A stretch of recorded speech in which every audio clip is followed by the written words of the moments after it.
Okay, I'm back.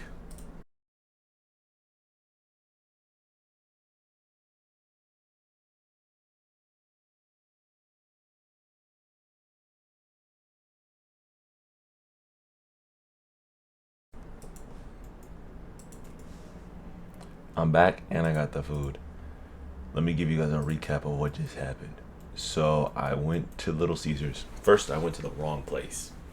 I didn't even end up going to Little Caesars. I went to some random spot. So I ended up over there and I was like, bro, what? I was like, where's the nearest Little Caesars?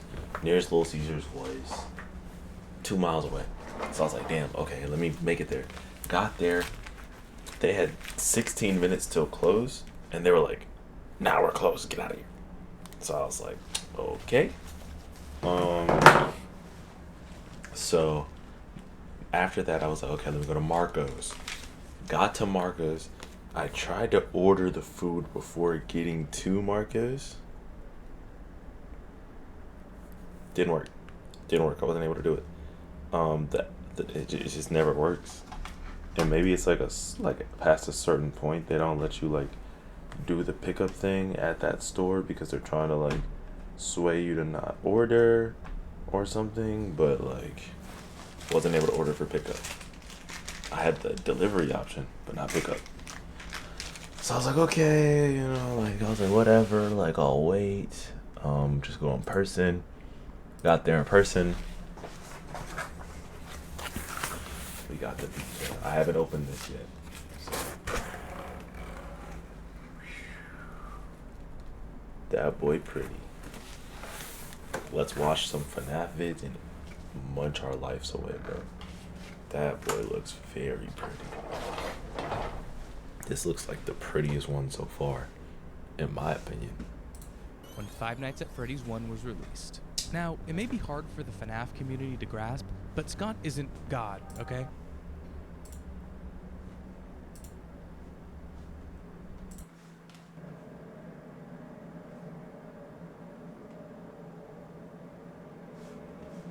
Hold on, let me mute this.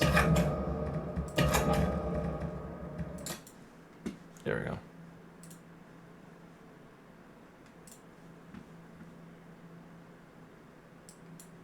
Five Nights at Freddy's is arguably one of the most influential games in the Alright, let's game. log. It practically pioneered the concept of meta lore and hidden story, and we can see this in indie games of the present day. In middle school, all that was on my mind was Golden Freddy, the mysterious Purple Man, and how to install Minecraft mods on my PC. All this is to say that FNAF had a huge impact on a lot of people's childhood, and after the release of the newest game, Security Breach, I was inspired to make sense of the never-ending, contradictory hurricane that is Five Nights at Freddy's. Newest game being I Security rewatched Breach is every a game theory throwback. video, read a ton of Reddit posts, and analyzed videos with barely 100 views. Then I got thinking, this lore has gone unsolved for so long. How? The main story is over, and we have a lot of huge questions answered. The timeline videos I watched were fine, but they never explained how they arrived at the conclusions they arrived at. Or they just had poor/biased evidence. I almost freaking tore my hair out when Matt brought this in a video. Now, while I could sit here and rattle off hexadecimal color codes and animatronic design features to painfully hammer out the timeline inch by inch, no one cares. Dude, I care so much. That being said, this video will assume that you have some basic knowledge of FNAF. I recommend this video that will explain the basic history of FNAF and a rough version of the timeline. But keep in mind that I do not believe that this is the correct version of the timeline. Watched it? Good. And just so you're aware, some of the stuff we're about to discuss is pretty graphic. So if you were This one delicious. advised. This one's actually delicious. In FNAF, this is for kids.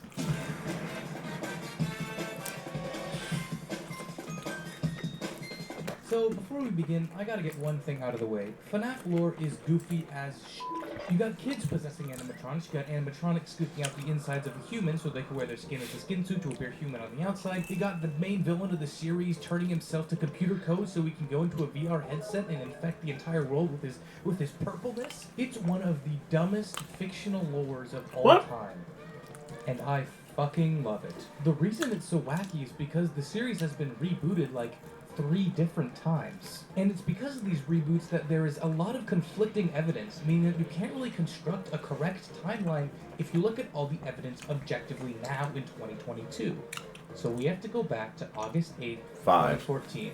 when Five Nights at Freddy's 1 was released. Now, it may be hard for the FNAF community to grasp, but Scott isn't God, okay? He didn't have frickin' security breach in his mind when he made FNAF 1. Hell, he didn't even have FNAF 4 in mind. The only hints of a story in the first game were newspaper clippings that hinted at 5 missing children, a mysterious yellow bear that said, "It's me," and that's honestly about it. Due to the first game's popularity, Scott released FNAF 2, which built on the story in 1, introducing a proper villain, a shadowy purple figure. New animatronics were introduced, along with the addition of minigames, and the reveal of a mysterious place called Pizza's delicious. Family Diner or something like that. Scott has confirmed in an interview with YouTuber Daco that FNAF 2's story was not in mind during FNAF 1. However, when making FNAF 2, Scott had a clear vision of the story in FNAF 3. So when you were making Five Nights at Freddy's 1, were you already planning on making a sequel? I definitely left a lot of things open-ended. You know, I did not have the entire story planned out. Was this meant to be the final game? I think when I was making that game, that was the end of a trilogy. The original, the story, was going to be 3 games. But it couldn't just end at 3. Fans were not happy with Springtrap's jump scare, so Scott made FNAF 4. This was a complete departure from the story of the original trilogy, telling the tale of a child afraid of the animatronics and Fredbears, ending in his inevitable death. Before we get to the 5th game, let's talk about something very important: retcons. Scott has confirmed that he has properly retconned the story once, and I believe this is where he did it. In between FNAF 4 and FNAF 5, also known as Sister Location. Why here? Well, Sister Location changes the context of what happened in FNAF 4 drastically. The underground bunker in Sister Location as good as just the greasy. FNAF 4 house. Someone was observing the crying child with cameras, and the Fredbear plushie is shown with a walkie-talkie, implying that someone is communicating to the crying child through the Fredbear plush. None of these details could have possibly been the original intention of the first 4 games.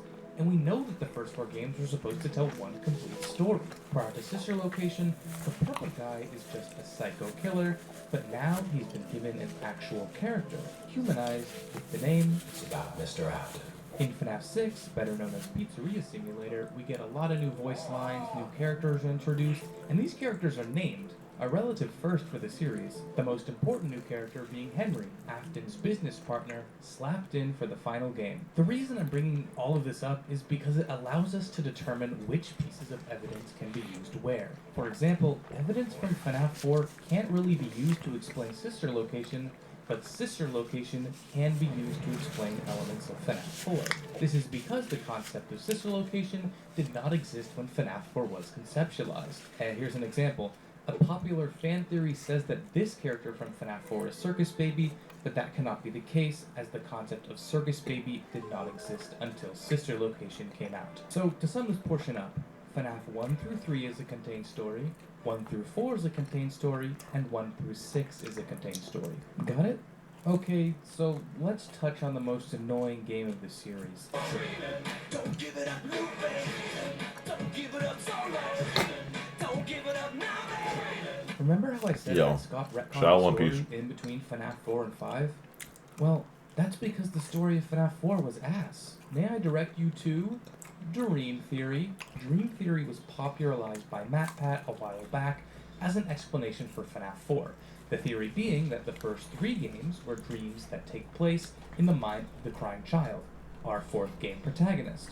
Coupled with the fact that Scott told us that the answer for FNAF 4 was controversial, I believe that Dream Theory was canon, at least at the time of FNAF 4. The evidence for it is overwhelming. Springtrap is explained, the animatronics coming to life is explained, Phone Guy is explained, the toy and withered animatronics are explained, Mangle is explained, Purple Guy is explained, even the shadow animatronics are explained. That must have sounded like nonsense to someone who's not into FNAF, but that's a lot of fucking evidence for this series. Scott even gave a hint during one of Dream Theory's live streams. In the FNAF 4 minigame, where we put Tiny Toy Chica and missing her peak. The only answer that I can think of is that Crying Child saw this, and it appeared in his dreams in FNAF 2. But the smoking gun is the sound heard at the end of every night in FNAF 1 through 3.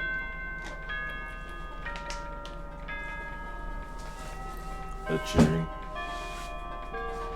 I'm gonna go grab some paper towels. grandfather clock. The same grandfather clock that is outside of the crying child's room. I swear to God, I fucking when Matt Pet said that in his video. The implication here is that the grandfather clock doesn't end a security guard shift at 6 a.m., but instead wakes up the crying child from their dream at 6 a.m. If you want a better explanation of dream theory, you can always check out Matt Pat's old video. I'll link it in the description for you. So, prior to Sister Location, I do believe that FNAF 1 through 3 was a dream, but after Sister Location released, everything was retconned to be reality again.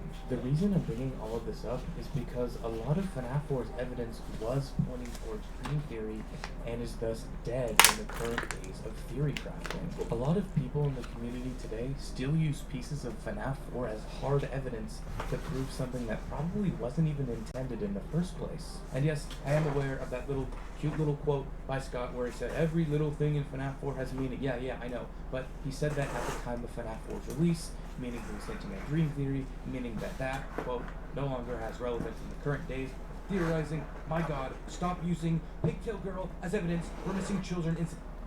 Damn, I got a little heated there. My bad. Okay, to summarize that section, if you didn't understand the past 8 minutes of bullshit I've been saying, that's fine, because we're starting the timeline from square one right now. Please explain Five Nights at Freddy's. Okay. Billy Matthews was co-owner of Freddy Fazbear Pizza, and then Freddy Fazbear becomes Tony the Tiger in the new game. Before we even start placing events on the timeline, every good story has to have its characters, and we have quite a few to cover, so here we go. So first up, we got our funny little purple man himself, William Afton, and his wife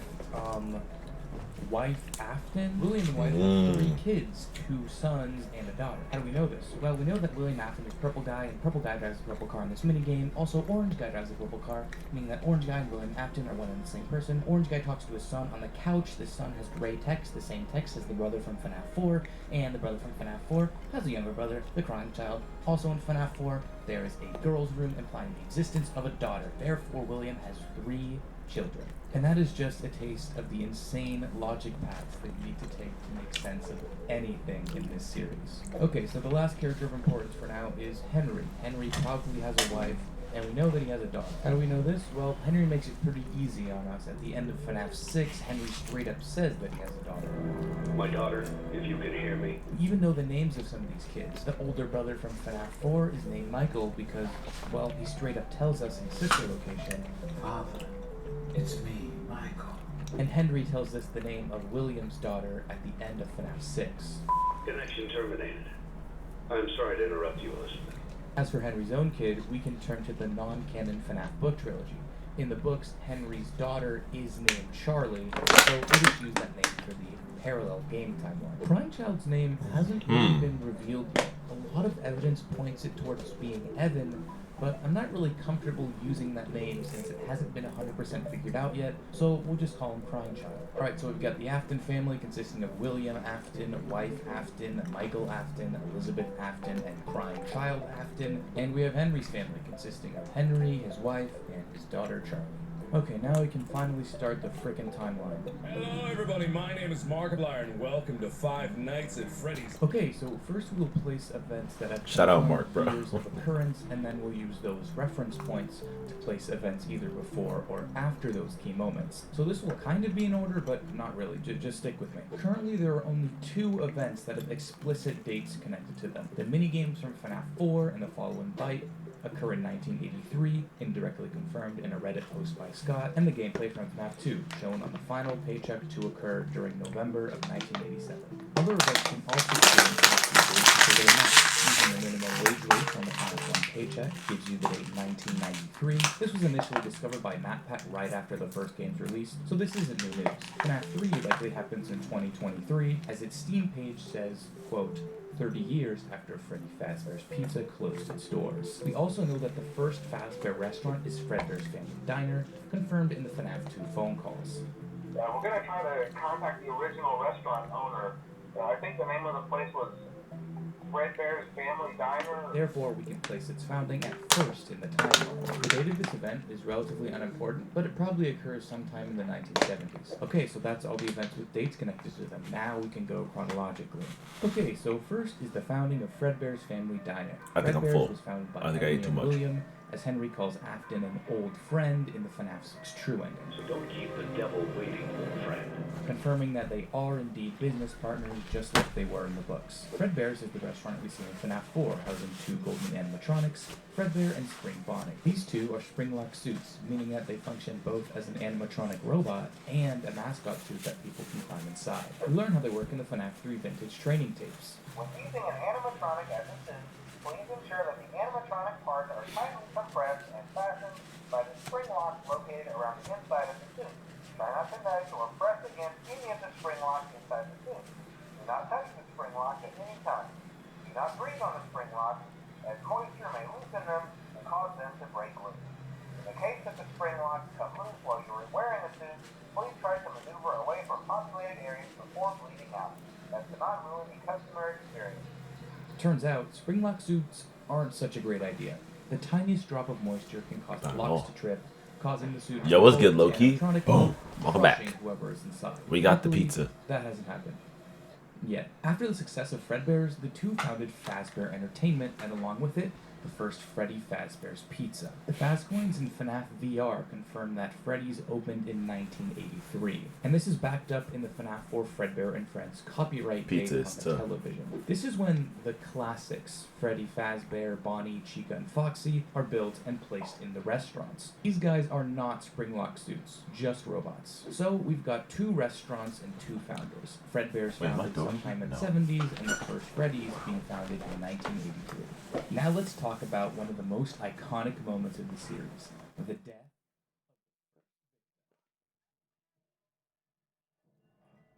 Oh yeah, Speed did play it. This is first Oh, portrayed damn. in FNAF 2 during the Take Cake to the Children minigame. A purple William Afton gets out of his purple car and kills a child outside of a Fazbear-owned location, followed by the puppet jump scare. This implies that the first victim's soul possesses the puppet. Oh yeah, by the way, the souls of dead children inhabit the living endoskeletons of Taking a food break right now? That's gonna be Yes. happening a lot in the future, so don't be surprised. Okay, that story seems pretty clear-cut, but the debate still rages on about where this happened. At Fredbear's Yes, yes, or yes, at Freddy Fazbear's Pizza? Well, my friends, the answer is Freddy's. See, FNAF 2 isn't the only place where we see the death of the first victim depicted. We also see it in FNAF 6. I always found it weird to retell the story of the puppet here, but there was one odd detail. The puppet has green eyes in this minigame.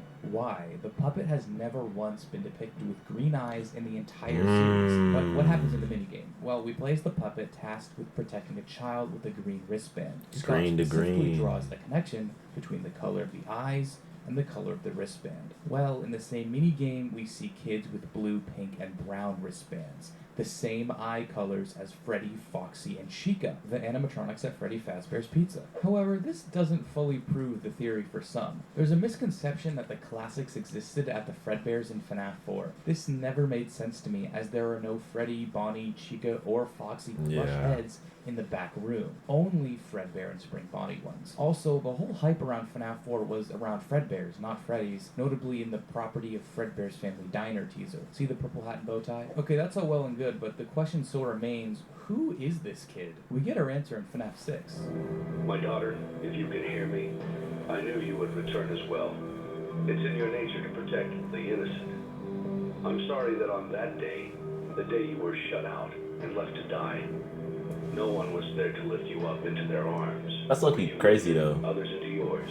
That's right. They did a good job at like Others, adding on to others, the story in like the Henry's later daughter, games. Charlie. This is also Pizza relevant Simulator that did a this is good the job. first murder of the series. In Very the good Insanity job. ending Very, of very, very FNAF good 6, Henry says this. Wound. A wound first inflicted on me, but then one that I let bleed out to cause all of this. Okay, but that raises an even bigger question. Why would William Afton kill his best friend's daughter?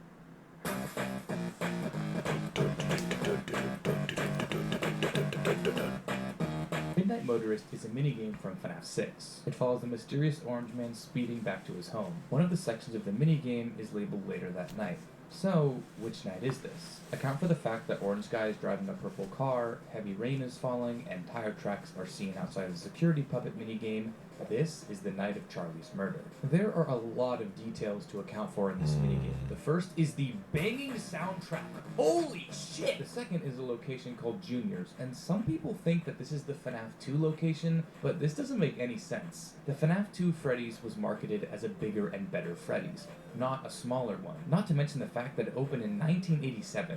Way further down the timeline. Junior's is probably a bar, because at this point, there is no reason for William to be turned away from a Fazbear location. We also know that this happens in 1983, not only because of the later that night detail, but because the bite victim of 1983, or Crying Child, is still presumably alive. Evidence? Well, William returns home to find someone sitting on a recliner, watching TV. This is our first chronological look at William's oldest son, Michael. He seems sympathetic for someone, saying that he's had a rough day. Boom, there it is. That he is William's youngest son. But when has his brother ever been sympathetic to him? Your brother's literally like always crying and you still like scare him. It's like what's Crying I don't think William bangs on his door, but not with no that answer. evidence. He comes around from the outside to see that the window has been smashed and there is a pair of three-toed footprints on the ground and human footsteps walking past said footprints.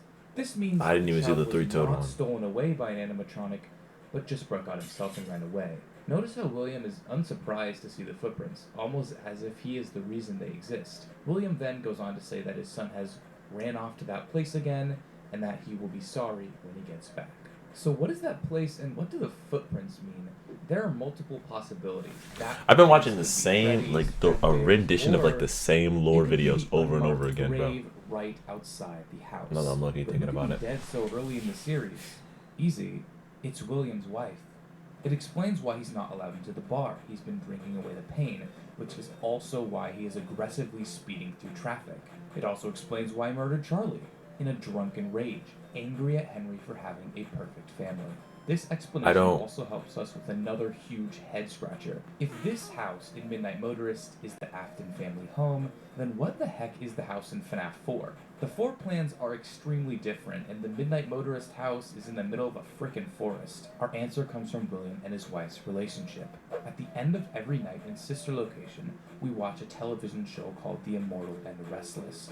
It follows Vampire Vlad and his human wife Clara arguing over their son, and whether or not the child is Vlad's. Happening now. Clara, I tell you, the baby isn't mine. I love this show. I tell you that it is. You're the only vampire I've ever loved.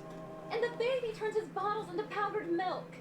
That doesn't mean anything. Notice Vlad wears a purple suit, and the son clearly looks a lot like Vlad, similar to how Michael looks like his father William. These details lead me to believe that the show is a representation of William and his wife's relationship after Michael was born. After Mrs. Afton has two more kids, Elizabeth and the Crying Child, William becomes alcoholic and abusive, which leads to a divorce. Why is this important? Well, divorced parents usually live in two separate houses, and that's our answer.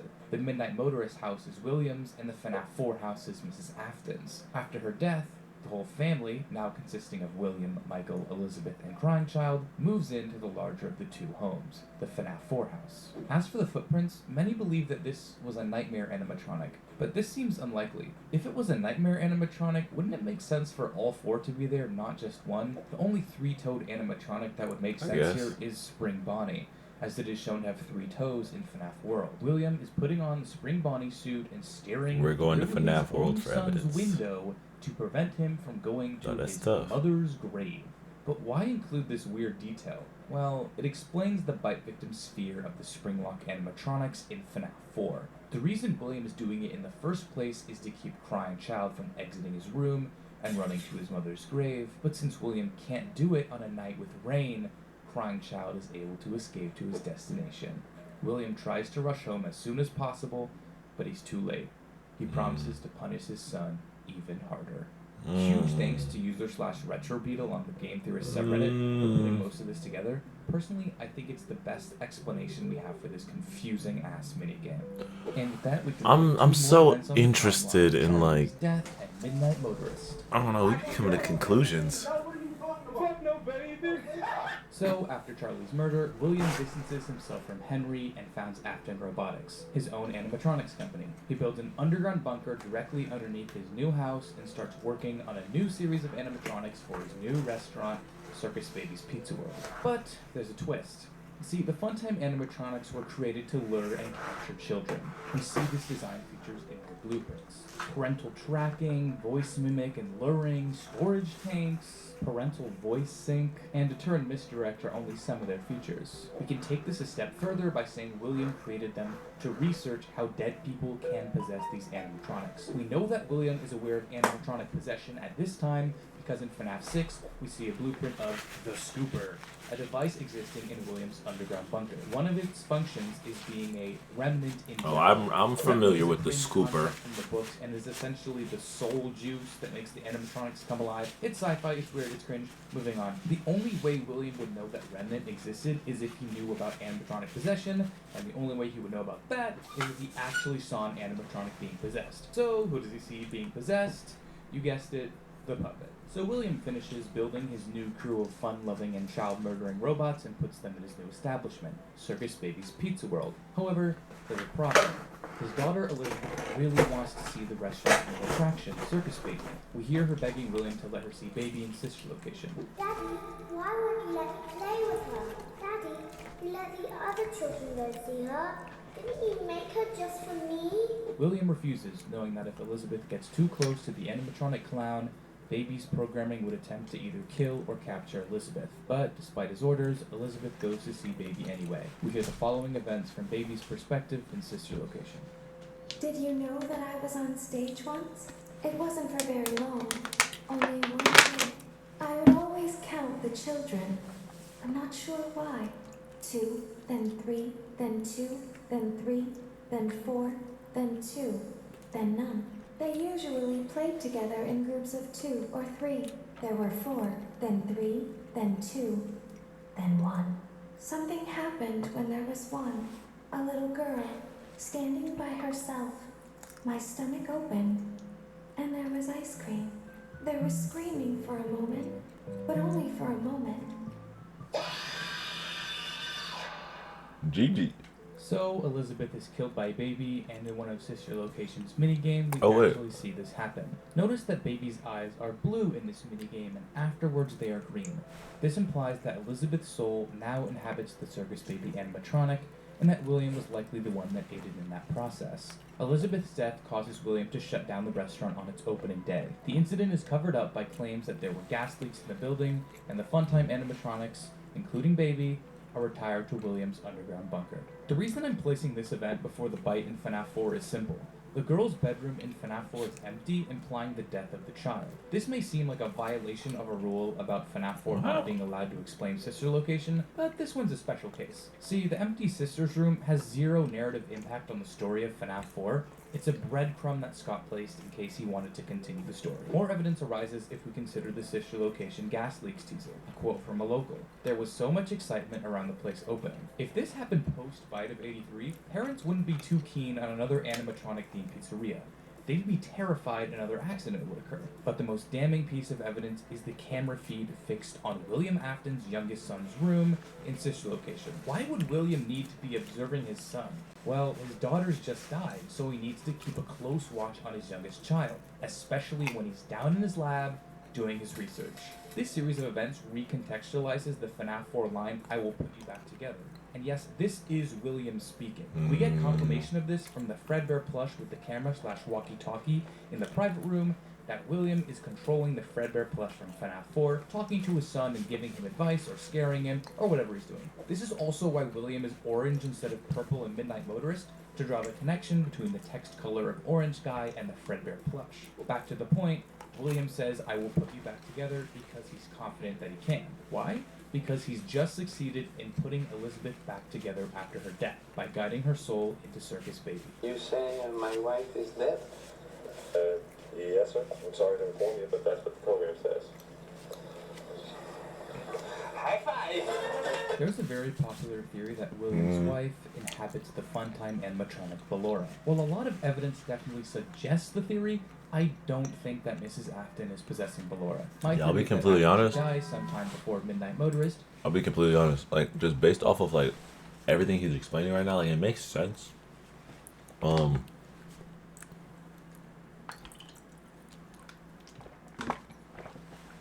think it's an interesting timeline.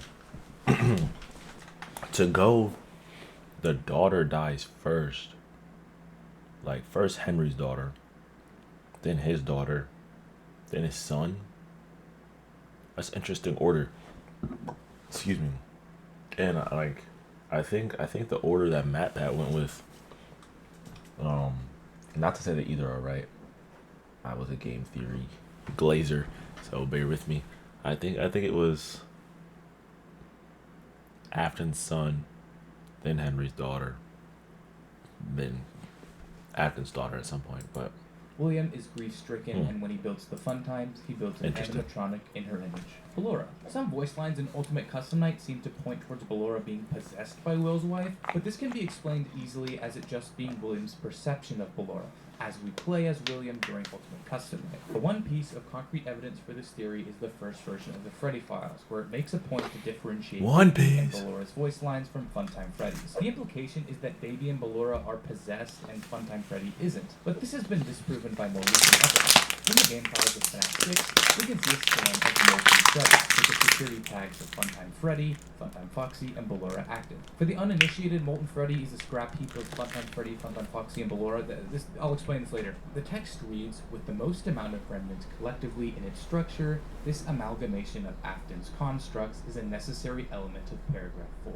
Most amount of remnant, as in more than one animatronic is possessed in Molten Freddy. This seems to be implying that all three entities in Molten Freddy are indeed possessed, meaning that the voice line distinction between Ballora and Funtime Freddy no longer holds up. The main reason I'm denying this theory, even when there is a lot of evidence pointing toward it, is that Mrs. Afton's death or possession is never shown in the game. With every other victim, Elizabeth, Crying Child, the missing children, That's Save true. Them Kids, we see their deaths or their dead bodies, near animatronics no less. We don't see any of that with Mrs. Afton. Scott could have added it in for FNAF 6, since Ballora wife was a prominent theory before that game released, but he didn't. Therefore, I don't believe that Mrs. Afton possesses Ballora, rather that building Ballora is William coping after his wife's death.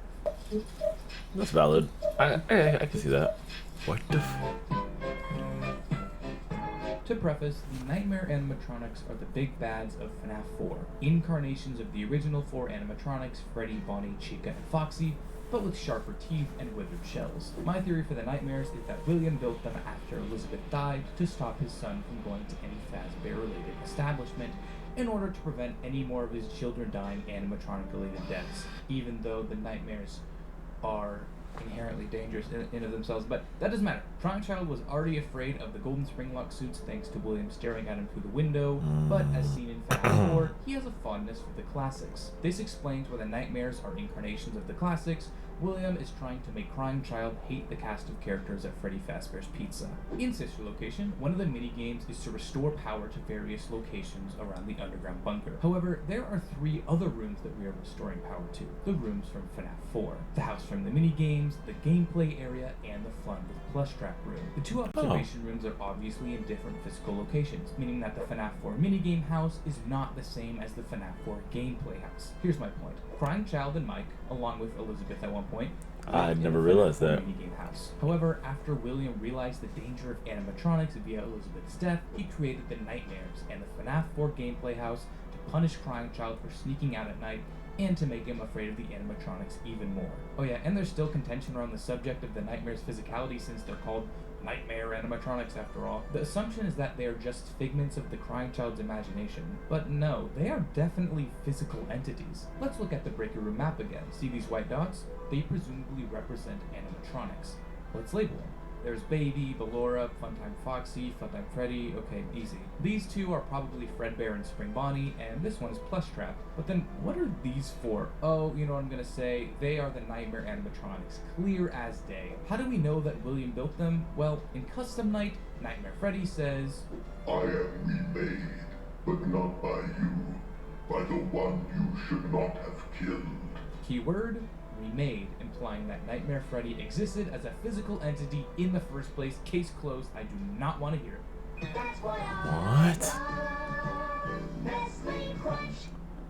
Okay, the bite of 83. We've already established that the FNAF 4 bite happens in 1983, where the crying child's older brother Michael tries to play a prank on him, which ends in crying child's death. William had tried to prevent this by observing his youngest son with a combination of security cameras and the Fredbear plushie, but in the end, he failed. The crying child's death results in the closing of Fredbear's family diner, and the crying child possesses the Fredbear animatronic, likely with help from William. There are some minor details from these minigames that we can unpack, but I'd rather do that when we get to the missing children's incident. So, crying child dies and Fredbear's closes. With that, we can finally move on from 1983.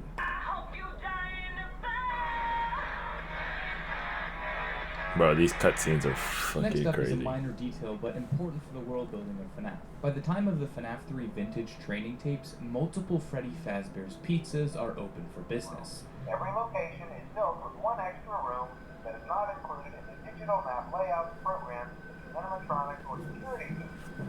You learn that each location has a safe room that is off camera and invisible to the animatronics, and that apparently at this time, Freddy Fazbear's Pizza not only has the classics and the puppet, but also the golden springlock suits from FNAF 4. Right now, we have two specially designed suits that double as both animatronic and suit. The reasonable explanation for this is that after Fredbear's closed, Fazbear Entertainment distributed the springlock suits to the multiple Freddy Fazbear's Pizza locations, but with the key difference. Fredbear's accessories are no longer purple but black, and he seemingly has been renamed to Golden Freddy. This makes sense, as the Fredbear name would generate bad PR considering, he killed the child. I especially like this small detail in the lore, not only because it makes it believable, but thematically, purple is the color of death in this series.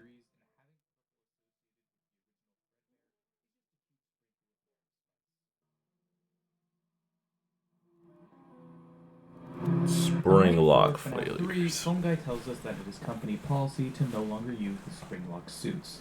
This is because there's been an incident at the sister location that involved multiple and simultaneous spring lock failures. Some have assumed that this is a reference to the bite of 83, but this cannot be the case. Fredbear is in animatronic mode here, not in suit mode. It is impossible for Fredbear's spring locks to trip, as they are in the unfolded position. Also remember our rule, FNAF 1 through 3 must be a contained story, therefore this incident must explain something within those games. Our answer? The Shadow animatronics. On rare occasions in FNAF 2, you will encounter Shadow Freddy in Parts and Service or Shadow Bonnie, better known as RWQ. If the incident at the sister location was a simultaneous failure that involved spring locks, it means that two employees wearing a Fredbear and Spring Bonnie suit bled out and died due to misuse of the suits. They went on to become shadowy versions of the suits they died in. More evidence relating to Shadow Freddy proves that they are employees. How does Shadow Freddy know where the safe room is? The only ones who know where it is are management and employees. Therefore, Shadow Freddy is probably an employee. The incident results in the discontinuation of the golden springlock suits, and they were hired to another location to be looked at by technicians. Man, these kids, man, talking shit, making me feel bad. Man, fuck them kids, bro. In FNAF 3, Phone Guy makes note that the Spring Bonnie costume has been noticeably moved. This matches the events described in the FNAF 1 newspaper clippings. A man, William, is disguising himself as a mascot and luring kids into the back room. This leads us into a controversial take. See, in the first short story of the new Fazbear Frights FNAF books, Into the Pit, a murdering of children in a Freddy Fazbear's Pizza takes place in 1985, rather than the previously assumed 1983. This has begun the debate of the missing children incident of 1983 versus 1985. But as a quick aside, can I just say that the books are so fucking cringe from a lore perspective. They take place in an alternate universe from the games and are used to explain stuff that happens in the games. But Yo, what's it's good, such Cam? a boring and lazy way to put lore into your series. FNAF 1 through 3 had the phone calls, but they were vague and they had personality, and most of the lore was conveyed through minigames. FNAF 4 eliminated dialogue completely. Boom! The sister location went the other direction and made dialogue the entire narrative. But it is so boring when the shit is just explained to you in a series like FNAF. The whole appeal is that the story happened, but we never see the events.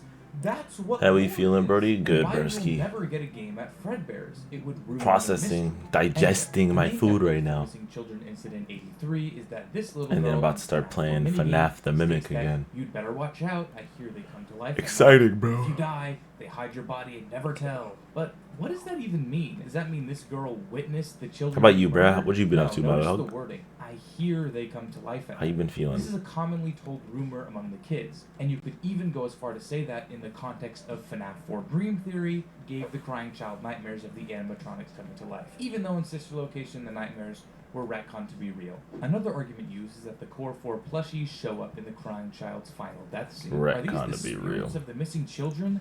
Was he friends with them? Hell no. A lot of people ignore the fact that the crying child is rejected by the other kids and treated like a loner. Take Laughing Kid, who chastises crying child for being afraid of the animatronics. He's forced to make imaginary friends in the plushies, even saying, "These are my friends." Of course, his only friends, even if they're imaginary, would show up next to him while he was dying. Some people also interpret Purple Guy putting the Spring Bonnie head on an employee as a murder, but this was straight up deconfirmed in the Ultimate Guide, not to mention it fits the quote from Scott, "What is seen in shadows is easily misunderstood in the mind of a child." But the biggest nail in the coffin that disproves Missing Children Incident 83 is, explain why the Spring Bonnie suit is moved in the FNAF 3 tapes, after Springlock suits are decommissioned. Management has also been made aware that the Spring Bonnie animatronic has been noticeably moved and would like to remind employees that this costume is not safe to wear under any circumstances.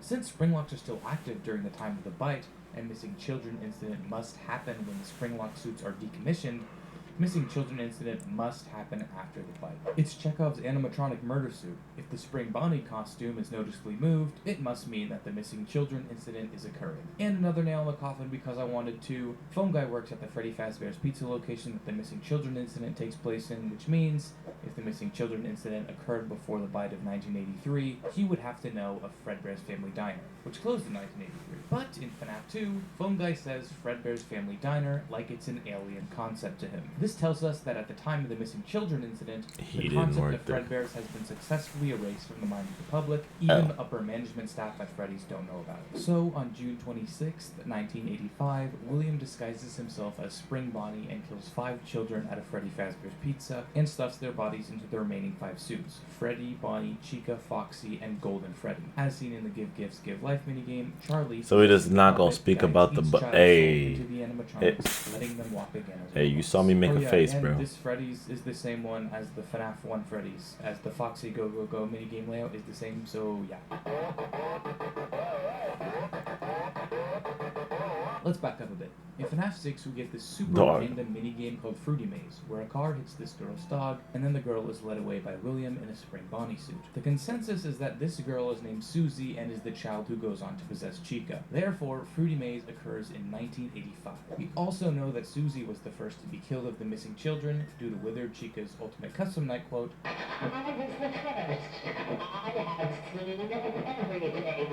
The inclusion of the dog is really weird and random, and when the game came out, the biggest theory was that the dog would go on to possess Mangle in FNAF 2. The main evidence was the dog's appearance, missing an eye and all, and in an Ultimate Custom Night cutscene, that is so Mangle crazy. was referred to as a dog. This theory has lost traction, mostly because Mangle was created for the 1987 FNAF 2 pizzeria, and the Missing Children incident where Fruity Maze takes place is in 1985. That's a whole 2-year gap. However, a detail that a lot of people have forgotten is the name of Mangle's previous form, Funtime Foxy. In FNAF World, it was revealed that when Mangle was whole, it was named Funtime Foxy, not the assumed toy Foxy. On Sister Location, we are introduced to Funtime animatronics. This isn't just a silly little coincidence. Scott could have named them the Playtimes, the Goofballs, or the Shit Farts, anything but Funtime, and I would not have batted an eye. But there is an obvious connection here. Pairing this detail with the Mangle toy in the FNAF 4 girls' bedroom indicates that Mangle existed long before FNAF 2. However, even though there is a lot of evidence that Mangle could be a dog, there is no explanation of how that could have happened. Our best theory for this is that the Mangle seen in the FNAF 4 bedroom is a prototype for the Funtime Foxy in Sister Location. As we see in the FNAF 1 newspaper clippings, Freddy's closes due to the multiple tragedies as well as the state of their animatronics. William is charged but not jailed as the bodies couldn't be found. Fazbear Entertainment looked for a buyer of the pizzeria but couldn't, and the pizzeria closed somewhere toward the tail end of 1985. Hello? Hi. 2 years later, in 1987, Freddy's is back on its feet with the FNAF 2 location. It's been rebranded as a new and better Freddy Fazbear's Pizza with new toy incarnations of Freddy, Bonnie, and Chica based on previous merchandise, along with a new character, Balloon Boy, and possibly an old one, Funtime Foxy. The old gang from the FNAF 1 pizzeria have been moved to the FNAF 2 location for parts. Freddy, Foxy, Bonnie, Isn't Chica, along with FNAF Puppet, 1 Food, quite and literally Surprise. come But after within the first FNAF couple 2? weeks of opening, the kids tear Funtime Foxy apart, leaving the mess that is Mangle. Jeremy Fitzgerald is our blue-collar night guard, and we're told that he is the second one to work at this location, and by the looks of his paycheck, it's Jeremy's first week on the job. Sometime during the week, an investigation begins, and Phone Guy tells Jeremy that no one is allowed in or out, especially concerning previous employees. This is a reference to the first night guard who worked there, the night guard that was moved to the day shift. See. This is obviously William, and the events of the Save Them minigame has just occurred. 5 more kids have fallen victim to the shadowy purple man.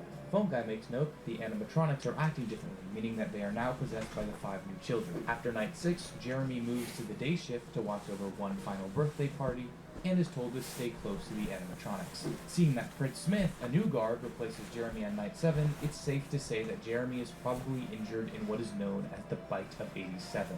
Jeremy lives, confirmed by Phone Guy in FNAF 1. It's amazing that the human body can live without the frontal lobe. Fritz is then fired the next day for tampering with the animatronics and odor. On night 6, Phone Guy mentions information surrounding the investigation. Someone used one of the suits. We had a spare in the back, a yellow one. This is the same night that Golden Freddy enters the fray, implying that William used the Golden Freddy suit as opposed to the Spring Bonnie suit. Why? Well, remember what Phone Guy says in the vintage tapes of FNAF 3. He previously mentioned safe rooms are being sealed at most locations, including this one. Work crews will be here most of the day today, constructing a false wall over the old door face. Nothing is being taken out beforehand, so if you left anything inside, then it's your own fault. Many interpret this to be William himself being trapped in the safe room, but this isn't plausible, as the calls take place in 1985, and William can't be trapped until the FNAF 1 location closes in 1993. Solution?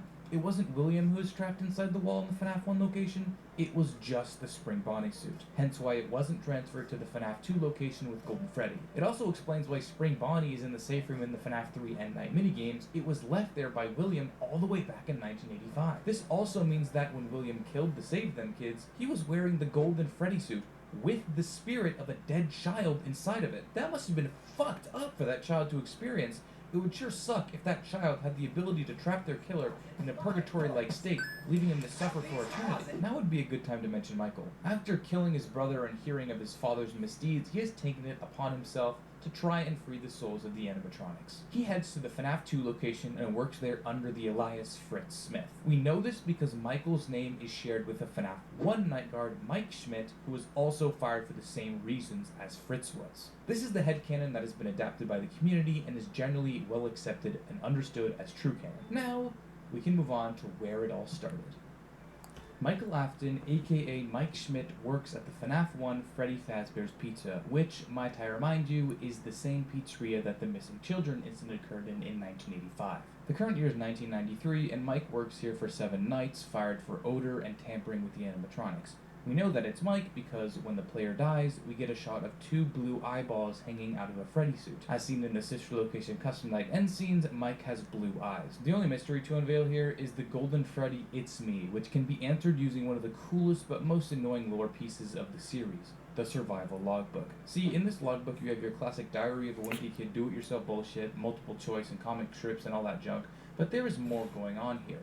3 forces are in this book, one being Mike, the owner, flat out told to us in the front cover, but some of the others are a little hard to pin down. We see a spirit communicating to someone using faded text, and a spirit using altered text, literally changing what the book's print says. Faded points out page numbers with the words, my name, putting all of these page numbers into the word search, using it as an inverse grid system, gives you the name Cassidy. The word search has a shit ton of it's me's in it, implying that Cassidy is the name of the child who possesses Golden Freddy, killed in the missing children's incident. Assuming that Cassidy is talking to the other spirit, there are some things we can draw from their interactions. The first bits of dialogue seem to fit together. The party was for you. It was for me. The rest seems like Cassidy is trying to jog Altered's memory about something. What do you remember? Was your favorite childhood toy a plastic purple telephone? Do you remember your name? Do you have dreams? Was your favorite ride the carousel? Do you miss them? Does he still talk to you?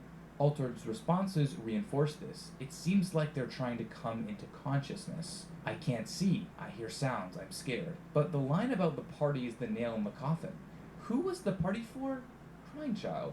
This conversation seems to imply that the Crying Child from FNAF 4 is present in the logbook, and thus present inside of the Golden Freddy animatronic, with another child's soul. But 2 souls in 1 animatronic, you say? That's preposterous, absolute lunacy. Well, referring to the cringe-ass books, the same exact thing happens in a being known as the Stitch Wraith. MatPat did a series of videos covering the connection between Golden Freddy and the Stitch Wraith, so I recommend checking those out, because I actually cannot be bothered to explain this theory. Anyway, so how does Crying Child possess Golden Freddy in the first place? The only logical explanation is that the Golden Freddy from FNAF 1 and 2 are one and the same with the Fredbear from FNAF 4. This theory was strengthened in Ultimate Custom Night when Fredbear's official model was revealed, and it looks pretty similar to Golden Freddy. So, we got 2 children stuck inside Golden Freddy, one is frightened and scared, and the other looking for vengeance. Have at thee! Ah, my fucking knee! After the FNAF 1 pizzeria closes for the final time, William returns to destroy the animatronics. At least, that's the implication of the original trilogy. FNAF 6 seems to have retconned this to be William collecting the remnant of the animatronics. Remember the weird sci-fi soul energy? Henry tells us how. William led them back into the safe room exactly how he lured them back when they were alive and dismantled them, taking the remnant and leaving the mascot shells. What does William do with this remnant?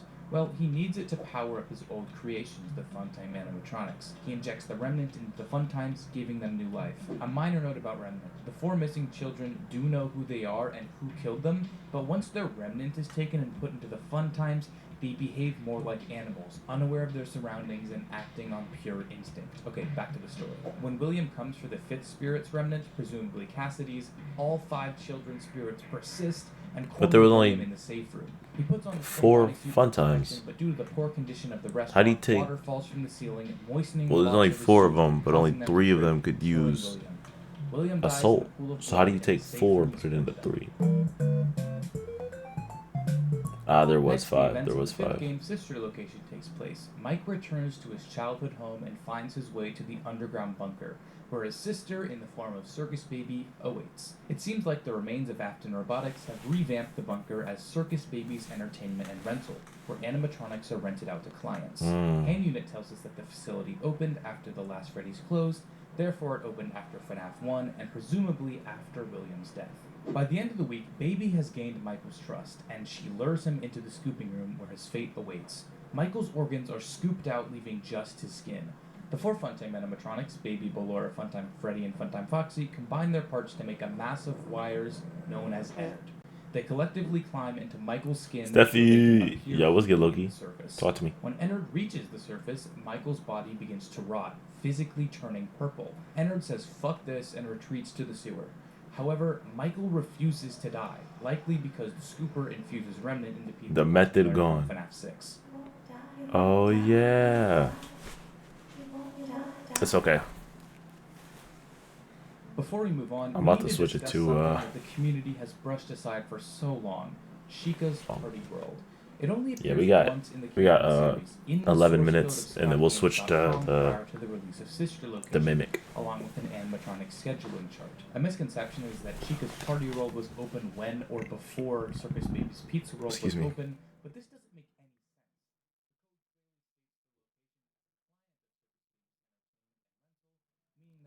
sense. Nah, it was booming. We need that back. Bro, I'm telling you, it was good. It was really good. Anyway, Chica's Party World most likely rented the Funtime Chica animatronic out from Circus Baby's Entertainment and Rental. My headcanon is that Fazbear Entertainment tried one last time to rebrand, this time with Chica. After all, she's the most unproblematic. An incarnation of Freddy bit a kid, Spring Bonnie lured and murdered like 10 of them, and Foxy's just a walking lawsuit. So, Fazbear Entertainment rebranded with Chica, but no animatronic solution. Rent out Funtime Chica from Circus Baby's Entertainment and Rental. Sometime after Sister Location, the missing children inside of Ennard decide that Baby has too much power over them, so they decide to kick her out. We see this conversation play out on ScottGames.com and FNAFWorld.com, each website being one side of the conversation. In my opinion, this is one of the coolest ways to drop lore in the whole series. Baby rebuilds herself as Scrap Baby, and Ennard becomes Molten Freddy. Oh. Hey Shinji, do you know Springtrap? I don't understand. Five Nights at Freddy's 3. FNAF 3 occurs in 2023. The new location Bro, is what are these memes? a horror attraction meant to profit off of the tragedies that happened all those years ago. A lot of ADHD Freddy's memorabilia and has been memes, collected to decorate the establishment, including the living Funny corpse though. of William Afton inside of Spring Bonnie, now dubbed Springtrap.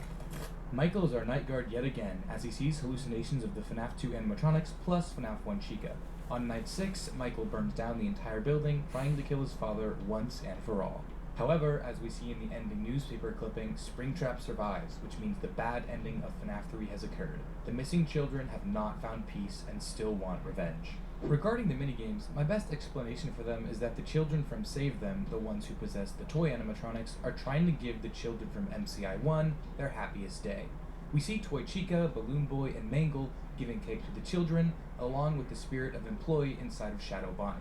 The final Happiest Day minigame is definitely meant to parallel the birthday party of FNAF 4. Obviously, this wasn't intended at the release of FNAF 3 because it was meant to be the final game, but Scott connected Happiest Day to FNAF 4 by inverting the layout of the restaurant and matching the colors of the lights and the balloons.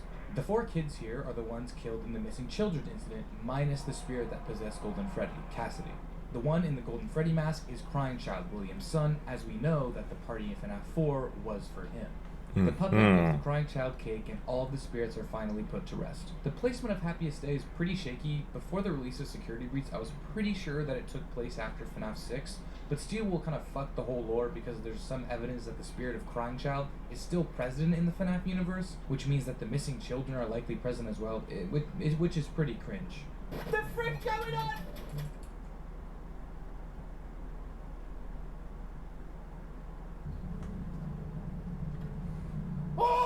Time for my favorite game in the series, FNAF 6. It's the final showdown. Henry finally decides to show up and do something, and calls all of the remaining animatronics back to the new location, Freddy Fazbear's Pizza Place. Baby comes in the form of Scrap Baby, and Ennard has transformed into Molded Freddy. Then there's the puppet. The last time we saw her was in the FNAF 2 location in 1987, so there's no telling what could have happened to her after that. All we need to know is that Henry designed a new animatronic, Lefty, to capture her using a combination of lullabies and controlled shocks to take her to the pizzeria. William is also lured to the establishment, but he looks a little different. Bone lips and a big-ass nose are not exactly what I'd call scary, but sure, Scott. The explanation for this change in appearance comes from FNAF 4. Look at this spare Spring Bonnie head in the backroom shelf. Looks pretty similar, right? So how does William get his hands on this? Does he walk all the way to the abandoned Fredbears to get the suit? No, the likely answer is that the suit was already present in Fazbear Frights, as the location had gathered a multitude of Fazbear memorabilia. In the Insanity ending, we get explanations of how shit in the Fazbear universe works. There are these little audio lures called rasks that simulate children and were likely used in FNAF 3 to lure Springtrap away, and also in FNAF 6. We learn that the Scooper is infused with Remnant, we learn Lefty's purpose, and that Ballora, Funtime Foxy, and Funtime Freddy are still present in Molten Freddy. The game itself also does some impressive world building. Every day we can purchase animatronics from different catalogs, Damn, that's a lot of money. most notable being Funtime Chica, Music Man, and El Chip. While Funtime Chica was likely rented out to Chica's party world from Afton Robotics, like we talked about earlier, El Chip and Music Man are probably Fazbear-owned entities, as we see incarnations of them in Security Breach. El Chip. In the true ending, a line from Henry tells us that Mike is the player character once again. And to you, my brave volunteer, who somehow found this job listing not intended for you. Although there was a way out planned for you, I have a feeling that's not what you want. I have a feeling that you are right where you want to be. The remaining animatronics, Mike and Henry, all burn in a final blaze, ending the horrors to Freddy's name. We get a final end card showing 5 gravestones, representing the 5 missing kids, Gabriel being Freddy, Fritz being Foxy, Susie being Chica, Jeremy being Bonnie, and the covered gravestone being Cassidy in Golden Freddy. Charlie's grave overlooked all of them. This theory was strengthened at the end of the graphic novel trilogy, as we see her grave in the book.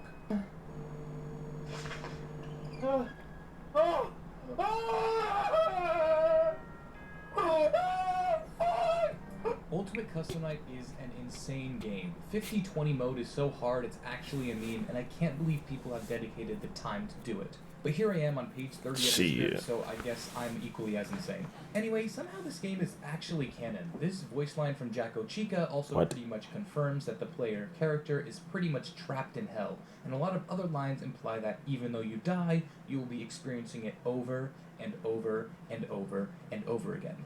So, who are we playing as? Well, for the first time, it's not Mike, it's William. As Henry said in FNAF 6, the darkest pit of hell has opened up for us, and we will be forced to play Five Nights at Freddy's. Forever. Oh. In the background of the mediocre Melody's death voice lines, we can hear a child's voice echoing softly. This is how it feels, and you get to experience it over and over and over again, forever. I will never let you leave. Dang, Ned Bear. The voice call for this character is Vengeful Spirit. If you set Old Man Consequences to 1 and catch a fish, you get slapped into the 4th glitch of FNAF World. That sentence probably sounded like fucking nonsense, but fuck it, I've written over 10,000 words over the course of 3 months. I am not going to go into depth about it. In this glitched area, Old Man Consequences tell you to leave the demons to his demons. Rest your own soul, there is nothing else. Well, it's pretty clear that whoever he's talking to doesn't take his advice, as when you beat 50 mode, we get a cutscene of Golden Freddy, twitching, eyes remaining glowing and vigilant, refusing to rest. Also, this proves that Golden Freddy is a spring lock suit. The twitching is almost identical to Springtrap's twitching in the FNAF 3 trailer, so Golden Freddy equals Fredbear, triple confirm, bada boom. The consensus of the community here is that Cassidy, the Vengeful Spirit, is keeping William in eternal damnation at the cost of his own soul finding peace. So yeah, that's the entire canon lore of FNAF, completely solved. Okay, I'm gonna be completely honest. I don't really like the new era of FNAF. FNAF 6 was just the perfect end for the series, and the new series is just so iffy. So, since I have significantly less passion for it, I'll give a rough outline of the story as opposed to going in detail with evidence, as the new generation of FNAF is less lore-based and more of a narrative. Years after FNAF 6, Fazbear Entertainment wants to cover up the damage done to their brand by making a VR game, making fun of the horrific tragedies that had happened at their establishments decades ago. Turns out they were pretty lazy and scanned some old animatronic circuit boards into their game, which somehow caused old Willie Afton himself to be trapped in the VR game as a computer virus, manifesting as the entity Glitchtrap. Glitchtrap's goal is to escape the game and make it back into reality, and he tries via possessing the mind of a person wearing a VR headset. He tries it on an employee named Jeremy, who goes insane and slices his face off with a paper cutter. A beta tester sees this and finds Glitchtrap, splitting him up into 16 parts within the VR game, preventing him from possessing anyone else. However, if you, the player, gather all 16 parts, Glitchtrap possesses you and he leaves the game.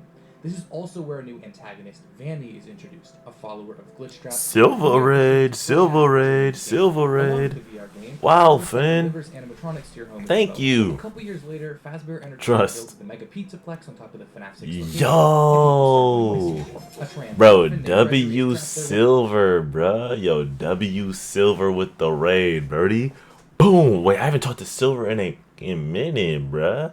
Yo, Silver, how was your stream, broski? What were y'all playing on stream over there? We have been running through all the FNAF games. I'm actually 47 hours into stream. It just crashed when I went to go get pizza because I needed food. For anybody wondering, we've beaten every game 1 through 6, and we're skipping Security Breach, skipping Ruin, skipping Help Wanted, and we're going straight into the Mimic. So we're currently still on that. I was just taking a break to eat and then digest my food. But W Silver, boom. I don't know. Are there any mods in chat? Did anybody give you a shout out or no? Silver, how have you been, birdie? How has life been? How has streams been? It's been a minute, bruh. What? Dame Gregory. Oh. That ain't none of my business, man. Ain't none of my beeswax, bro. Soul, thank you so much for the raid, bro. Anybody from Soul Stream, bro, welcome in, y'all. I hope y'all are all having amazing nights. Functional by Vanny. This video's got like 3 minutes left, and then we're gonna actually play the game. Just bear with me. DLC, where a young girl returns to a ruined pizza place. Really trying to lock by in. the way, the new era of FNAF brings back literally every spirit. Like, none of them are allowed to rest.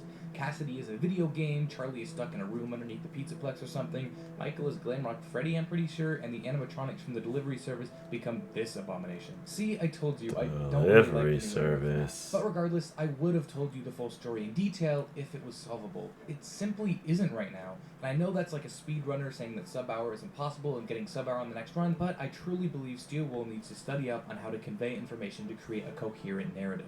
If you want a really good analysis of what Security Breach and Help Wanted have to offer lore-wise, I definitely suggest checking out FNAF's lore series on that. And I'm actually pretty excited for the Ruin DLC. I did play Security Breach. Okay, I'm not gonna lie. It's making me want to play Security Breach. Whenever I see the gameplay for it, it makes me want to play it. Other than that, though, like, I really could exist without it, bro. Like, I'm just not really feeling that. But all of that aside, bro, it's actually time to play now. I think I'm gonna stand up and so yes, Security Breach. I don't got the money for that. I just bought a pizza. If I didn't buy the pizza, and I didn't buy Cookout 2 days ago, and I didn't buy the Mimic, yes, Security Breach. But until further notice, no security is getting breached on Steffi Kun's watch. Alright. Let's stretch. Try to lock in. Oh my gosh, I can't step properly.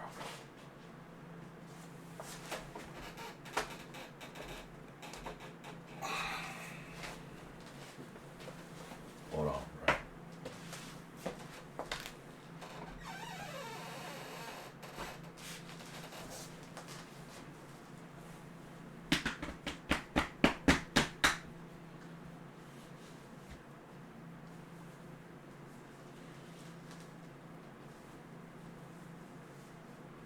Fixing the heart monitor. Damn, it's tragic. Nobody wants to chat. I think it's because I ended up ending stream on accident. But it's all good, Birdie. Hey, I appreciate the lurkers. Through and through, I sure do. Alright, let's lock in. We're about to lock in with the game. After we lock in, then we finish. I don't know how long the Mimic is, but let's see it through. Trans?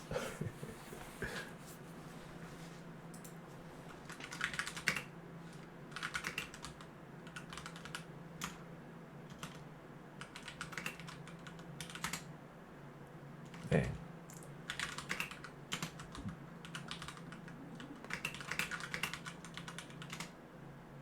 Nice. Alright, y'all, here we go. Secret to the Mimic. We're back. It's back. I can't hear my game. Oh, wait. There we go. Wait, were you guys able to hear the video when I was watching or no? Alright, so I was about to head to the roof. Oh, jeez. Before I went and got food. Alright, let's see what's going on. The tickets, please, guys, should be up here. Oh. You just finished your break? Yes. You remember where you left off? Yes.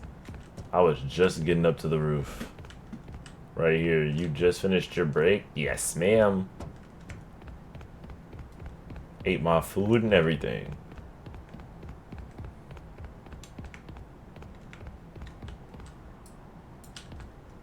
Boom.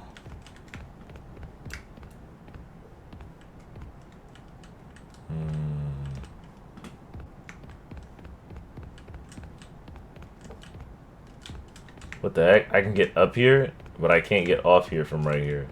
That's so weird, because this is like... And then when I'm over it... Huh. Can I do that on this side? That's weird. My fault.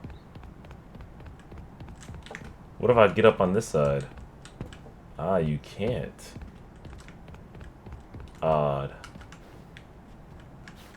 Wonder if I ever get a flashlight. Sorry. Sorry.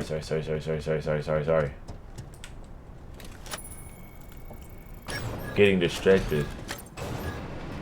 Buy here. Tickets. Game and fun.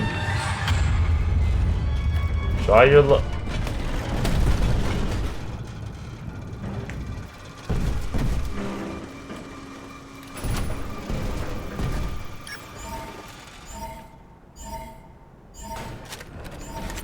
Did bro just try to cook me?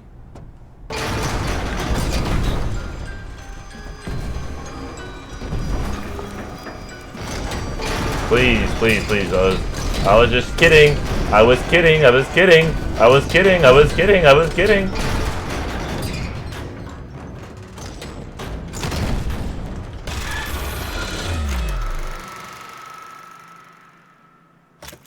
So I shouldn't have stopped to look. Got it. That's my fault. I should have just kept running. Run, yeah. For some reason I just, oh jeez.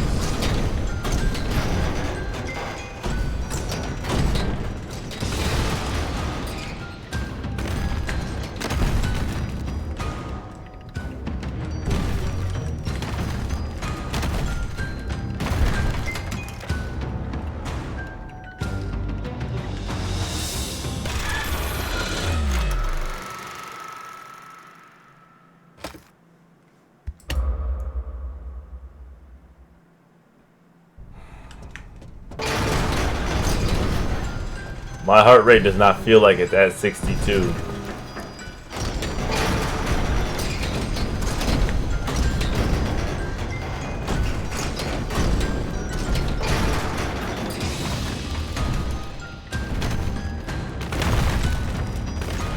Tickets, please.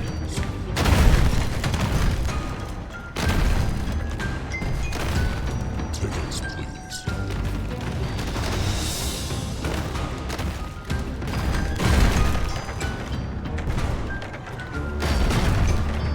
Tickets, please. Tickets, please.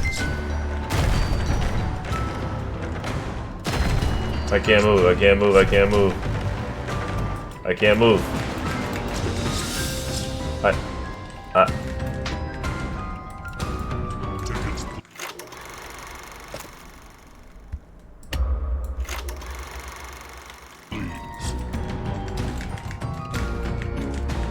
Tickets, please. My game glitched.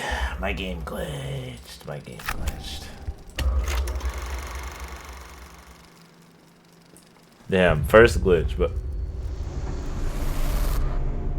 I thought it took me back to the beginning for a second. Whew. Almost freaked out. I was about to say, oh, straight like that.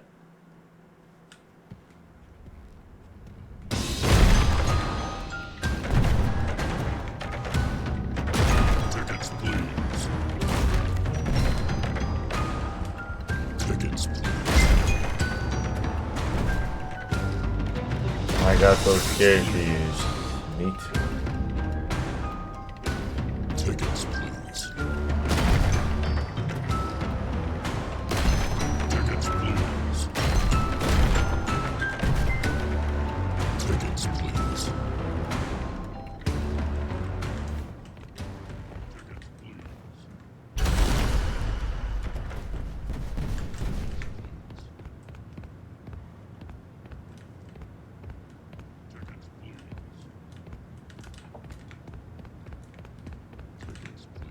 Shit. I am What the f... Okay, no, let's figure it out. Keep running.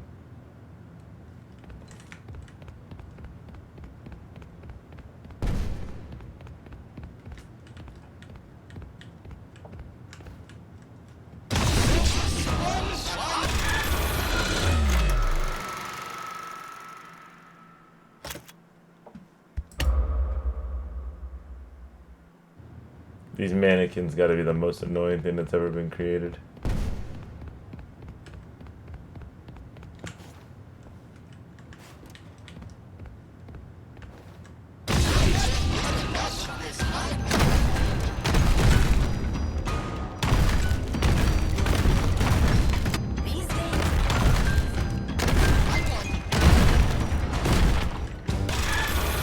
Wow. Angry. You slow as I ran into the... Yeah, yeah, you're chilly.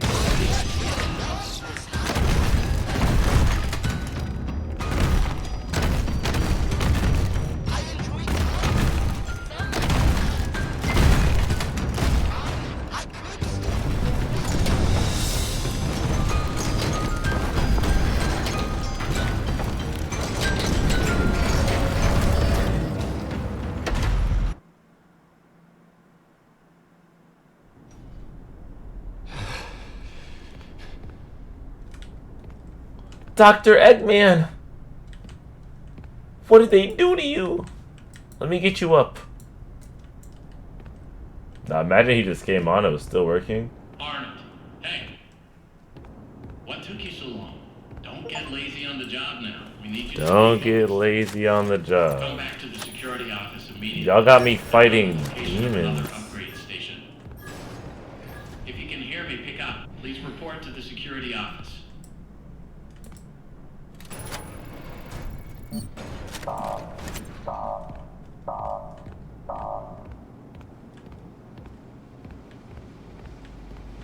I need you in the security office. Bro's got me fighting real life demons talking about I am 2 dying a.m. to know what happened in there. No, you're not. The system was flooded with alarms and alerts, and then it all stopped. Yep. I'm guessing you took care of it. Well done. No. I almost died again. You need to send help. Get me out of here now. Amazing. We'll look into it. But first, the system says the data diver was updated to include creator permissions. I guess that means you're an artist now. Good job. I knew you could do it. As for your real job, your next target is the upgrade station in the demonstration theater. Check the map. You can get there through the workshops.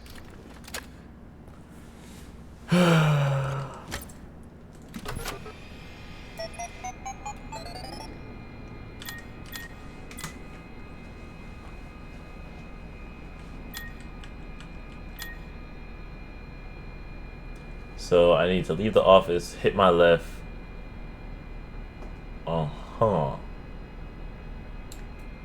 There is a lot going on in this game. They do not give a nah, bro. It's just a body at this point.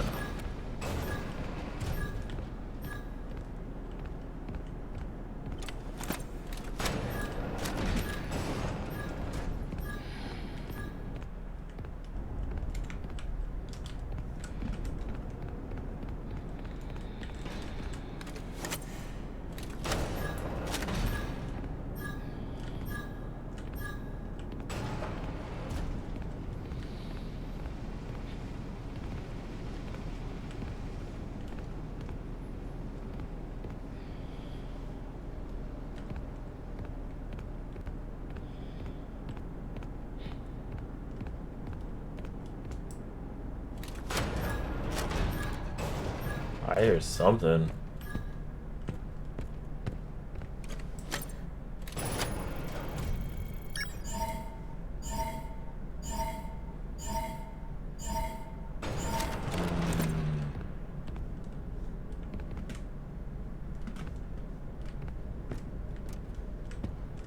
Can't even go up that way, damn. That's good, Dino.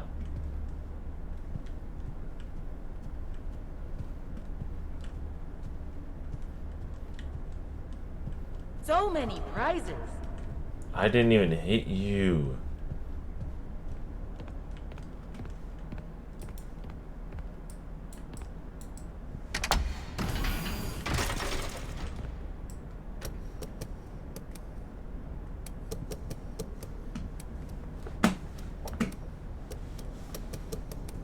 Bro's about to break his arm.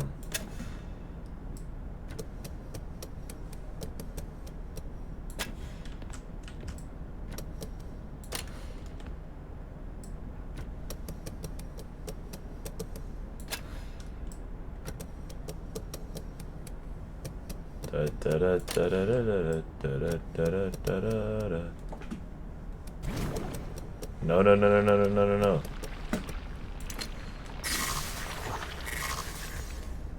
Yes, Mio. Oh, it's not ready. Boom.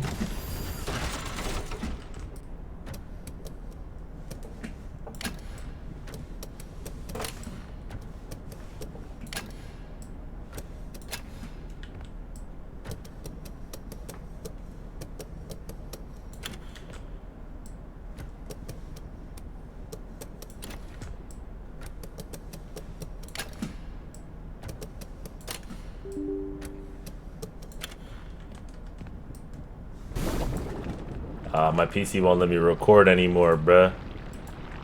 Praying to Twitch right now that the VODs are good.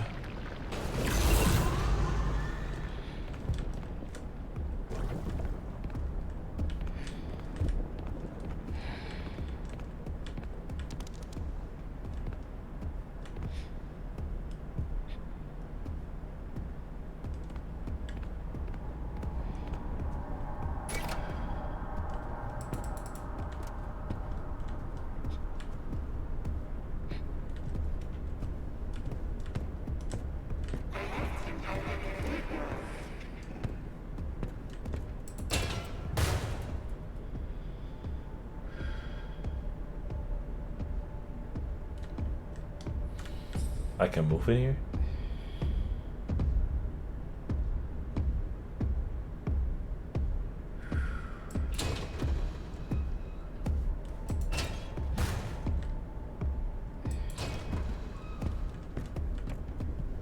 Which game will I play first?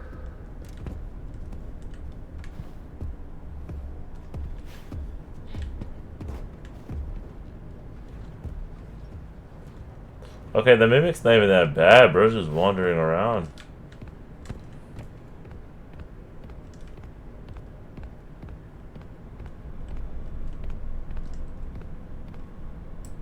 Notice to all workers.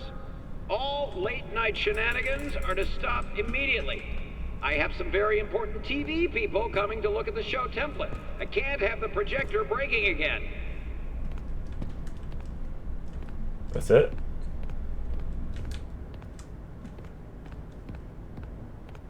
What's this?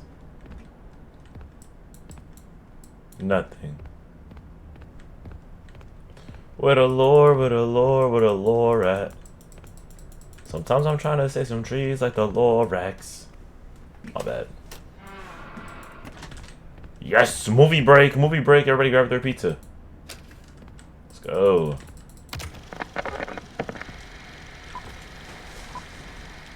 Let me grab a slice. You look terrible. Why would you say that about me? Exhausted. So much to do by morning. I'll never be ready for my big presentation. All I want to do is sleep. Why sleep when you can stay up latte? Stay up late? No. Every time I go to sleep and come back, you stream it. New. What's good, Tyrez? Try it. Let's come still on that FNAF grind, bro. Oh, distinctive taste. Rich and roasted, yet creamy and sweet. Give me more. That's Murray's secret recipe. The Stay Up Latte creates the perfect cup of coffee suited to you, based on your coffee habits. I know what you want better than you do. I am always watching and learning. Have another cup. Have another cup. Have another cup. Morning. Did you stay up all night? No, I stayed up latte. After 2 full pots, I'm ready to work. Promotion, here I come. Ha ha ha. That's the Murray's difference. Yeah, I'm not drinking that shit, bro. I'm good off the cups gang now. Me too. And these the actors. How much do you think they make off that? Alright, where am I supposed to go? But yeah, we're barely into the Mimic. I think we've gone through like 2 bosses. Okay, I gotta go to the workshops. Okay. I think.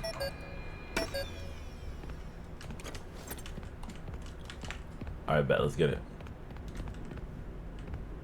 I came in through this way, right? Yeah.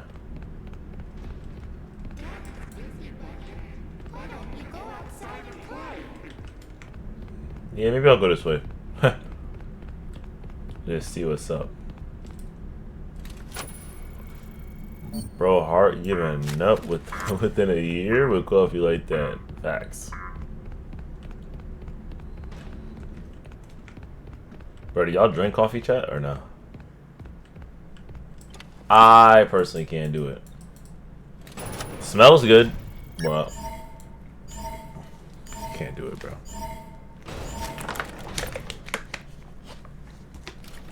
I used to. What made you stop? I need level 2 access, right, to get in here? Yeah. Okay. Not level 2 access. I just need a different badge that I just don't have.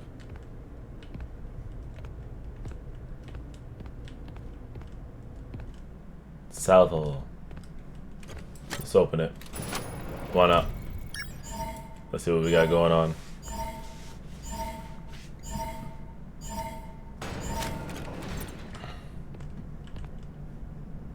Oh, I remember this area. There's a 6 here. There's a 2 here.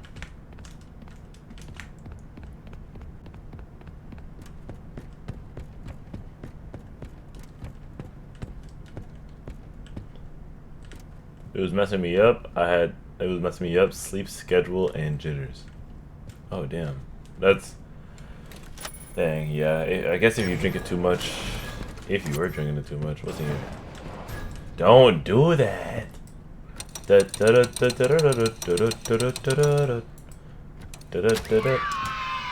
go. I've been wanting one of these.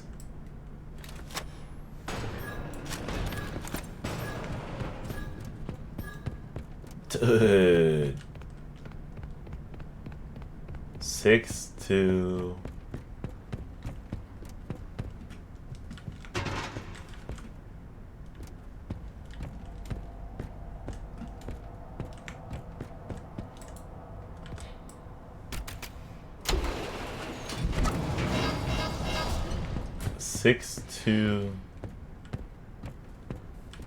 Nothing here.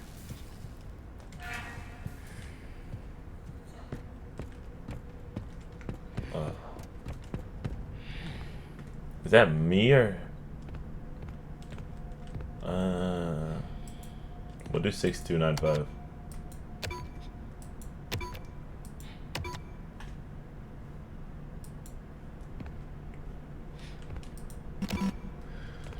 It's 5? Oh man. Alright, I don't like my character's breathing patterns.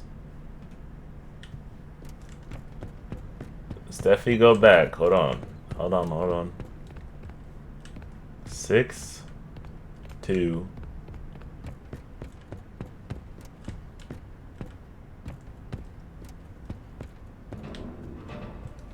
There's a 9 here and a 99. 995?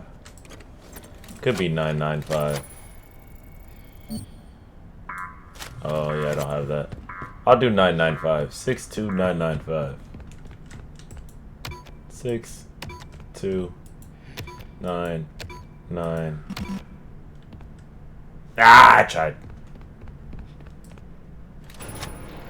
Well, coffee tastes bad. I don't know how people are even gonna take 1 cup, let alone 6 to 8. Wait, Loki, you had 6 to 8 a day one time? Whoa. That's a lot of coffee, buddy. I don't mean to call you buddy in like any rude way, but that's a lot of coffee, man. I didn't mind it. I think with like the right flavor, coffee can be good, but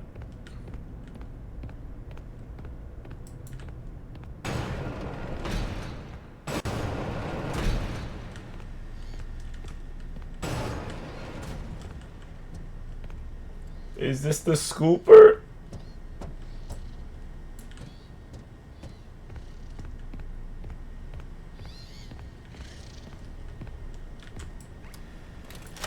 Talk to me. If you're assigned to run the demonstration, please follow the demo instructions. I'm A not. completed director suit is required. Use the costume lift to access the theater booth. It won't operate unless you're wearing the suit. Once you're in place, the stage manager program will guide you through the demonstration. Good luck. Oh, I mean, break a leg. Sorry. You're putting a suit together, gotta find people? No, Spring yeah. lock assembly may But be required. Please ensure there are no hazards that could cause issues. Mr. Helpful is worried about the effects of moisture on the suit's functionality and safety.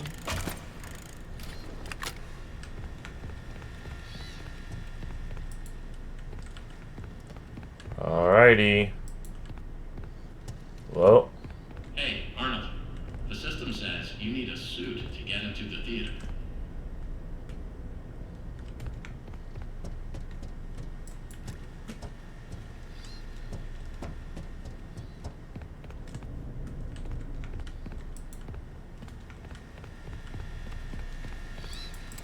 where's the suit? Where's my suit? Where's my suit at? Trying to suit up.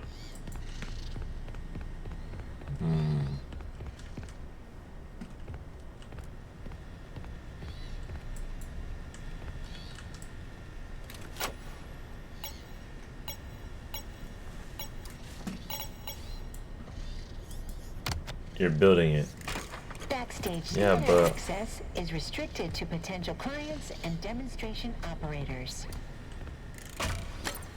For your safety, a spring lock suit is required.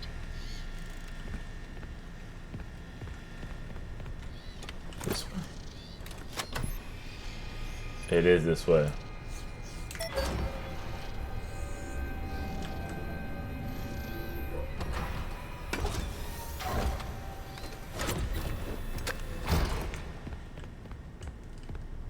Hey, Arnold. The system says you need a suit to get into the theater. I like this. Ugh. Oh, not that bad.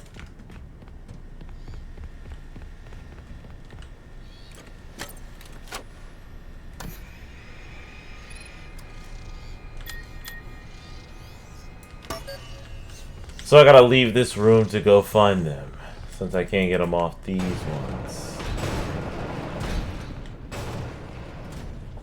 Yep.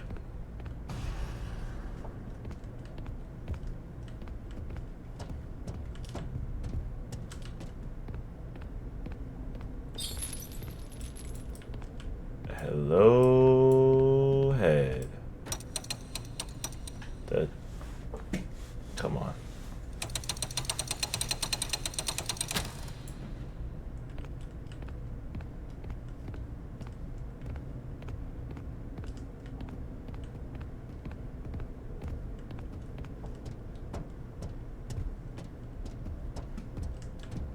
Alright, you need to stay down there and mind it.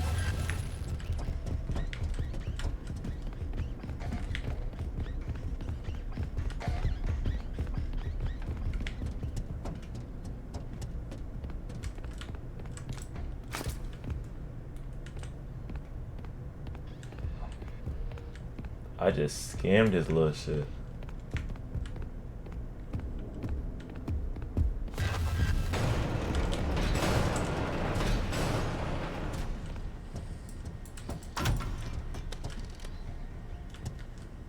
He can't get me while I'm in here, right?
Okay. I'm kind of cooking. I know where 2 more pieces are.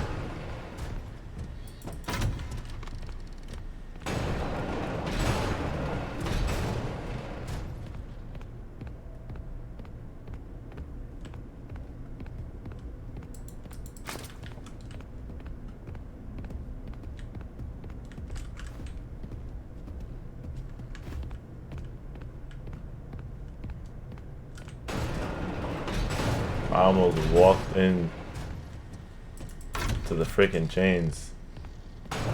Yo, happy December, y'all.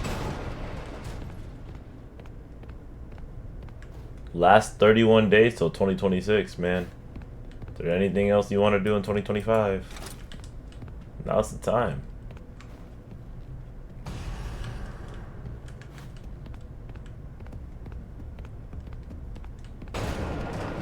My fault, he will soon. What?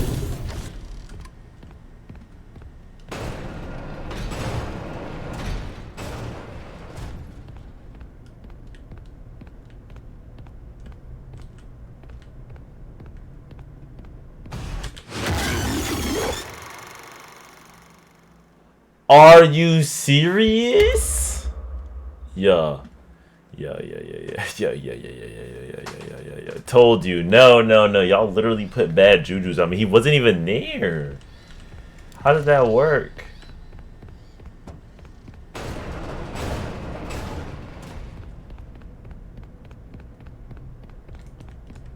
Bro literally appeared out of nowhere, yeah?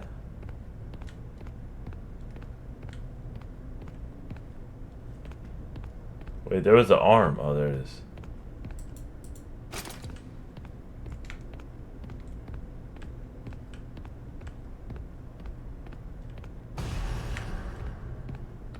A laser blaster. We did it. We did it. We did it. Yeah. Do I need a hand? What's good, George?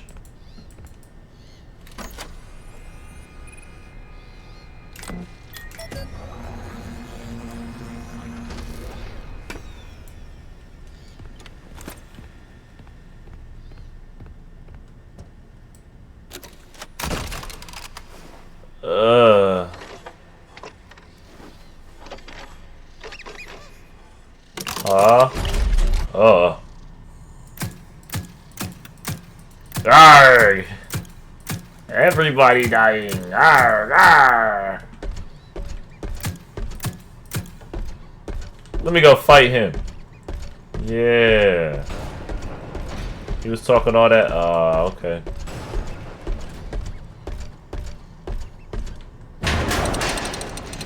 Make sure what happened to William. Wait, make sure what happened to William when he was in the suit that happened to you. Yeah, I know. Facts. I got taller. How tall we talking? Let's get cursed. How we doing? I'm doing good, George. How you feeling? Move. Move.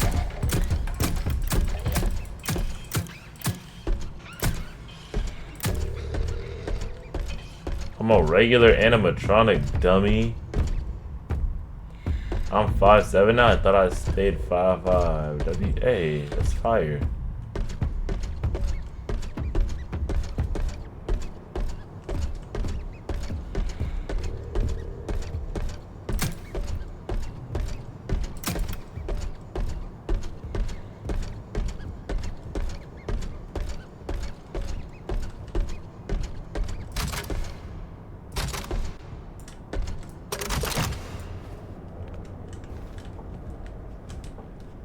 You think the Mimic's gonna take over mine?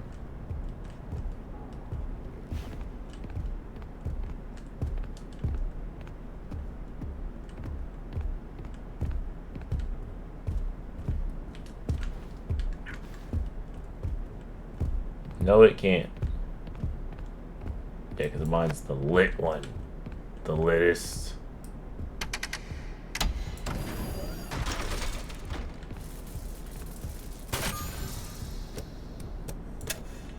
The littest and the fittest.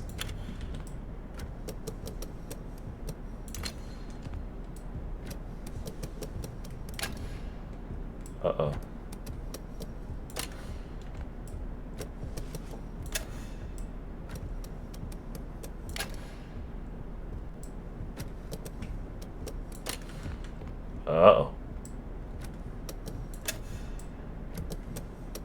Nope, not that one. Or it could be.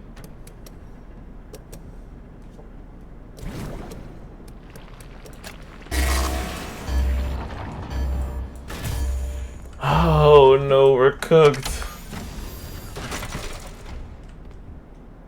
Okay,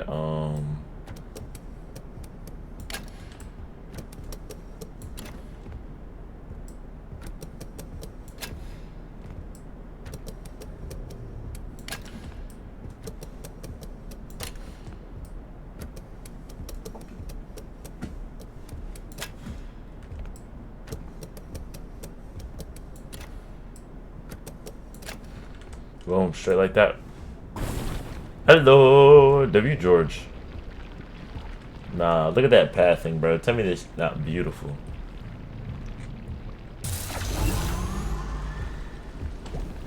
We have power.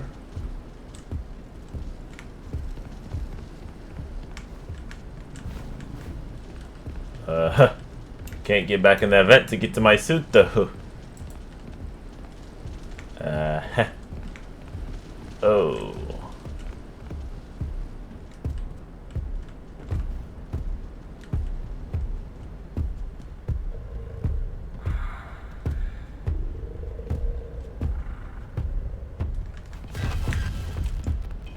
Shawty like a melody in my head that I can't keep out, got me singing like.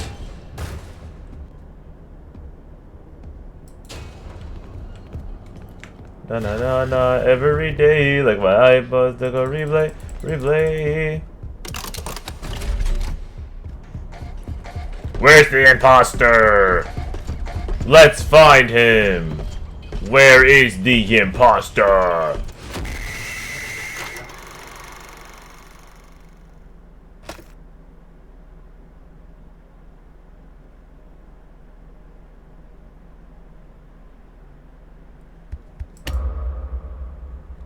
Okay. Alright.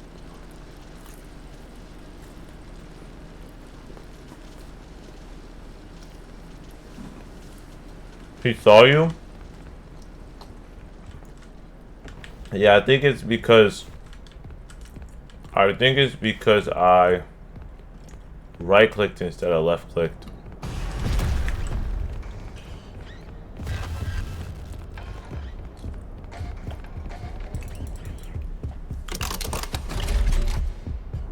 Where is the imposter? Where is the imposter? Where is he?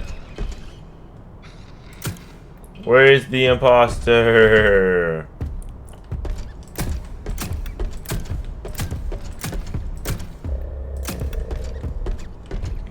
We'll find him. You and me, T-bait. Oh, I like this one.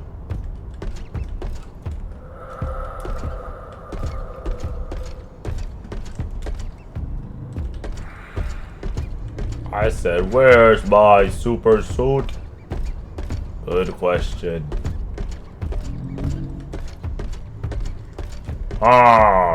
Wherever this imposter is, I'll stand really far over here to find him. I sure will. We'll find him together right now.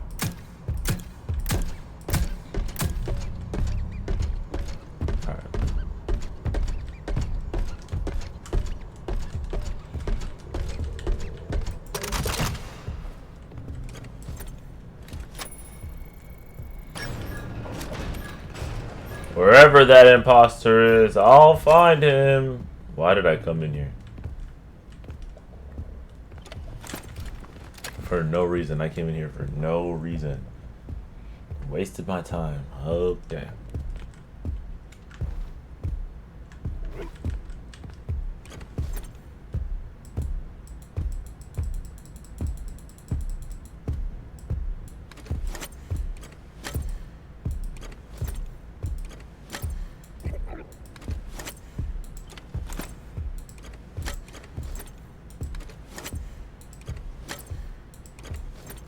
Was she around? Oh, there probably is.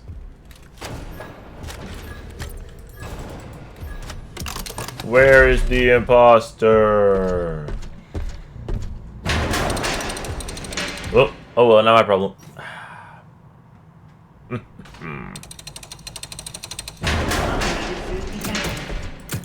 Run demonstration pre-show. Whoa.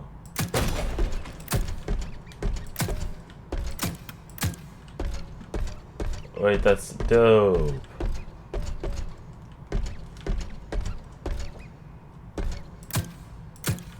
Oh, I gotta get out my awesome, amazing, beautiful suit. Psh, I need one of these in real life. Oh, why did you go? You weren't even supposed to be there. You were supposed to be here with me and David. Oh, how am I supposed to tell David that his mother is gone? No, you don't. How am I supposed to raise a kid on my own? His life is ruined. My life is ruined. Aw.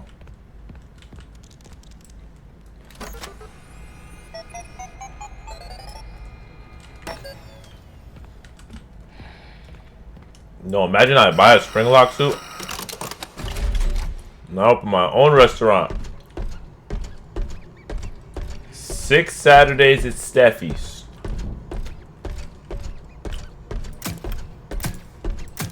Six Sunshines at Steffi's. What else do we call it?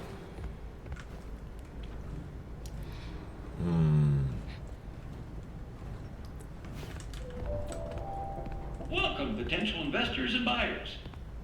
Are you thinking of getting into the children's television entertainment space? Not really. Are the costs of writers, crew, and puppeteers holding you back?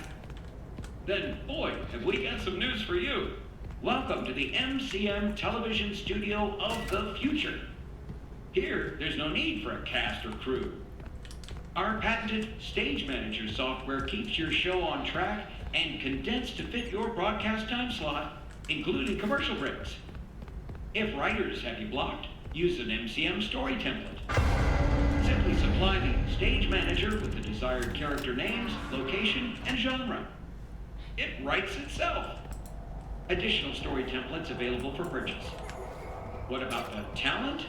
Well, we removed the talent. No difficult puppeteers, demanding actors, or moody directors needed.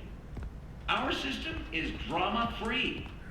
Simply interact with the performance by shooting targets to progress the story. And of course, you'll save a fortune on production costs. The MCM studio comes equipped with automated cameras, props, and lights. Seat filler audience included at additional cost. This example show is written and performed by a single costumed writer, director, cameraman, puppeteer, producer in front of an automated studio audience. You're not the guy that always comes back just saying. No, what if I am though?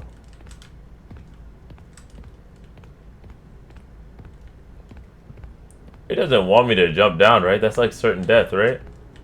No, that literally... What is down there?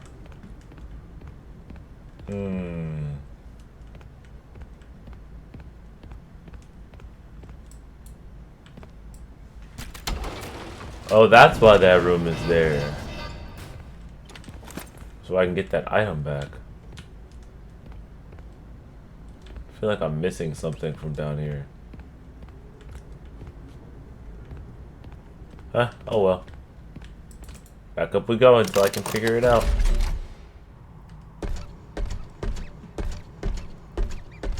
Where was that film room at? How far back do I have to go?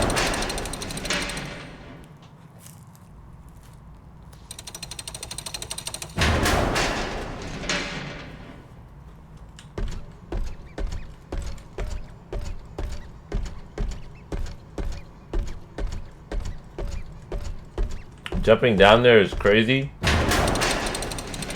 My protagonist legs. Ooh, what kind of pizza you got? I don't actually know. Is that bad? It's got pepperoni and some other stuff.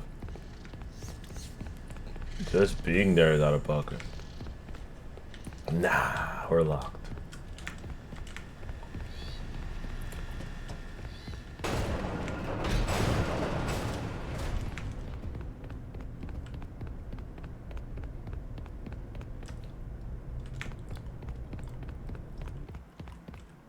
This way. Nope, wrong way. This way. It's the right way. It's pepperoni. I think there's Italian sausage on it. And I don't know what else, I'll be honest.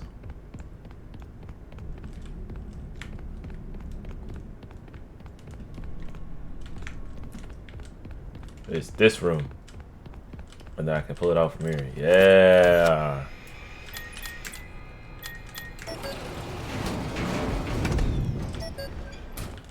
Come here. Nice. Oh yeah.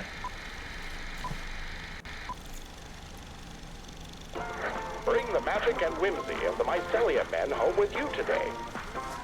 It's the new musical Mycelium Men. They repeat any song they hear or anything you say.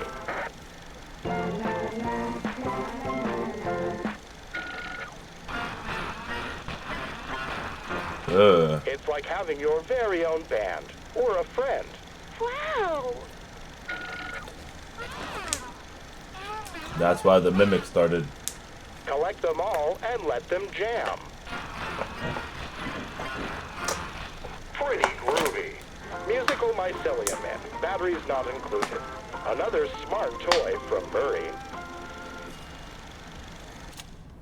Huh. Bro, I swear if I hear that annoying melody one more time. What? They're out here singing their best life. La la la la la la la. Nah, that's tough.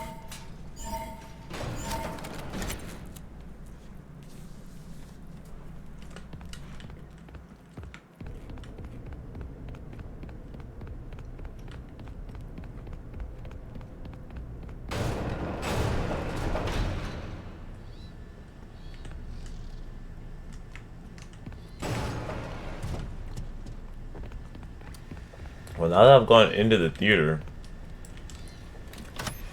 I gotta look at a map.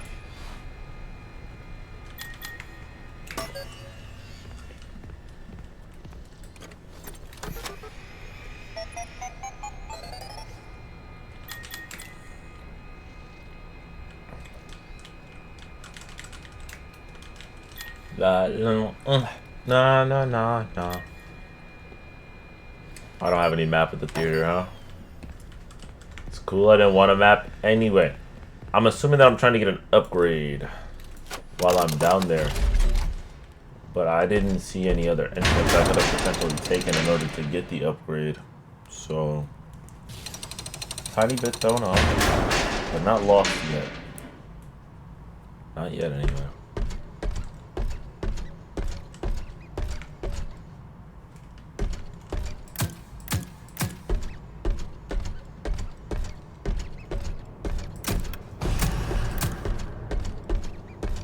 La la la la la la la la la la hey la la la.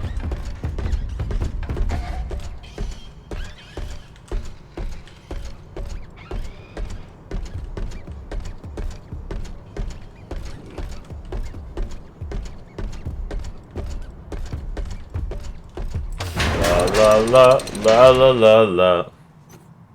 Bro, like, why is he running at me like that?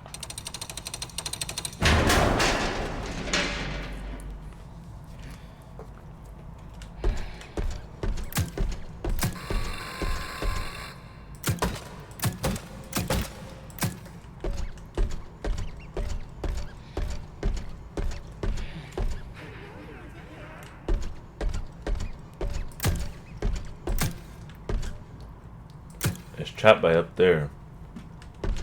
I need to let it down somehow.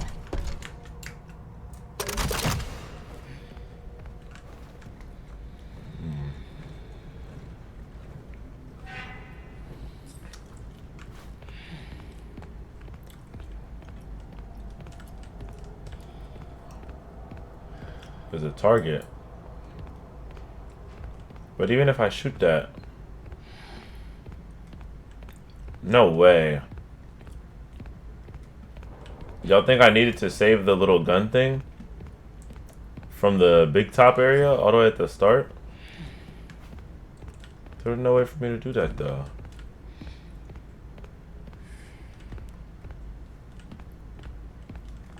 That's like borderline impossible, yeah?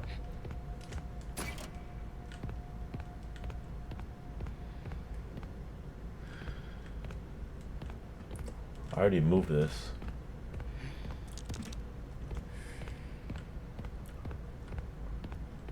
Oh. I might be blind. Just a little bit.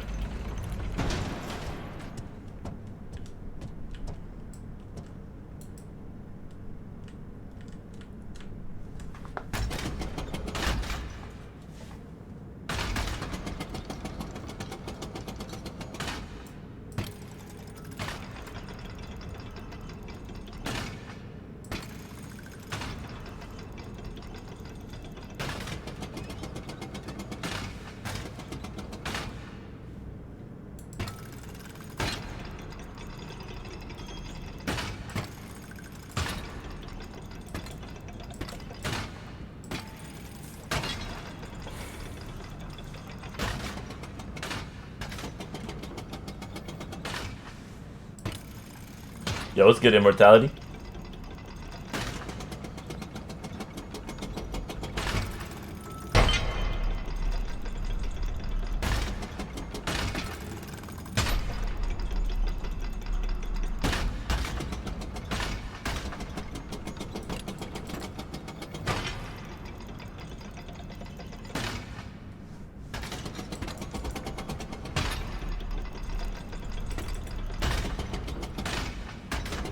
This game seems longer now. Watching somebody else play it. I think I'm just slow at these types of games sometimes.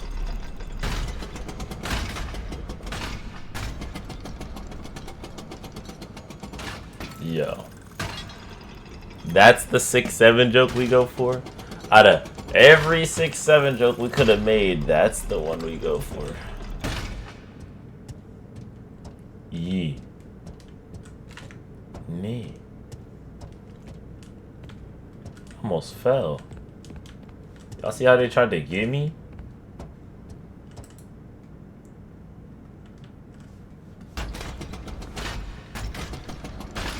Okay, I might be a little idiot. I didn't even realize, what, that it was a 6-7 joke?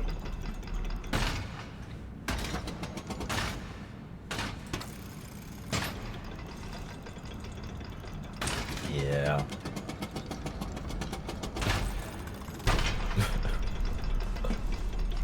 I did.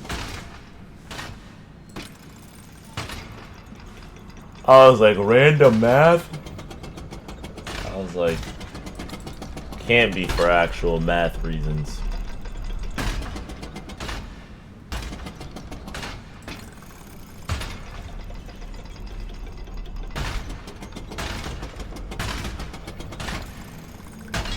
I love math. Math is tough. Math is tough, but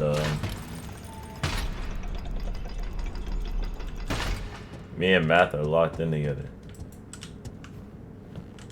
What the? I clearly, you know what? That's actually smart. It's not safe. It's not safe to do that. So 6, 7, 76. 201 divided by 2.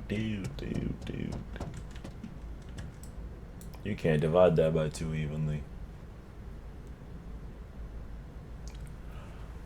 Oh, 105. 1.5. I meant to say 105. Wrong. 100. Bro. Yeah. Bad articulation. You said 1.5. Yeah. That's why I'm not gonna fight with it. Because, like, I should have articulated myself more right if I actually wanted to win.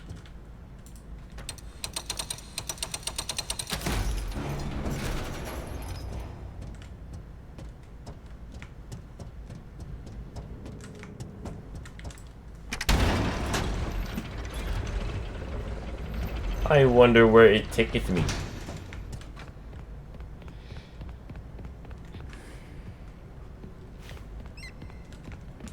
I'm friends with the monster inside of my head. I'm with the voices inside of my head. They're trying to take me. What moves? Do you think I'm crazy? Do you think I'm crazy? Places, please. Operator, report to the stage manager.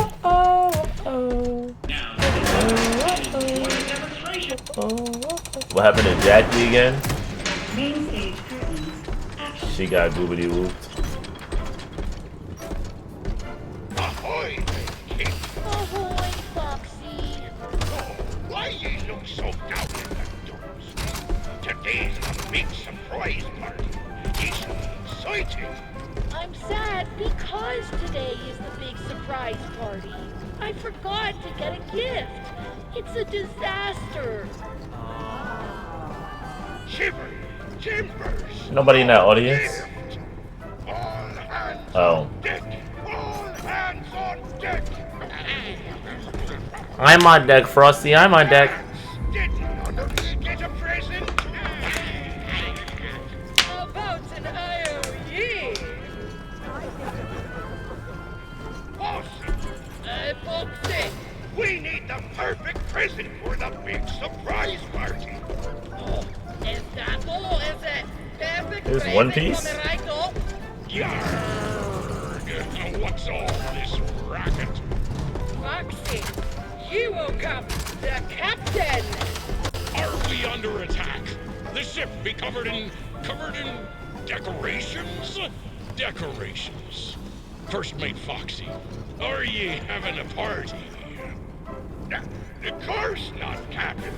We would never. Right?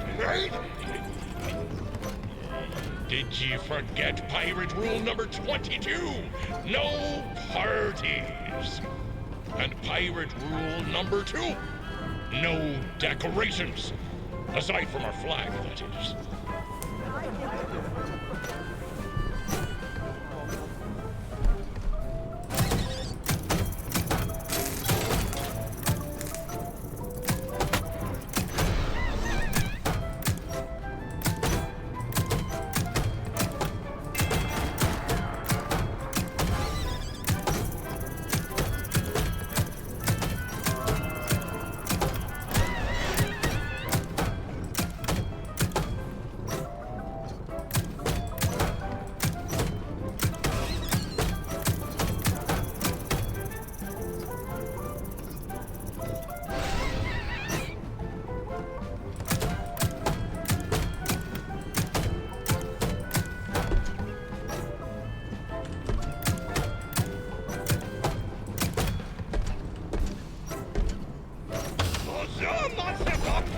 The snacks are ready. Lord, how much did he make? I say alone, there was no guest list, so I made a little extra. It's not enough. I can make more. Party snacks. Pirate rule number 1. No party snacks. That's the rule.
Foxy!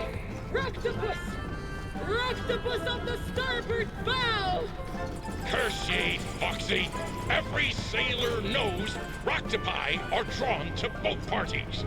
This is why sailors don't have boat parties. Hey, man. Groovy party. What do you got to eat? Come on, lads! Stop that Bro, what the? Far out. I'm stuck to watch this whole thing, dude, which is crazy.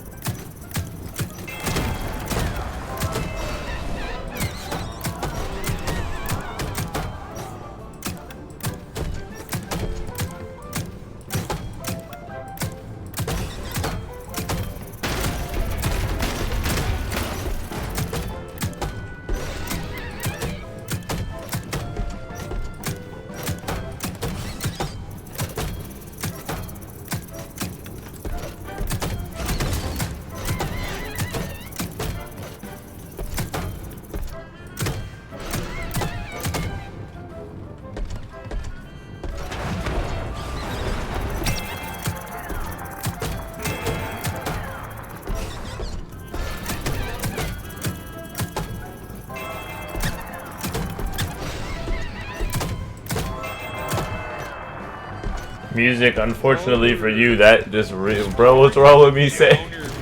What a bunch of squares. The mods blocked it. You all work together for once, like a real crew. You've made me the happiest captain on the seven seas. Foxy, you did it! You did it! You found the perfect present for the captain!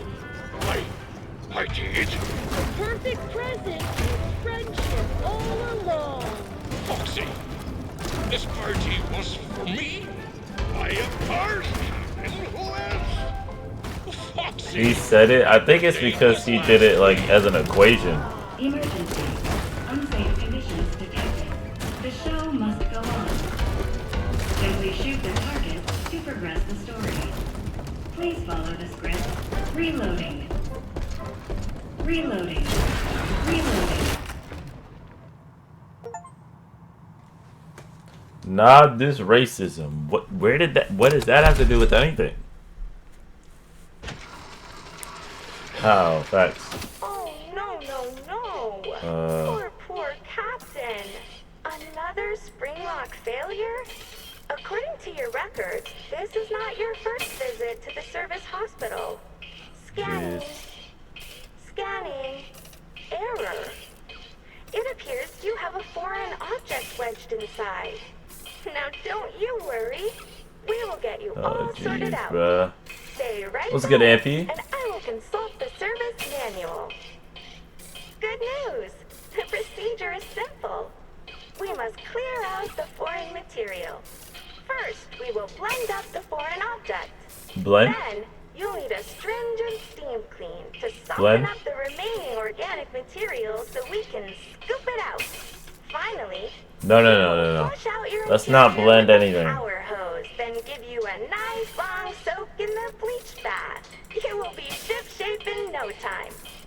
Please wait here until your number is called. There are 4,625 tasks ahead of you. Let me out.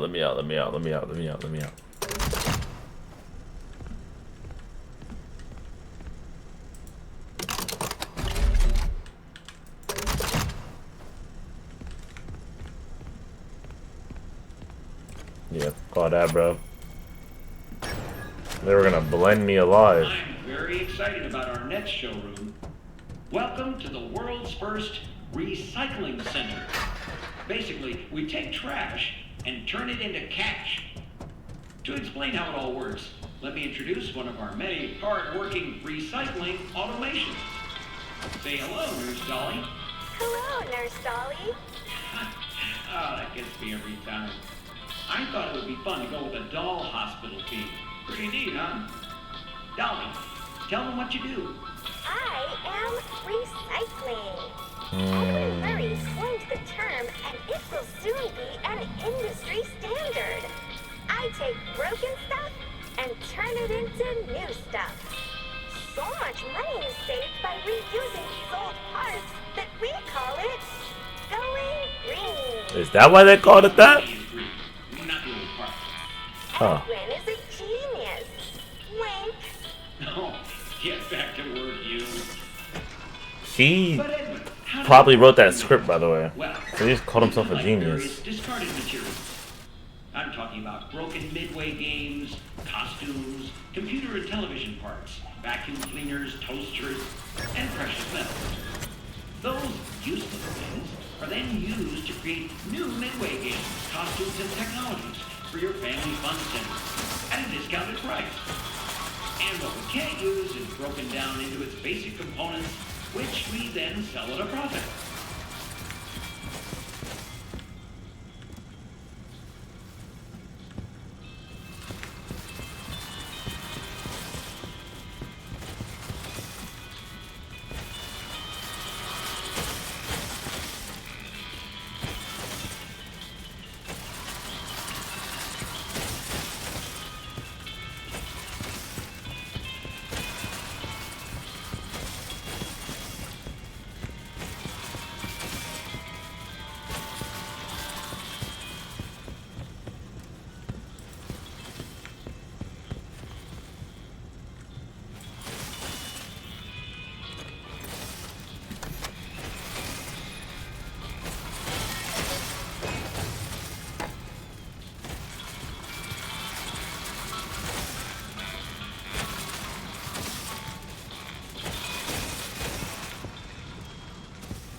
Right.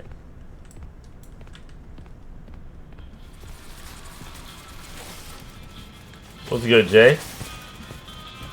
Welcome back, Birdie.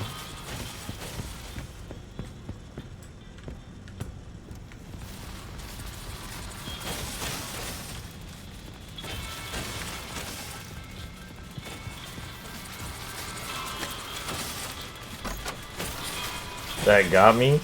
I feel like it should have got me, I ain't gonna lie, but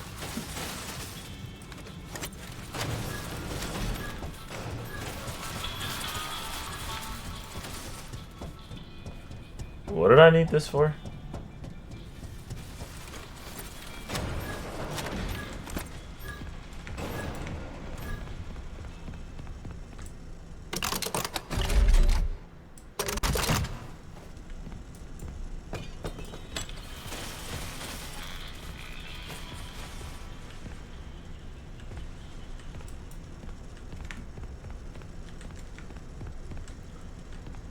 Okay, and it's included though. Oh, I wasn't even reading chat, bro. No idea. Your heart rate is sub 70, but you will be like 90. Now, when you're sitting down, that's always low.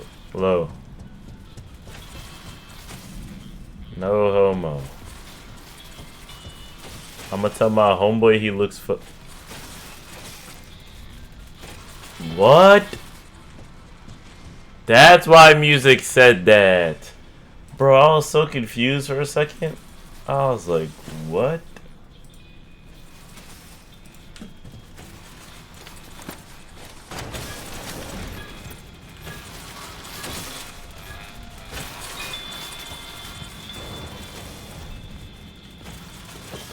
What do I do with this piece?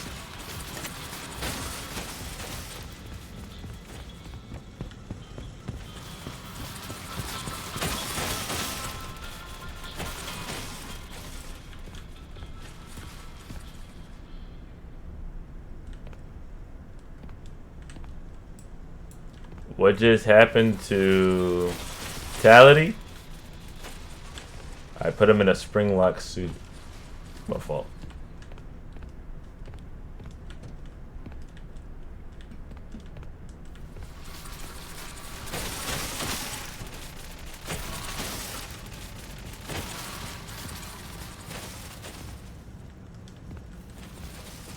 Wait.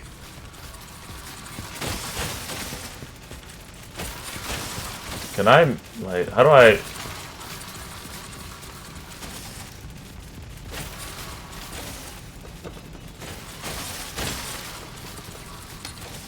Wait. Where'd it go?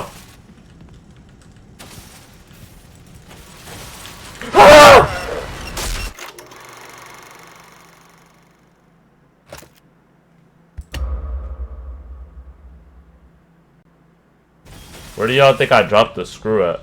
Or the... Please don't kill me.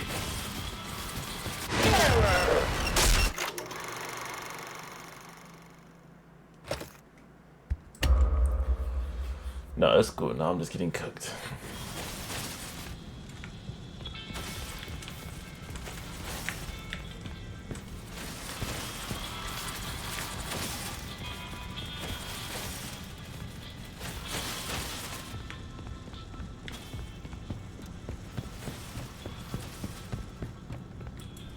Oh.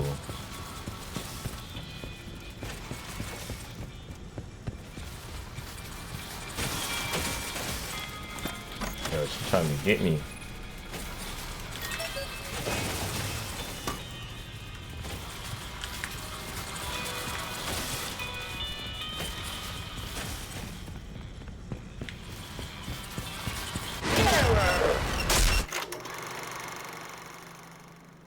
I kind of thought I had it.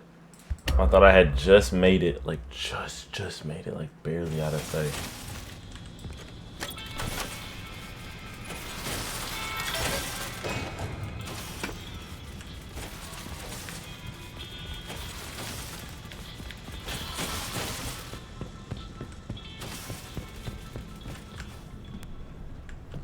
Surely they don't do it again. No, they do.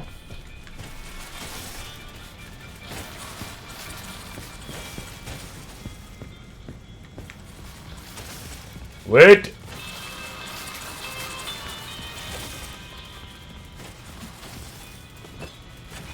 Okay, now I don't know what I'm supposed to do with this. Or I guess I just keep it.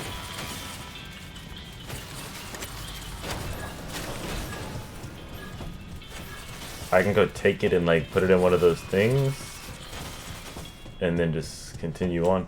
Or if I go back up, do I need to go? Oh, I can't go back up. No, I'm literally trapped down here. I forgot.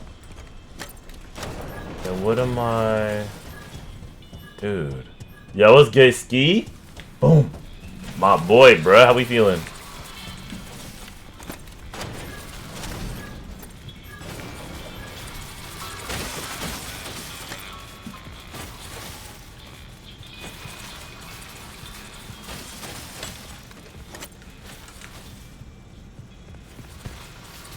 Whoa, whoa, whoa, Shuddy.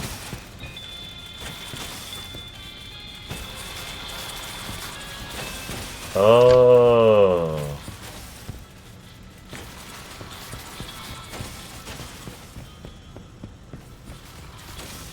No.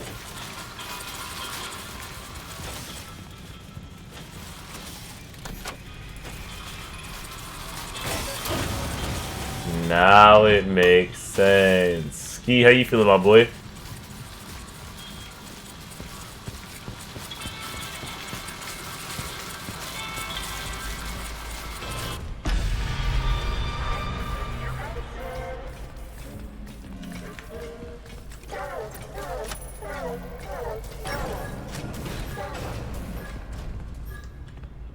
The frick?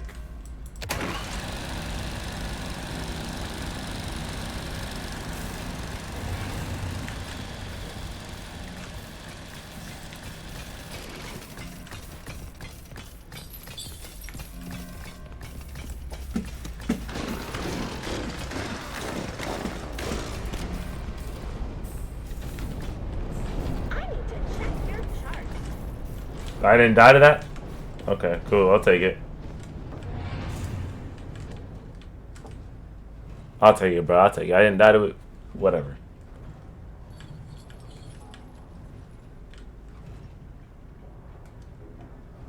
That looks very FNAF-y. I think I won't go that way.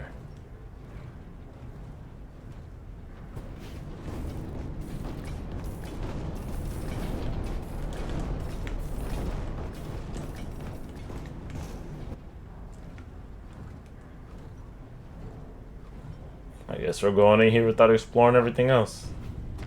What looks FNAF-y, this room.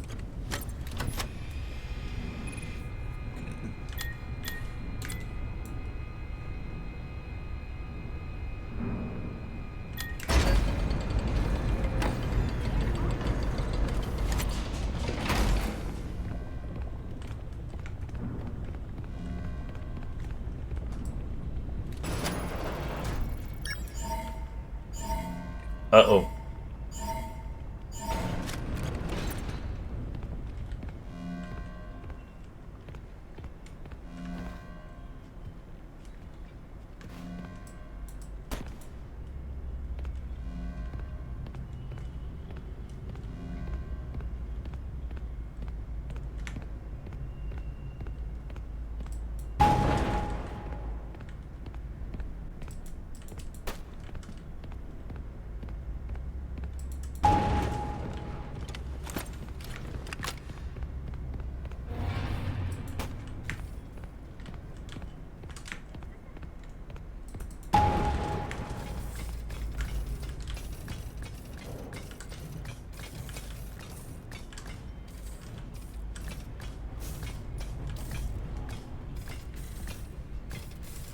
Refurbishment required.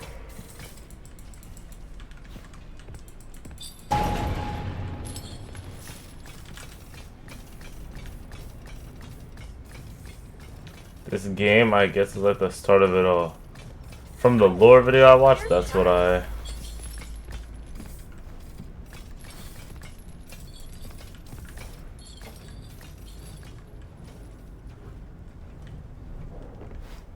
Yes. About time we get that upgrade, bruh.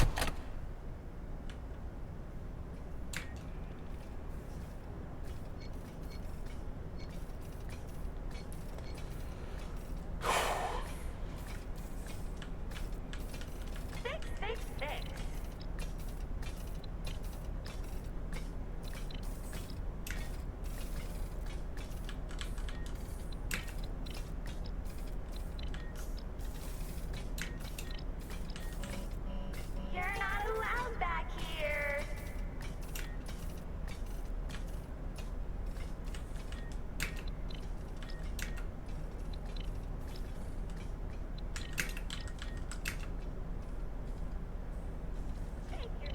Wait, I didn't, okay.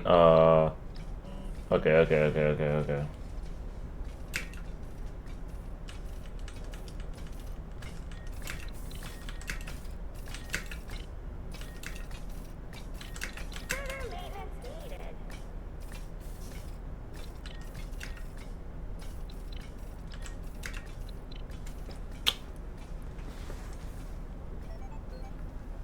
Yay! I did it!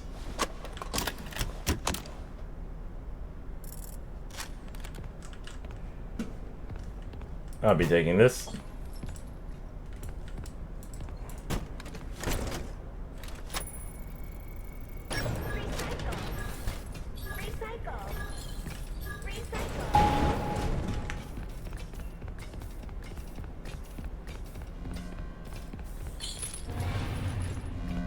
Reduce, reuse, recycle.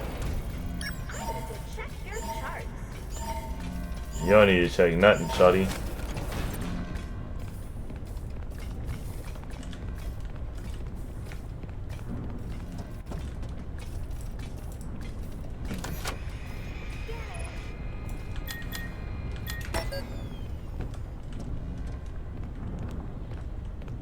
Oh, jeez.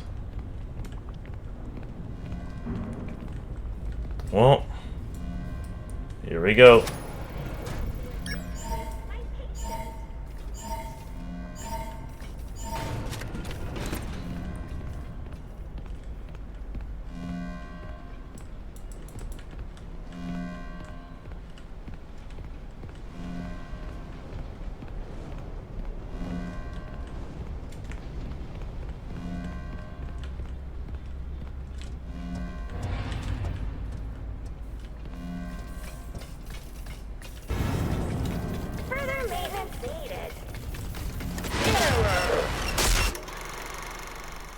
There's a locker right there. I decided to go for the freaking. Oh yeah, I'm a little slow for that. I was like, no cutscene, cutscene. I was like, cutscene, give me cutscene.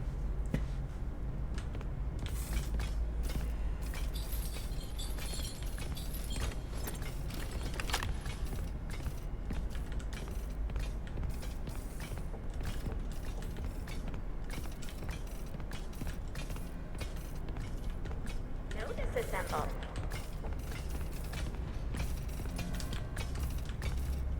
It is definitely giving teacher from Poppy Playtime.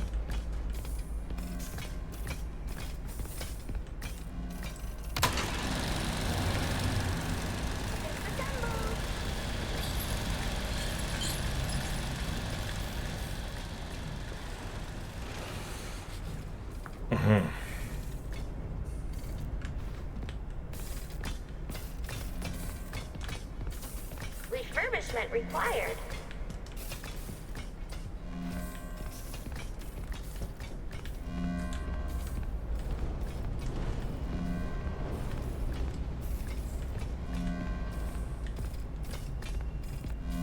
Fix, fix, fix.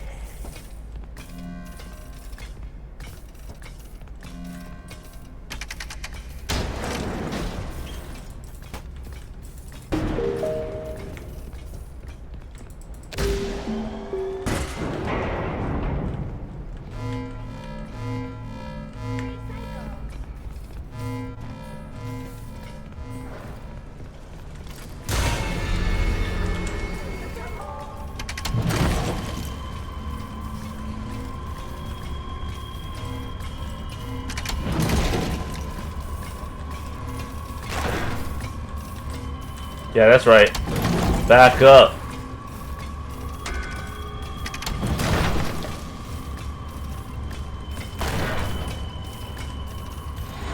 Hey, lady. About time you got up out of here. Goodbye, bye. I didn't see her die though. She might still be alive. That could be a problem. She really does remind me of the teacher from Poppy's Playtime, so that was such a good comparison. Hello, what? Somewhat similar death to? I mean, the door closing on her, but she literally got thrown into a pot of lava.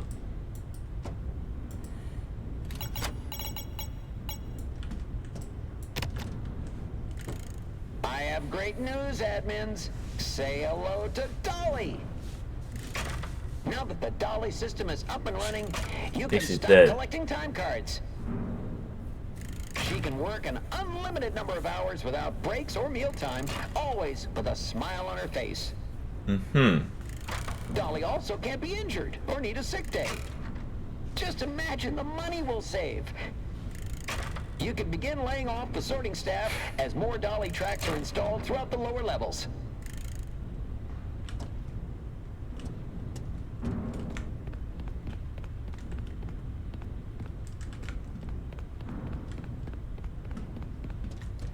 I forget what I'm supposed to be doing down here.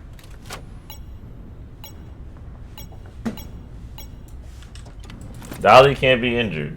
Yeah, injury. Hello, creator. Did you lose your way? Yes. This is no place for creative thought. It's so loud and clanky. Head back upstairs and make the magic happen.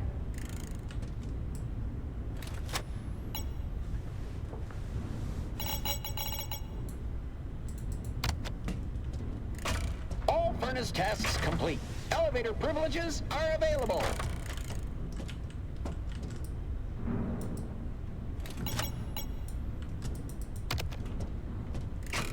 Attention security personnel. We need to keep the furnace running every night. The recycling center staff is not to leave the building until the furnace checklist is completed every night.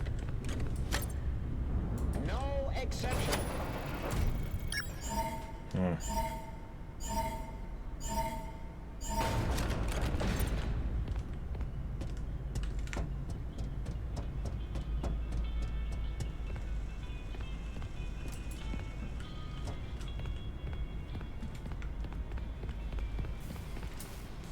Interesting.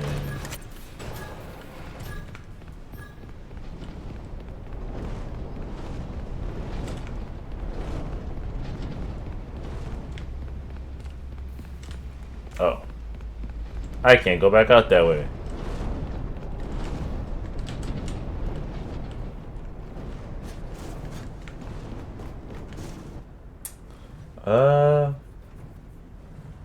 There's no elevator.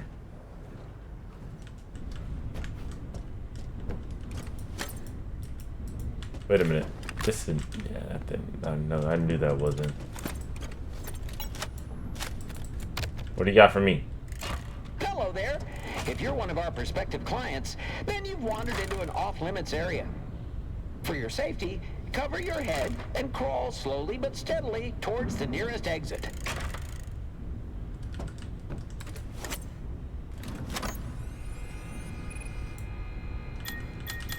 Oh. Bruh.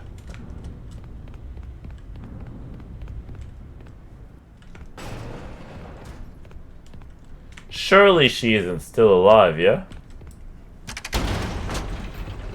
Oh, they're taking me down. She's definitely still alive. GG. Can't be injured. No, she about to show me her injuries. Oh, jeez. Dolly, I'm sorry. I wasn't trying to hurt you, none. I just also wasn't trying to die. You know? Dolly?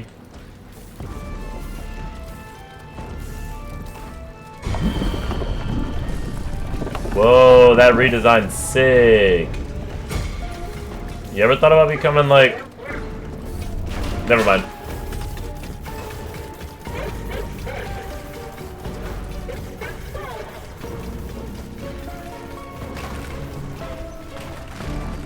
Need to run track, babe. No, my soul! I didn't hit the lava, so where did I fall to? Whoa! Hey, Jesse. Hey, hey, hey.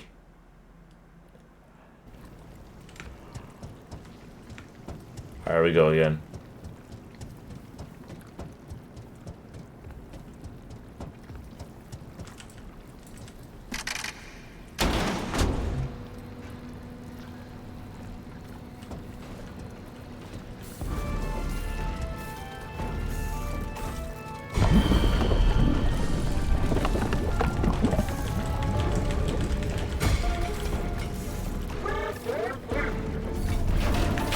I'm going.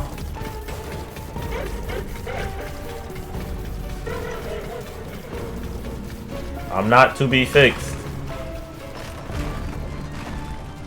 There's nothing wrong with me.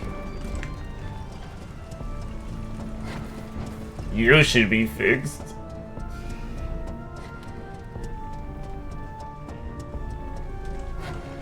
Go.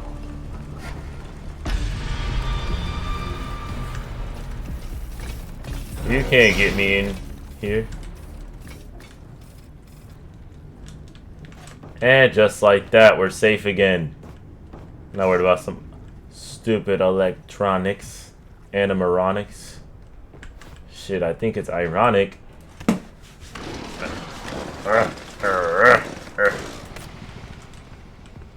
that the fixer needs fixing.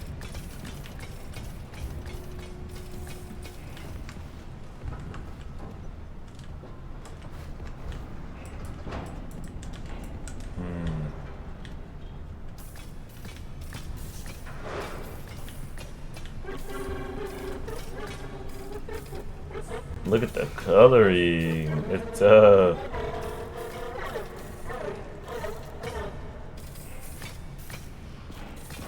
that's right, Dumbo Mumbo Jumbo Lumbo.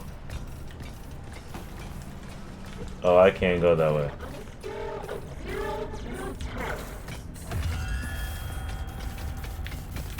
What do you got?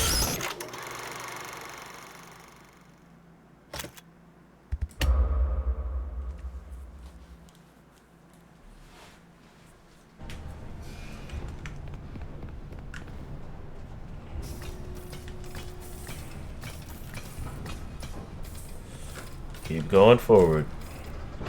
Keep going forward. Keep going forward. Oh my god, her heels held up.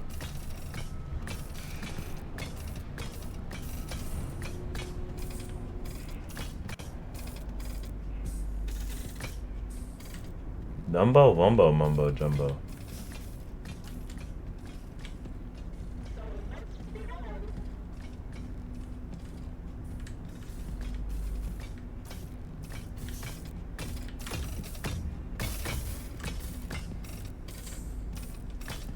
No fucking way.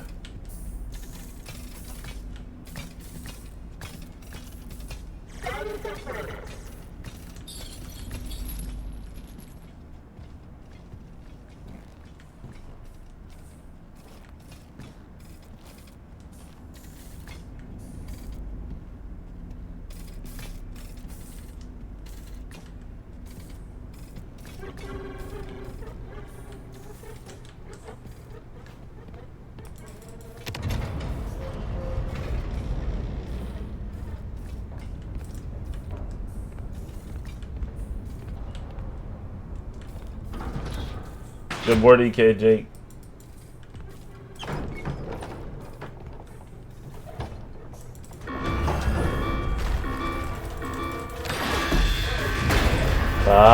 Bye.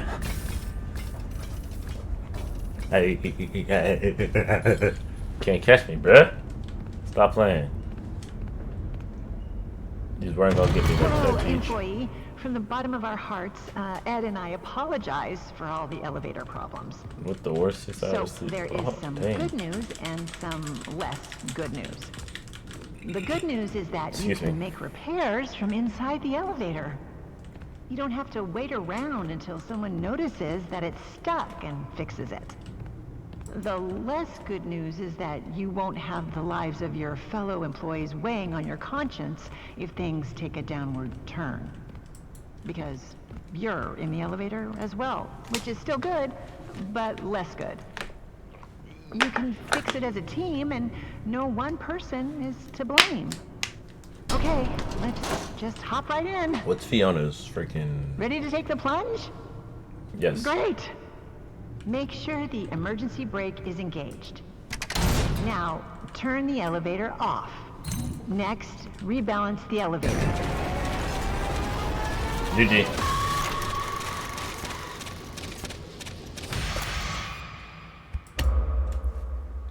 GG. GG. Straight to my Hello, death. employee. From the bottom of our hearts, Ed and I apologize for all the elevator problems. So there is some good news and some less good news. I woke up 10 minutes before my The good alarm news feeling is like that burnt you can chicken. make repairs from inside the elevator. How does a burnt You chicken don't have feel? to wait around until someone notices that it's stuck and fixes it. The less good news is that you won't have the lives of your fellow employees weighing on your Burnt. That's what I said. conscience if things take a downward turn. I don't know burnt. Because you're in the Y'all have elevator never as been well, burnt chicken which is before, still so you don't know how it good, feels. But less good. Me? You can fix it as a team, and no one person is to blame. Okay, let's just hop right in. Maybe I have been.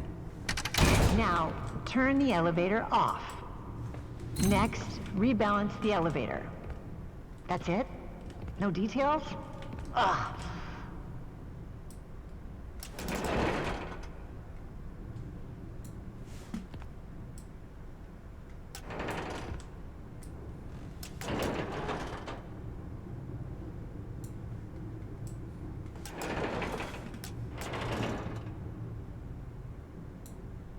When the rebalancing is complete, open the elevator doors.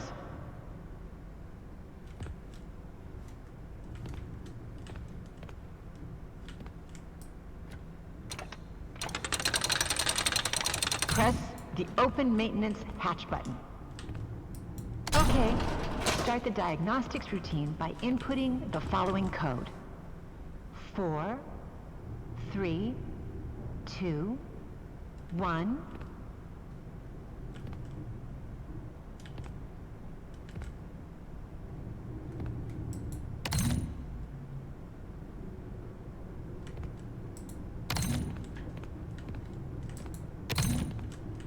I hope that worked. You are now safe to close everything up.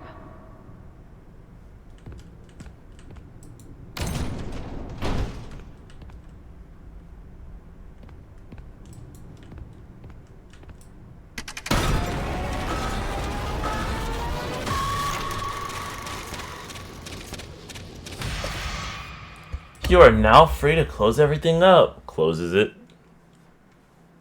Die. Okay. Start the diagnostics routine by inputting the following code. 1, 3, 2, 4.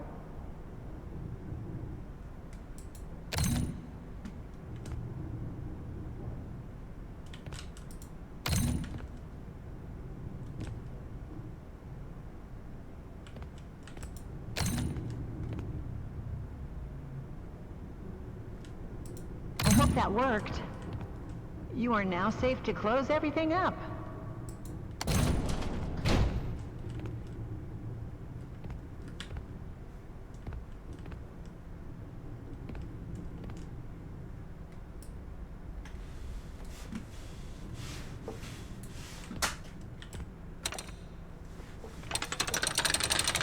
Turn on the elevator and disengage the emergency brake.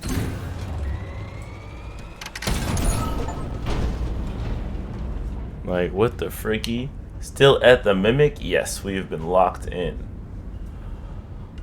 This is our final FNAF game to replay. Oh, GG. There goes the elevator. Oh! Hey, Ryder. There's too much weight in the elevator. I'm not here to shame. Just trying to help you fix the lift. Now, let me check. Okay, I'm ready. So disorganized. If you're personally worried about weight issues, I suggest a good diet and exercise.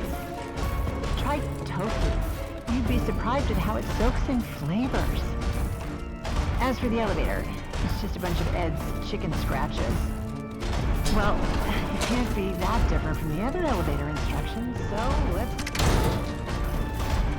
Oh, right! You need to realign the elevator using the realignment thingy.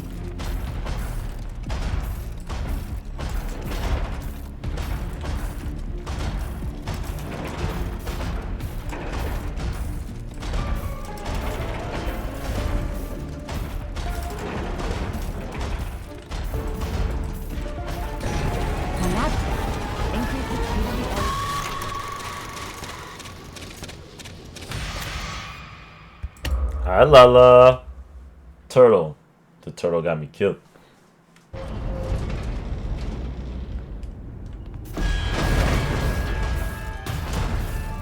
Hey, Ryder. There's too much weight in the elevator. I'm not here to shame. Just trying to help you fix the lift. Now, let me check. This is so disorganized. If you're personally worried about weight issues, I suggest a good diet and exercise. Try tofu. You'd be surprised at how it soaks in flavors. As for the elevator, it's just a bunch of Ed's. You're not calling you fat. I have been putting on a couple of pounds. It can't be that different from the other elevators. Oh, right! You need to realign the elevator using the realignment thingy.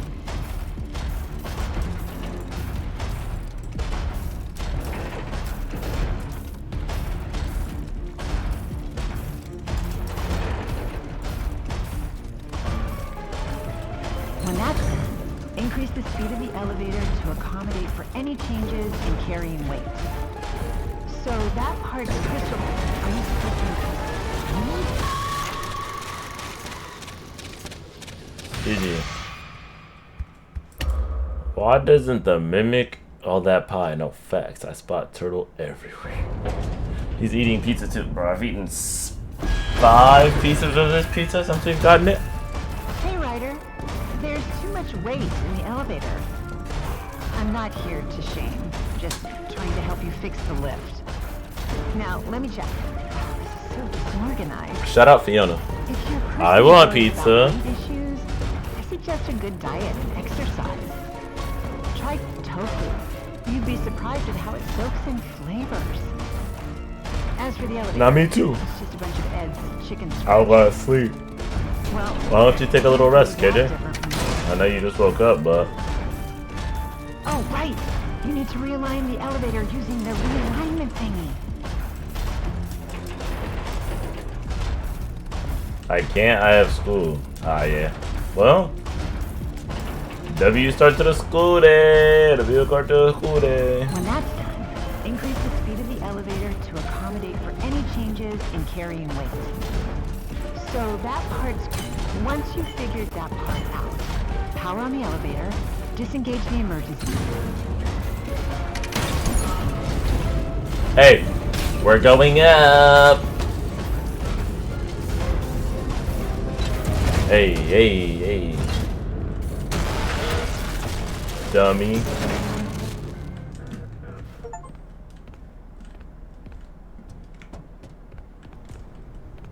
Back upstairs, I think. Steffi, share, you ate 5 pizza slices.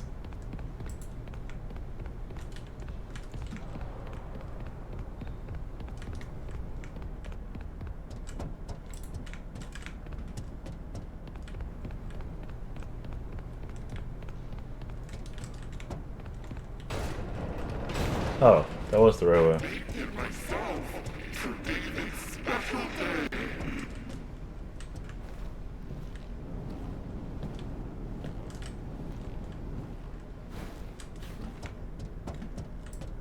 Oh.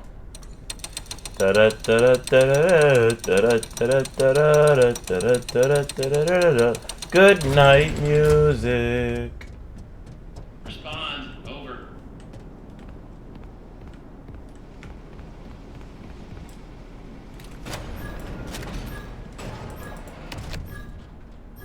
Funny how the 3 a.m. thing is telling me like how long, you know, like how much longer I got in the game. We're about like halfway. The best way to the admin wing is through the warehouse. That's the big room you've been standing in front of all night.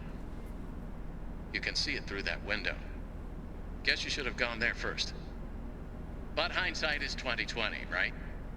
As always, try to keep quiet and don't draw attention to yourself. Do that, and Get I'm that positive assignment nothing done. else bad is going to happen to you. Until the next time something else bad happens to you. Okay. Well, let's go, yeah.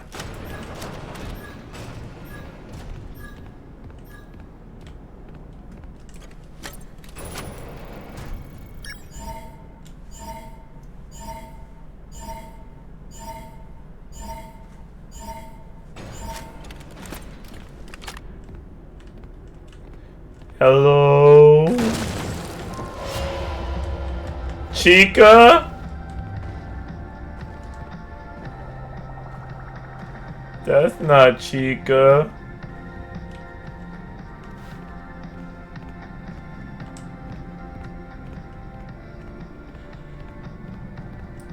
That's Freaka. Oh, this isn't looking too good.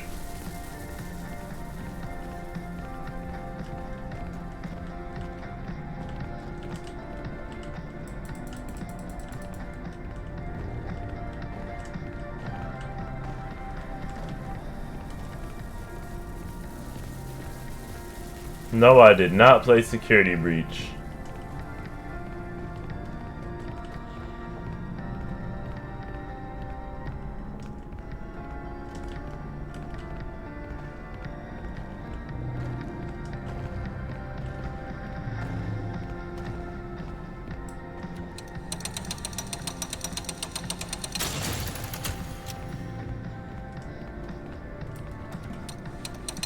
Is this the next one? This is the Mimic.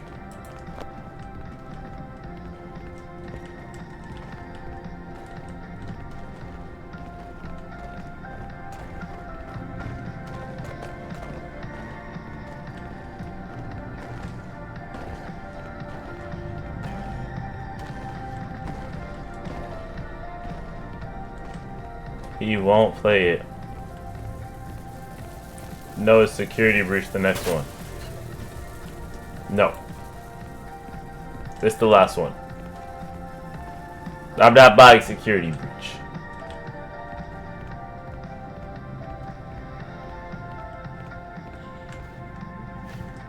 For multiple reasons. Hey.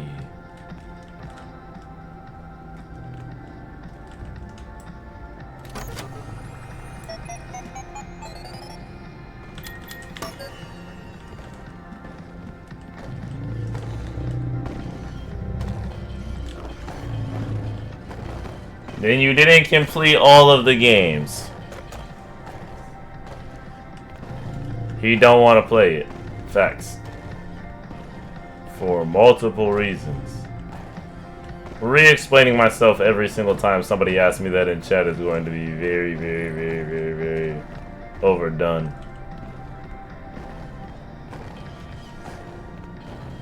So...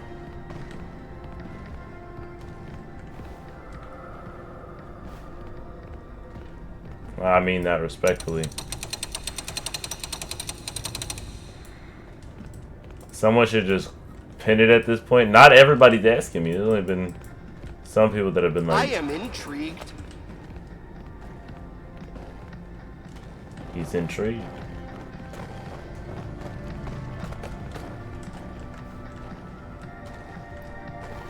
But yeah, I'm not playing Security Breach. If I had the money to get it,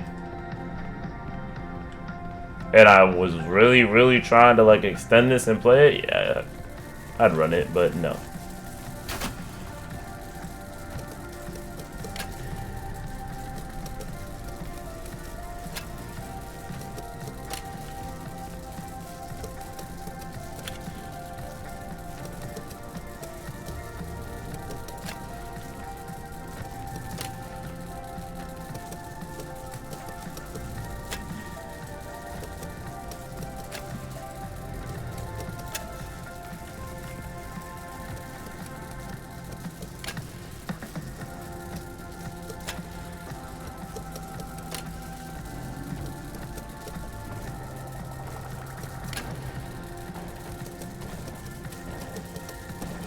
A security breach? Nope. The mimic is. Like.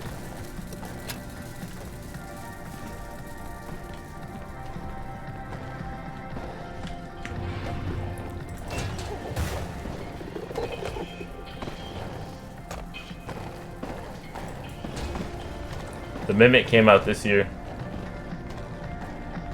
June of this year.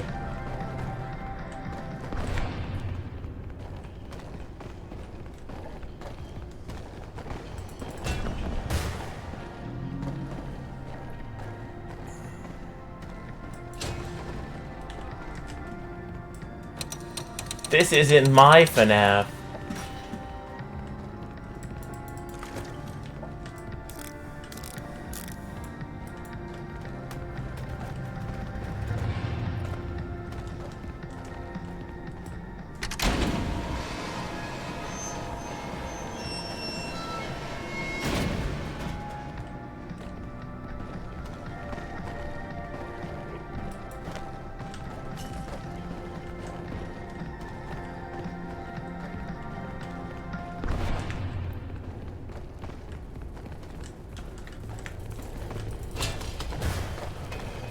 I mean, I would play Security Breach instead of the Mimic, but do your thing. Then you play it.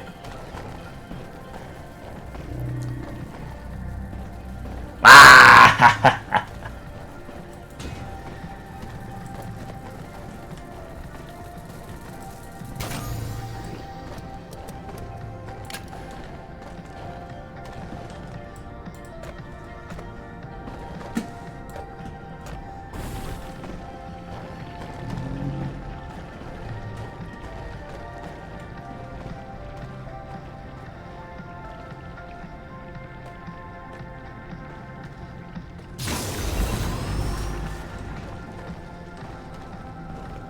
Yo, gang, you got leaked. Here we go. Here come the troll. I got leaked. I'm going, bitch. OnlyFans.UK Steffi_gun. Yo. Who the? Yo. Hell no. Hell no. Hold on, hold on, hold on, hold on, hold on, hold on, hold on, hold on, bro. Hold on, bro. Hold on, bro. Hold on, bro. I'm clicking this shit. Click it, it's you. Dog. No fucking way. No fucking way. This fake ass shit. This fake ass shit, bruh. Yes.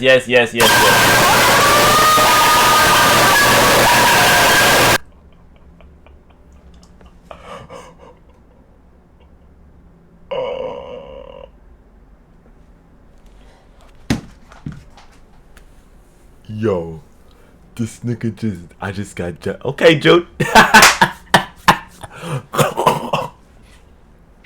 Okay, June. Nah, okay. Yo, okay. Nah, I got your edge. Hey, that carbon. Oh. Okay, June. Nah, you just wait. And I almost choked on my fucking hair. Nah. Breezy work. Okay. Nah. Wait till we catch June. Are you live right now? The hell, dog. No way. We trolling like that? That's where we. Yo, hold on, bro. W clip, bro. Annie live. Annie's live. Okay, hey. No, we finna get your shit. Just you wait. I got this shit muted. Hold on. Oh yeah. You finna get your shit. Yeah. Just you wait. I got this shit muted. Oh, the background's up. You saw you got leaked, yo. Here you go, bro. W fucking June, bro. Up. Yeah, nah, we gotta get him back. We gotta get June back, bro. If y'all not following June, bro, go show my boy June some love, bro. He just started his June-tember, bro. Or June-sember. Y'all gotta show my boy some love. Let's lock back in and beat this game, bro. Cause I've been live for gosh darn almost 3 days. I'm ready to stop being scared, bro. That was the perfect time to jump scare me. I ain't gonna lie, too. My heart rate got higher than it did in any of these games, bro. Wait.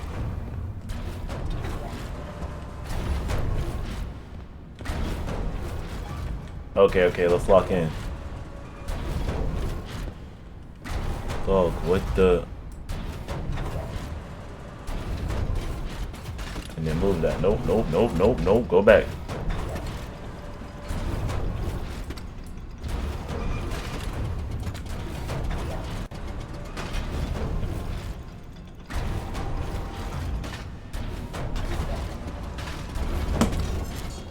Yo, Bonnie the Bunny, thank you so much for the follow. Boom, I appreciate you, bro. Why is everything disabled, dog? I think I was getting spammed earlier. I don't remember really. I believe it was that. I'm trying to jump scare. Here we go.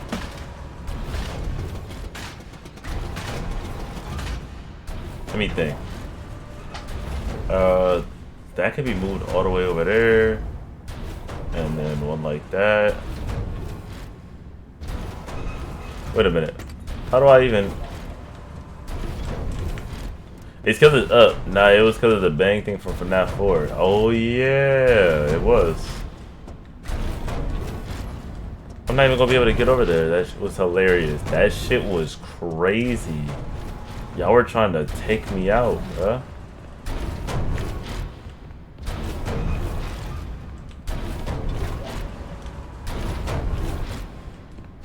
My fault, you good, Brody.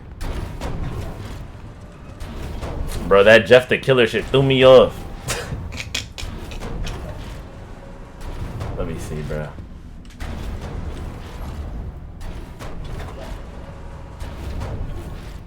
Yeah, that definitely goes up there. And then off the rip, we hit a left. I don't know. To be fair, I did it in between games, so it was safer. Are you out of your fucking mind? Yo, nah, that shit was hilarious. Okay. I'm finna move this one first.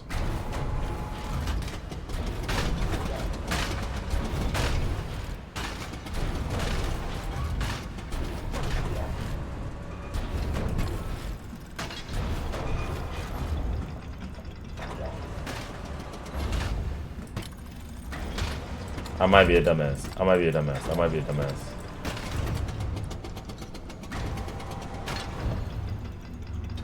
Put that right back. June said you didn't have the money. I spent it all on pizzas, bro.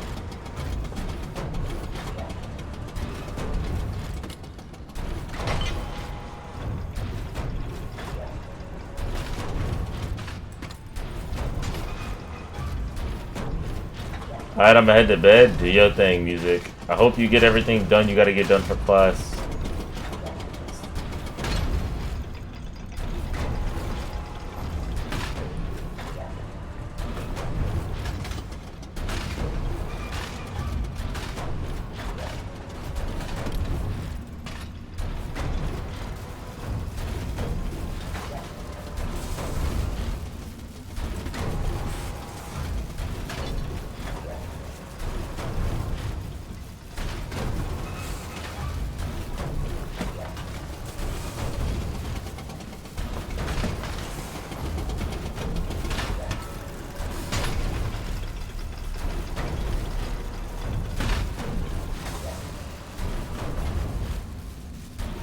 Oh no.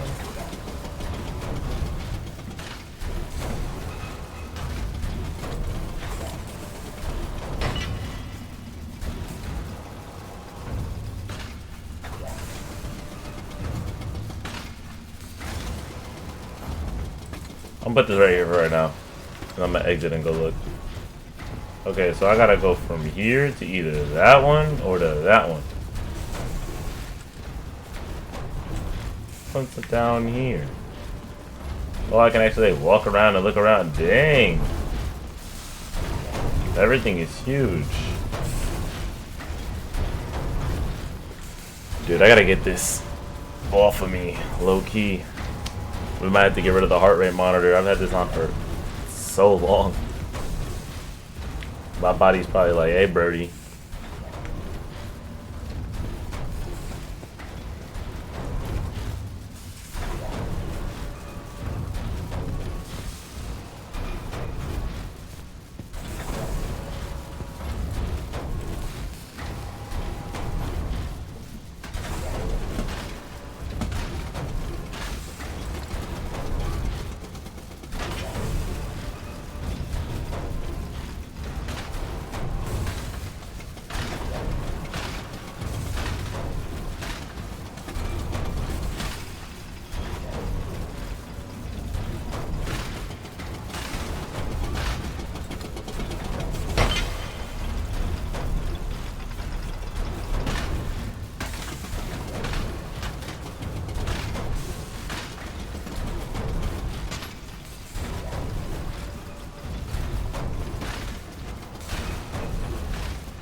This ain't looking too good.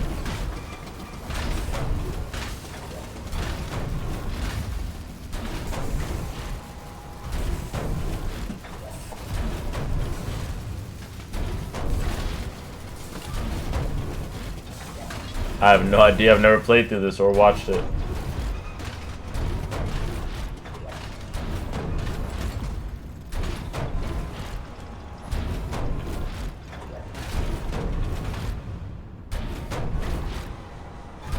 Let me go look.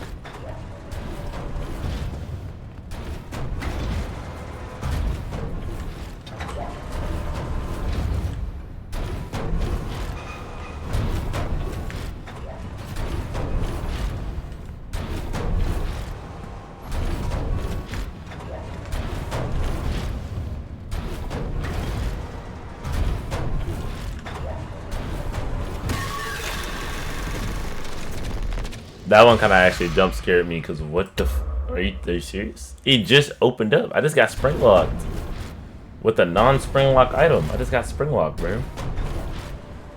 Bruh, I'm saying.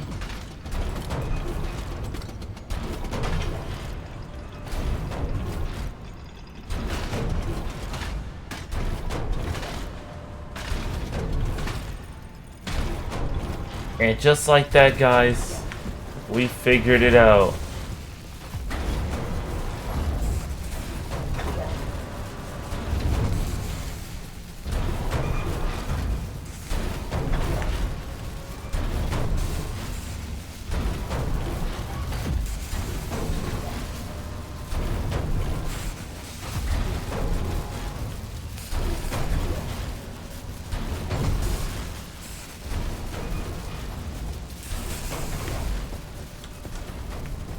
And just like that, we made it.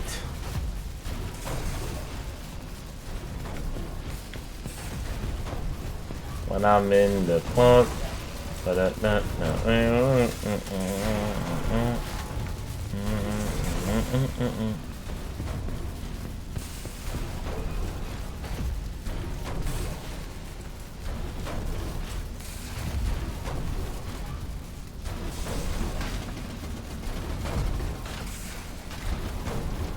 Three ads.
When I'm in the club, what I do, you let me do with that.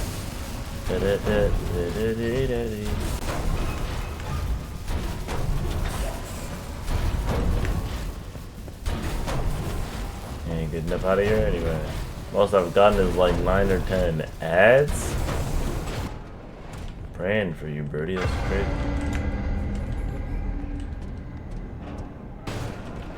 Please don't kill me.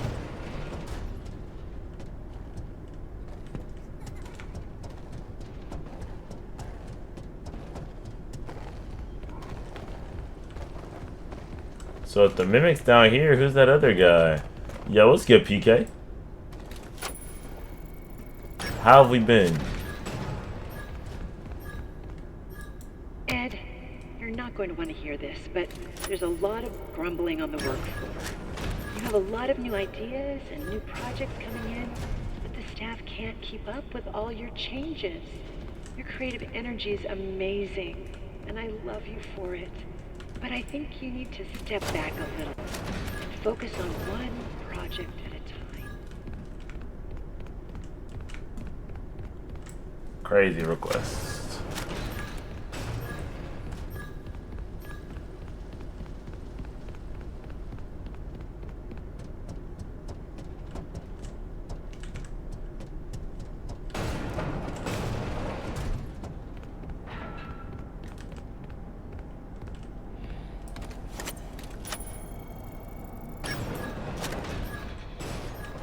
I'll be placing this in there.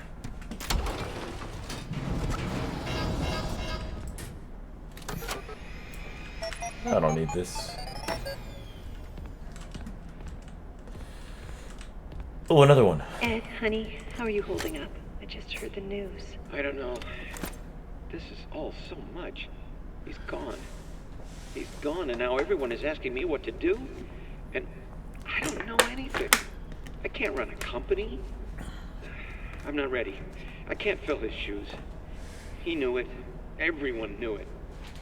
The company is going to collapse, and they're all going to hate me. Ed, you'll figure it out. Just take a deep breath. It's your company now. Your dad believed in you. Otherwise, he wouldn't have left it to you. I guess so. If you could change anything you wanted, what would it be? And then she Maybe asked him rebrand? not to. We could start making some of my inventions for real.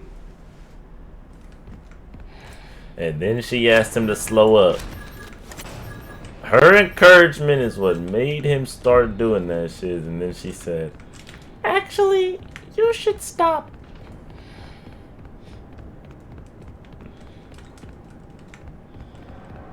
Alright, let me rephrase, because she didn't say stop. She said one at a time. But that's just interesting. Alright, I know I have to go to the admin bay. I just want to check this out.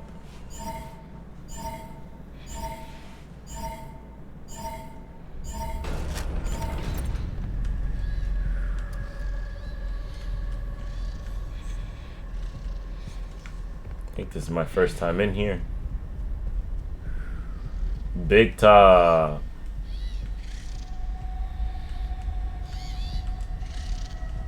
Did I ever go in here? I think I did. I did. This is the first room where I heard something.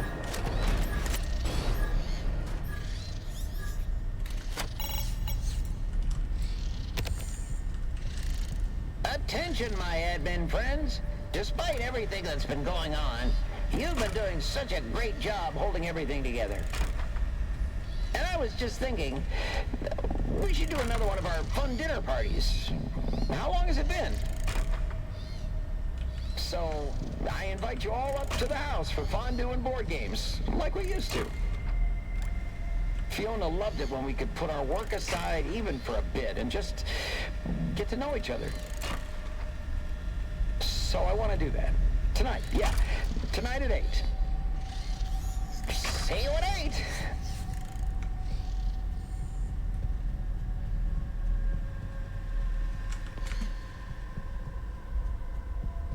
We're side questing.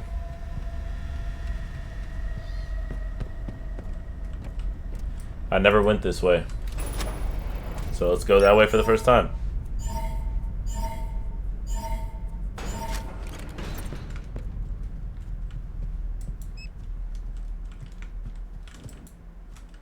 Ah, I need a password.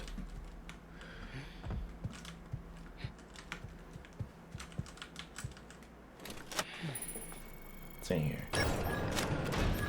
Hey, this don't need no password though.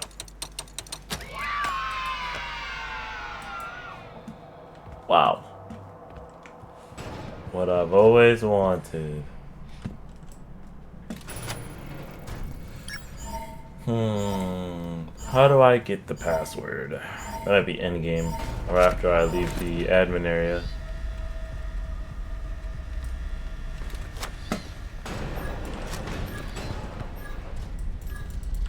Yeah, I think for like and obviously the this, I think it's Sheephead Studio or something Studio has made a couple of these, but like I feel like for like a FNAF, like, you know, you're walking around, this, that, and the third, I feel like this has been good. Nah, I don't need that right now. We'll go back. I like it. It's straightforward. It's simple-ish. I'd like a little more puzzles. And there's been a decent amount of puzzles, but I would just like a little bit more. And a few different types of them. From what I've seen so far, I believe I'm like halfway in the game.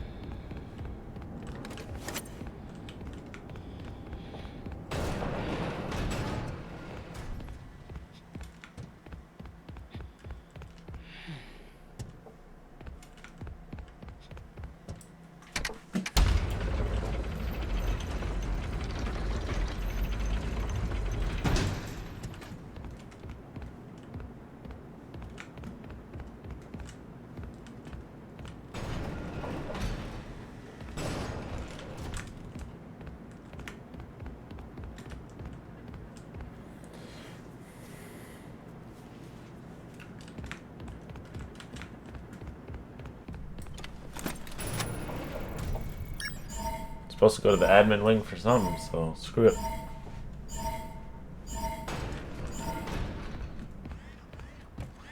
Hey, react harder. Oh!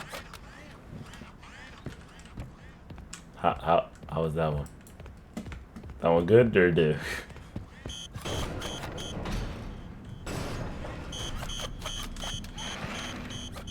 Oh. Oh.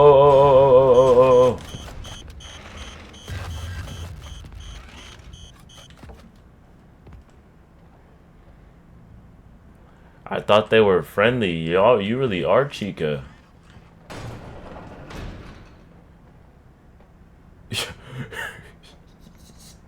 Yo, what if you look like that? Where are you looking? Chica that way, Chica this way.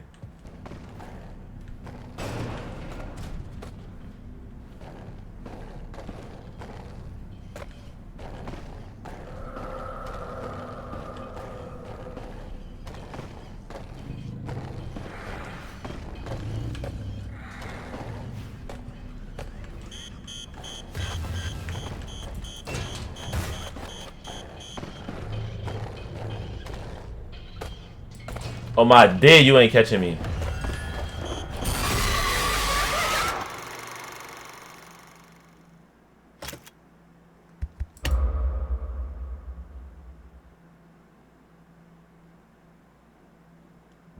I lied.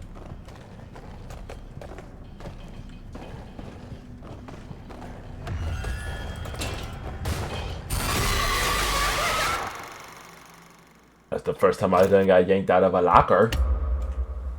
Bruh. He saw me like 3 times. Get into lockers. And he caught me this time.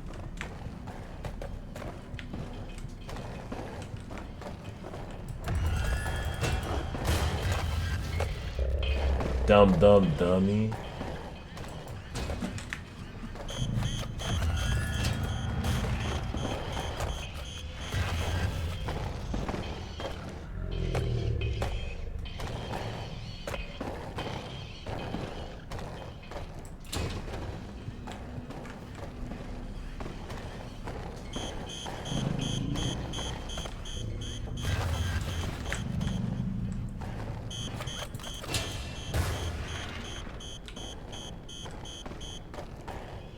He really getting on them skates, bro. He really...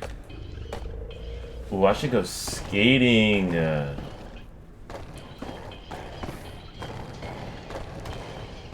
Now, why you want to go this way? Now, why you know I gotta go that way and you want to go this way all of a sudden?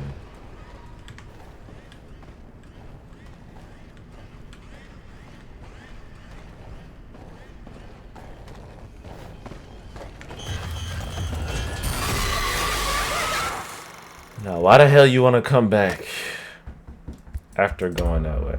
Why the hell would you do that? Now I gotta start from the beginning, don't I? All the way from the start. It doesn't give me the midway point. Nope.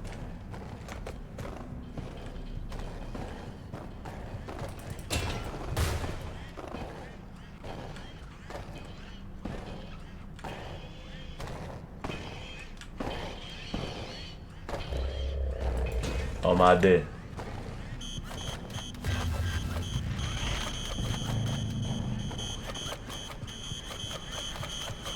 On my day.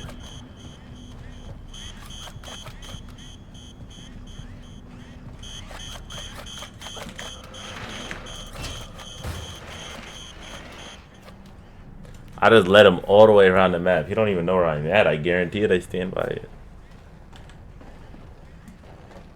He's searching. He's like, he's got to be over here. Look, Chica look heavy.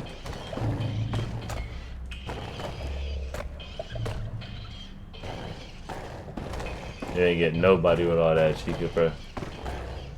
Better get on before they turn you into some KFC now.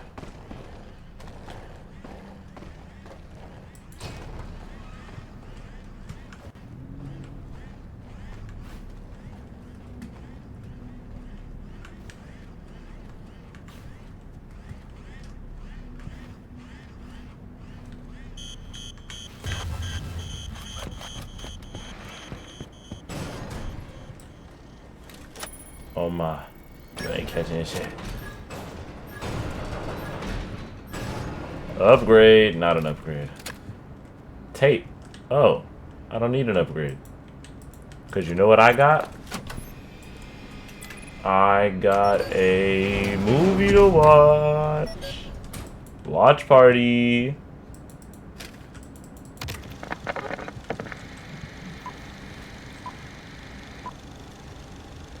Go.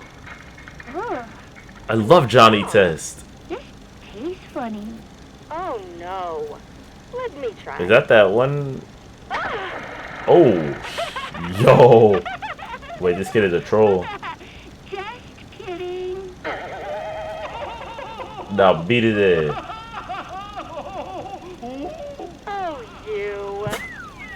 Jeff, cereal. Start your day with a bowl of laughs.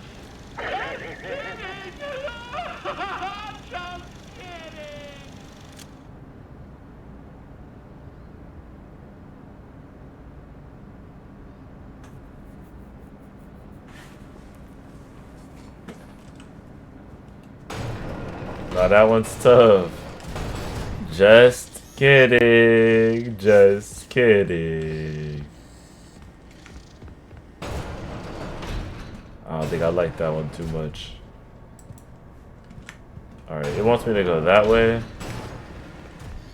And I don't have executive perms, so I can't even go the other way if I wanted to.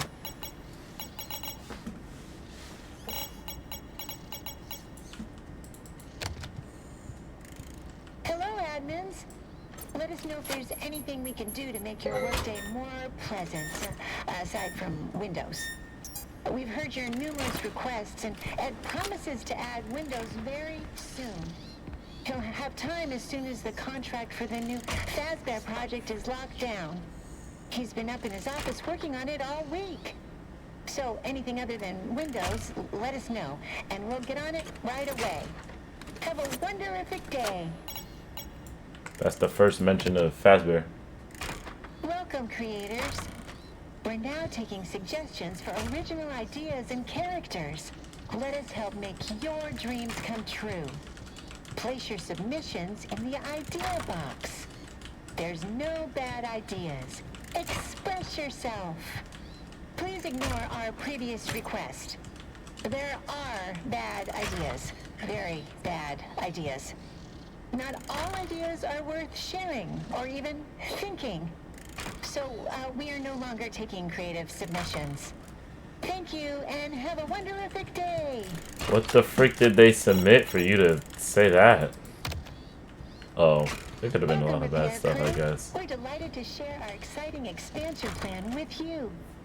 It's called the Employee Appreciation Project. Every employee, regardless of position, will have their own office space to decorate and enjoy on their breaks. That's a lot of space. And we want you to be happy. Keep it to Bro. yourselves for now until we're able to make a full company announcement. The Employee Appreciation Program will begin as soon as Ed, Mr. Helpful, signs the purchase orders.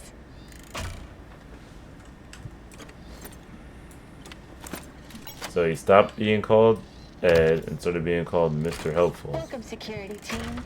Please continue to treat all our employees and our prospective clients with love and respect. We may not say it enough, but you're the best security team we could have hoped for. Huh. I like this part of the game. I like the lore getting broken down. So his dad passed away. And now... Welcome to the administration wing. Take a seat, and someone will be with you shortly. No, I am the administration. And going I go. I don't know why I keep listening to the little helpful things. I feel like it just adds a little bit to the story.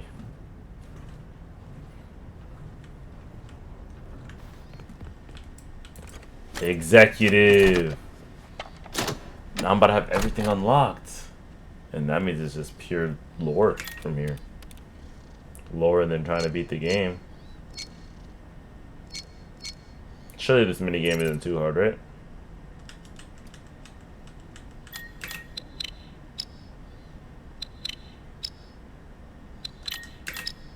Damn.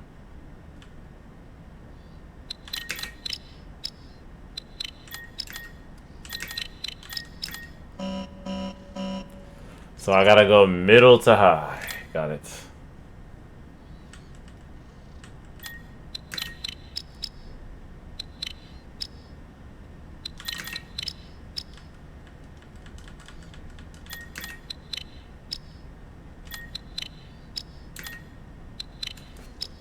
Es bueno.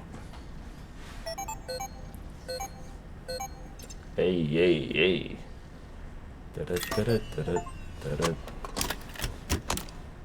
Alrighty. Executive perms.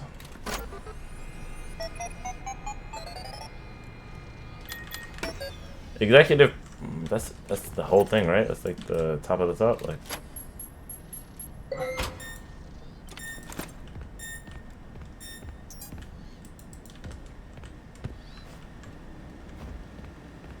Alright, I'm Ezek now. What do you got for me?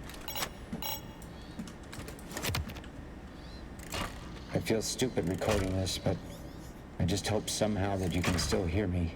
I can't do this alone. The change orders are killing me.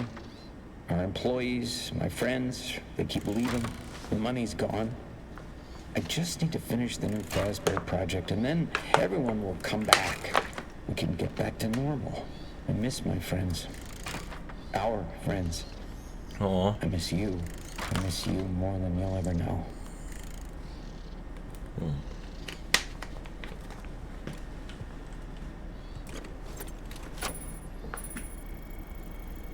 Poor guy. He lost his dad and then probably felt like he had no guidance or no know-how on how to move forward. How much can you really do about that one, huh? Project update. I figured it out. There's a leak. Someone told them about M2. Well, they can't have it. Every copy has failed. I don't even know why it worked the first time. But it did. It's just not ready.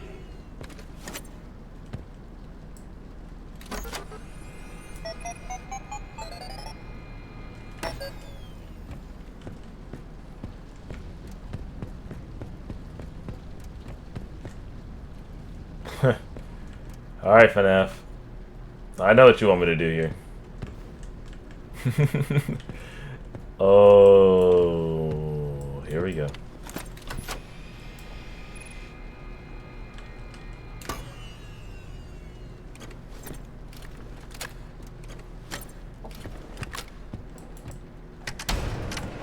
I think I lied.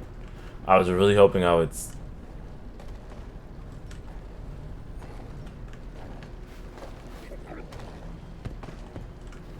Shit.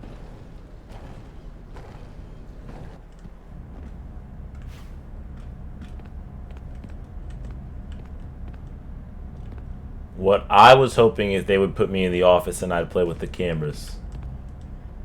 That's not what happened, though. Attention all person. Oh, bruh.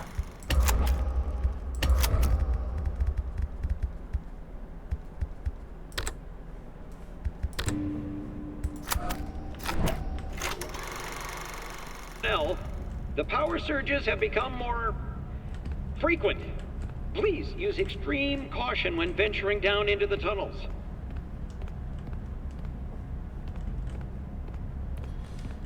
I can't leave the rooms. I gotta hit this. Here we go. Oh, gotta push the button. Basement 1. Here we go.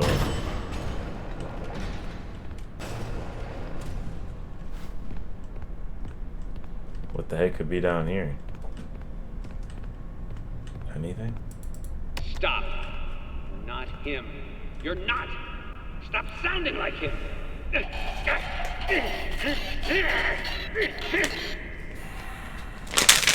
So, bro started tweaking. Quick question. You ask me anything, Loki. Go ahead.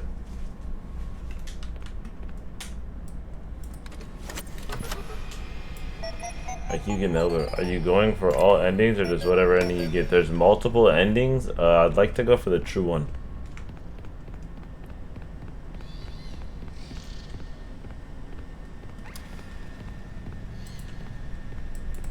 If there is a true ending. Oh, I'm a fool. Let's go this way. It's a villager. Oh, from far away, it kind of looked like a Minecraft villager. The eyeballs, the nose. Am I tripping?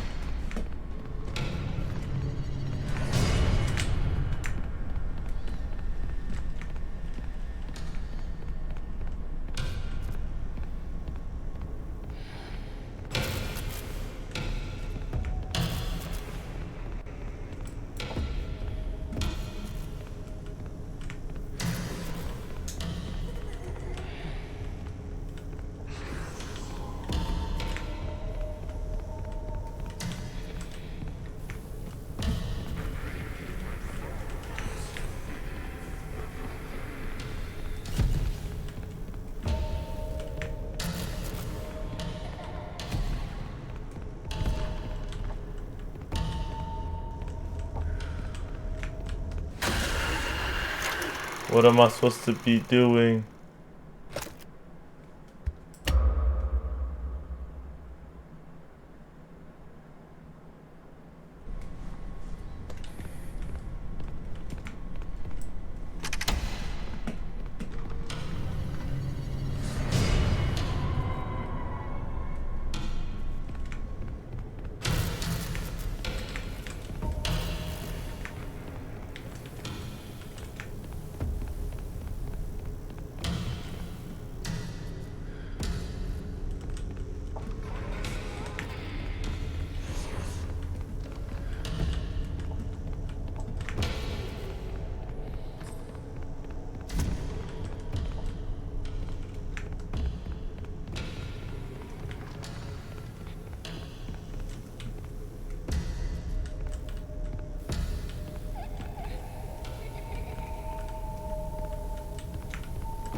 Am I stupid?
I just left this area. Oh my gosh.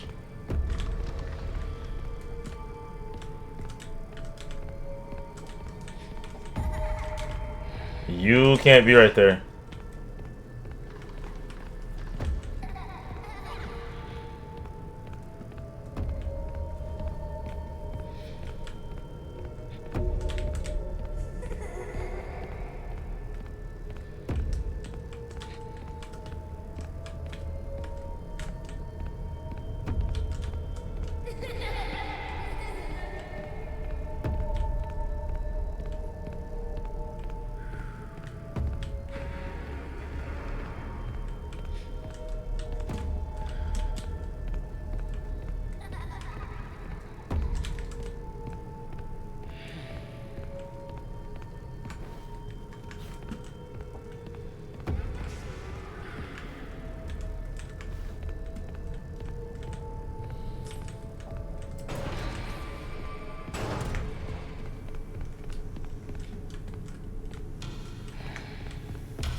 This is an interesting one. This is a very interesting one. Am I hallucinating? My character had been up for so long.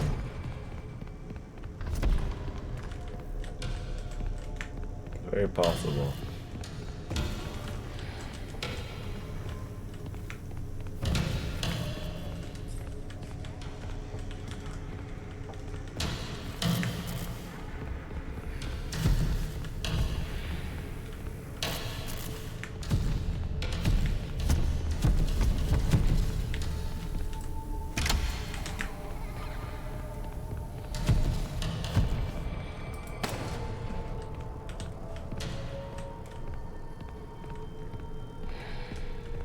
Oh.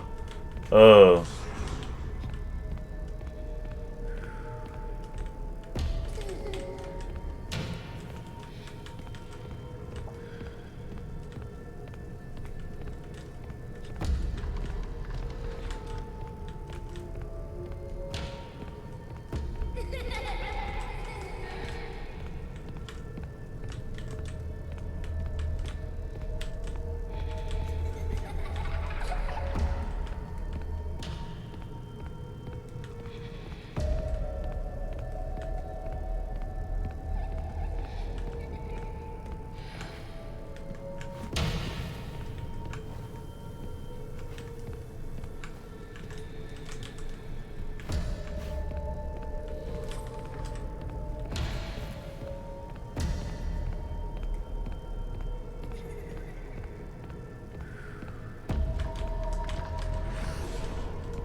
Okay. I'll take it.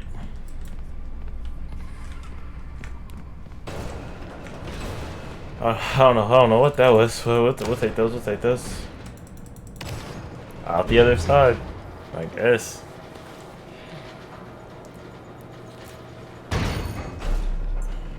Do a flip. Did that hit or no? Schematics. Great. Get back to the security office right away. Time to wrap things up. Do you want to see my Pokemon gummies my sister got me from Japan? That could be tough. They're so itty bitty. What if I wanted to buy a life-size Pokemon Check gummy? in soon. Woody, wow. I got a hat. It's so Grudita.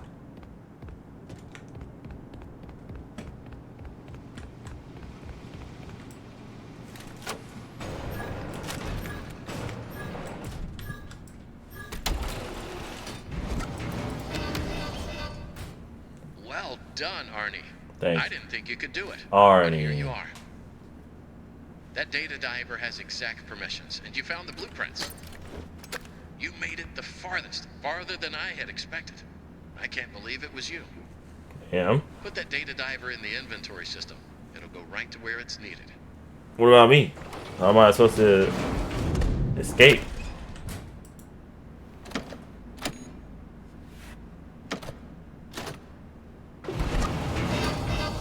Good work. A job well done. So... Head on out. It's over. I've opened the garage for you. You can just hop in your van and drive home.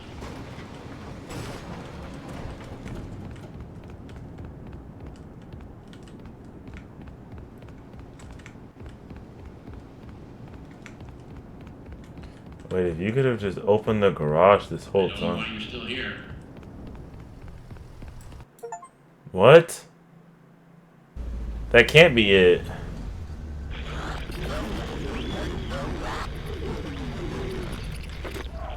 Arnold, there you are. We've been trying to get a hold of you all night. Why didn't you answer? Fazbear Entertainment has no other option but to let you go. What? I just talked to you. You told me to give you the data diver and I could go home. So you admit it? You misplaced company property. No, I gave it to you. Fazbear Entertainment will hold you personally responsible for lost or stolen property. What did you expect would happen? I did everything you told me to. Don't call us. Our lawyers will be calling you.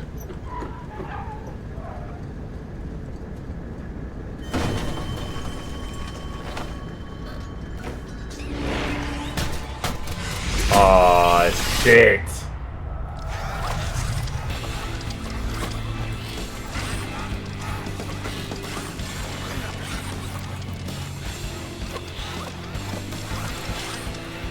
No. Great, you got scooped. I don't think that was a scoop. That was a little more than a scoop. That was a... That's the end? No. No way.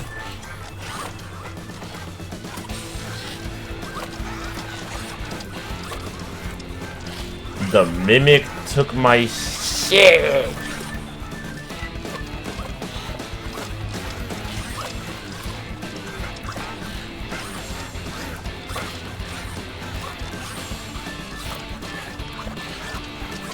Wow.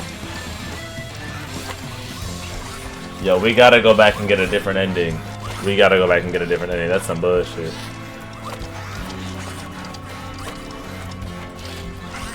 No way. I'm skipping.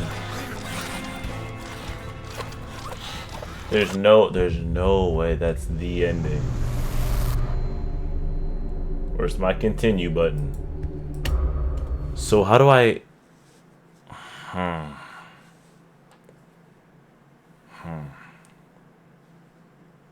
do I... Go home. Well done, Arnie. I didn't think you could do it, but here you are. That data diver has exact permissions, and you found the blueprints. You made it. What are you doing? locked. I'm going to have to keep it locked until you hand over that device. Then you can just walk right out and head home. I really don't know what the problem is. You've been doing so well all night. Just put it in. What are you doing? That area is off limits. Give me the data. Arnie, don't you want to bump? Don't do it. What are you doing? That area is off limits. Give me the data done. You have made your choice. You are not going to make it out of here alive. That's the mimic. If you had just given me the schematics, we could have fixed things. I thought you were different. I thought you might understand. But you're just like the others. The other technicians, the workers.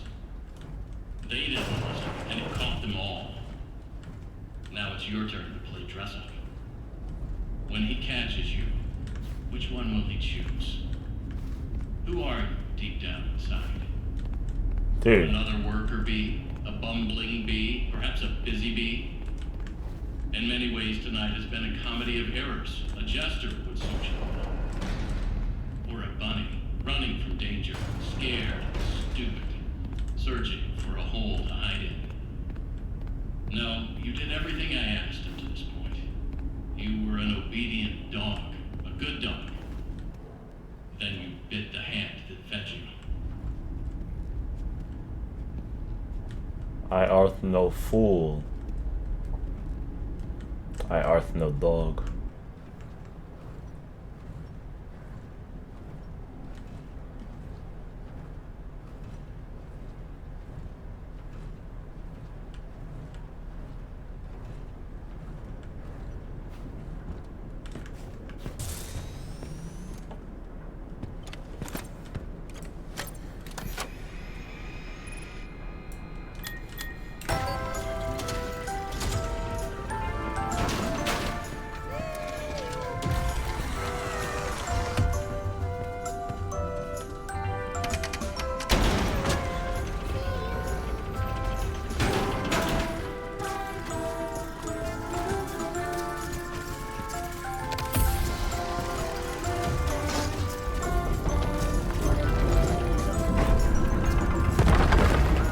Oh, this looks very FNAF. Isn't that so nice? 1, 2, 3.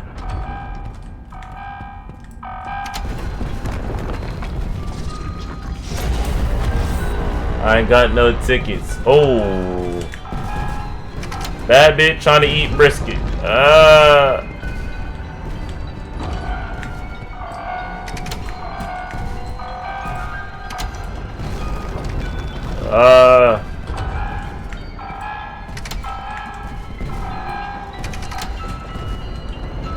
Move, man.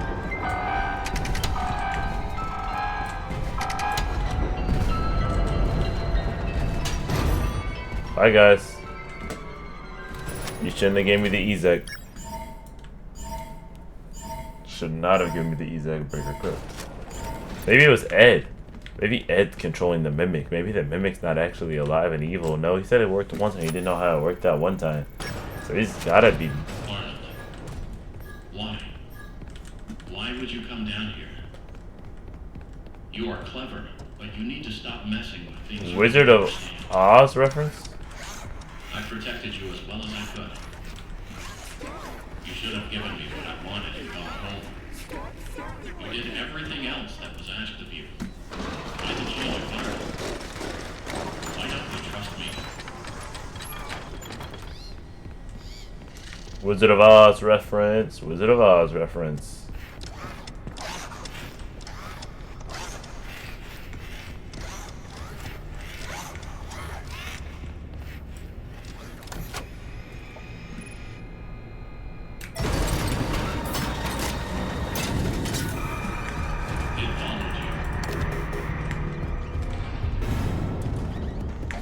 Damn you quick!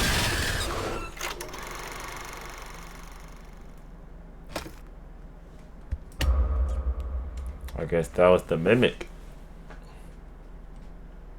It followed you.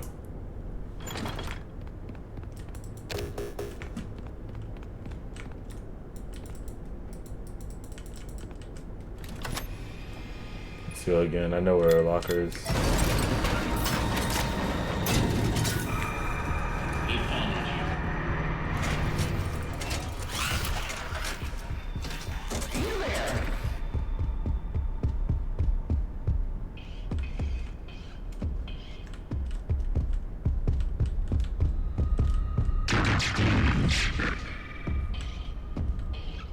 I wonder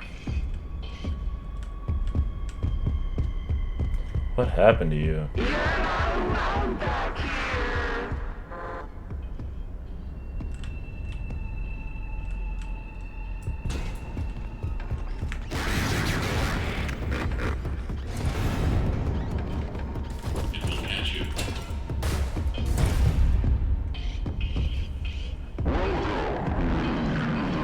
Holy shit. It ain't catching me. That's Chica's body, Foxy's hook, Freddy's foot. So, oh my gosh. You are an abomination. These animatronics were up off the rip, bruh. They never had any hope of being good. They knew what they were getting into.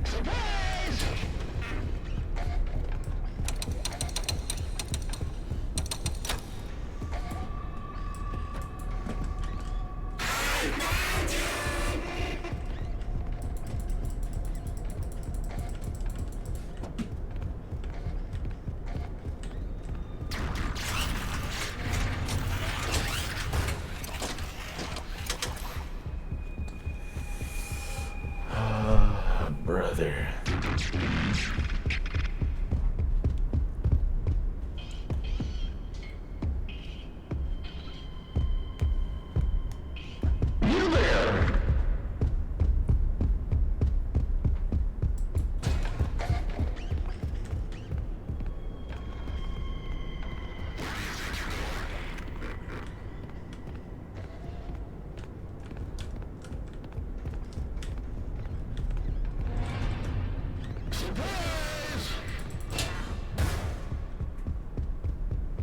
He didn't see me, right? I didn't think so. He might have. For like a second, but I think after that second it was goon.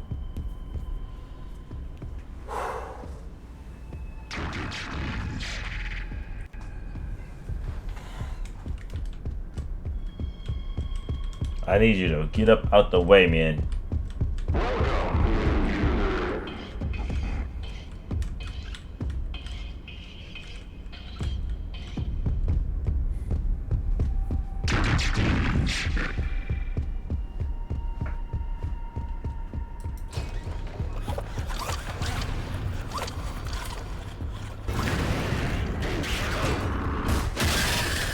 You just saw me. Damn, you just had to see me. I could have won that. I just needed to be in that locker. I didn't see that room before with the little swirly swirl. The lever. Crank, not a lever. Alright, this time we're gonna hit the right one first.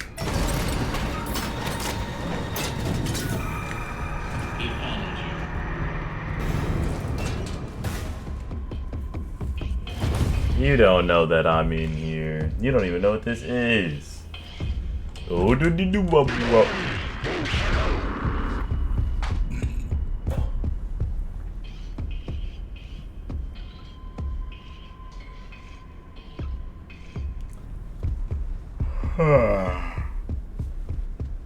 Bye, buddy.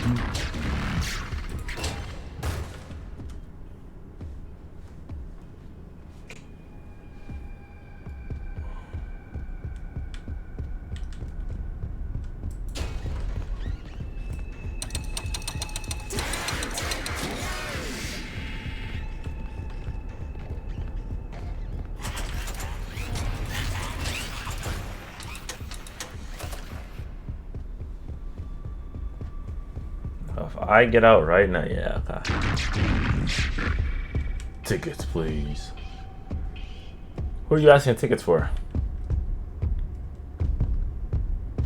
You just mimic everything you think you can.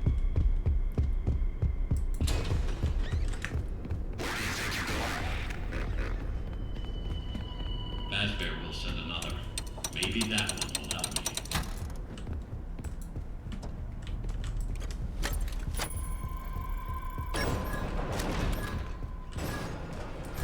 Aren't they insane? The look of these new animatronics is Fiona's design, and they're great. Oh, first they approve the art, then they approve the proofs. Now they change their minds. Well, we're so close to final. Why would they change them now? Are they pulling my leg? The new concepts are, frankly, creepy. No, it doesn't matter. I'm not changing a single bit of her work, and they can't make me. Presumptuously, he's talking about Fazbear.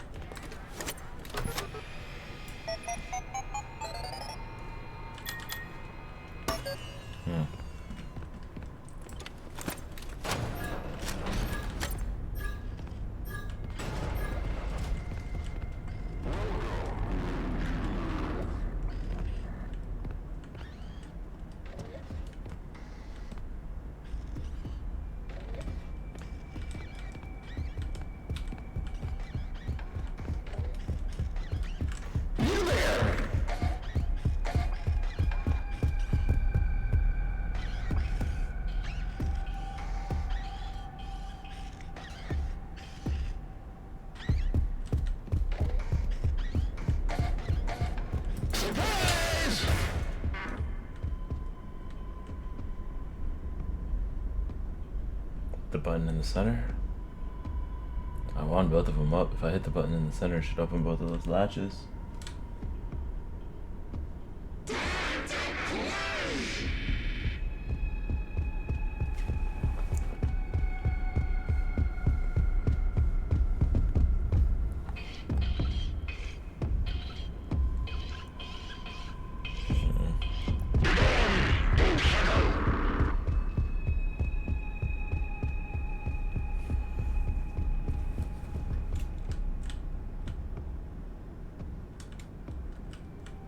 Go ahead and get up out of here, bro. I got things to do.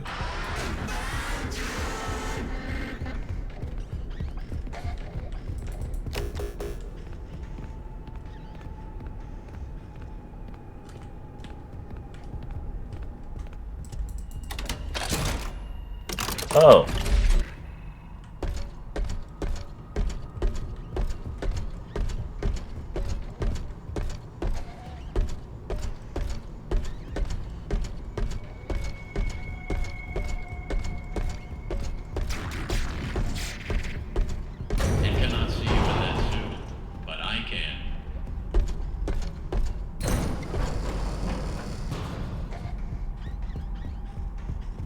Where's Steph?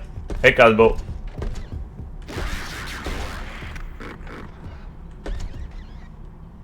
This area is off limits. And what the frick do you want me to do?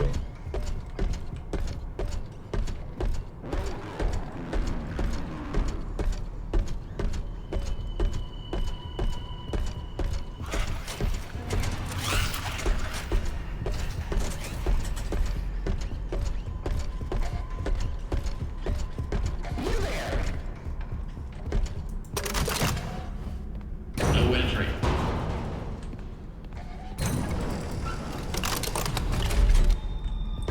Yo. He's about to piss me off.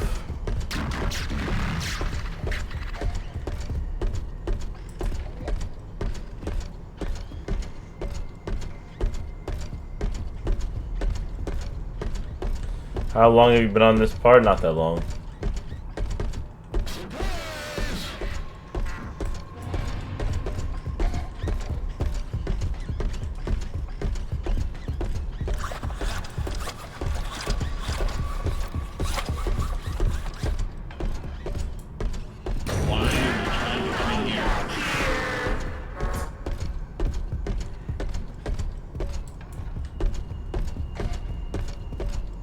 Gotta be something I can do.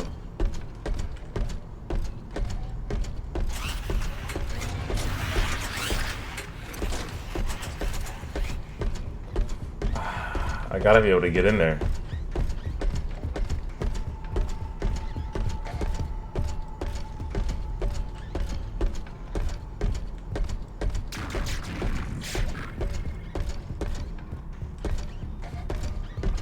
I don't think there's any way under those.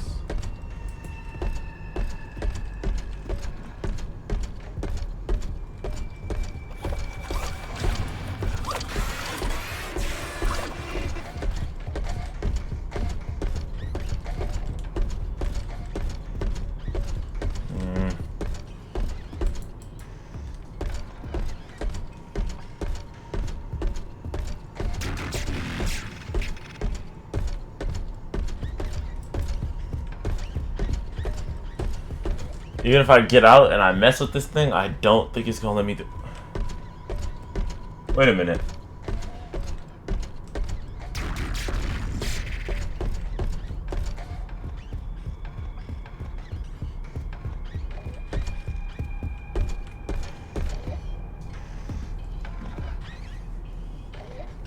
What weather we're having?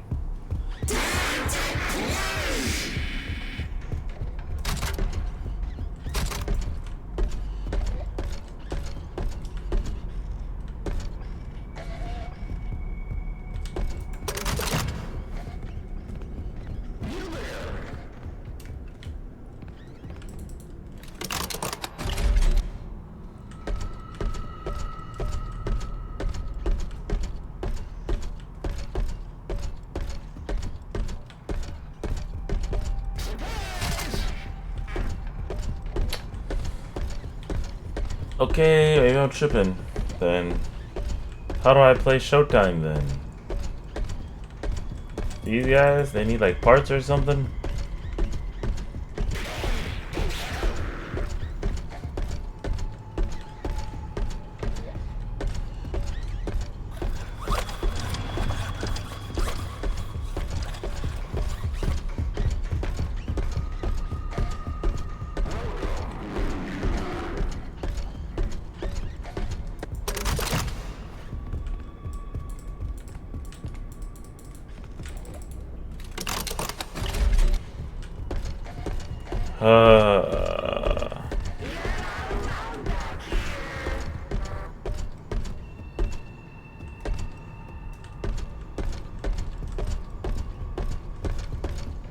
Then there's this metal part that looks like the parts where I would like move stuff.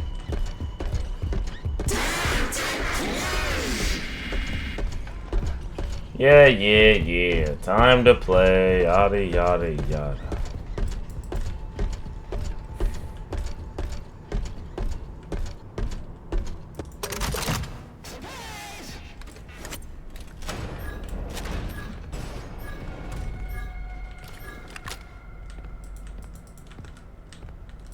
Let's see what I got in here. Nothing. Just collectibles.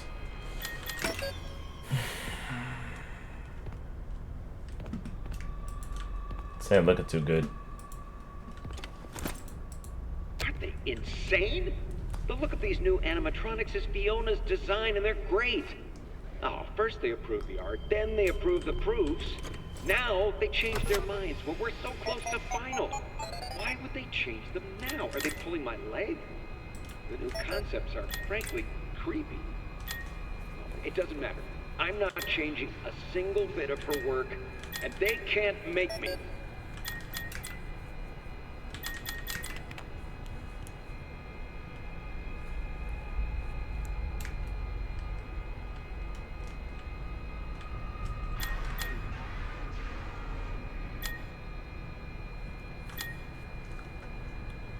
What the heck?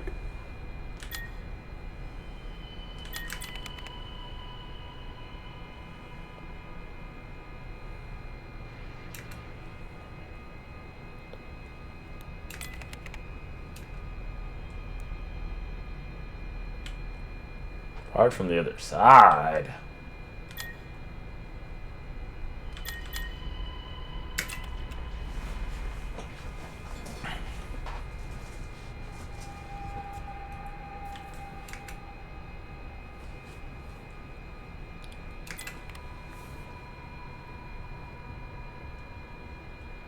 Jump scare.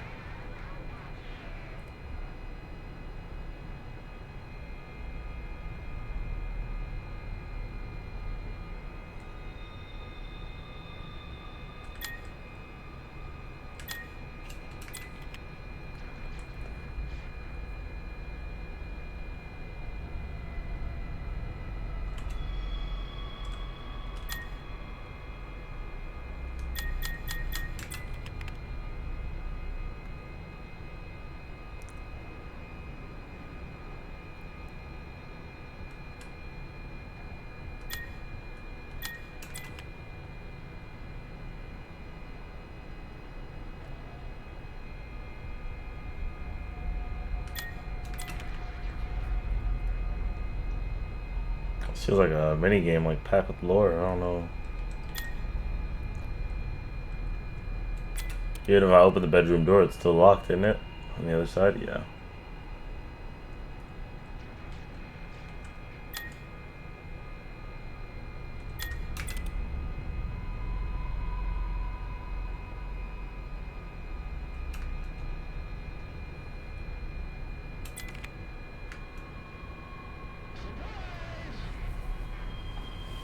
I think there's anything else in there.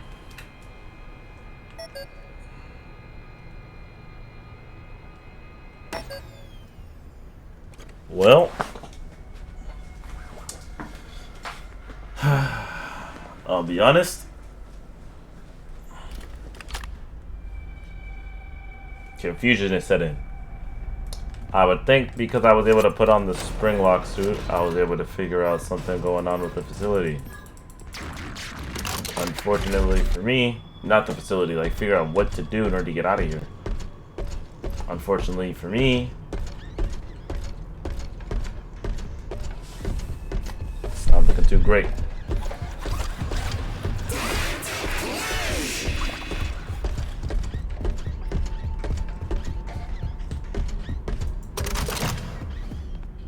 Employees only. I'm an employee.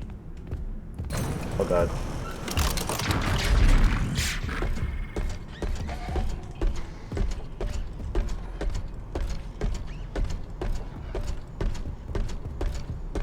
One of those moments where I get stuck. What if I put you on, bruh?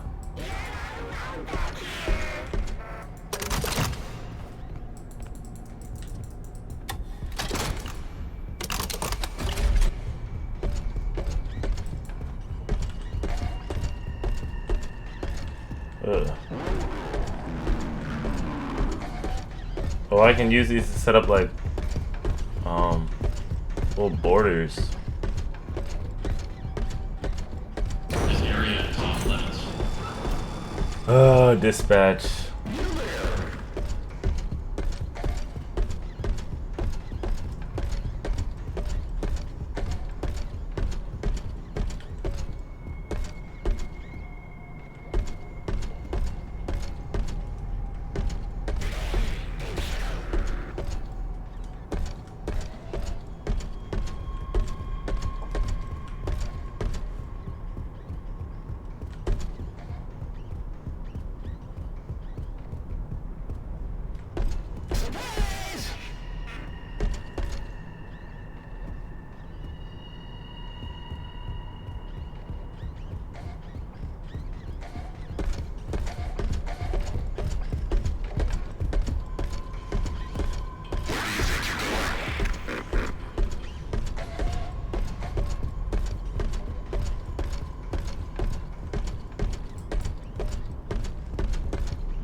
I don't even think these are buttons.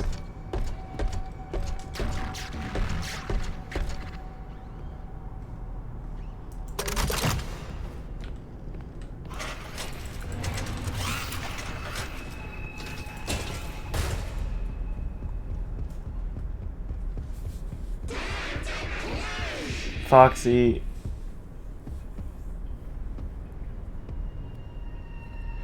Why? Like, out of everything you could do, Foxy, why is this the one that we picked? I'm just curious.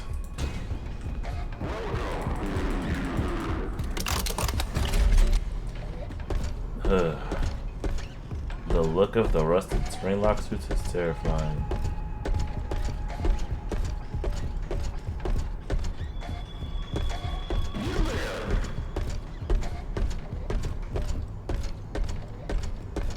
So there's 2 spring locks, and then there's 2 things that can get his attention on the opposite sides of the room. Everything's opposite from each other.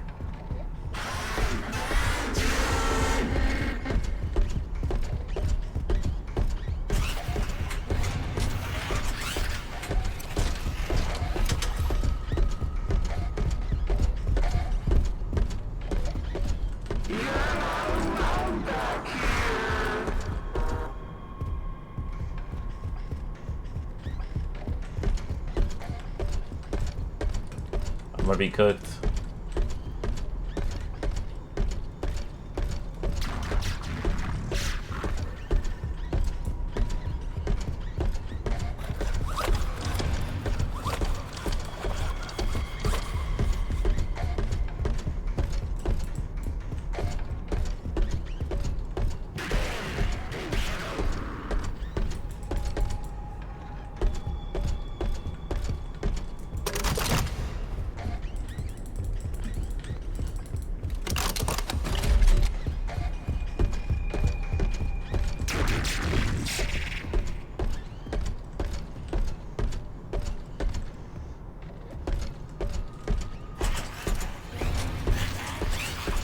What am I supposed to do?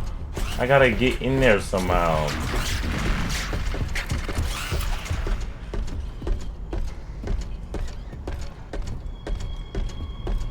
And to get in there, I gotta go through there. With the, like, how do I turn off these cameras?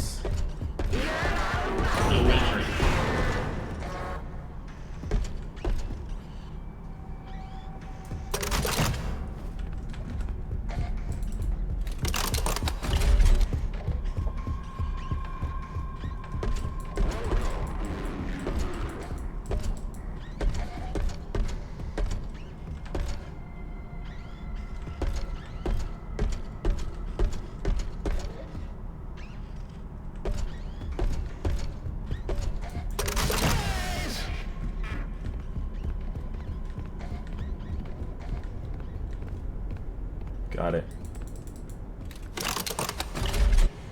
You can only lock one at a time. You should have done what you were told.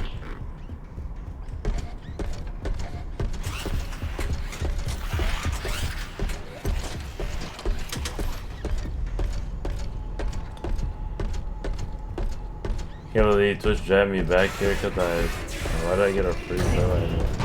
Power remaining. I see right through your simple shell game.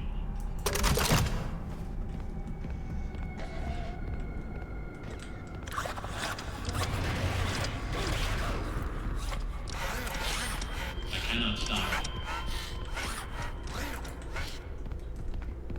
Where did you go? Test. Journal entry. I got the change order from Hen last night. None of this makes sense. I'm almost done. Why change it now? It would be so much easier to keep using the spring locks. Just hire some teens to wear the suits like we always Oh.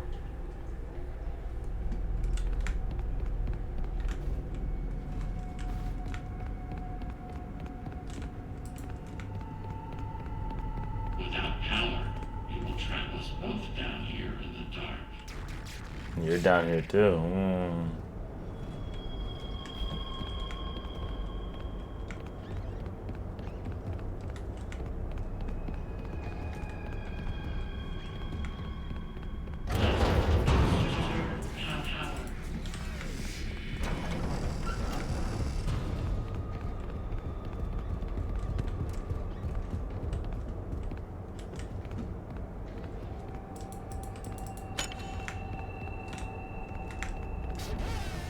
Those are my footsteps.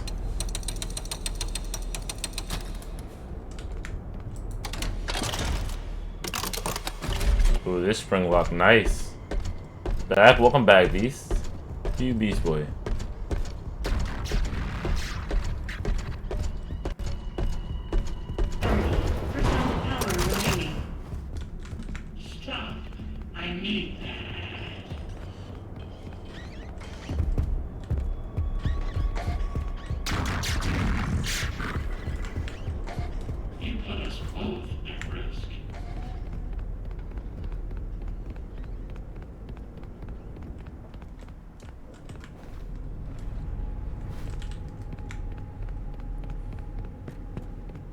I put you both at risk, bro. I think. Listen, honestly, I think if you had just let me through and let me go, and let me do my job, it would have been fine. But instead of letting me do my job, you're over here messing with stuff. Are these the beta Bonnie and or well, yeah, no, the beta Golden Bonnie and freaking.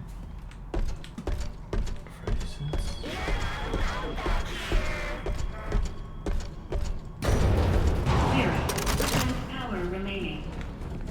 Error. You give me no other option. Enter.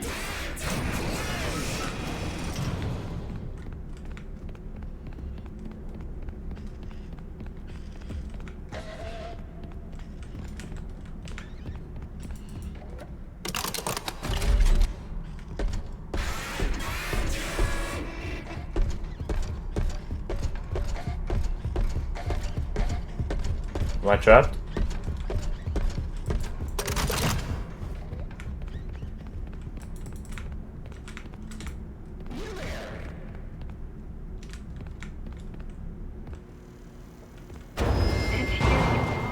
Oh shit. Despite the circumstances, it is nice to meet you face to face. Fiona, It what? is lonely down here. Wait, what? What are you? I should have brought a spring walk in Your here. voice changed. What is going on? This is a nice end. 5 You have a.m. questions, but I there had to is survive no 1 time. hour. I'm almost out of power. You can still be useful. My communications with Edwin have been severed. Edwin abandoned us. He shut himself away in our home. Head to the main house and activate the communications sub-terminal. I have a message for him.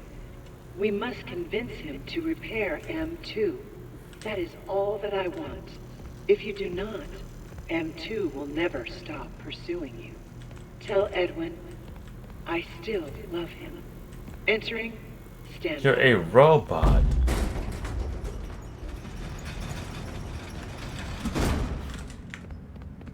Dang, I thought they were about to let me play FNAF for an hour, bruh. Like, just real FNAF. This is real FNAF too, but...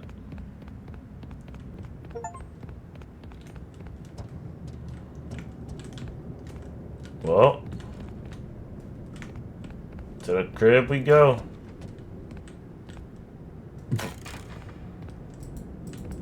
Edwin, it doesn't make sense. It's terrible, and there's no logic behind it. Oh, his wife left him. No, his wife died. And so he cloned her voice with a mimic. Together, I am here to help. Yo, no way he turned her into... Hey.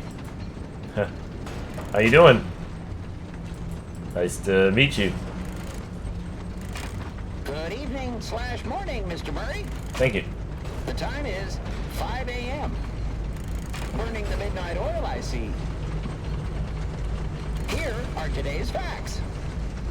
Active project status. Fazbear project. Over budget. Behind schedule. End of active projects. Bank account status. Overdrawn. 11. Loan payments are past due. Legal status. You have received 22 court summons. NCM status. Poor. Employee count. 0. Safety. Emergency alerts active. Oh. Productivity. 0. End of update. In summary, nothing to worry about. You got this. Think positive and believe in you. Thanks, man.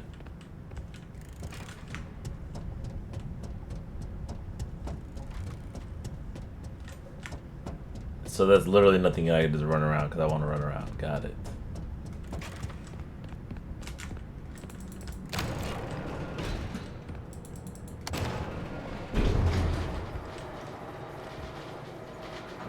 The lava one can't be full lava, right? Surely? Oh yeah, okay. Thought we were gonna get trapped in the elevator again.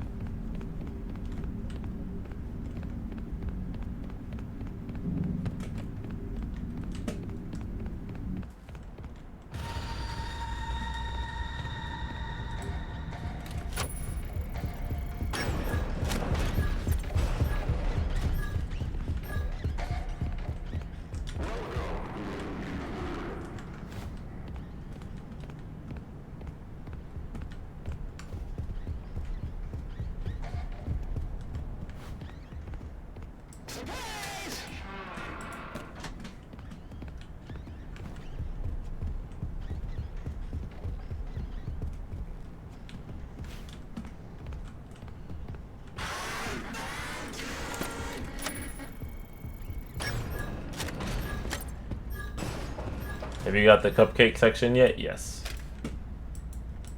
I did that one earlier. We're towards the end of the game. Buddy. Happy birthday. We actually got one ending already. Mommy made this special for you. Wow. Fiona, he turned out great. I think it's your best one yet. David, look at this. Look. Arr, arr, arr. Ahoy there, shiver me timbers. Oh, honey, you're scaring him. No, he loves it. Look, see, he loves it. Arr, yarr, arr, yarr.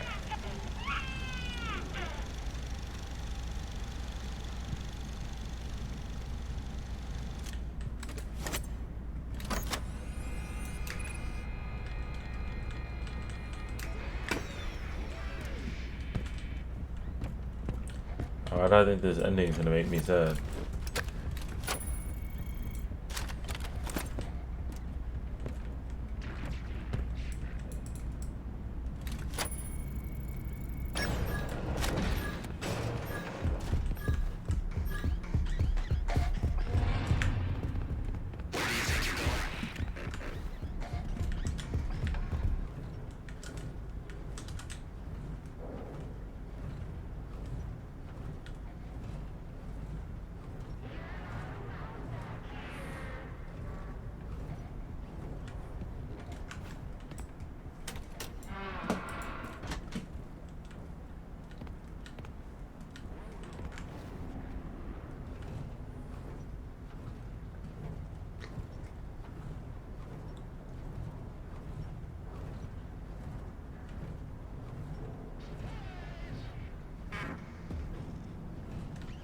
So many prizes.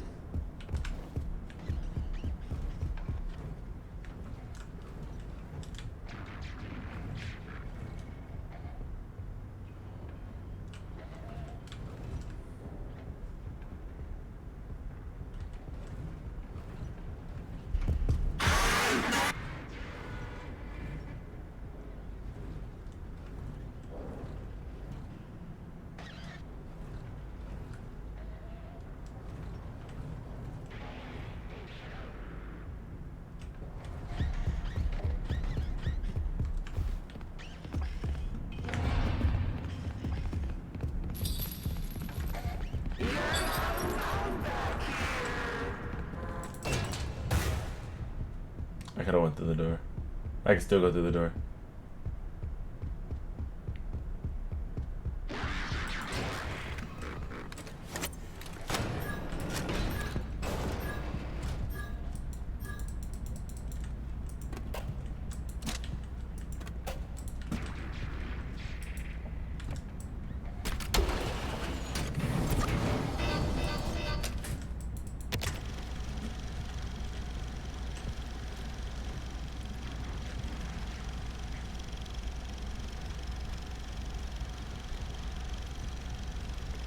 Edwin, Ed, get out here. You're missing it. Just give me a minute. I had the best idea. Okay. What's good, Kermit? This is the one. Bigger than the Cleanovac. That's great, honey, but you're missing the party. David's 2 years old. He won't remember a thing. That's not the point.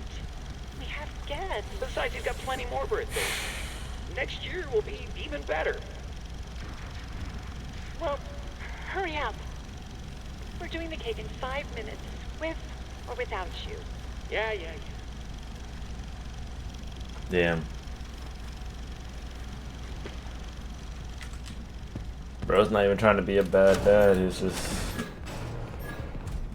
happens to have other things he's prioritizing.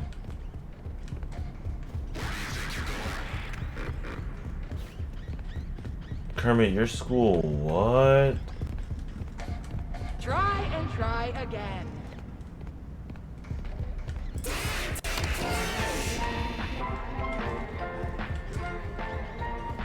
That's crazy. Is everybody okay?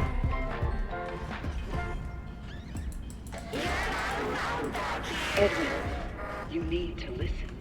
I know you are excited, but you can't let them know about me. It's not safe. They wouldn't understand. Keep it between us for now. I was not involved. I hope not.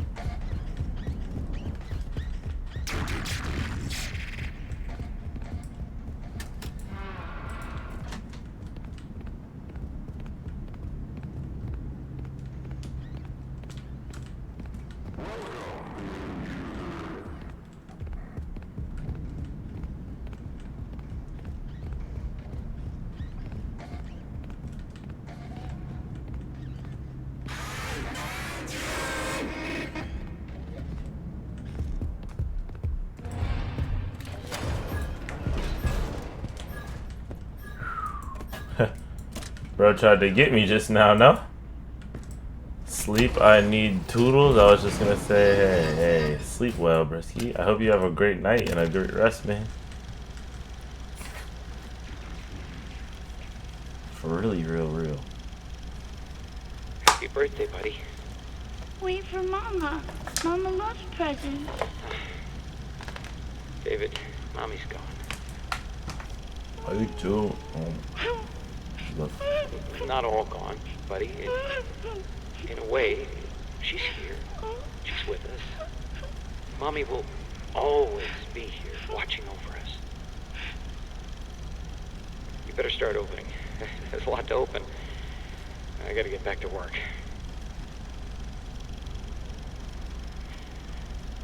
I miss you. Wait. There's numbers. There's numbers. I wasn't paying attention.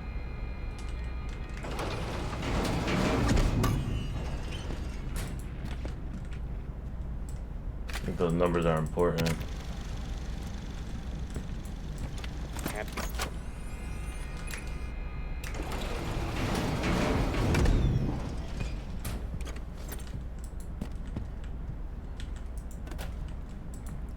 So that last one was 6. This was the first one. Happy birthday, buddy. Happy birthday, sweetie.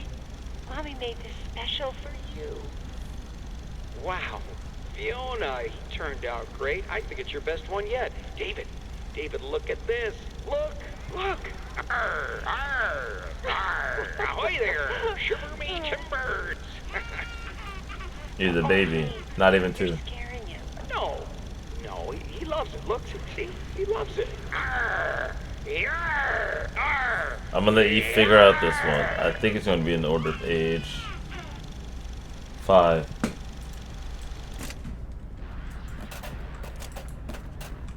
Five something 6. That means there's 2 more tapes because it's usually in 5s. 5.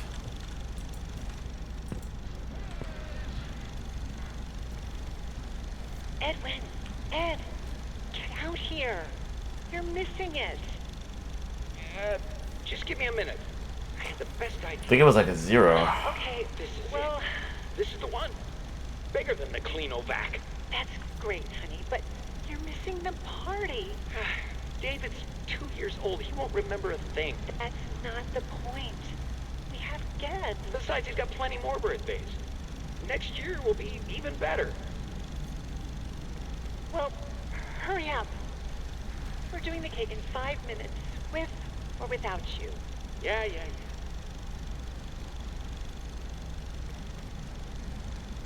506. That's where we're at right now.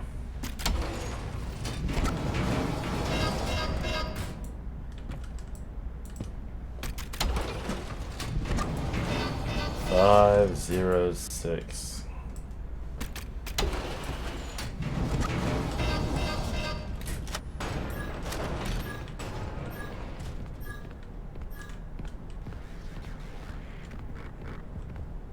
It's that room.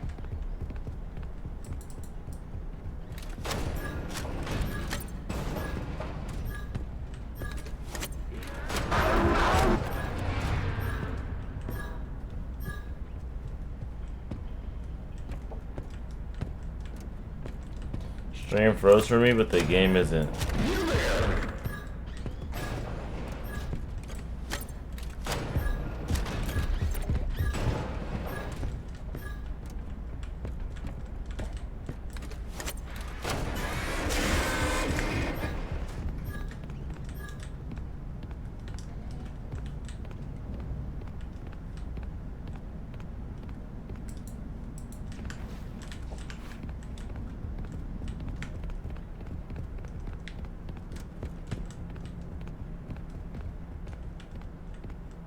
The game is frozen, you aren't. Like, when I'm looking at the footage right now on the right side, it doesn't say the game is frozen. We confused.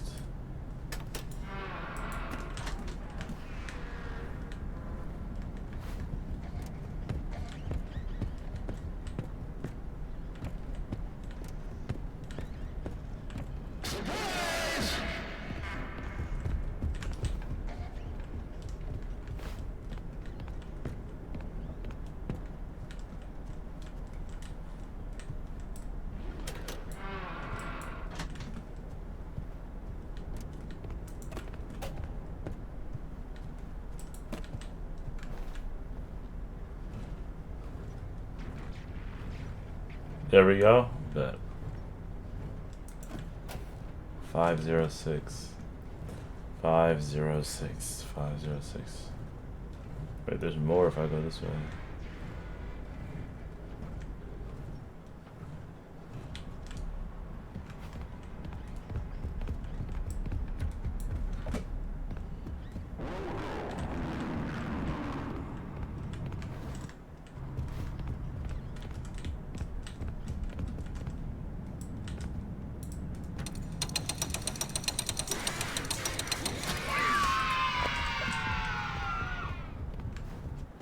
I don't know what this is, but I wanted it. 506. I'll tell you, you're missing a piece of the puzzle.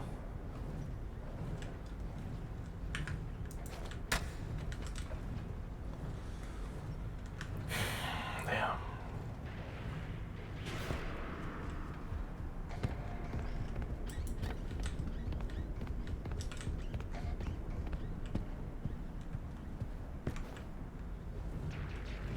I guess we'll find out.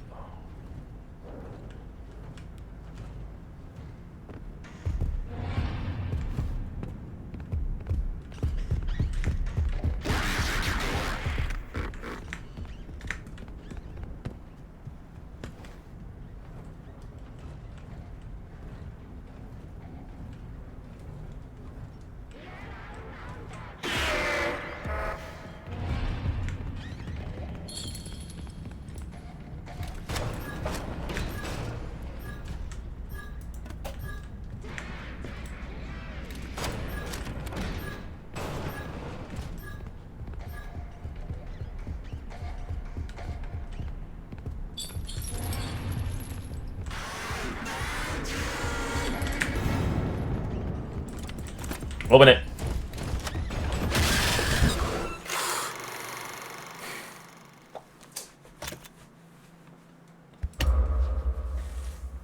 Please tell me I kept the ones that I already had, bro. Please tell me I kept the ones I already had, bro. Because if I didn't, I'm gonna actually make it, bro. I don't know if I could not crash out. Alright, orange one's right there, okay.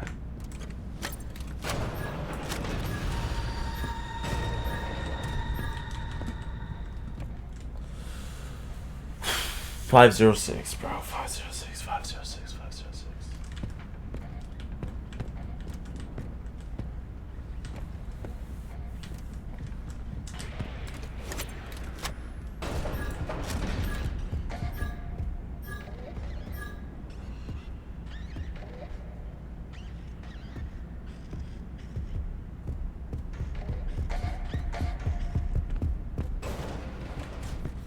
I'm gonna just watch this, bro.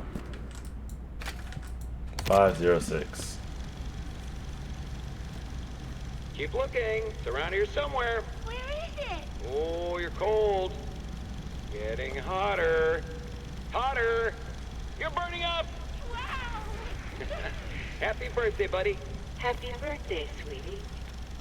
Okay. Fake mom, so the first one after. Take over now and make dinner. I gotta get back to it. Of course.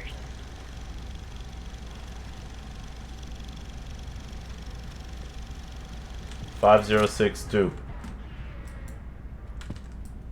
5062.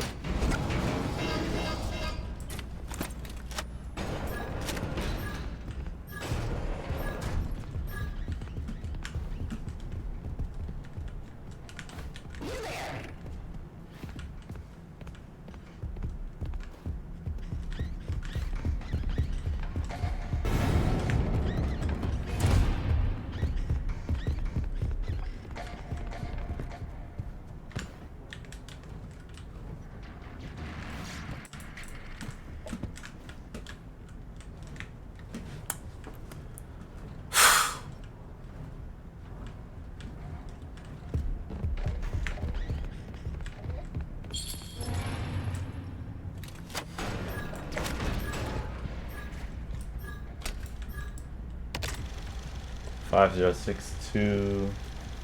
That's a Freddy Fazbear pizza. This is great. He's gonna love it. Fiona, did you make this? I baked it myself. For David's special day. Well, great job. You just Aww. continue to surprise me. All right, I think we're ready. Okay, everyone hide. Fiona, go get him. I left him out at the playground.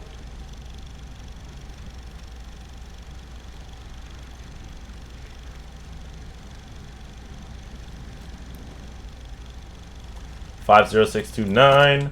50629. 50629. Surprise!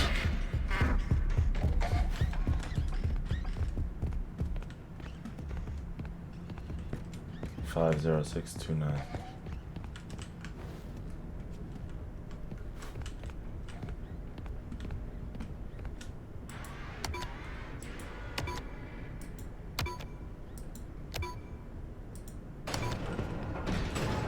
I'll tell you, you've been staring at it for like a minute and still haven't seen it. A piece to a puzzle?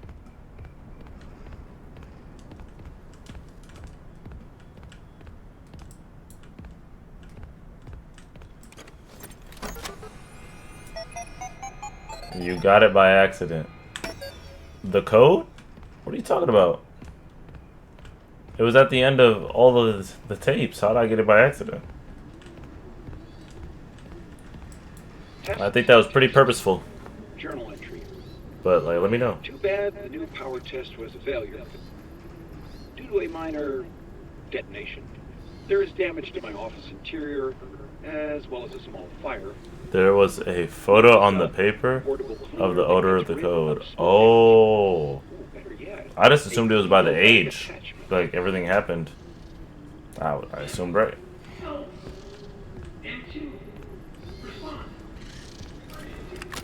Call for help!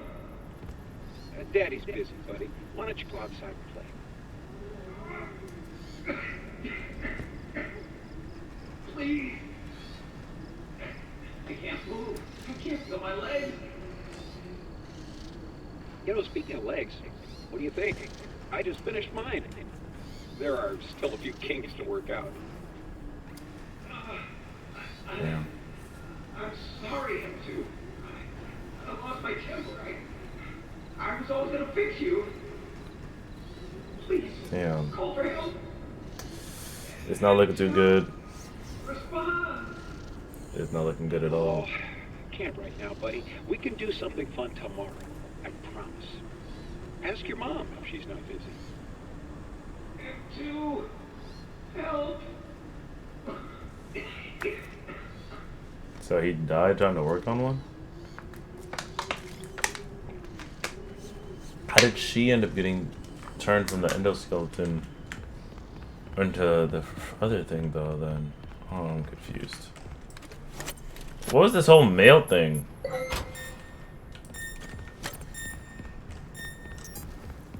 Never anything. I've never had anything in the mail.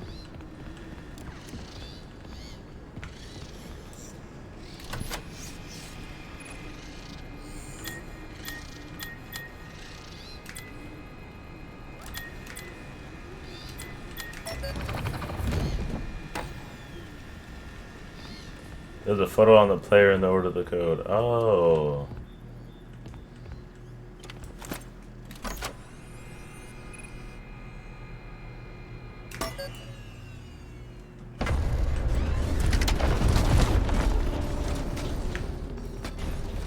Here we freaking go.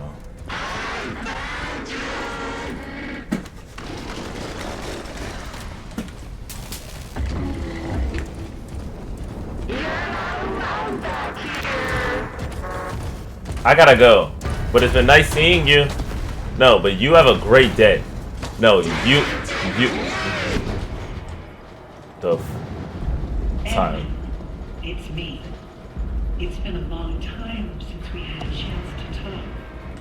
I hope you're taking care of yourself. Knowing you're still trying to hold it all together. But the company doesn't matter anymore. It's over. You need to What let the? it go. I beg you, put it all aside and fix M2. It is not too late. You can stay up in the main house if you want to.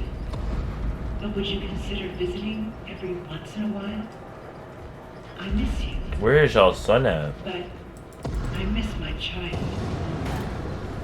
I watched him grow up through this machine. I want him back. It's not too late to fix our family. Entering. Stand by.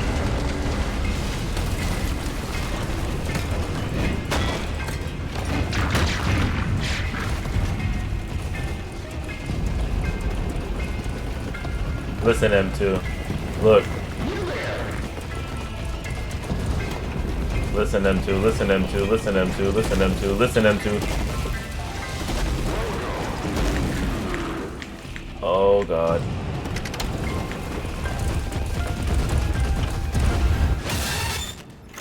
Oh, I just got scoopity whoopity boopity poopity. M2, look, I know we might not have gotten along like that, brother. But please let me live. I'm not the person that crafted you. Oops, for the second time. Third time.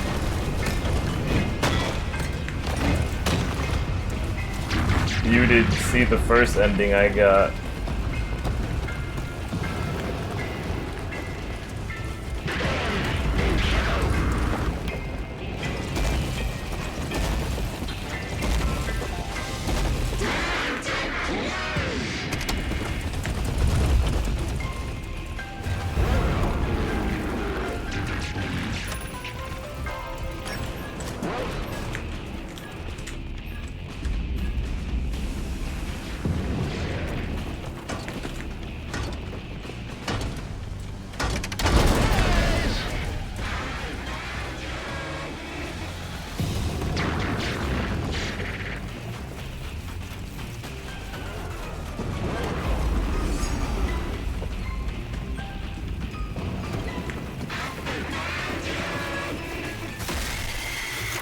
I'm getting killed by Trash Gang. I'm getting killed by the FNAF, bro. I'm getting killed by Trash Gang. I literally just got killed by Trash Gang. Are we serious,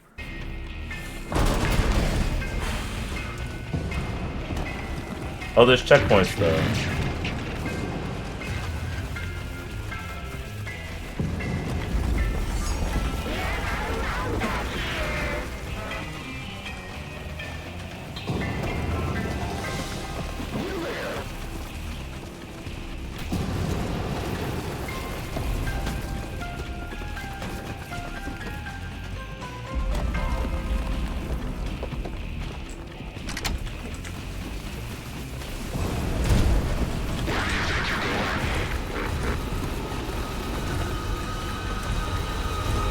I've seen this before.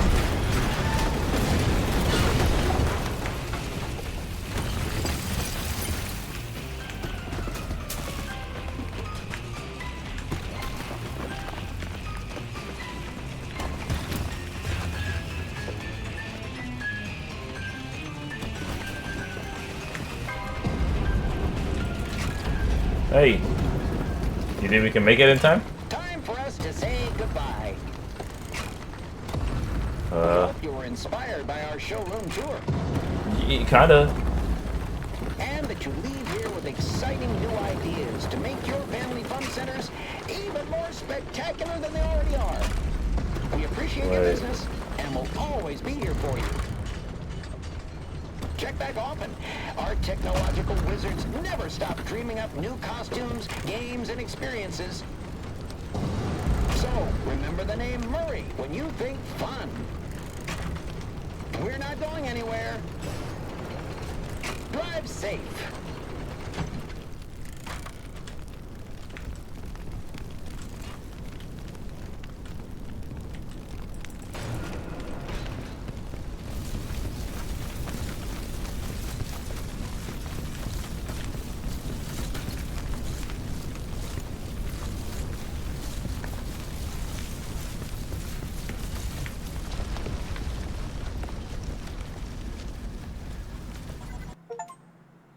Dude, what? Keep the data driver and I'll walk off the drive. Yo.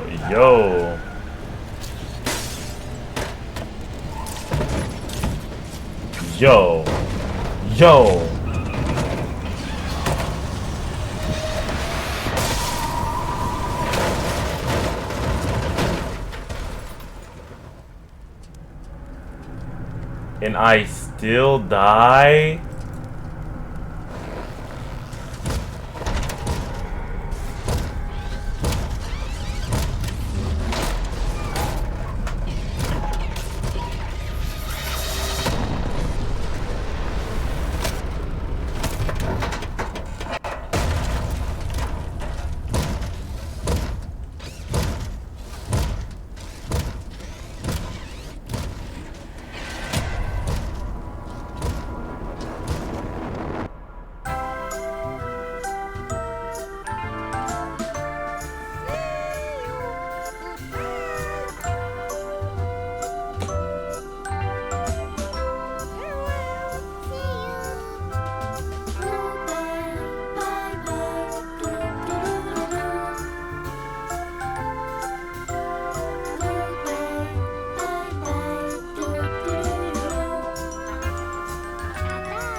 Wow, bro.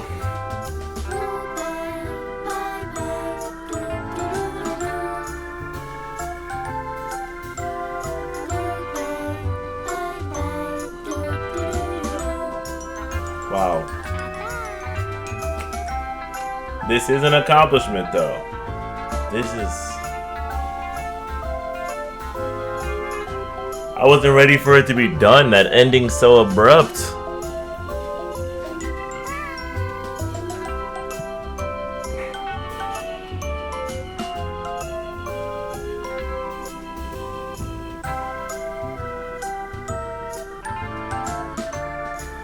First 6 games, and yeah.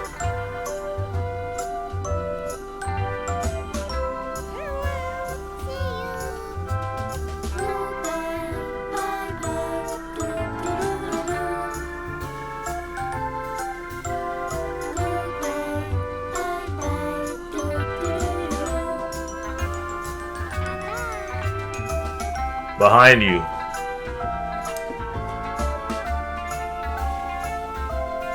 Dude.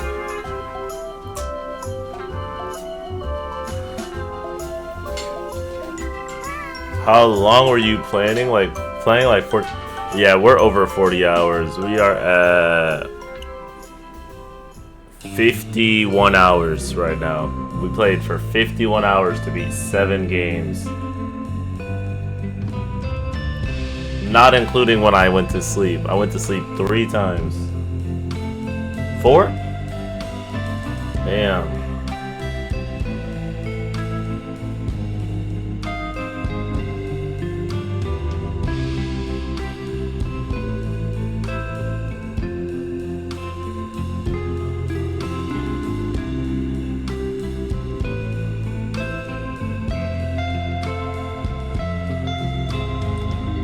You stuck on Astro's playing Repo last time? Yeah. I didn't even mean to do that. He just ended up coming on after the FNAF lore video I had.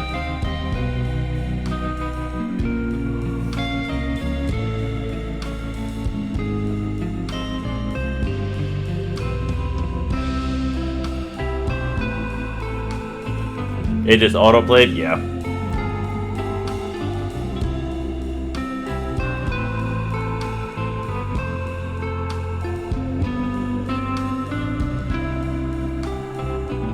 Huh.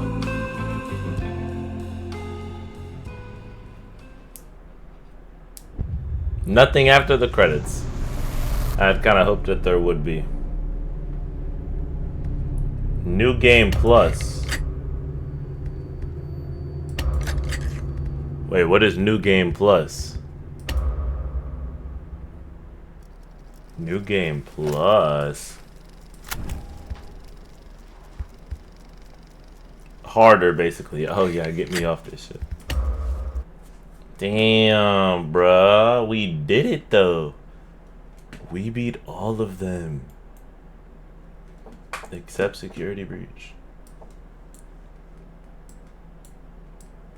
Do I say fuck it and just... Security Breach is longer than that one, though, I think. Damn, you could have made him play longer. Me? Yeah, okay. How do we convince him to play Security Breach? Yeah, because this is where we're at right now, bruh. We're just missing... Well, no, it's Security Breach and Security Breach Ruin. I don't know. 7, yeah, let me... Bruh, that's crazy. That took me 7. That took me almost 8 hours. Security Breach. Let me go see how much Security Breach is. I don't think I got enough money on for it, bruh. I think if I buy Security Breach, I'm over budget. And my bank don't like when I go over budget. Bank's gonna look at me and be like, oh. Over budget? Yeah. We're already over budget. Low key. Let me peep. Let me peep. Let me peep. Let me peep. No bad. That's so crazy. Alright, it's Security Breach. Security Breach. Just realized that's just a wall of Funkos behind you. Yeah.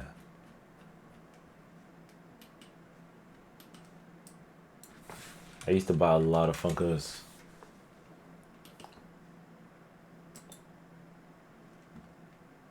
Oh.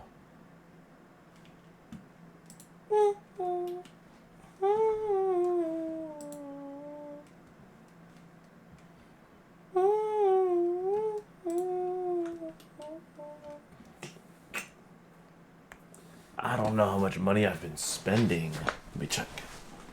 I have 3. AW3. Yo, wait, those are cute.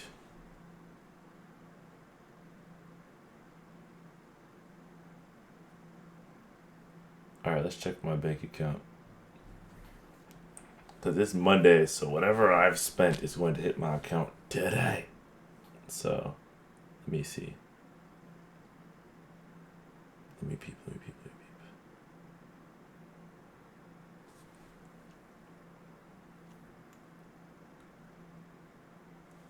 I might not be able to do it.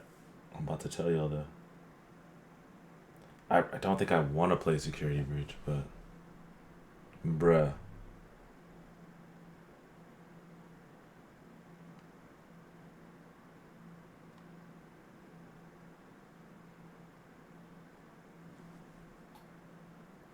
Pull up my calculator.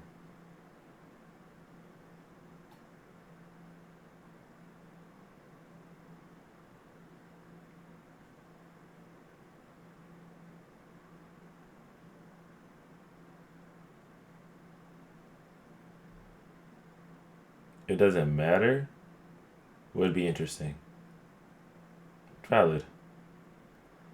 Yeah, I'm just trying to see if it's possible. Ooh. I would be cutting it close. I'd be cutting it close, maybe. I might be able to.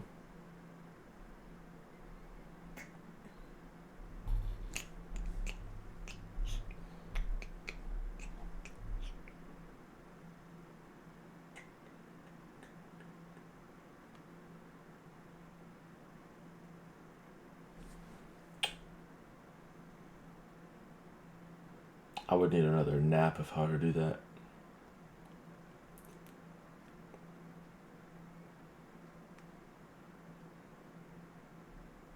Turn off stream for 1 million. So you can turn off stream if you get 1 million notes. Plus 30.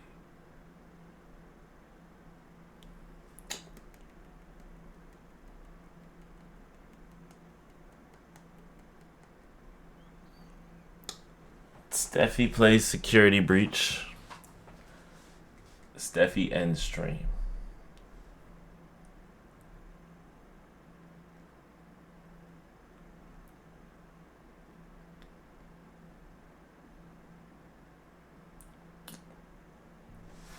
If I have to get the DLC too though, don't I? Or is the DLC free?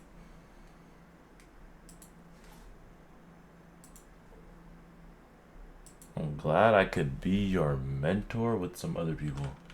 Nah, yeah, you guys have been locked in. DLC is free. Let me put on a video. Use the bathroom and let me think about it.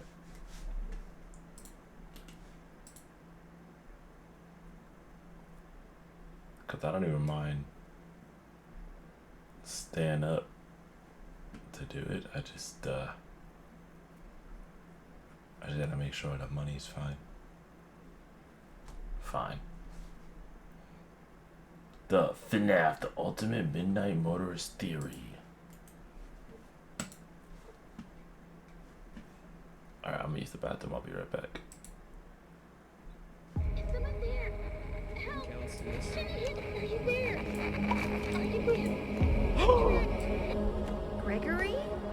I got your message. Scott Cawthon? I have things to say. Stay for a second. Scott Cawthon. Midnight Motorist? We need to talk. Uh-oh, God. No, Scott. Fake Wait, Scott. Wait.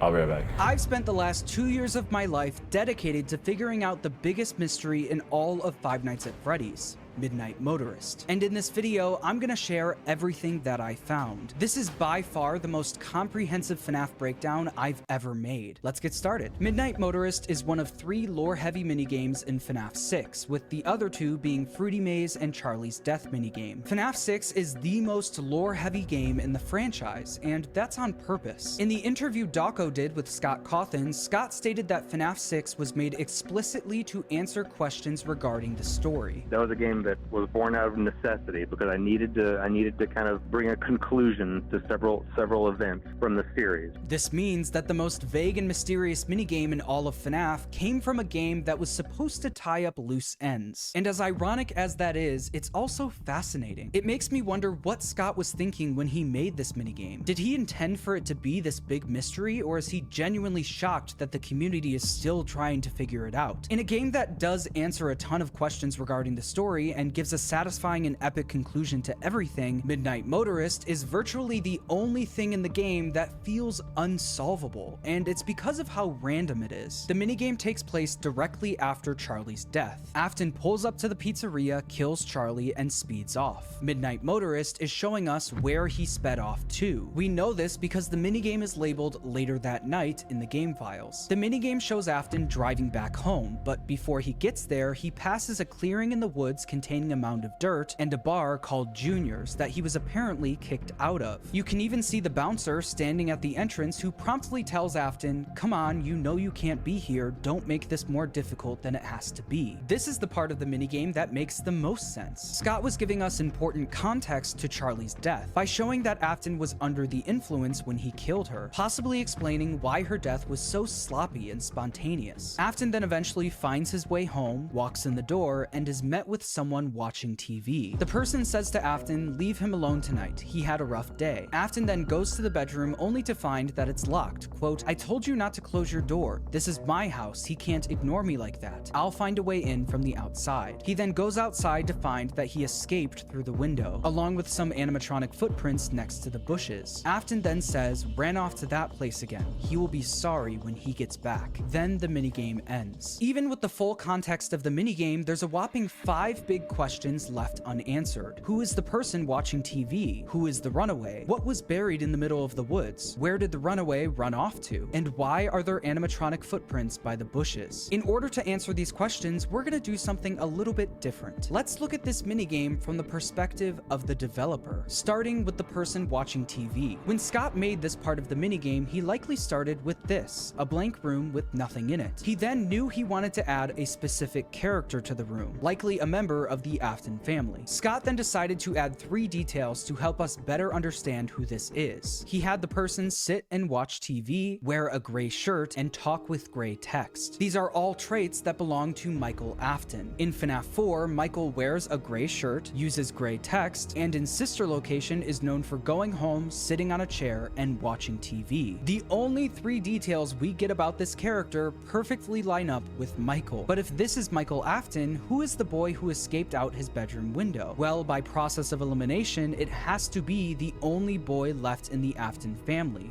the crying child. Need more proof? In FNAF 4, we learned that Michael Afton is in charge of babysitting the crying child, and in that game, we constantly see them home alone together, just like we see in Midnight Motorist. Also, one of the main things we learn about the crying child comes from one of the very first lines we get in FNAF 4. Quote, "What did he do this time? He locked you in your room again." Whenever Michael wasn't terrorizing his younger brother, he would constantly lock him in his room. And what do we see in Midnight Motorist? Michael and the crying child home alone, with Michael watching TV while the crying child is locked in his room, matching perfectly with everything we learned from FNAF 4. So far, we've answered 2 questions with some pretty solid evidence to back them up, but we still have 3 questions left, with the next one being a big one. What is the pile of dirt in the clearing? This random pile of dirt has driven me nuts for over 7 years now, and in my opinion, it is the biggest mystery in all of FNAF. Here's why. Unlike other parts of Midnight Motorist, there's literally nothing to connect this pile of dirt back to. The person sitting in the living room had specific traits that connected directly back to Michael Afton. The runaway has specific traits that connect it right to the crying child. This pile of dirt has nothing. Every time the pile of dirt is mentioned in official FNAF media, it's referred to as a secret grave. And I think the community has collectively agreed that that's what it is. Someone or something was buried here. And since we have basically nothing to go off of, let's once again look at this from the perspective of the developer. When Scott was making Midnight Motorist, he knew he wanted to add this grave, but instead of putting it in a cemetery or a hill by a tree like we see at the end of the game, he put it in the middle of the woods, clearly intending it to be hidden. The fact that the grave is so hidden and quote secret implies that whatever was buried here is part of some sort of crime, or at least something that someone wants to cover up. So in order to figure out whose grave this is, let's go through the list list of crimes in this franchise. First, we have Charlie. Maybe after her death, Afton decided to cover it all up by burying her body in the middle of the woods. But we know that's not the case because we literally see Afton drive away after the murder, leaving her body outside in the rain. So we know it's not Charlie. Another popular theory in the community is that this is where the crying child was buried. But like we established earlier, the crying child is likely the runaway, so he would still be alive at this point. So the crying child is also off the table. I've heard some people say that this could be the grave of Mrs. Afton,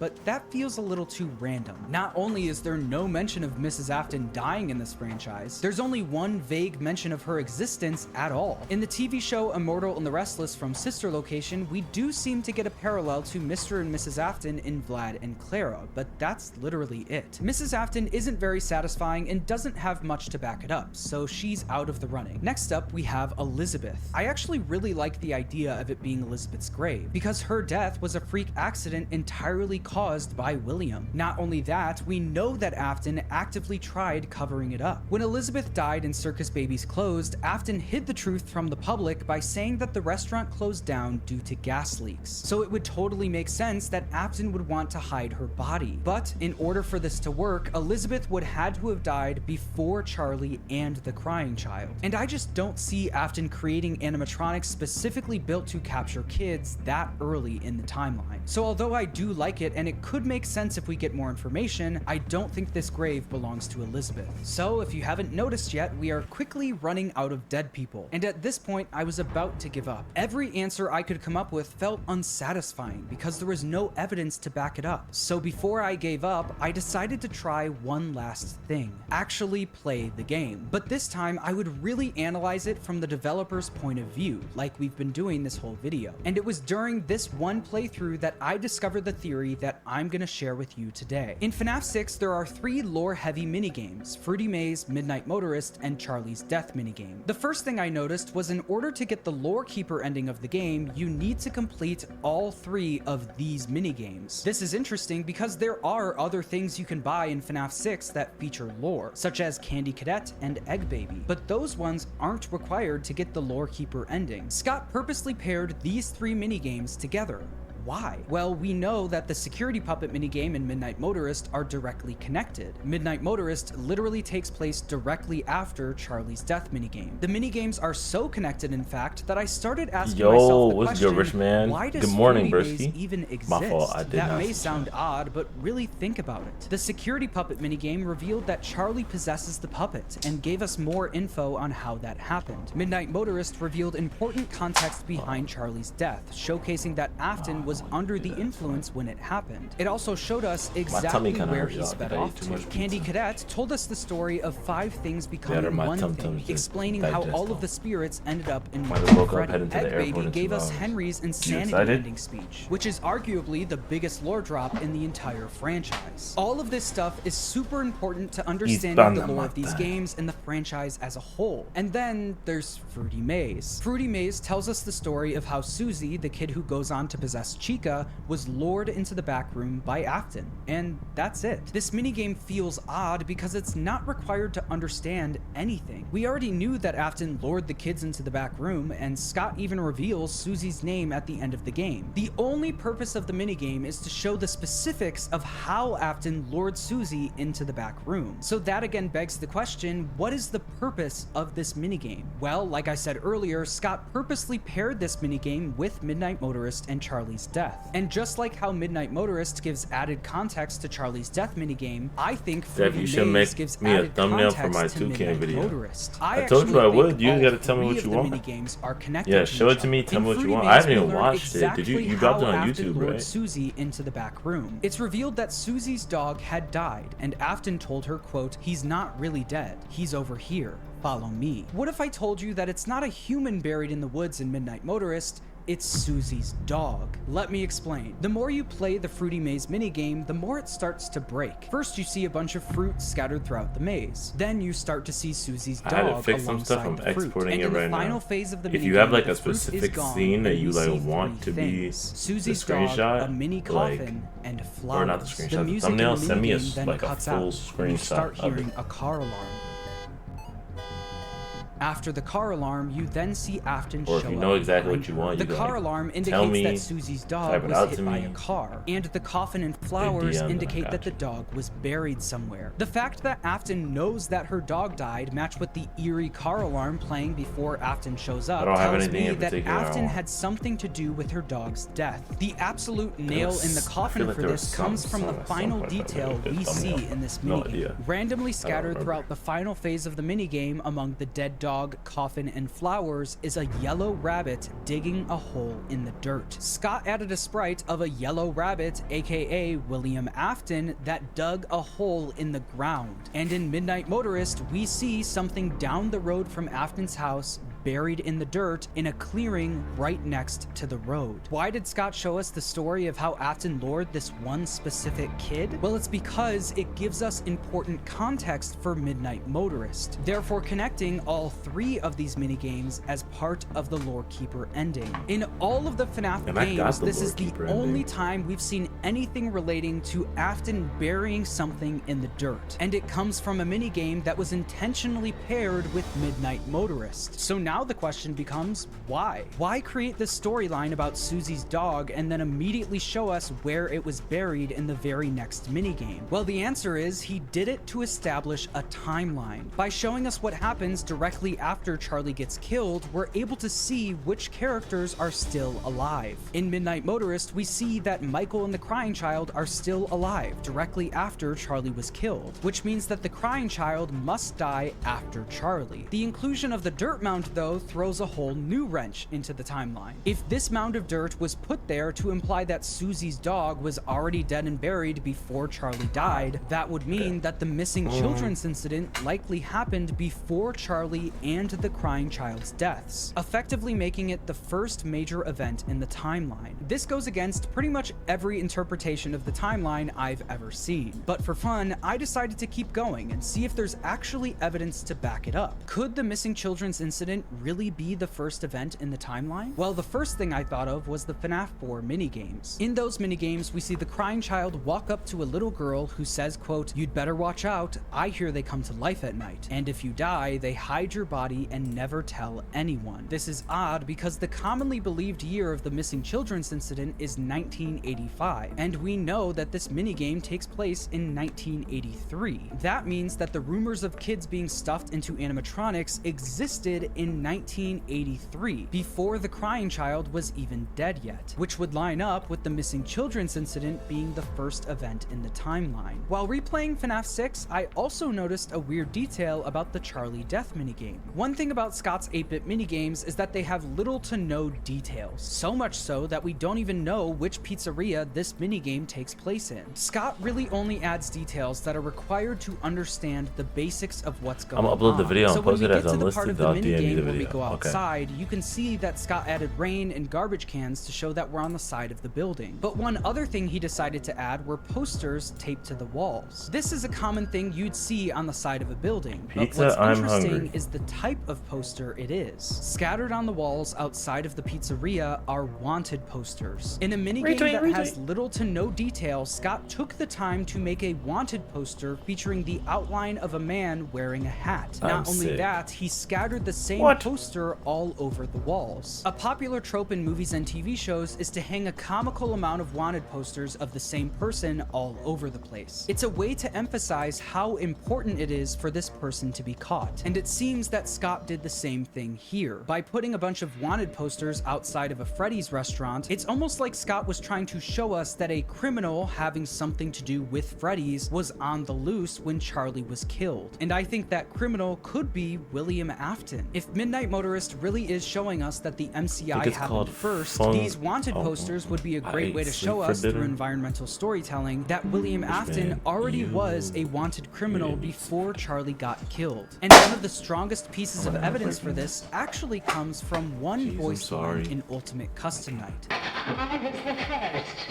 I have seen everything. Chica says, "I was the first. I have seen." I'm currently about to. This voice line blows my I mind just because bought in a it. I'm series about where to, Scott has stated play that he likes to clear up misconceptions from past games in future Security games, breach. he decided to add a voice line in the very last FNAF game he ever made that says, "I was the first. I have seen everything. This heavily implies that Susie was the first murder in the franchise, which would make sense if the MCI happened first. Another piece of evidence comes from Help Wanted 2, where we see 6 graves for Freddy, Bonnie, Chica, Foxy, Golden Freddy, and the puppet. But there's a specific order that we need to light them in. That order has Chica first, Foxy, Bonnie, Freddy, Golden Freddy, and then the puppet. This matches perfectly with everything we've discussed so far. Chica was the first, she's seen everything, followed by the rest of the MCI, and then Charlie. All of this stuff shows that there is evidence to back up this timeline of events, which means that this very well could be where Susie's dog was buried. So that's 3 of the 5 questions with a pretty satisfying answer to back it up. But now we get to the I just knew money might be hardest an issue, and questions it to still might answer be an in this issue, but I think that Where I'm did the crying willing child to run off to, potentially and put why myself are at there financial animatronic risk for footprints by the bushes? Unlike the pile of dirt in the clearing, we actually have dialogue we can analyze that's related to the scene. When William Afton comes home to see that his son escaped out his bedroom window, he says, quote, "Ran off to that place again. He will be sorry when he gets back." The most important part of this dialogue is the word again. Ran off to that place again implies that this is a pattern of behavior. Afton also immediately knows where he ran off to. This isn't the first time the crying child has done this. That then begs the question, where is he running off to? One possible option comes from The Twisted Ones, which released 6 months before FNAF 6. In the book, Charlie gets kidnapped by one of the Twisted animatronics, and her friends are desperately trying to find her. While her friends are looking for her, Shadow Freddy appears in the woods, and her friend says, quote, "I don't know what it is, but I think it wants us to follow." Shadow Freddy then lures them directly to Charlie. What Shadow Freddy is and why it did this is never explained in the book, but what if it helps explain Midnight Motorist? What if, just like in the book, Shadow Freddy appeared outside of the crying child's window and lured him to Charlie? In FNAF 4, we're told repeatedly that the reason the crying child is scared of the pizzeria is because he saw something. So what if the thing that he saw was Charlie getting killed outside of the pizzeria? This theory is pretty popular in the community and is similar to ID's Fantasy's take on Midnight Motorist. Every time we see the crying child in FNAF 4, he is terrified of Fredbears. But Midnight Motorist showed us that that wasn't always the case. It turns out that the crying child used to run off to that place all the time. He loved going there until he saw Charlie get killed outside of the pizzeria. I really like this explanation, and it's because it gives a solid reason for why Scott set Midnight Motorist on the same night as Charlie's death. The reason he showed us that the crying child ran off to the pizzeria the same night Charlie was killed was to connect those 2 events. Midnight Motorist showed us that the crying child wasn't always scared of the pizzeria, while also showing us the night that that all changed. Also, Shadow Freddy luring the crying child to Charlie not only matches up with the Twisted Ones, but also FNAF 3, where we see Shadow Freddy luring the animatronics in the Follow Me minigames. This is a great explanation and is super satisfying, but I do have a few problems with it. In FNAF 4, when the crying child is left alone at Fredbear's, he's told to run towards the exit. But if you try to go further into the pizzeria, you hear, quote, "No, don't you remember what you saw? The exit is the other way. Hurry and leave." This implies that what the crying child saw was further inside of the pizzeria. The crying child wouldn't want to go outside if what he saw was Charlie being killed outside. Also, 2 months after FNAF 4 came out, Scott gave us 3 clues to help figure out the game, with one of them being what is seen in shadows is easily misunderstood in the mind of a child. This is Scott outright telling us that the crying child didn't actually see anything bad happen, he misunderstood what he saw. There's a reason that after we get the line, "Don't you remember what you saw?" we see this Easter egg, an employee in the shadows of the back room putting on a Bonnie suit. The crying child saw this and thought someone was being stuffed into a suit. This is why he wants to leave the pizzeria and is scared of the animatronics. When confronted with one, he's told, quote, "It's too late. Hurry the other way and find someone who will help. You know what will happen if he catches you." That "he" is clearly referring to the Fredbear mascot that just appeared in front of him. So although I love the theory of crying child being lured by Shadow Freddy and witnessing Charlie's death, it's not perfect. Speaking of things not being perfect, this whole theory isn't perfect. Susie's dog being buried in the clearing and the MCI being the first event in the franchise has evidence to back it up. But time and time again, in the Silver Eyes trilogy, Fazbear Frights, and the Into the Pit game, Scott has established that the MCI happened in 1985, making it impossible for it to be the first event in the timeline. You could argue that those books and the Into the Pit game take place in a different continuity, but with how many times Scott has stuck with that year, I doubt he would change it for the main games. And with that, the entire theory falls apart. But that's kind of the point of this video. I wanted to show you the process of what it's like to theorize about this minigame. From getting excited about finally finding some solid answers with solid evidence to back them up, to finding the one or two things that make it all fall apart. The theory I shared with you today does contain my best guesses for what this minigame was trying to show us, but at the same time, I don't believe all of it. I love the idea of Susie's dog being buried in the clearing. I even decided to look this up to see if anyone's thought of this before, and it turns out a couple people have.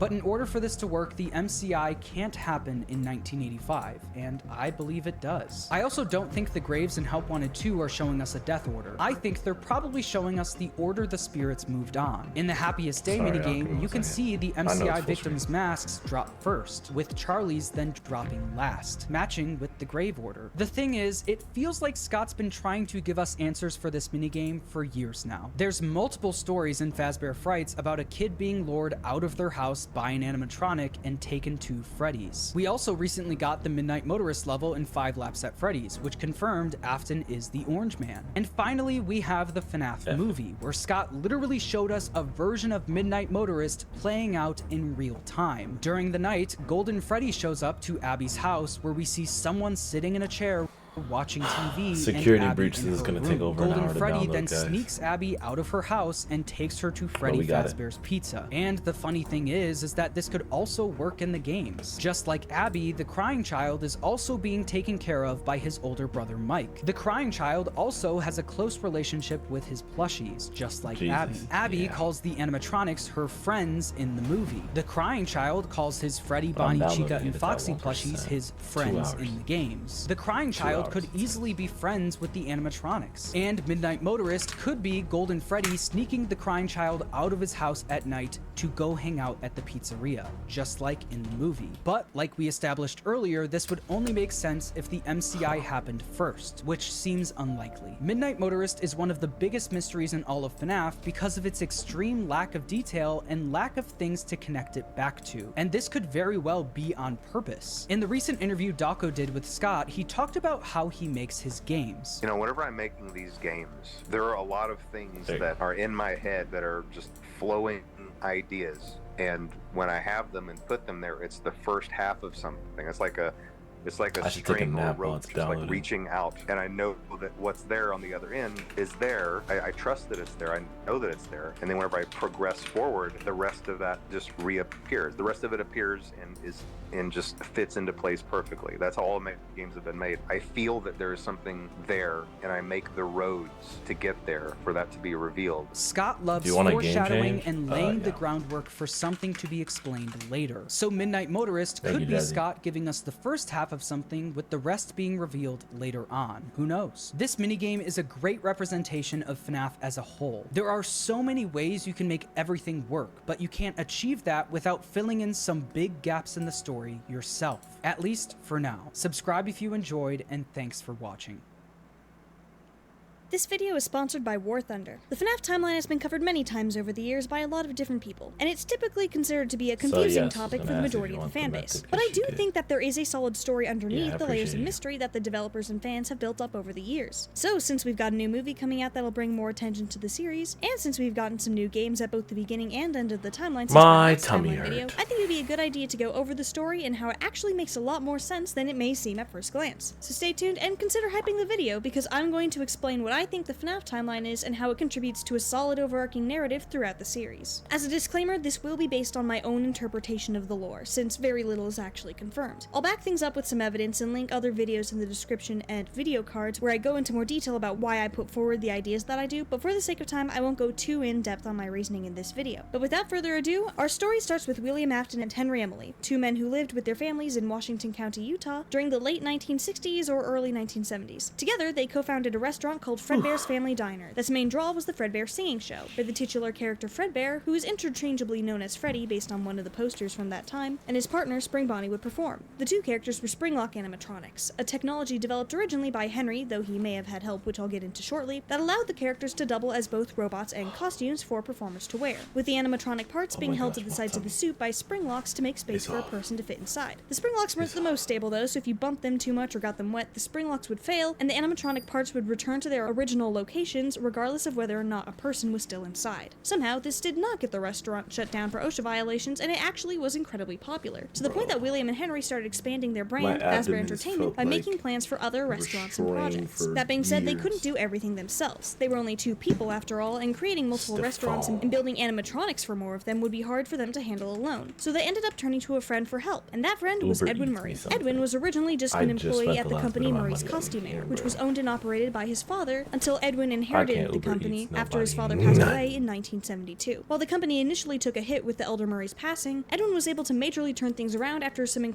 encouragement from his wife Fiona to find something he wanted to change and focus on that. And that change that Edwin decided to make was he wanted a rebrand. Since Edwin was an inventor, instead of just making costumes, MCM would also have other products, such as the Cleanovac, an adorable little robotic vacuum cleaner friend that I would absolutely buy merch for if there was any, based on Edwin's original vacuum pack creation, as well as a shape-shifting coat rack and other robotic projects. Despite the employees not being super happy about how many new products they had to deal with and the changes that Edwin was quickly enacting, the rebrand was incredibly successful and made MCM the most profitable it had ever been, though it was at the cost of spending less time with his wife and son, going so far as to entirely skip his son's second birthday at the end of 1972 to work on his inventions. Anyway, while it seems like Fazbear Entertainment may have contracted MCM for work before Edwin took over, once Edwin was in charge, MCM and Fazbear started working together a lot more. Fiona designed the character Chica for the Chica's Party World location, and after being given blueprints for the Springlock characters by Henry, Edwin would make and eventually improve on the Springlock animatronics that Fazbear could use. The biggest project they hired him for was their new restaurant project. Rather than just making a single new restaurant brand under the Fazbear Entertainment banner, they wanted to start a brand new restaurant chain called Freddy Fazbear's Pizza. Freddy's would have multiple locations, and they hired Edwin and MCM to make prototypes of the character designs and restaurant itself, which ended up being built in the underground research and development portion of Murray's Costume Manor. The issue is, while working on the project, Edwin first built Springlock suits that would be used at the location, only for him to get a change order from Henry at the last minute to not do Springlock suits and just make traditional animatronics. Edwin was confused, but went with it at first, and Fiona came up with new designs for the animatronic characters. However, another project MCM helped with was an event called Fall Fest. A lot of Five Nights at Freddy's content, so that's been my main source of stream. If it's not FNAF, it's not staff. To Fall Fest to help finish the installation, since she had a bad feeling that something would go wrong. Unfortunately, she was right about that, and while she was there, the place went up in flames. Fiona died, leaving Edwin a single father who had no idea how to raise a child by himself, while also having to run a company. So instead of taking responsibility and parenting his child himself, he brought in one of his inventions, M1, to be a babysitter instead. M1 was an endoskeleton and AI program, also known as the Mimic, originally built to be able to shift its parts and imitate characters in order to take on the role of any costume it put on. And this is where elements of the supernatural start to really come into the story. In the Five Nights at Freddy's universe, the reason the hauntings happen is because of something called remnant, which is the mixing of tangible objects, with metal being a particularly good conductor, and intangible elements such as memories, emotions, and spirits. While M1, in my estimation, likely wasn't haunted by a spirit, Edwin and his son, David's grief over the loss of Fiona likely combined with the fact that the animatronic had watched family home videos that included her, which led to M1 starting to imitate Fiona. It used its radio technology to broadcast some of Fiona's words that he had imitated from those videos, and Edwin managed to find the frequency. Why is there so much lore? And that this had to mean that M1 was actually Fiona. Never mind that she was so many games, about Edwin ditching so her and David detailed. to work than Fiona was originally, world building. or how her behavior and manner of speaking was just a bit off. He was just happy to have his wife back, and David got used to having a funky robot thing for a mom. And hey, Edwin built him a new slide and playground at the loading docks for his birthday while entirely ignoring his lawyer's concerns about the safety issues, which I'm sure will have no consequences later, so David was having a blast. At first, Edwin tried to keep the M1 Fiona thing secret from his employees at her request, but after one of them overheard him talking to someone who had Fiona's voice and was like, yo, wait, didn't she die? Were you lying about that? He had to introduce the staff to M1 in her Fiona role. They were all understandably weirded out by this, but what could they do about it? Well, the thing is, there was something they could do, and William Afton was more than happy to secretly provide them an opportunity to do just that. While Henry's involvement in the plot is a bit ambiguous, William decided that rather than having to deal with paying Edwin for his work and leaving him to go about his business, if he could drive Edwin into bankruptcy and make him unable to fulfill his contract, he could take everything from him, including the stuff that Fazbear didn't originally hire him to make. So he started reaching out to Edwin's employees with job offers that had great benefits, hired them with barely any interview, and in some instances bribed at least one person with an offer of management of one of the franchise locations in exchange for MCM staff contact information. Slowly but surely, Edwin's employees started to jump ship. And speaking of ships, if you want to play a game with battleships, you should check out the sponsor of this video. No!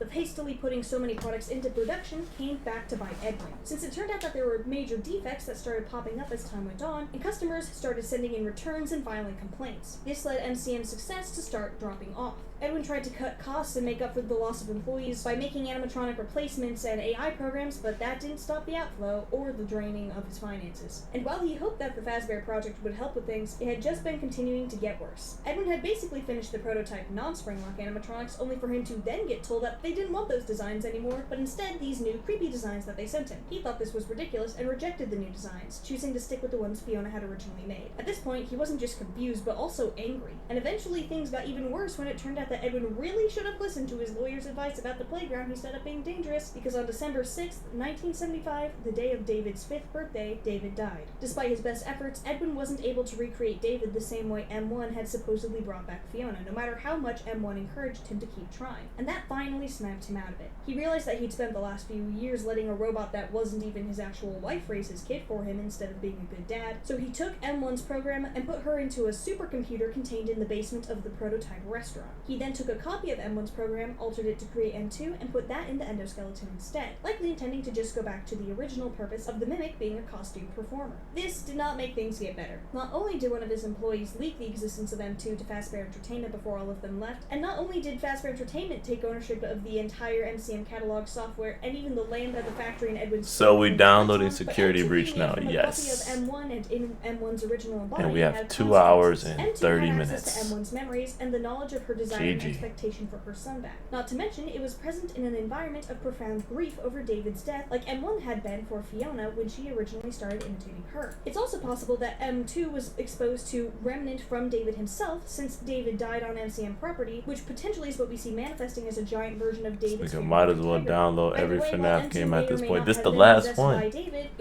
the last one. Almost 2 whole days of FNAF. Over 2 whole days actually. Did not take it well. He lashed out at M2 and attacked it, resulting in the destruction of M2's legs and Edwin's rage being infused into M2. So, being a mimic, M2 then began to imitate Edwin. This was a problem, of course, since it led to M2 being very violent. And M1, who was still trying to reach out to Edwin despite him ignoring her, sent him a message asking him to either fix M2, who she considered to be David, or at least build something she sent plans to him for called the Cradle. The Cradle is the program attached to the Mechanical X-Form Experimental Storage Computer, or MEXes, and would restrain M2 and stop it from hurting people. However, Edwin didn't finish everything in time, so M2 blew up Edwin's office with him inside, injuring Edwin's legs in the process, and rebuilt its own legs. It's unclear whether or not Edwin made it out alive, but either way, Edwin was out of the picture. Fazbear Entertainment now owned everything, and they wanted their stuff. The issue is, M2 being a murder-happy stealth goblin meant that anyone they sent in to get the stuff ended up dead. So, did they give up? No, of course not. What did you take Fazbear for? An ethical company that values the lives of its employees? Instead, they just kept sending technicians in until finally, on September 7th, 1979, Fazbear Entertainment Dispatch sent a very sleep-deprived technician named Arnold to go get the stuff from Murray's costume error. Though Arnold wasn't told about the homicidal endoskeleton until he was already trapped inside with it, of course. But the dispatch agent, who was totally actually dispatch and not M1, proceeded to guide Arnold through obtaining enough security permissions to traverse the building and obtain the mimic blueprints. Considering his sleep-deprived state, it's very impressive that he managed to survive the Slinky Clown, giant enemy spider, molten metal nurse animatronics, and everything else the Mimic puppeted, all trying to kill him in order to get the blueprints in the first place. However, when Dispatch requested Arnold hand over the blueprints to the MCM inventory system, Arnold found that suspicious, and instead activated a program on the office computer that opened up a secret tunnel. Dispatch turned aggressive and insulting and tried to cut Arnold off as he made his way through the tunnels. But eventually, Arnold found the research and development portion of the building, and in it, the prototype for the first Freddy Fazbear's Pizza Place containing all of Edwin's prototype animatronics, Springlock and otherwise, that he had made for the location.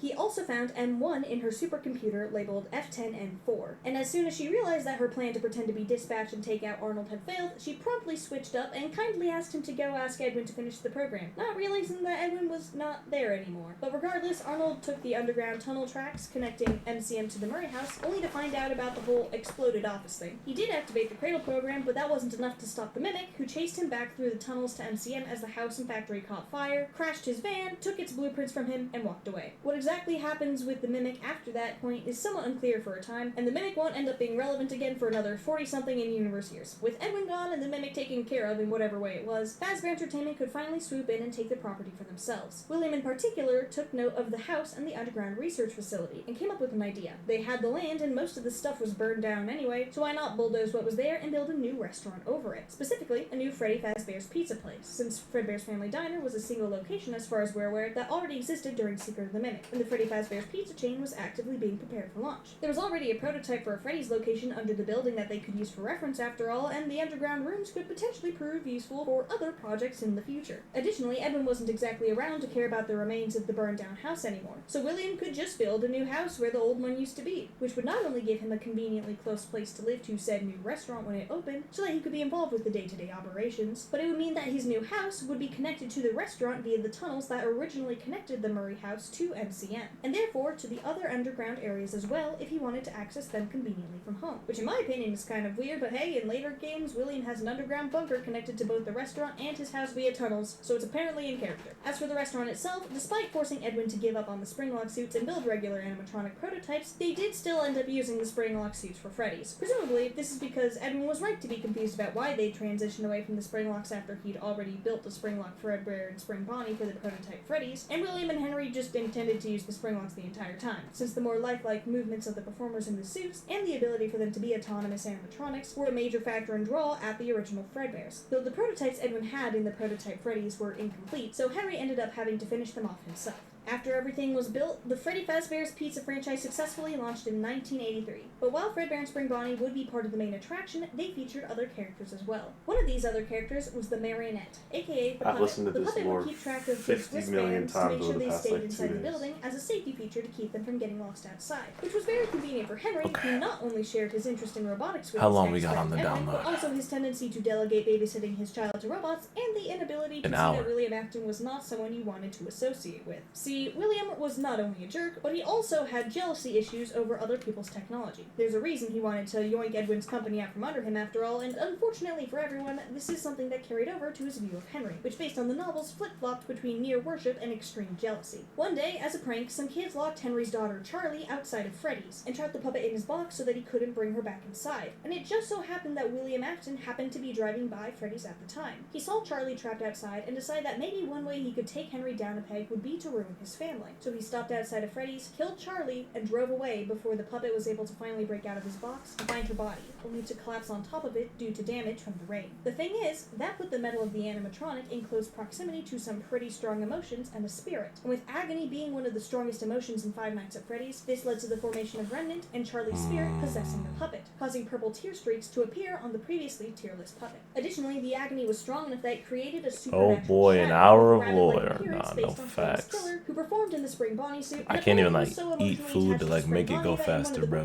Like I'm full. Manifested bone rabbit ears onto his ghost, and this shadow, known as RWQ-FSFASXC, or Shadow Bonnie, left the restaurant and made its way to the Afton house, which was conveniently within walking distance, and got the attention of one of William Afton's children. See, William had 3 kids. His oldest son, Michael, a younger son who may or may not be named Dave, but I'm just going to call him the crying child for reasons that aren't currently relevant, and a daughter, Elizabeth. Now, the crying child didn't start out as a a crying child. In fact, he really enjoyed Freddy's and its characters and had plushies of Fredbear, Freddy, Foxy, Chica, and Bonnie that he considered to be his friends, and he would often sneak off to the restaurant for fun. So when he saw a shadowy Bonnie out of his window, as a fan of the characters, he followed RWQ out the window and to Freddy's, where he would find the puppet collapsed on Charlie's body. The boy assumed that the puppet was what had killed her, sparking the start of a fear of animatronics. Meanwhile, William finished whatever he was doing at wherever he was going when he originally stopped to kill Charlie, possibly another restaurant or something where he may have been informed that something happened at the other restaurant, and drove back home, briefly stopping at the restaurant where he wasn't allowed in because there was an ongoing investigation into the fact that a kid was found dead outside of the pizzeria. So he continued on his way home where his other son, Michael, told William to leave his brother alone because he had had a rough day. Of course, William ignores this because his son can't tell him what to do, and he went to bother his younger son anyway, only to find the door locked and the window broken, with large animatronic rabbit prints in the bushes, which he didn't notice, and small footprints leading from the window in the direction of the restaurant that he did notice. Considering his son's tendencies to sneak off to said restaurant, he pretty quickly pieced together where his son had gone and vowed that he would be sorry when he got back.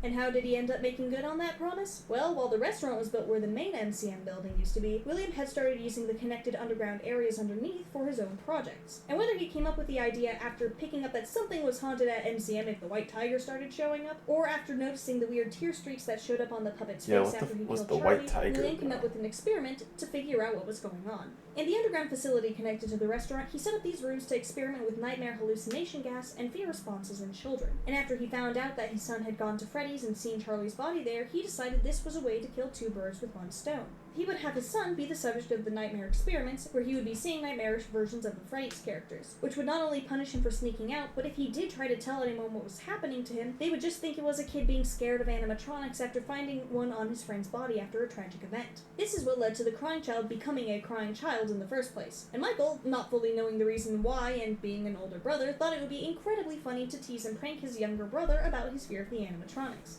Most of these people's different takes on these things are crazy. Even if they were not emotionally harmless, but eventually one of these pranks went too far. And when Michael and his friends put the crying child in the Fredbear animatronic's mouth while it was in animatronic mode, the jaw automatically closed as it was programmed to, crushing the crying child's head in what would become known as the Bite of 83.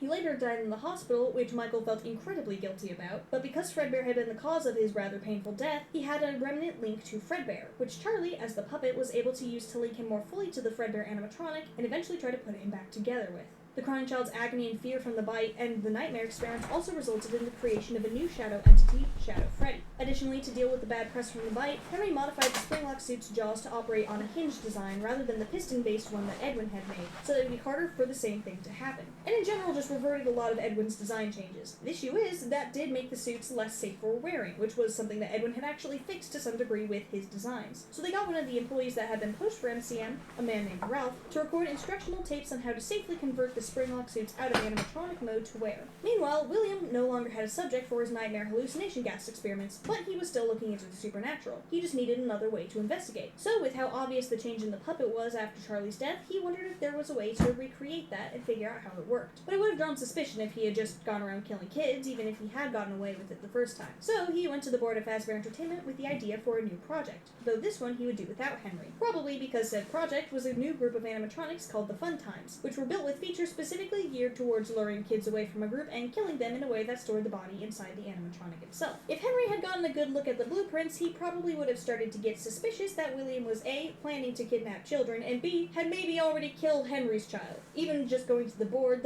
members were a bit suspicious about some of the weirder features of the animatronics, but didn't exactly have any reason to think William could possibly be up to something, so they gave him the go-ahead to create Circus Baby's Pizza World. While he was working on that, his daughter Elizabeth ended up fascinated by the lead animatronic Circus Baby, which William told her was made for her. And when Circus Babies opened, she desperately wanted to see the animatronic. Of course, William told her not to because of the whole murder robot situation, but left her unattended. So Elizabeth went to see Circus Baby anyway, and Circus Baby, seeing a child by herself with no witnesses around, did what she was programmed to do and killed Elizabeth Afton. After realizing his daughter had gone missing and that Circus Baby's eye color suspiciously changed from her original blue to Elizabeth's green, William quickly shut the place down with the excuse of gas leaks and relocated the animatronics to the underground facility where he could continue to study them and what had happened with Elizabeth and Circus Baby. Around the same time, though likely after Elizabeth's death, since Circus Baby's had a springlock suit, there was an incident at Fredbear's involving multiple simultaneous springlock failures. This not only got Fredbear shut down, but led to the classic springlock suits being retired from use entirely, with replacement animatronics being brought in, and the employees having to wear some of the old off-topic costumes to perform in during the meantime, likely left over from MCM.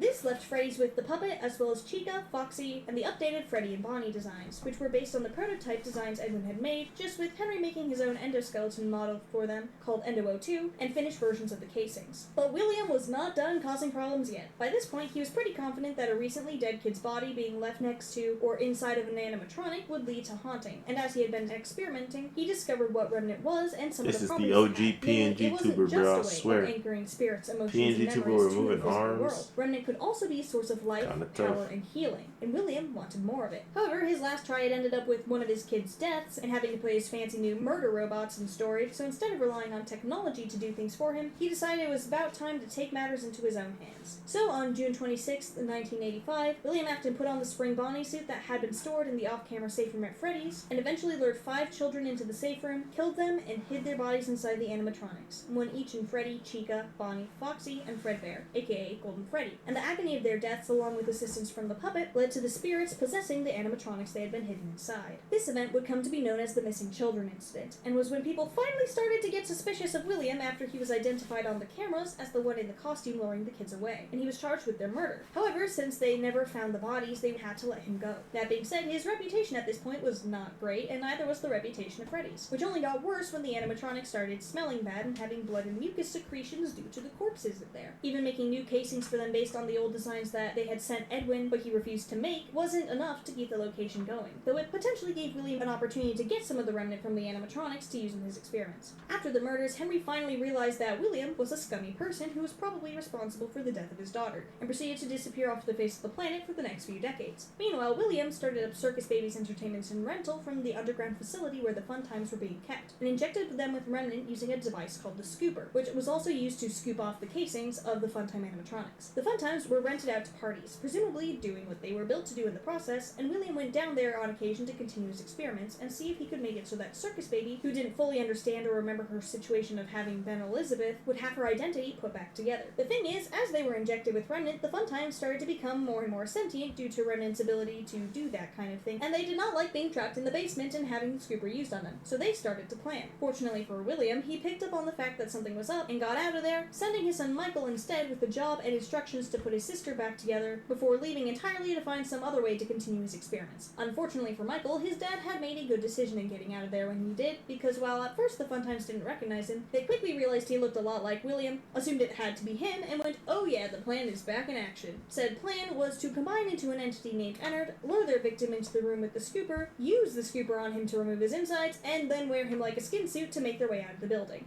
Unfortunately for Michael, they were successful in doing so, but eventually had to evacuate the corpse because of how far Michael's body had decomposed. And since the Scooper had been used on Michael, Remnant had been injected into his body, and from there Remnant left Michael Afton still alive even after the Funtimes left, though the healing capabilities may have helped him get uncorpsed eventually. Michael was confused and not particularly happy with his dad and what had happened, so he vowed to find William and set off to do just that. And speaking of his dad, a new Freddy's location was preparing to open in the latter portion of 1987, and William saw that as an opportunity to get up to his typical shenanigans. So he took on a fake identity and applied for a job as a nighttime security guard. At this new Freddy's location, management had originally planned to bring back and repair the now somewhat damaged versions of the characters from the original Freddy's where the Missing Children incident happened. But due to them being ugly and creepy, they started using them for parts instead and pivoted to entirely new designs called the toy animatronics, though they did also bring back the puppet. The animatronics had a new security system and some features installed that would supposedly help them be aware of people who were in criminal databases. The animatronics did not take too kindly to William's presence, potentially in part because of the criminal database thing, but also likely because they were either animatronics possessed by the kids he killed, or because they had parts from the animatronics possessed by the kids he killed, with them acting up particularly around adults in general, since they didn't remember that it was William specifically who had killed them, just that it was an adult. William got moved to the day shift after his first week as a night guard, and a new employee, Jeremy Fitzgerald, was brought in to take over. But the animatronics were still very on edge and tried to attack the new guy who had taken the position William had just been in because of the issues with adults thing. Meanwhile, William William went for round 2 of Freddy's murders in the Spring Bonnie suit, got fired, and instigated another investigation into murders at Freddy's. Due to his firing, Jeremy got switched to the day shift where his luck finally ran out and he had his frontal lobe bitten off in the bite of 87. His replacement on the night shift was Michael Acton, using the fake name Fritz Smith. Michael had heard about the investigation and suspected that his dad had been present, but just barely missed him by a couple days, and at the end of it got fired for 2 things. One was tampering with the animatronics, possibly because he had been trying to calm the animatronics down and help them get put back together and remember themselves like he had with Elizabeth, or maybe he was just blamed for their behavior. He was also fired for odor, so it's possible that he hadn't fully recovered from the whole corpse situation, or maybe he just smelled bad. Anyway, after only a couple weeks, the newest Freddy's location shut down. The toy animatronics were scrapped, but the originals were kept around for a potential reopening later down the line, though one that would be on a much smaller budget. Once a few years had passed, Fazbear Entertainment did just that, going back to the original Freddy's location, which was no longer in very good condition at this point and couldn't be repaired too well due to the limited budget thing, and they fixed up the animatronics as best they could. However, when they did, William came back to be a night guard again, broke the animatronics after getting Shadow Freddy to lure them to the safe room, and tried to harvest their remnant. But before he could leave, the animatronic spirits emerged and cornered him in the safe room. William freaked out at first, but did come up with a last-stage plan.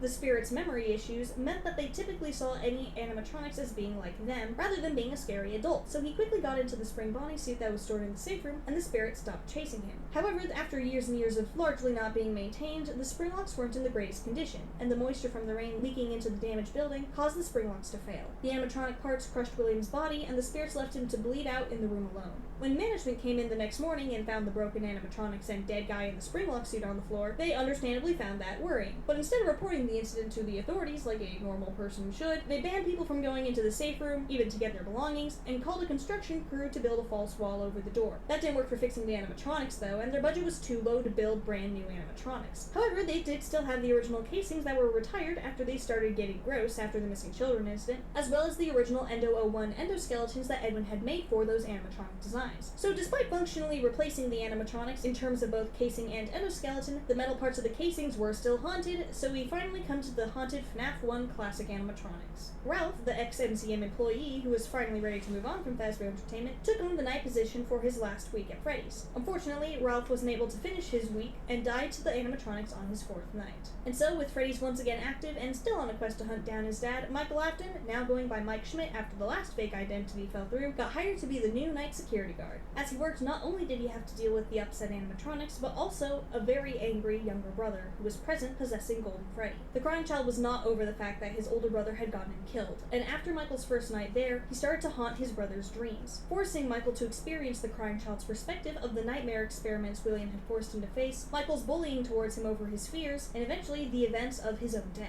Despite the haunting from his younger brother and the animatronic's best efforts to kill him, Michael made it through a full week before getting fired for the same things he did the first time, as well as general unprofessionalism. But despite having had a full week at Freddy's this time, he wasn't able to find William before he was fired, meaning he left Freddy's not knowing that the person he was looking for was already in that very building, sealed behind a wall. And even after Freddy's closed at the end of the year, William's spring-locked body would remain there until that wall would eventually be torn down, and William would reveal that he, like his oldest son, wasn't quite dead yet. Unfortunately, I don't have enough time to include the second half of the timeline in this video if I want it to come out on time. But part 2 will be coming out in December, so make sure you subscribe and have notifications on for when that video comes out. And hey, if you enjoyed the video and have the hype option available, consider hyping the video to help more people see it. I would really appreciate it. With all that said, don't forget to use the links in the description and pinned comment if you're interested in playing War Thunder for free on PlayStation, Xbox, PC, or mobile, and in getting the limited time bonus.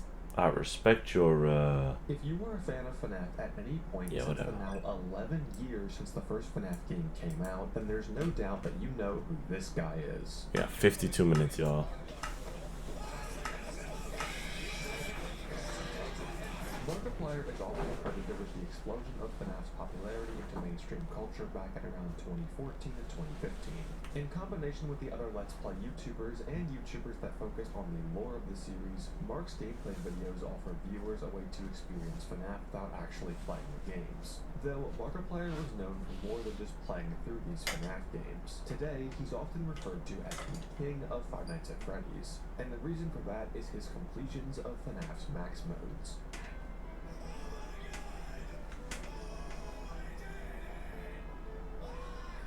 You see, in every Five Nights at Freddy's game, the main game is just that. Five Nights at Freddy's. It spans over the 5 nights that you'd see in a normal work week. But once you complete night 5 of the main game, some additional content is unlocked with a new 6th night, with the animatronics on an even harder difficulty. Complete that night and you unlock the custom night, where you can now create your own night by manually adjusting the AI of each animatronic, making them harder or easier. Since the max difficulty setting of every animatronic is 20 AI, it didn't take long until players began to attempt 420 mode, or 2020-2020 mode as it was called back then. Markiplier was one of these players, and on August 21st of 2014 would complete the original 2020-2020 mode in FNAF 1, demonstrating his skill within the game. Around 3 months after the original FNAF had blown up in popularity, FNAF 2 released and continued to build the hype around the series. In this new game with more than double the animatronic count of the first, viewers were eagerly waiting to see if the king of FNAF would attempt the now hardest challenge within the series. All 10 animatronics in FNAF 2 set to 20 AI or 1020 mode. And on December 14th of 2014, Markiplier would do just that, uploading a video in which he completed 1020 mode in FNAF 2.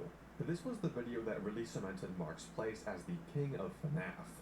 But as the years went on and people began to understand more and more about how these FNAF games work under the hood, some questions began to arise as to whether or not Markiplier legitimately completed 1020 mode in Five Nights at Freddy's 2. Some animatronics seemed to be missing from certain parts of the video, and there seemed to be some weird cuts all throughout it. And those suspicions are what we are here to investigate today. Before we continue with this video, I doubt Mark would have cheated that. Explicitly clear that I do not hate, nor do I want people to hate Markiplier. I grew up watching Markiplier. Markiplier is one of the most genuine and down-to-earth people on this platform. I don't want this video to seem like a hit piece made out of pure hate. I just think it's cool that the technical FNAF community is so knowledgeable about these games that with just 15 to 20 seconds of footage we can tell exactly what's happening within the game. It also gives me an excuse to go a little bit deeper into my favorite original FNAF game that hasn't been seen on this channel in detail in quite a long time. Regardless of what your opinions are, remember it's just a game that he played 10 years ago at that. Don't go into Markiplier's comments and harassing him. Please keep things to yourself, be respectful, and most importantly, enjoy the video. Now, before we talk about what was truly going on in Markiplier's video itself, I'm going to spend the first part of this video talking about exactly how FNAF 2 What's the next vid on my list, bro? I won't be going over how everything in this game works, as it does I swear I queued another some one. super niche information. I'll just go over everything that is relevant in order to investigate Markiplier's completion. Because of the nature of this video, whenever I talk about anything relating to how FNAF 2 works, I'll put the source code from the FNAF 2 MFA file in the bottom left corner here to show exactly where I'm getting my information from. And before anyone comments about this, yes, all code and gameplay that will be showcased in this video is from version 1.031 of FNAF 2, the same version that Markiplier played 1020 on. The first and most basic thing to go over applies to almost every animatronic. Fuck it, we'll watch this one. It's how they... Sorry y'all, I just didn't feel like watching that video.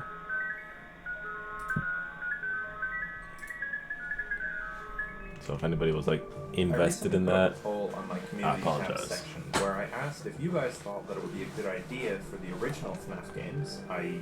FNAF 1 to Ultimate Custom Night, to be remade as to fit the newer lore. The results of this poll were mixed, with over 70% of people saying yes, this should be done, but the 30% that said no being the more vocal as to why they think that it would ruin the franchise in the comments. I'm honestly split about the idea myself, as reboots and remakes can invite a lot of their own problems when dealing with a franchise like FNAF.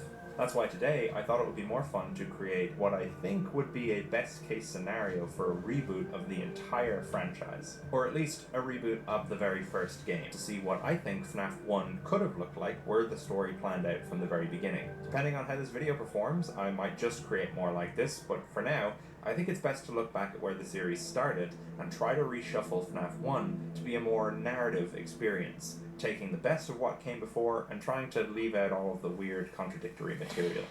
The title of my reboot will be Five Nights at Freddy's Anniversary.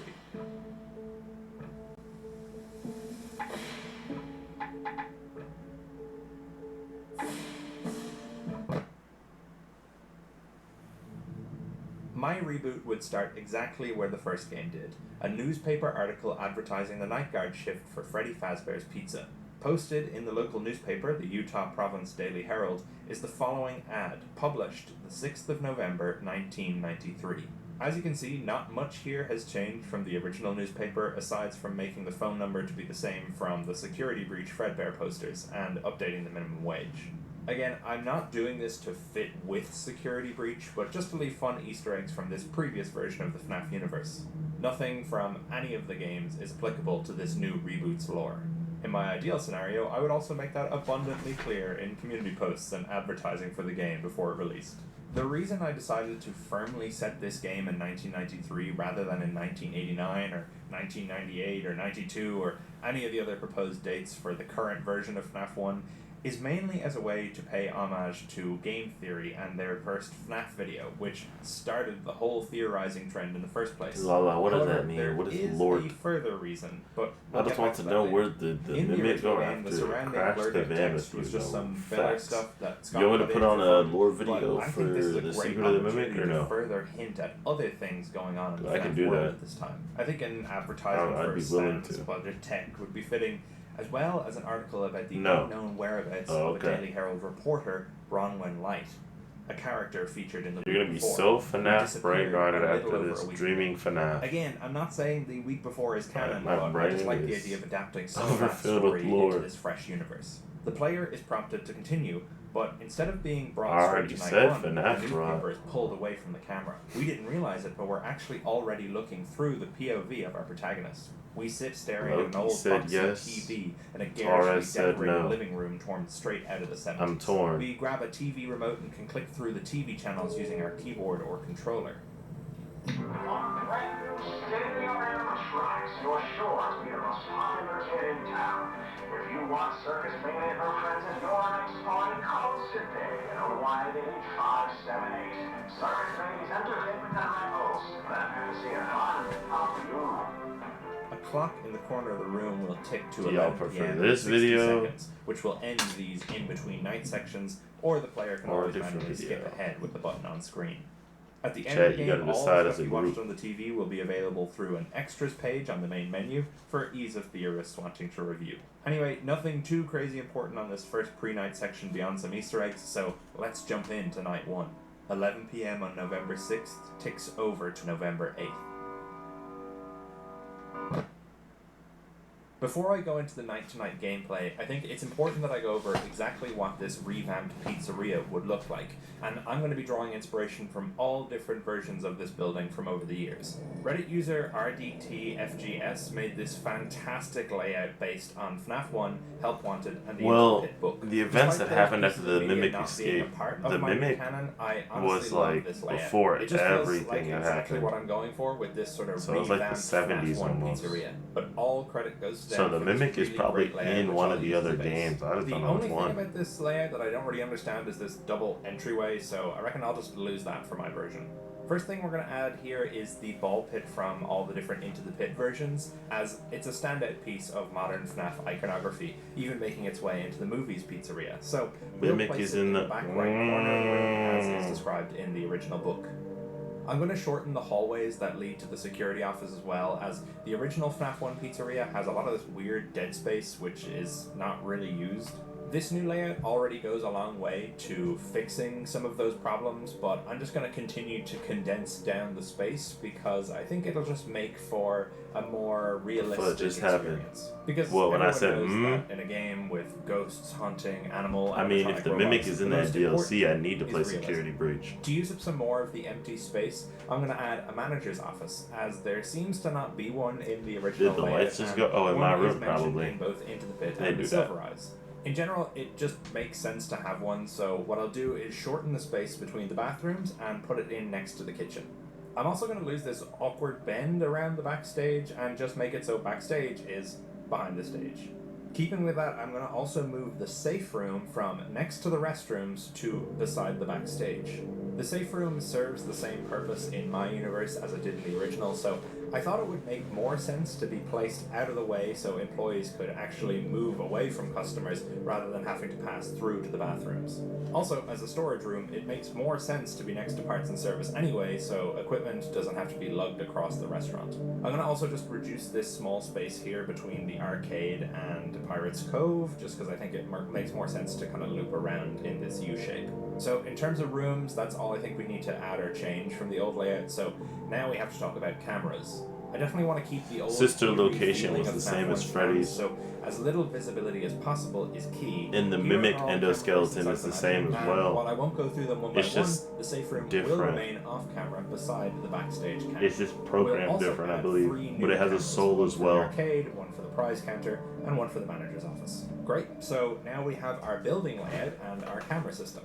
Aesthetically for the building, I don't want the reboot to stray too far from the original series, as I find reboots or fan games often try to completely redefine every aspect of the franchise's most iconic elements. Obviously, it makes sense to want to put your own spin on things, but for me, FNAF 1 is so classic that making things too different isn't worth it. Some things I'll add, though, are old toy animatronic parts in the backstage area, along with really old withered costume parts. Because yes, in my universe, the unwithers are undeniably canon. I mean, are you really surprised? I think some retro posters from 1985 peeling away on the walls or hidden behind arcade cabinets could be some nice touches. Maybe a few Fredbear's Family Diners posters into the Pit game style could fit somewhere as well. So that's our pizzeria, but what about the night-to-night gameplay? With this being the first game in the reboot series, I think sticking as closely to FNAF 1's simple game loop is the way to go. The usual loop of checking the cameras and closing the doors if the animatronics make it to outside the office is the same. Foxy's Pirate Cove mechanic is a little different though, as I thought it would be cool to introduce his light sensitivity from the other games into this one. Similar to FNAF 2, the cameras are all equipped with their own spotlights, and to keep Foxy in his cove, you have to flash him with the lights to make him recoil behind his curtain. To stop this from being a FNAF 2 puppet music box situation where the player just camps the Pirate Cove cams, we'll make it so that Foxy actually moves faster the longer the cameras are on his stage. That way you're only supposed to check his cameras to flash him, but not to stay on it or he'll just come right back in.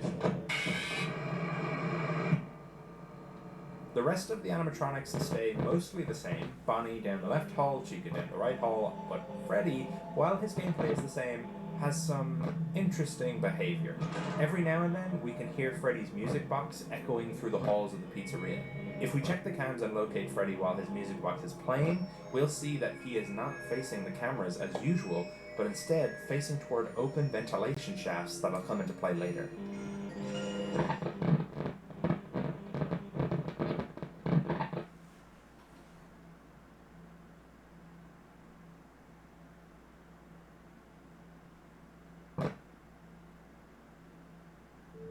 So that's the regular loop, but I think fleshing it out with some extras could help this game to feel like a true I'm with you. I'm with you, low-key. I'm trying to find out where we went to. Too many extra mechanics. Sorry, I feel like we're chat's kind of far. It's hard for me to read it. Expand the gameplay so I hope y'all don't feel like I'm ignoring you guys. The week before gave me some inspiration for extra tasks we might have as our time being the security guard at Freddy's. In the week before, Ralph has to clean up messes, change out light bulbs, and while I don't think there should be too many of these extra tasks for this game, giving the player optional challenges for extra points and lore secrets could be a really fun idea. Some of these extra challenges could even help the player out with their regular check the cameras, close the doors gameplay. For example, a simple task could be to switch out a light bulb in the restrooms, just like in the week before. The player is shown on the map where their next task lies, and so they have to make sure there's no animatronics nearby before heading there. The player can then click a button on the screen and make their way to that room. How, you might ask? Well, the guard stands up from his chair, turns around, and enters the vents. While in the vents, you stop every now and then to take a turn. There are directions on screen to inform you which way the vent will lead you, but there's nothing to stop you from taking a different path. We'll get back to that later. Take a nap. Yeah, that's why I'm laying down right here. All of your tasks throughout the week would have a noise meter, which draws animatronics to them. If the player gets caught, they're dead. But if they succeed, they return to the office with no problem.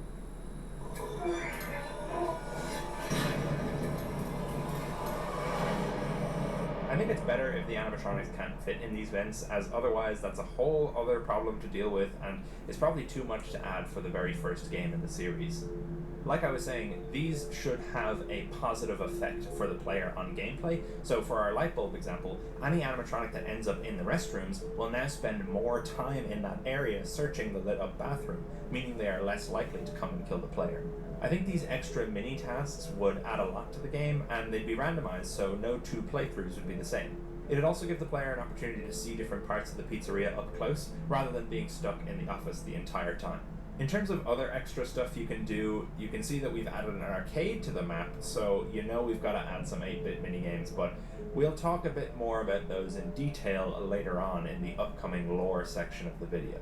Now, something much more substantial I'd like to change with this game is Night 5. I'm taking heavy inspiration from FNAF 4 here, but something I think was really interesting about that game was the choice to switch from the regular animatronics to Nightmare Fredbear on Night 5. Totally stealing that idea, Night 5 will have the player go up against the one and only Golden Freddy, who will be rocking his withered Fredbear look. Now, I'm all for the idea of Golden Freddy taking the form of his bandmates in the original series, but I think that was more of a response to the fact that Scott didn't plan out the series from the start, so he needed to explain why Golden Freddy looked different in the first game, despite there being no reason for the company to repair a suit that they're not using. However, we don't have to worry about any of that here, so in my reboot, Fredbear looks the same as he did all those years ago. Story-wise, there is a reason that Golden Freddy takes over on Night 5, but again, I'll go into that later in the lore part of the video. I imagine that on Night 5, everything starts up as normal, but we notice that by 1 AM, none of the band have even moved yet. Then, suddenly, the power in the building cuts out, the cameras go down, and we're left in the dark. When the power comes back on, the stage is empty and Pirate's Cove is open. All of the animatronics have disappeared, nowhere to be seen on the cameras. Switching to the backroom cameras shows that the camera has been knocked down from its original resting place and is now lying on the floor.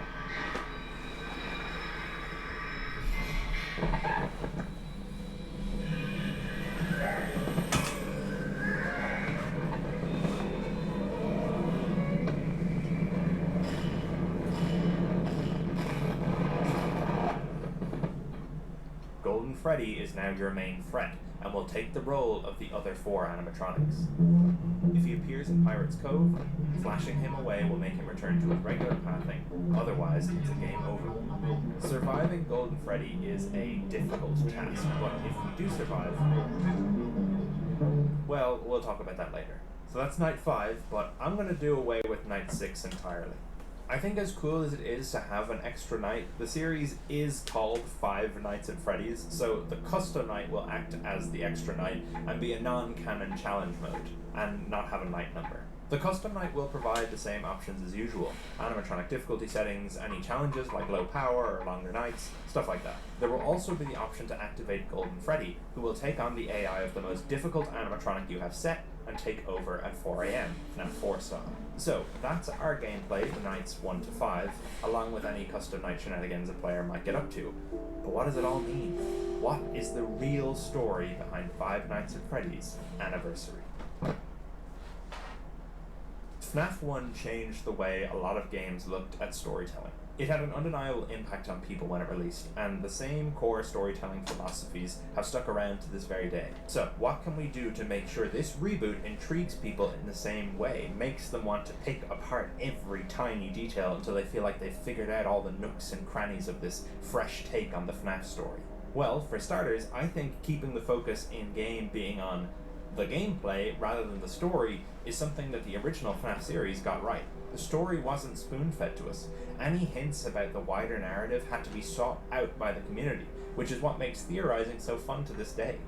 That's why the in-between night sections I mentioned earlier in Michael's home, or the minigames I'll go over in a bit, are absolutely optional, and most of them will be hidden away to be uncovered. But before I go into the secrets, there is one character I've neglected to mention up to this point, or at least his role in this game. He is undoubtedly one of the most iconic and important characters, and is a crucial aspect to the way the original games hooked their audience. And that is, of course, Ralph. the phone guy. In this game, Ralph will indeed be our guide, as he was in the original, giving us tips and tricks to surviving the nights, while also dropping tantalizing teases to the wider Freddy's universe.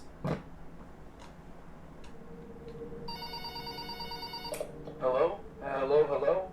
Hi there.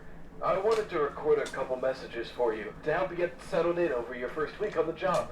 I definitely could have done with a friendly voice on these long nights, so I thought I'd give you one to listen to. Ralph will introduce himself as the location's manager. My name's Ralph. I'm the manager of this fine establishment. I'm, also currently the night guard and the janitor. Staff has been hard to come by as of late, but thanks to you, I finally have a replacement.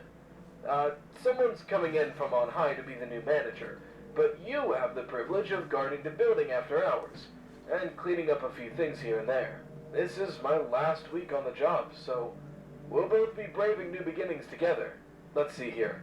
There's an introductory greeting I'm supposed to read. You know, sort of a legal thing they had to bring in a few years back. He'll give a hilariously satirical company greeting that no sane person would stick around to hear the end of, because they'd already be out the door looking for a safer line of work. Ralph assures us nothing will go wrong, as everything in Freddy's has a completely logical explanation. Ralph mentions that the animatronic characters have been stuck on stage since the bite of '87. Yeah, things really haven't been the same since then. You know, people could excuse one bite, but two? In 4 years? PR really had a hard time with that one. Anyway. Ralph explains that the animatronics get a bit quirky at night. They're set to free roam at night to stop their servos from locking up and move toward wherever the people are. They can't seem to recognize adults after hours, and so they think you're an endoskeleton without a costume on. That leads to them stuffing you inside an empty suit, killing you. This final point is confirmed to us anytime we die, as we're brought to a game over screen where our player is seen stuffed into a moldy yellow rabbit costume in the back room. On night 2, Ralph congratulates us on making it past our first night shift. Hello? Hello? Hey, look at you. Night 2. You're a natural. Probably. We're reminded that the work of Fazbear security guards extends beyond sitting in an office watching screens all night. Sometimes there'll be busybody work that needs doing around the place, which you'll be notified on your cameras about. If you do need to leave though, use the ventilation duct situated behind you, on account of the animatronics roaming and looking to stuff you into a suit. Be careful not to get lost, and once you're back out on the other side, try not to be too loud. The vents aren't big enough for the animatronics to fit through though, so you should be fine. Ralph also explains that Foxy, his favorite animatronic, is located in Pirate's Cove. Despite being marked out of order, he's still active at night. He doesn't like being watched, so it's best to stay away from his camera as much as you can. If he starts poking out, though, you can just hit him with your camera lights. Yeah. He always had a problem with lights, that one. Wish we knew that back before he... never mind. On night 3, Ralph is surprised we're still working here. The turnaround on guards is usually quite high. He supposes that we might never listen to this message, and if we don't, then that means Fazbear will be hiring again. I really hope they don't call me. I don't know if I can turn them down. Ralph tells us that if we ever get bored, we can always check out the arcade. Some of the games are a bit glitchy, but most of them are fine.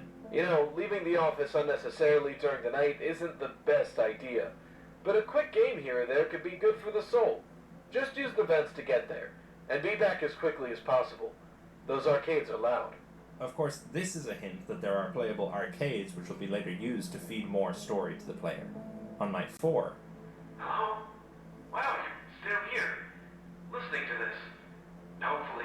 Ralph's voice sounds tinier than usual, and he's whispering. I hope your night's going better than mine.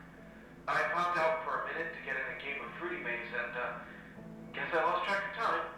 But it nearly got me. I panicked and jumped in the vents, but I got a little turned around on the way back to the office. I'm using my cell phone now to call the voicemail system. I hope this message makes it to you. I'm not really sure where I am. It's a bit of a maze in here. Fruity Maze. I'm going to try and hold out here for the night. Wait for them all to reset in the morning. In fact, I don't know why I didn't think of this before. I'm probably safer here than you are. So, there you go. That's your tip for tonight. Hide Ralph goes quiet. There's a strange slithering sound coming through the phone. Huh. I didn't even know we still had you around. Oh no. Remember before when I said the player could take any path they like in the vents? Well, if you stay in the vents long enough and take enough wrong turns, on any night you can find Ralph's body decaying in the vents.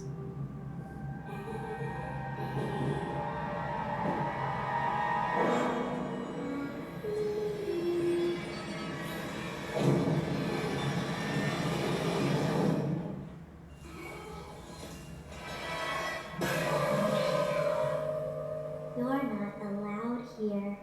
That's right, the puppet's in FNAF 1, baby! So, obviously, in the original series, the puppet wasn't invented until FNAF 2, and thus had no way of appearing in the first game. Despite the second game actually being a prequel, I didn't want to just add the puppet in as a regular character, but the idea of just ignoring her existence didn't feel right either.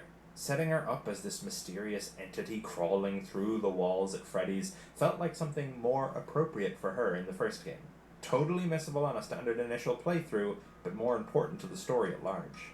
This is also why Freddy faces the vents and plays his music box. He's programmed to keep her at bay by playing soothing lullabies throughout the pizzeria into the vents. Anyway, we'll talk a little bit more about the puppet and her place in this game later, but for now, let's go on to Ralph's Night 5 call. But Ralph's dead. How can he call us? Well, to draw from the week before again, on Night 5, before Fredbear shows up, the voicemail system crackles to life, as all the animatronics stay in place. Hello? Hello? Pardon my asking, sir, but what on earth are you doing there? Didn't you get the memo? The building is on total lockdown. This investigation has gotten really out of hand. They're saying someone this is what you want to hear, but they're saying we're probably gonna have to end up closing for a while. With all the panic and the new animatronics acting up, it's probably for the best. I promise I'll handle everything best I can. But for the time being, I recommend you finish your shift and try not to touch anything. I'll call you in the morning and update you. Just please don't touch anything. Okay, good night. As you might be able to tell, this is my rewritten hodgepodge of the FNAF 2 phone calls from nights 5 and 6. I have ideas about how that game would work, but rest assured that if I ever talk about what I'd do for that game, I would absolutely use this as the Night 5 phone call there as well.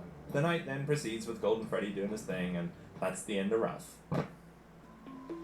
This game would be full of small, creepy Easter eggs just like the first game, posters changing on the wall, characters with rare screens or glitchy hallucinations, that sort of thing.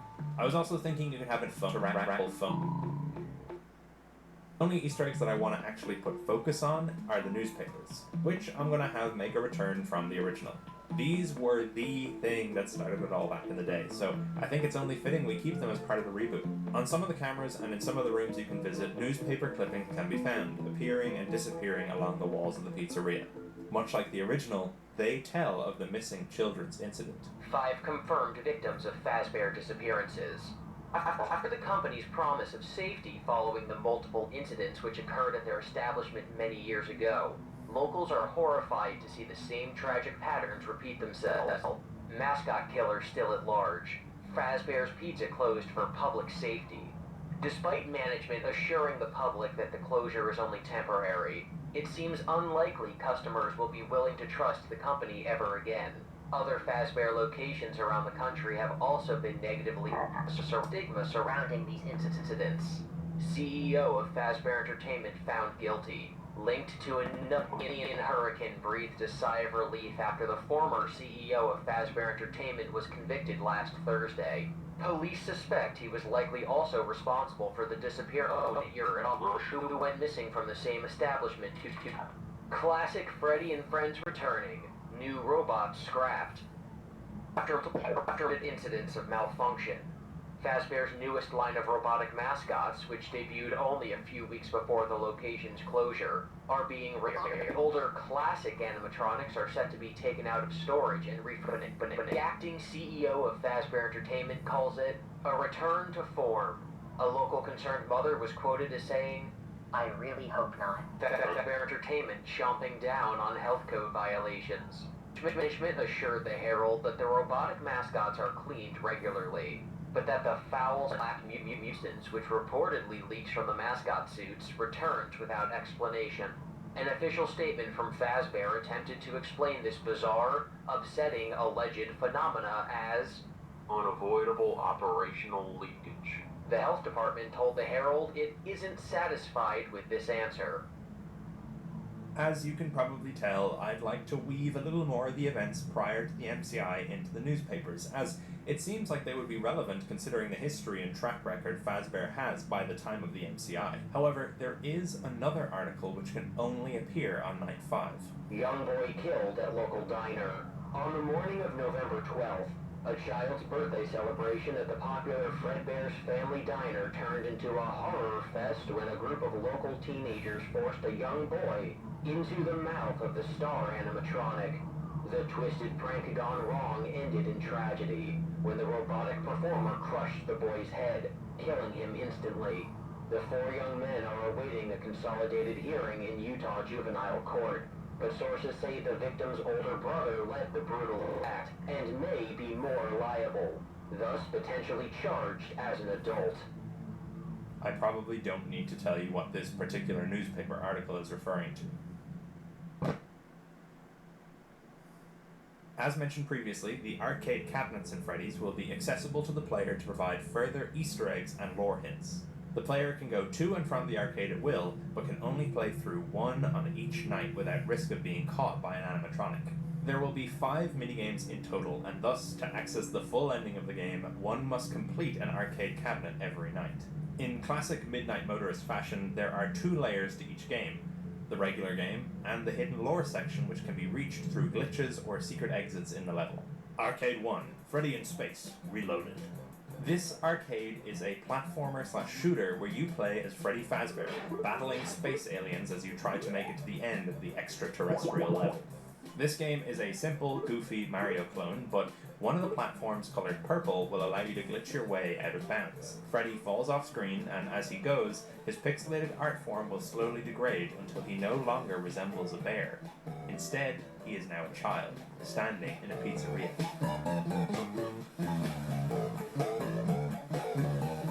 A bunch of other kids surround the Freddy child. We can use the controls to make our character dance. The other kids cheer us on.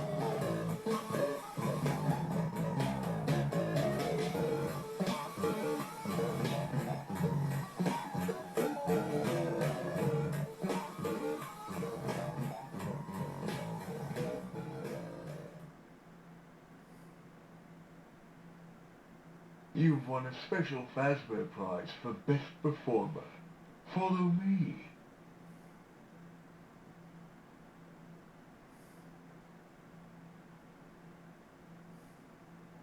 The minigame ends.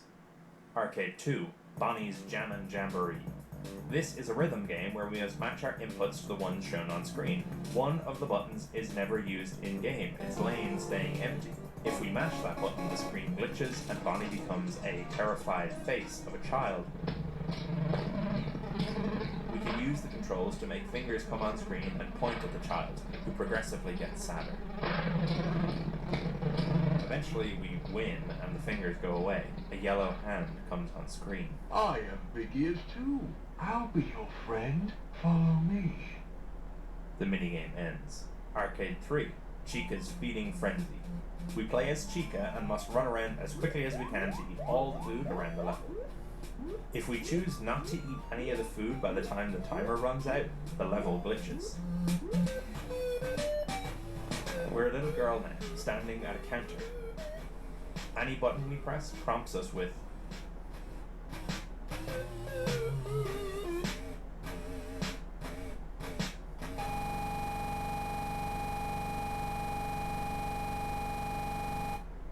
You look hungry. I'll show you where you can have all the food you like.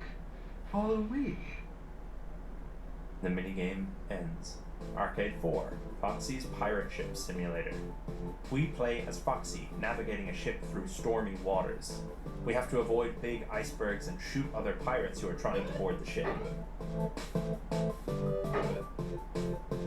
If we ignore on-screen warnings, we can sail off course and run the ship aground. If we do that, the game glitches. We are now a young boy. Other children sneer and laugh. They take our glasses off and break them. The children leave. A blurry yellow rabbit approaches. Your eyes don't work too well. I have a friend just like you. Would you like to meet him? Follow me.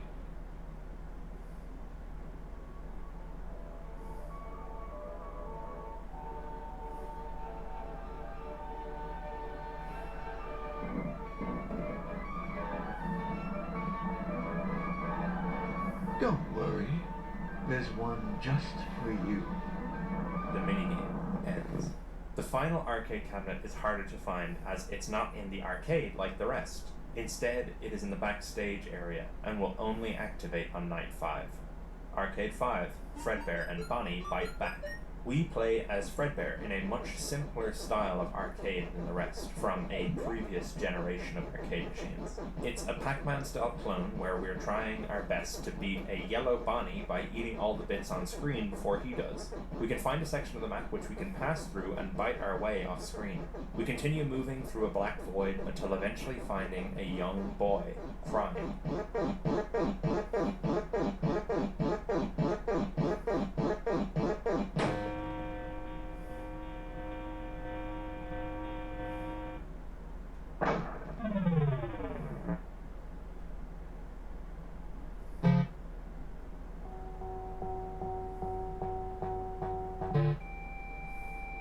A young girl is beating up another child. We must press buttons to beat them more and more.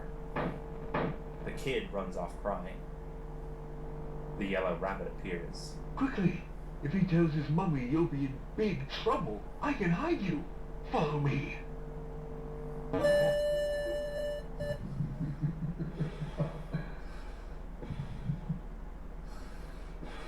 Careful now. Don't move. If you move, you will die.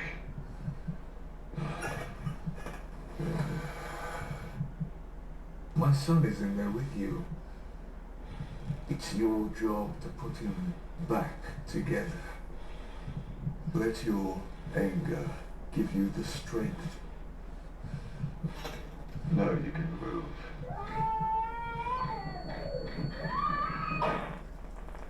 The minigame ends. So, as you can see, I decided to keep the minigames only really relevant to the MCI for this game. As much as there is an abundance of lore to dive into in a retelling, I think the first game is the place to intrigue people with the simplest elements of the story, just like the original did. Obviously, there are some hints through these games to other things, like the Purple Man talking about his son to Cassidy, but overall, I didn't want to go too overboard with introducing other elements this early on. But of course, that's not where the lore of this game ends. I spoke briefly earlier about Golden Freddy's appearance on Night 5, and how he takes over from the rest of the animatronics. What I didn't discuss is what happens when we beat the night. In the event that we survive to the end of the night on a normal playthrough,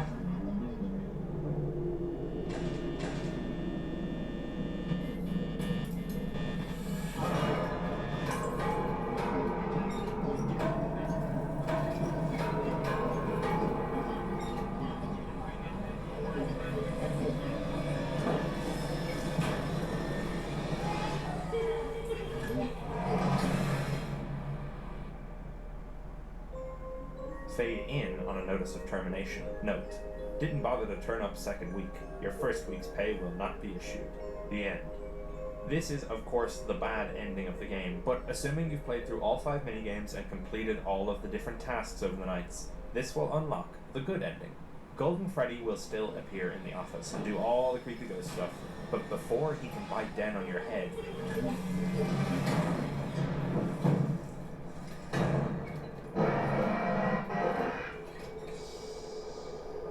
They don't recognize you, but I do now.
I went through exactly what a reboot of the first FNAF game would look like if I were put in the driver's seat of the franchise. The response to that video has been overwhelmingly positive, and so I thought I'd waste no time and hop right into a sequel.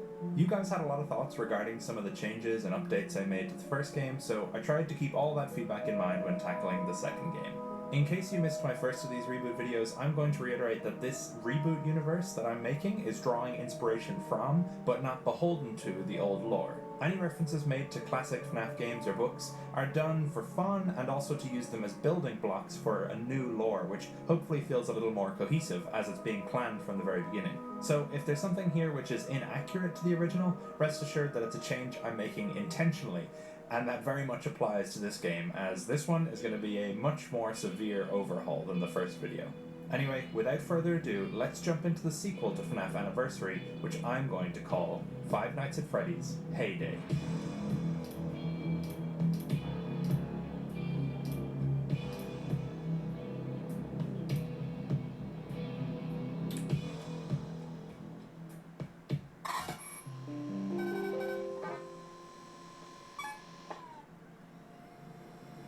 Good evening. We notice you're here after hours. Putting in the overtime, eh? Good for you.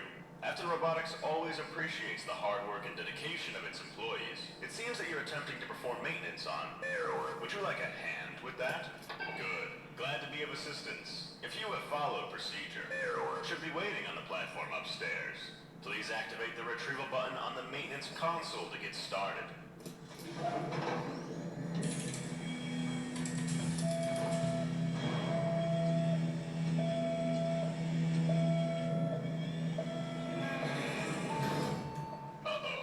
Our system does not recognize the animatronic you're trying to perform maintenance on. This station is only intended for maintenance pertaining to approved Afton Robotics creations. Are you sure you wish to continue? Okay, let's get started. First, please proceed with any required maintenance and/or cleaning.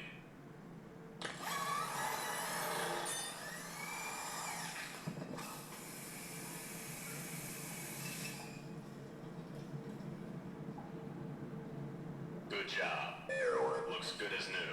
Before we send Error back on stage, we must ensure the animatronic is functioning as intended. To proceed, please connect your FAS remote to the maintenance console. If you do not have a FAS remote or fail to connect one in the next 10 seconds, that means you should not be here and the authorities will be contacted. Good job. On your remote, 3 buttons should have engaged. The first is a prompt button, which will test animatronic responses to external stimuli, to ensure our latest and greatest animatronic toys remain fully operational during showtime. Between prompts, be sure to use your second button to activate your FAS remote's inbuilt flashlight and shine it directly at the animatronic's eye sensors. This will initiate a soft reset to prepare the animatronic for the next prompt. Be aware that these animatronics are considered heavy machinery. If the animatronic is not performing as expected and displays erratic or dangerous behavior, press the third button on your FAS remote to administer a controlled shock. This should promote a hard reset on all internal systems. But be careful, more than 3 resets in a single maintenance session can damage equipment. So it's best to play it safe and report any failed maintenance to your supervisor. To begin animatronic responses, please choose an appropriate sound prompt package from the list provided on your maintenance panel. You have chosen Error. Press the prompt button on your FAS remote to proceed.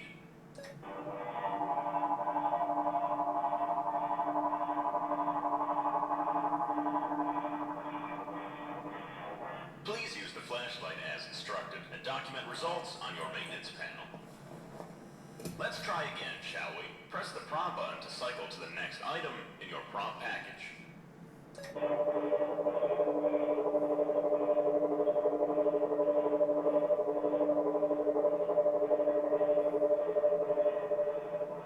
Please use the flashlight as instructed and document results on your maintenance panel.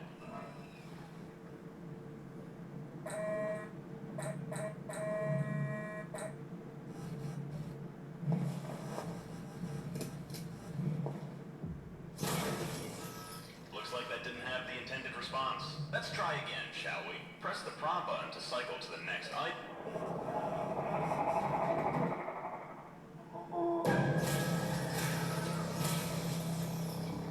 You have used more than the advised 3 shocks. Please submit this maintenance report so you may be appropriately reprimanded. Thank you for submitting your report. Punishment will be doled out swiftly. Please clock out and return home. We probably won't be seeing you again, so just in case, thank you for your mediocre service and have a fantastic life. Maintenance minigames. This style of gameplay was first introduced to the series back in Sister Location. In that game it was Funtime Freddy's maintenance section, and it became a huge aspect of the sequel Pizzeria Simulator in the salvage minigames. If you're familiar with the latter, you'll know I'm taking heavy inspiration from that game for this one, and if you're worried about using too many of these elements too early in the series, I can assure you that if I ever get to rebooting Pizza Sim or Sister Location, I'll make sure to update those minigame sections to make sure these parts don't feel redundant. The reason I decided to use this scenario as the opening for the game is for a couple of reasons. First of all, the player is introduced to a few gameplay elements before they're required to use them in the base game, which we'll talk about those more in detail in the next few sections. And secondly, this is a tone setter for both our characters and the world. This cold, bureaucratic treatment of things that are supposed to elicit wonder and excitement in children is off-putting, especially when there's obviously a lot more going on here than we may first realize. As with the first video, more will be revealed in the lore chapter later, but for now, let's talk a bit more about this new and improved Freddy's that our reboot will take place in. In the original FNAF 2, the pizzeria was lauded as a new location much larger than the first game's map, with new state-of-the-art technology and overall an improvement in the company. So the first change that I'm making is that, for story reasons, I thought it would work if the FNAF Heyday building and the FNAF Anniversary building were actually the same one, just many years apart. To make this idea work, I ended up going backwards from my Anniversary map layout to design this new building from many years earlier. Obviously, FNAF 2 is a much larger location, so I needed to keep the base of the future map and expand it outwards. So, for example, what will eventually become the security office and the prize counter was once an entryway to the pizzeria, which wraps around a serving counter in the dining hall, connected to the kitchen, which remains in place. There's also a designated employee lounge next to these spaces for floor and kitchen staff to relax on their break. The dining hall remains mostly as it was, but the main stage, which exists from an even earlier version of the pizzeria, has been cordoned off, and the new main stage is to the right of the room. Where Pirates Cove and the wraparound arcade will someday stand is actually the location of this game's security office, which looks out onto the dining hall. Parts of the building which are left unutilized in 1993 actually expand this space into becoming a set of hallways which lead to new bathrooms, 3 party rooms, a secondary kitchen, specifically used for private parties, and the manager's office. The safe room is also yet to be cordoned off, so it's now accessible from both sides, one door to the back room and the others to the manager's hallway. Considering our restrooms are located down here now, we have this space behind the stage which is going to be converted into the new Kids Cove and arcade spaces. Oh, and because we're going to be situated in the new security office off here to the left, we're going to be looking at the pizzeria from this perspective. Of course, we can't get a real feel for this new pizzeria without actually jumping in and seeing what it looks like for ourselves.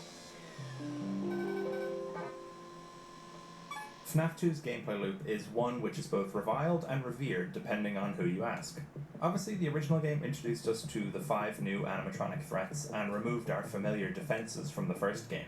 While in concept I really like the idea of bombarding the player with new threats, in execution there's very little which set each of these animatronics apart. Now, some people's approach to redesigning FNAF 2 is to give all the animatronics all unique mechanics, but I find that there are simply too many new animatronics to do that for. So, instead, I thought that giving the player new defenses and stronger threats would be an interesting way to go about tackling this game's fresh cast of animatronics. But why listen to me ramble on when I can have the man himself tell you?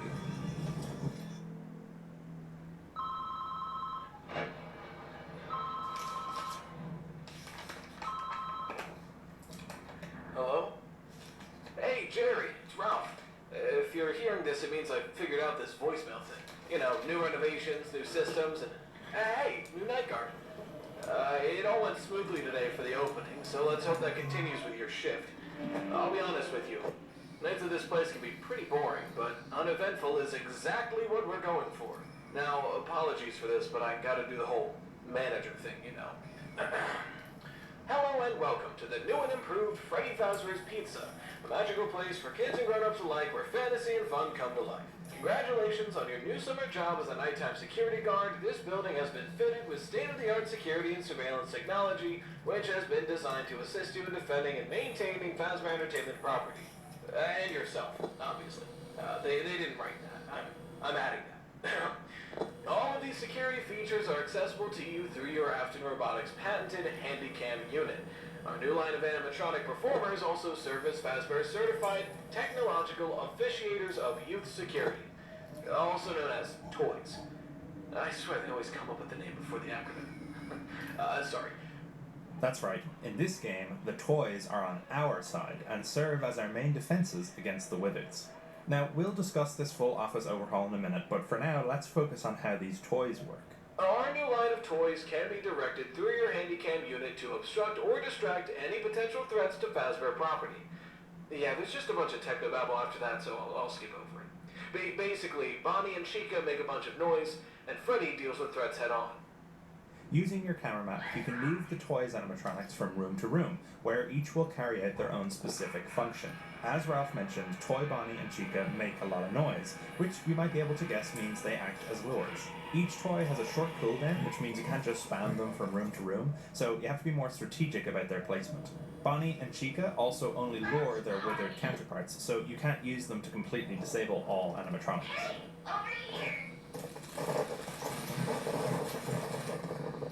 We'll make sure the toys are only active when their respective wizards are out and about, so Toy Freddy won't be in use until Freddy gets up from the safe room. Speaking of Freddy,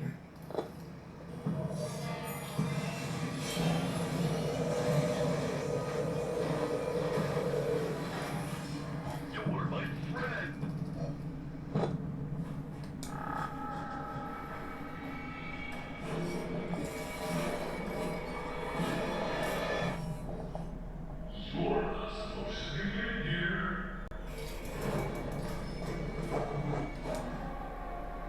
Now, you might be wondering what inspired this change, and it was honestly my rejection of FNAF 2's lack of importance in the cameras. In the original game, the puppet's music box required the player to only ever stay on that camera in later nights, and there wasn't honestly much need to know where the animatronics were. As long as you were ready to put on your mask, you could pretty much avoid each of the animatronics besides Foxy, and he's down the end of the hole, so you're almost encouraged not to go on the cameras too often. With Heyday's Toys system, the player needs to keep track of the Wizards and make sure that they're managing their defenses well. They have to be ready to move Toy Freddy into Withered Freddy's paths, or to set Bonnie up nearby Withered Bonnie to make sure that he's slowed down on his way to the office. If the animatronics ever do make their way to the office, we're keeping our mask and flashlight mechanics intact from the original. From the desk-mounted console, the player can retrieve their Faz remote from the maintenance section and use the flashlight to stall animatronics that make it to the hallway. This console can also be used to charge the flashlight, as it will have a lot less battery than in the original version. In the event that the animatronics ever actually make it to the office, we can pop on an old Bonnie mask, I wonder where that came from, and wait for the animatronics to go about their business. Taking some inspiration from the unreleased dev version of FNAF 2, this mask mechanic has a timer, meaning you can't just hide in the mask forever. This also encourages the player to handle the threats before they make it to the office, as if they get too close and you have to wait for multiple animatronics to leave, you'll probably not last very long in the mask, considering it's a very musty, moldy, not made for human respiratory systems animatronic face. I honestly doubt you'll have need for most of the security stuff. Worst I ever had to deal with on the night shift were some bored teens trying to make trouble. Ended up using a Freddy mask to blend in with the merchandise until they left. Yeah. I was never much cut out for the security office. But, hey, I'm sure you'll do much better. Okay, Jerry, it's been a long day, so I'm gonna catch some shut-eye. If you need anything, just let me know by tomorrow night, and we'll sort it out. Okay, good night. Oh, and, have a fantastic shift.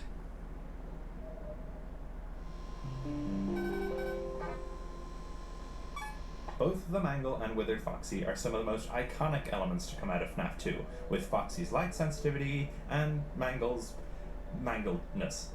First of all, let's discuss our poor, disassembled pink and white friend, Mangle. If you've seen my sister location theory video, you'll know that I proposed that this toy Foxy wasn't a toy at all, but instead a holdover from the previous location. Understand that this will be the case for my reboot timeline. This version of Foxy isn't actually a Foxy at all, but instead a new member of Freddy and Friends named Funtime the Fox. Funtime's supposed to be more kid-friendly and able to be played with, so she's a bit more malleable. Any amount of force just causes her to pop apart. Stops them from crushing any kids that might get caught in the joints. Not that that would ever happen, of course. At least, not again. The mangle, technically not being a toy, isn't controlled by our camera systems. The mangle's first function is to act as a sort of anti-toys character. When the mangle is in a room, that camera will be glitched and full of static, just letting us catch glimpses of the twisted mess of animatronic parts. This also means that the toys cannot be sent to that room. This will lead to moments where the player wants to send Bonnie or Chica toys into these rooms, but is blocked by the mangle. The player either then has to wait it out and hope the wizards don't move closer, or they have to improvise an alternative strategy. Staff was supposed to put him back together at the end of every shift, but I guess people got lazy. Obviously, we fixed her up for the opening, but I doubt it'll be long before she's back to being... well, the staff calls it the mangle. Names like that tend to stick. Anyway, those vents in your office are rigged with motion triggers. If anything does set off the sensors, just tap the lit up button and it should scare off whatever's scampering through. I'm told it's a pest control measure. A bit overboard if you ask me. As the nights go on, Mangle will try and make its way through the vents toward us more frequently and will move more quickly, making it a mad dash to zap her before she makes it into the office. If the player isn't quick enough to catch him with these controlled shots...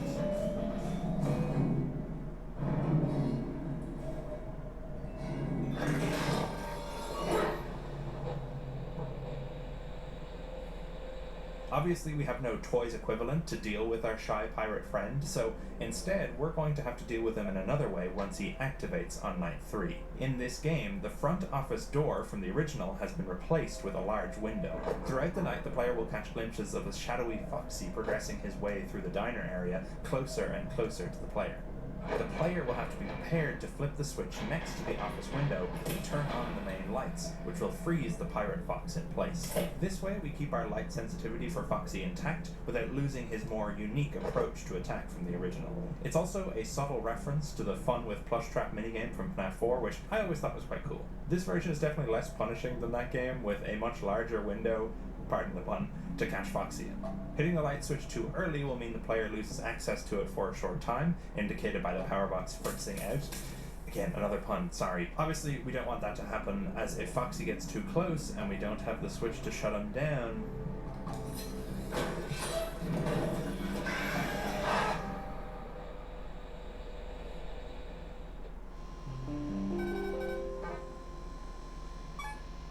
the puppet, one of my favorite FNAF characters, and also my least favorite element of the original FNAF 2. As terrifying and intriguing as she was back in 2014, the puppet's mechanics in the original game left a lot to be desired. I think, in concept, this ever-looming threat, which is only a few ticks of the music box away from unleashing hell on the player, is really cool. But in execution, as mentioned before, the player is forced to stay on the prize corner cam if they ever want to stand a chance of surviving the later nights. This mechanic obviously can't remain in this new version of the game, at least not without some alterations. I considered leaving the puppet to only appear on night 5, similarly to how I treated Golden Freddy in the first game, but honestly, this game is going to be our only real opportunity in the series for the puppet to act as a main antagonist against our player. So I don't want to waste her. How then am I going to handle the puppet in FNAF Heyday? Well, on night 2, Ralph has this to say. You may have noticed the ceiling rails around the building. Those are actually a remnant of a previous restaurant. One of the old characters used them to get around.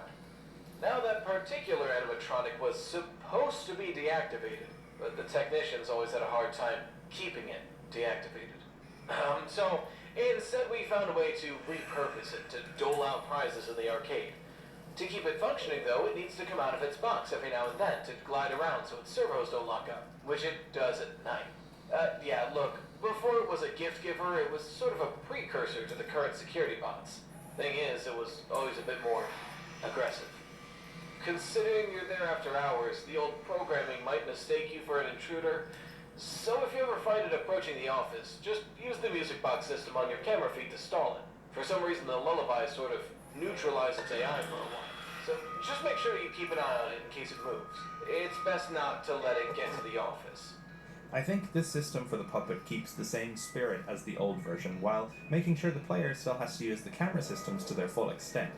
The puppet is much easier to keep in place than the other animatronics, but letting it slip away from its current position will mean it's one step closer to nabbing the player. This ups the tension and means the player will be panicking more and more as the puppet's inevitable crawl towards us progresses. Now, you might be wondering, what will stop players from just keeping the camera on the puppet the same way as they did in FNAF 2? Well, not much, honestly, but the point is that the rest of the camera system is equally as important.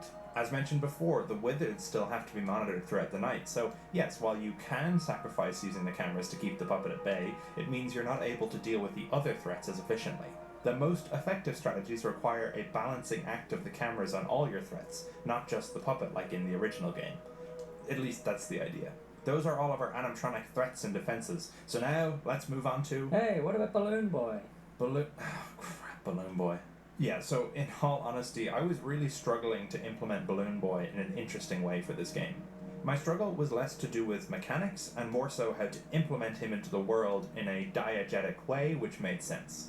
I've settled on the following, but leave ideas down below if you think there's a more interesting way for him to be utilized. So, considering FNAF 2 actually introduces us to both Balloon Boy and JJ, the latter admittedly in a smaller role, I thought we might as well give them both a purpose. We've got 2 balloon characters, and 2 doors either side of us. So, in either hallway, BB and JJ are situated in slumped positions. Like the other toys, these 2 are actually here to help, in the most annoying way possible. Throughout the night, both characters have balloons which slowly fill with air. Side note, I know JJ isn't really balloon related in the original series, but anyway, once filled, these characters will hold onto their balloons until another animatronic enters their respective hallway, at which point... This is a warning system for players who are keeping too close of an eye on their cameras, or as a way to help out players struggling with the mechanics. Or, and this is my favorite part, as a way to startle even the most locked-in players. Okay, so the first night is never usually that bad in any of the games, so I'll play... Once these balloons are gone, they're gone. You could potentially have a system where they replenish, but I don't want it to become a case that you just have to wait for the balloons to pop throughout the night to know where the animatronics are. Anyway, now that those little mechanics are out of the way, let's discuss how everything comes together on Night 5. Night 5 starts as the prior 4 have, a call from Ralph addressed to Jerry. Except this time, Ralph's not alone. Hey, Jerry? I wanted to call and let you know that after your shift, I'll need you to pull all the day and nighttime security footage from earlier this week. I can't say much, but there's been somewhat of an investigation going on. Nothing to worry about, just routine stuff. Yeah, no problem. Whatever, man. Hey, look, I'm really glad you called. Did someone turn on those old robots in the back? Like the originals? I don't think so. Why, what's up? Look, I know this is gonna sound crazy, but they're not in the back room anymore. What? They're moving around the place. On their own? Yeah, look, I don't know why or how, but the duck seemed like it was trying to get in the office and... Chica's a chicken, Jerry. Hence in the name. Whatever. Look, I used the new one to keep her away like you said on the voicemails, but she's still coming closer. Hey, keep calm. Everything will be alright. I know those old ones can look a bit spooky, but there's honestly nothing to worry about. Even if they did make it to the office, they'd probably just sing you happy birthday. I don't know, man. They're freaking me out. Oh, God. Freddy's gone. He's... Ah! Okay. Whew, he's just standing there. Ralph, I think you were right. He's kind of cute up close. Not really. Oh. Wait. What's coming out of its eyes? Ah! Suddenly, the phone cuts off with another ringing. We answer. Hello? Hey, sir. Hope your first week is going well. Sorry I haven't gotten a chance to call before now. Things have been a bit hectic on my end. Ralph, I've been listening back to your calls from last week. From last... Oh! Sorry, sir. I didn't realize they were still on the system. I thought it got wiped every week. Evidently not. Why are you interrupting my night, Ralph? Right. Well, pardon my asking, sir, but what on earth are you doing there? Didn't you get the memo?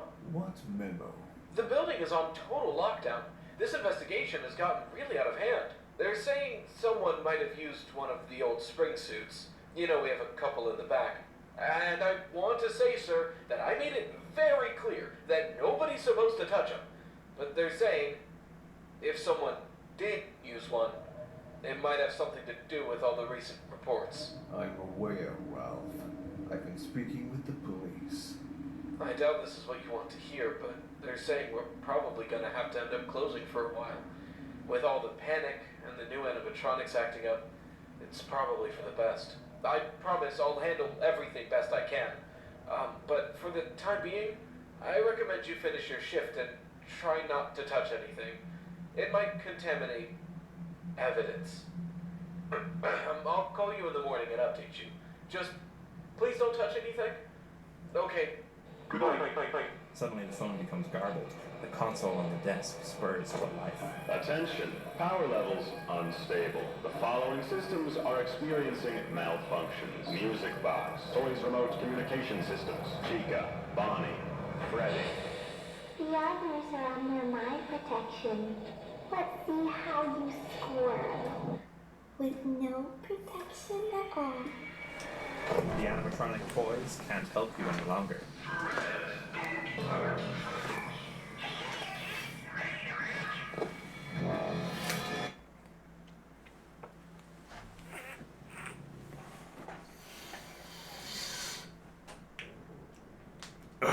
Shit.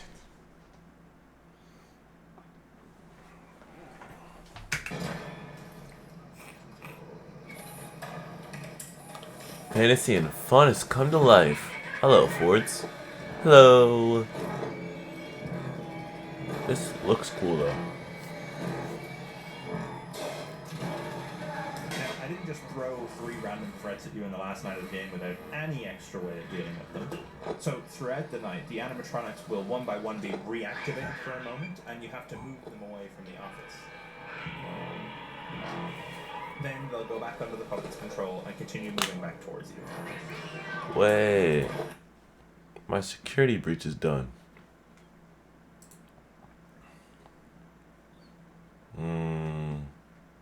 I'm gonna let this video play a little longer.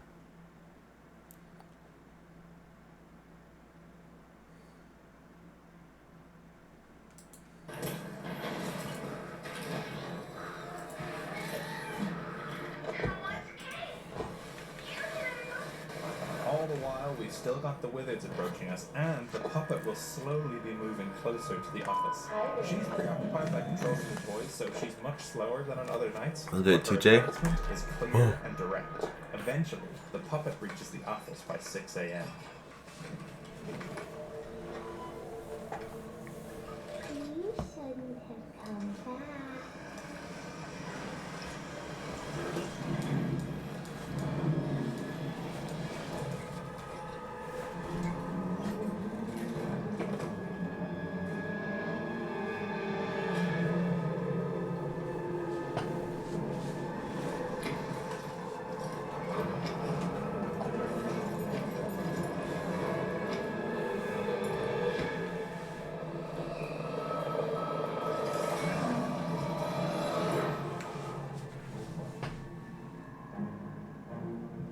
So, obviously, this isn't the canon outcome for the game, just a what-if scenario that our player is privy to without discovering the true secrets buried deeper within this game's lore. And, speaking of which...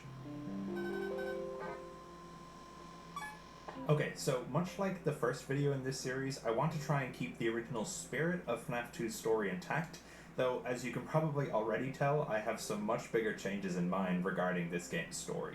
One thing eagle-eye viewers of the last video may have noticed was that in the flashback arcade minigames, the walls of the MCI pizzeria were plastered with posters of the toy animatronics. And yet, they still maintained the June 1985 date of the original series Killing Spree. While some thought this might be a mistake, this is actually my first major change to the lore. In this new reboot universe, the MCI still occurs in 1985, but the pizzeria is the same one as we see here in FNAF Heyday. Now, why did I make this change?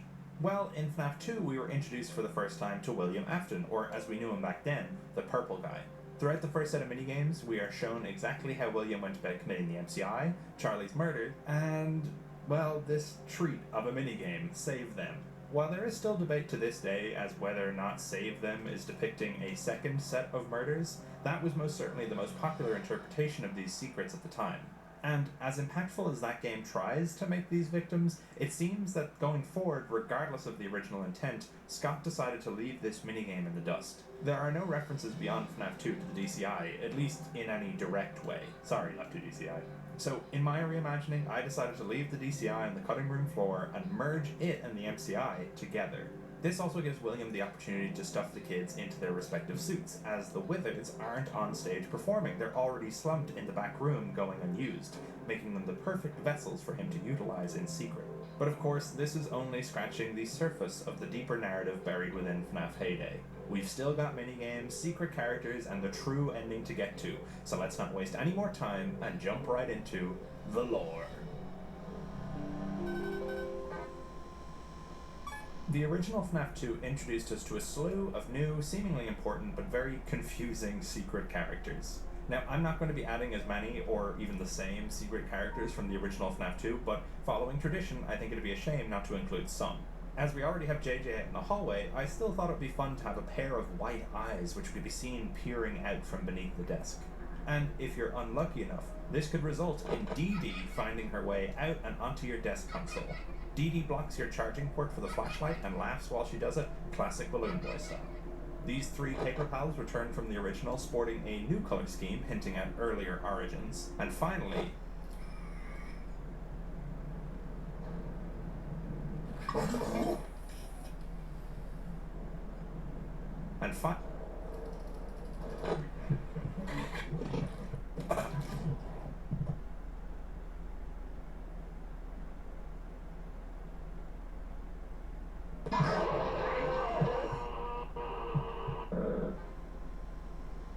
as is true of most FNAF games, FNAF Heyday will also include a custom night, accessible after beating the game. Different challenges will reward players with different unlockables, some of which will appear on this shelf in the player's office. You can see them displayed in the extras menu, or you can interact with them in-game.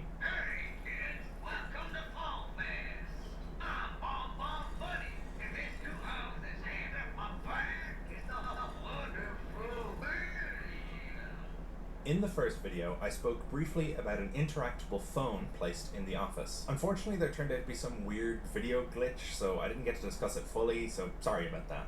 Anyway, in the same vein, I thought it would be cool for certain elements of this office to be interactable as well, such as the desk console. You can fiddle with these controls to change which song plays when we're using the music box.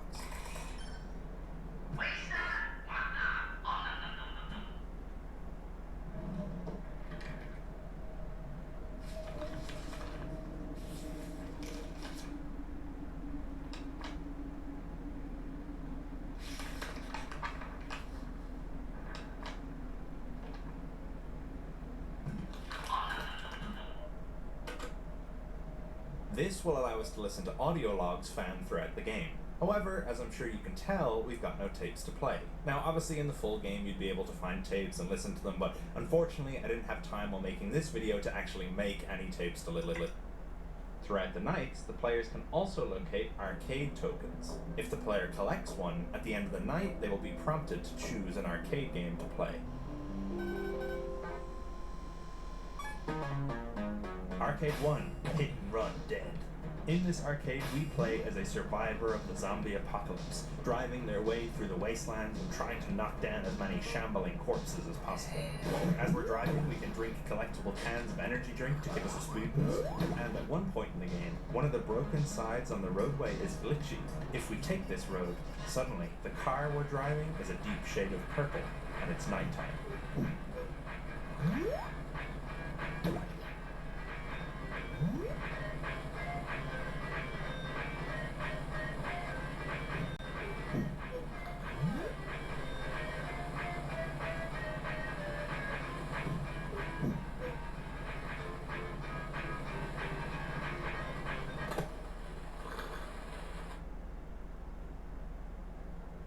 Arcade 2, Malacca. In this arcade, our goal is to place obstructions in the way of monstrous creatures which are crawling their way out of the ground, like Whack-A-Mole meets Tetris. We want to make sure we don't block the way out for survivors, otherwise we get stunned for a moment. However, if we decide to block 3 survivors in a row and let all the monsters out, the game glitches.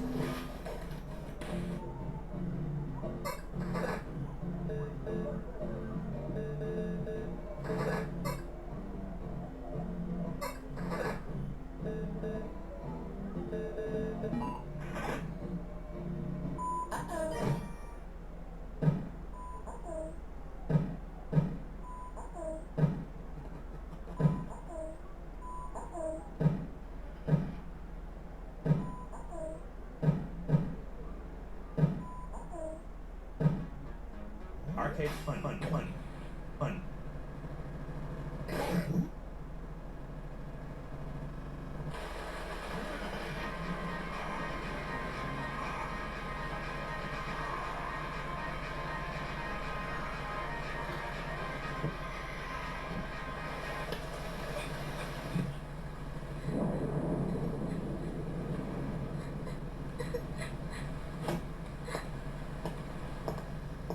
Uncle Bill? What are you doing outside, dummy? You can go round the front. I don't want them to put me outside again. What about your puppet? Or does Daddy's machine not work? It's okay. Kids can be so cruel. Uncle Bill? Yes, Charlotte. I'm sorry about what happened. The other kids, they say it was my fault. They said if I hadn't been such a B-word, I wouldn't have made Mike angry. And if he wasn't angry, he wouldn't have done it. But it doesn't make any sense. I didn't do anything. I was trying to help. It wasn't my fault. You know, Charlie, you look like your father. Uncle Bill? Arcade 3, Dungeon Crawl. Dungeon Crawl is an isometric fantasy game where the player is a wizard who has to literally crawl through a goblin's dungeon with really low ceilings. The player must send fireballs in the direction of oncoming enemies and collect treasure.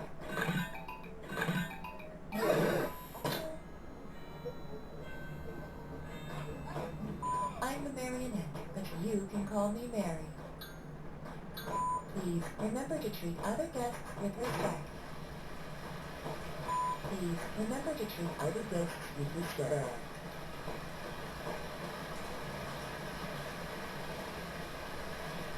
Hi there. Looks like you wandered off. So, hi there. Hi there.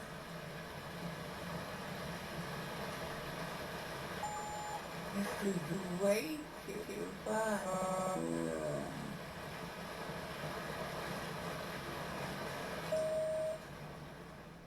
Arcade 4, One Nerd Army. This arcade is a classic side-scrolling beat-em-up. We play as a scrawny, pencil-pushing dork who's finally stepping up and fighting back.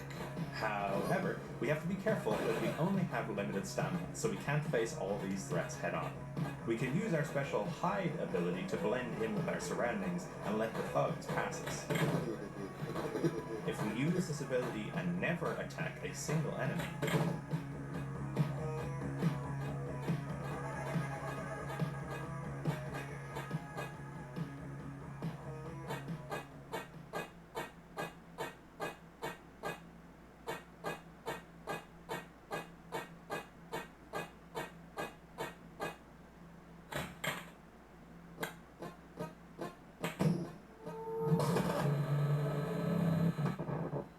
Hi there.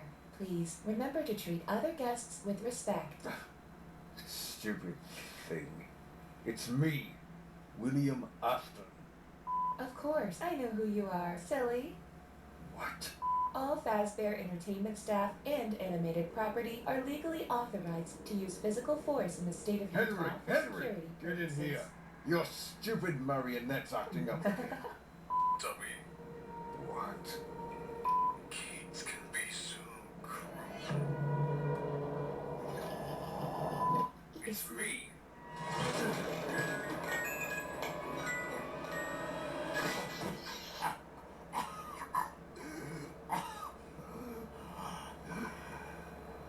What a sweet lullaby.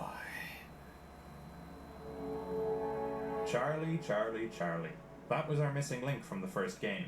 We got to learn the truth behind the missing children, but we couldn't yet identify what made this spindly, zebra-striped monster crawling around the vents so special. But here it is, the truth of William's first murder. Obviously there are still details left up to speculation, but the bulk of what happened to Charlie before and after her death is now revealed.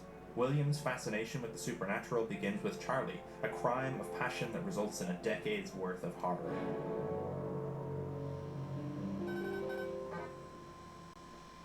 To achieve the true ending of FNAF Heyday, the player will not only have to complete the hidden arcade games we talked about before, but also play through the memories of William from the week prior to the game. Considering we're playing as this ruthless killer, our goals, sickeningly, must align with his, and it's our job to make sure his plan comes to fruition. To start this trip through William's mind, we have to click and drag the U icon on the map to different parts of the building, the same way we do with toys. On night 1, we have to drop ourselves to the exit.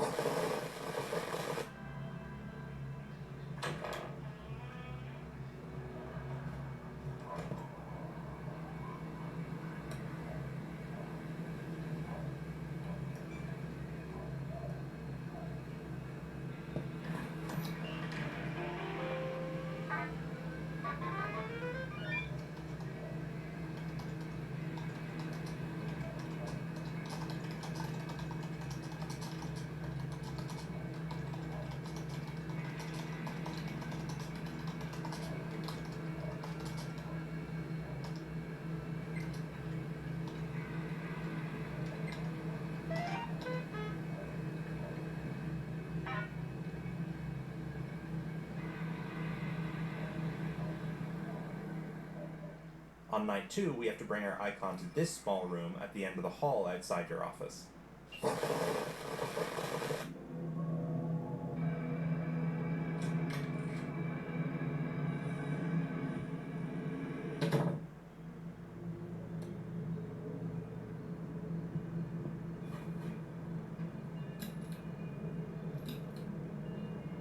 Hi there. You have reached the office of Ralph Burgess. Please leave a message and I'll be sure to get right back to you.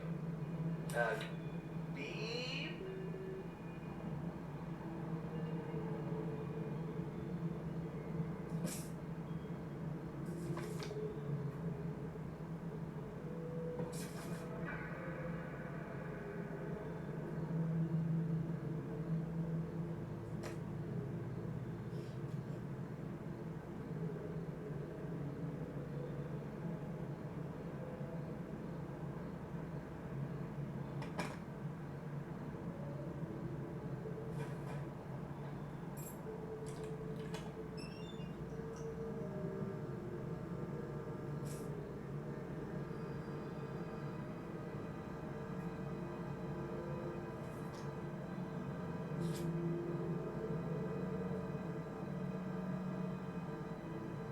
This bonus item we've just unlocked will come into play later, but for now, let's keep our focus on the rest of the memories. On night 3, we drag ourselves over to the employee lounge.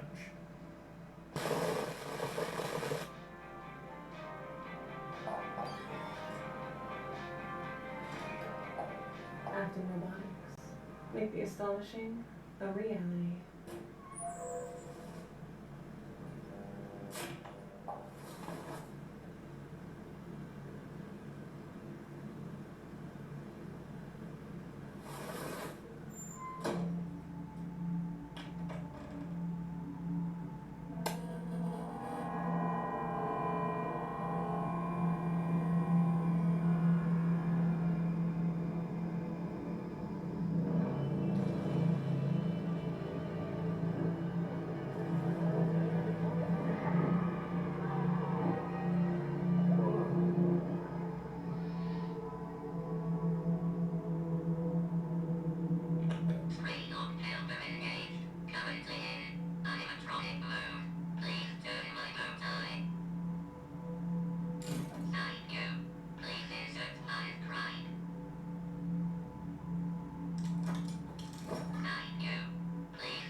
Finally, on night 4, we drag our icon to what will eventually become the janitor's closet in FNAF Anniversary, but here, it's something else entirely.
With all evidence of William's crimes erased, and the blame pinned on someone else entirely, Night 5 will begin with a secret maintenance session. Throughout the week, we perform maintenance on Freddy, Bonnie, Chica, and Foxy. And now...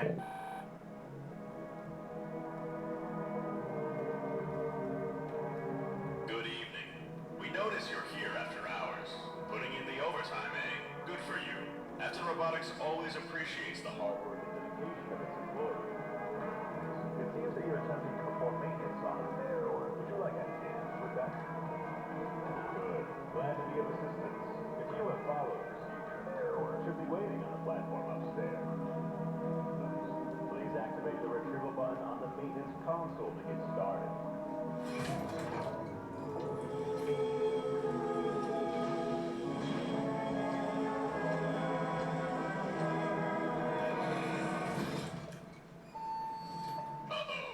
Our system does not recognize the animatronic you're trying to perform maintenance on. This station is only intended for maintenance pertaining to approved Afton Robotics creations. Are you sure you wish to continue? Okay, let's get started. First, please proceed with any required maintenance and/or cleaning.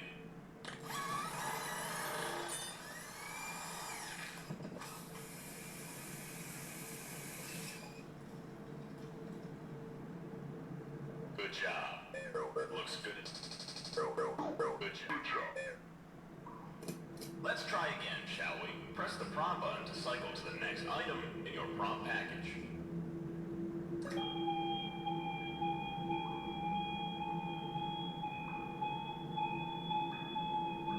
Please use the flashlight as instructed and document results on your maintenance panel.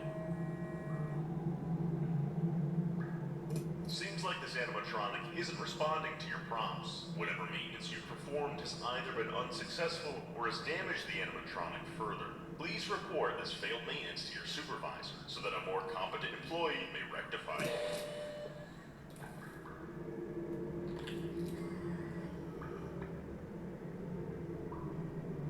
It appears you're trying to delete the contents of this maintenance session. Please confirm with your personal access code. Thank you. After completing this maintenance session, Night 5 finally begins, with a small wristband sitting on the desk, along with a note.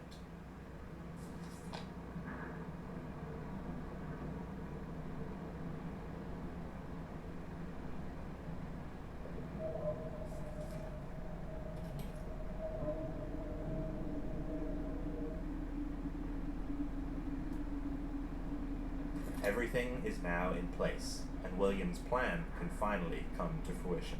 Night 5 goes about the same as it does in the base game, with the puppet controlling the toys making their way toward the office. The night comes to an end with the puppet appearing in the office, but in this version of events, William is ready.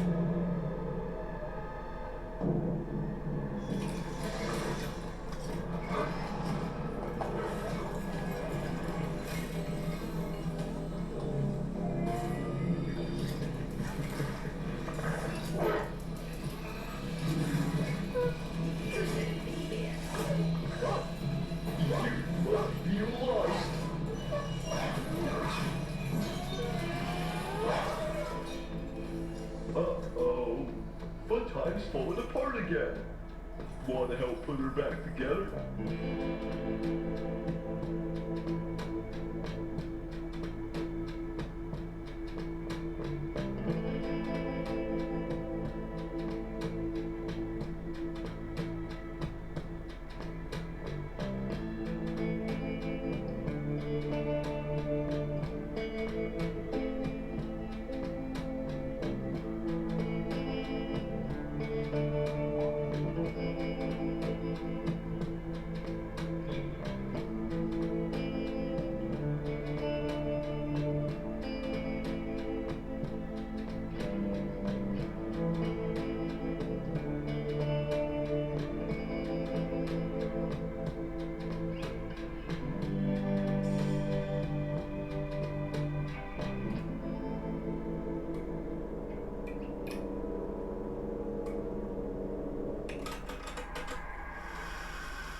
What's good, Beast Boy? What's good, Kim?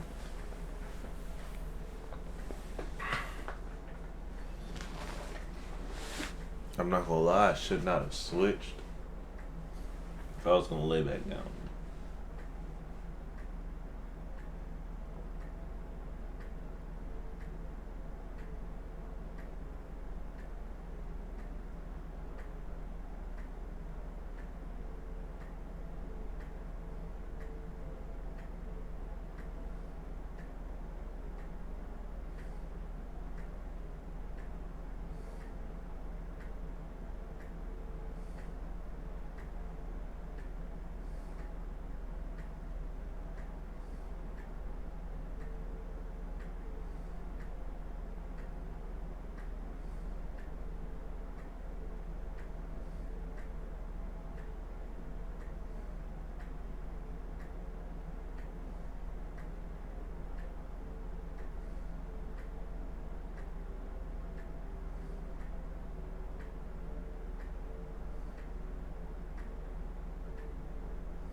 Hey, Bun Bun.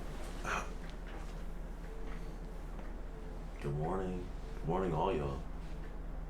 I didn't really see the time, so I didn't really say much, so my fault, y'all. But good morning. Love y'all, bruh. That ass.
Wait.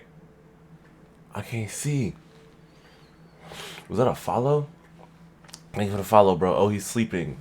Yo, what's good, Navy Blues? Kinda sleeping. I wasn't originally. Security Breach finished downloading, like, oh my gosh, y'all. Oh, googly moogly. It's done, bro. Security Breach downloaded. Straight like that. So,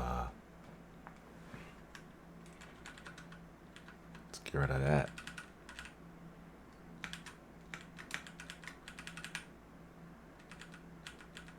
Bear with me as I'm... There we go. Alright, yo. Navy Blue, I hope you're feeling great. I feel like that was probably a follow. I heard the notification. Thank you for the follow. I'm assuming that's a follow. But you're my friend now. We're having soft tacos later. Okay, cat bug. Wait a minute. Five Nights at Freddy 2 movie countdown. Yo, I got the worst luck. Like, bro, when I fall asleep, you're telling me I'm getting that? I must have actually fell asleep. Let me stop, bro. Okay. Alright, guys. Let's launch Security Breach.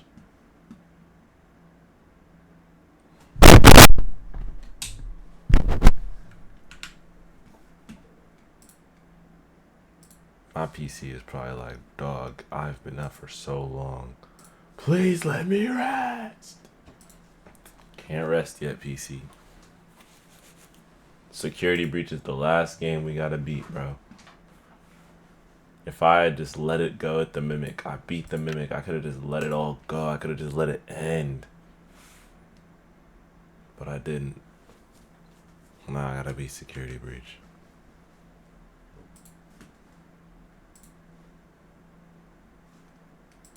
Brochacho is EP sleepy.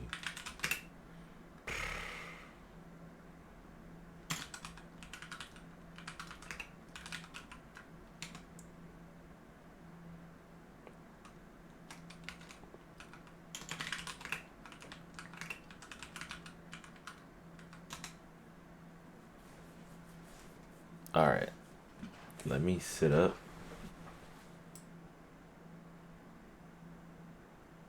I'll do right there.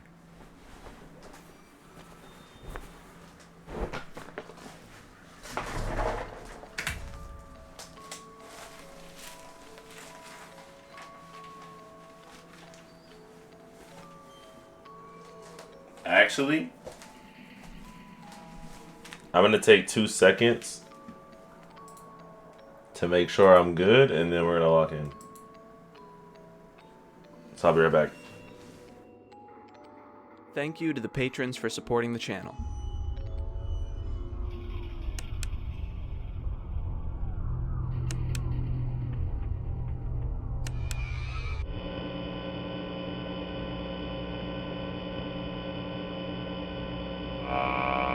Welcome back. Today in our ongoing series looking back at the Five Nights at Freddy's games, we're at Five Nights at Freddy's 4, the final chapter. First, I just want to start off by saying thank you for the amazing support on these videos.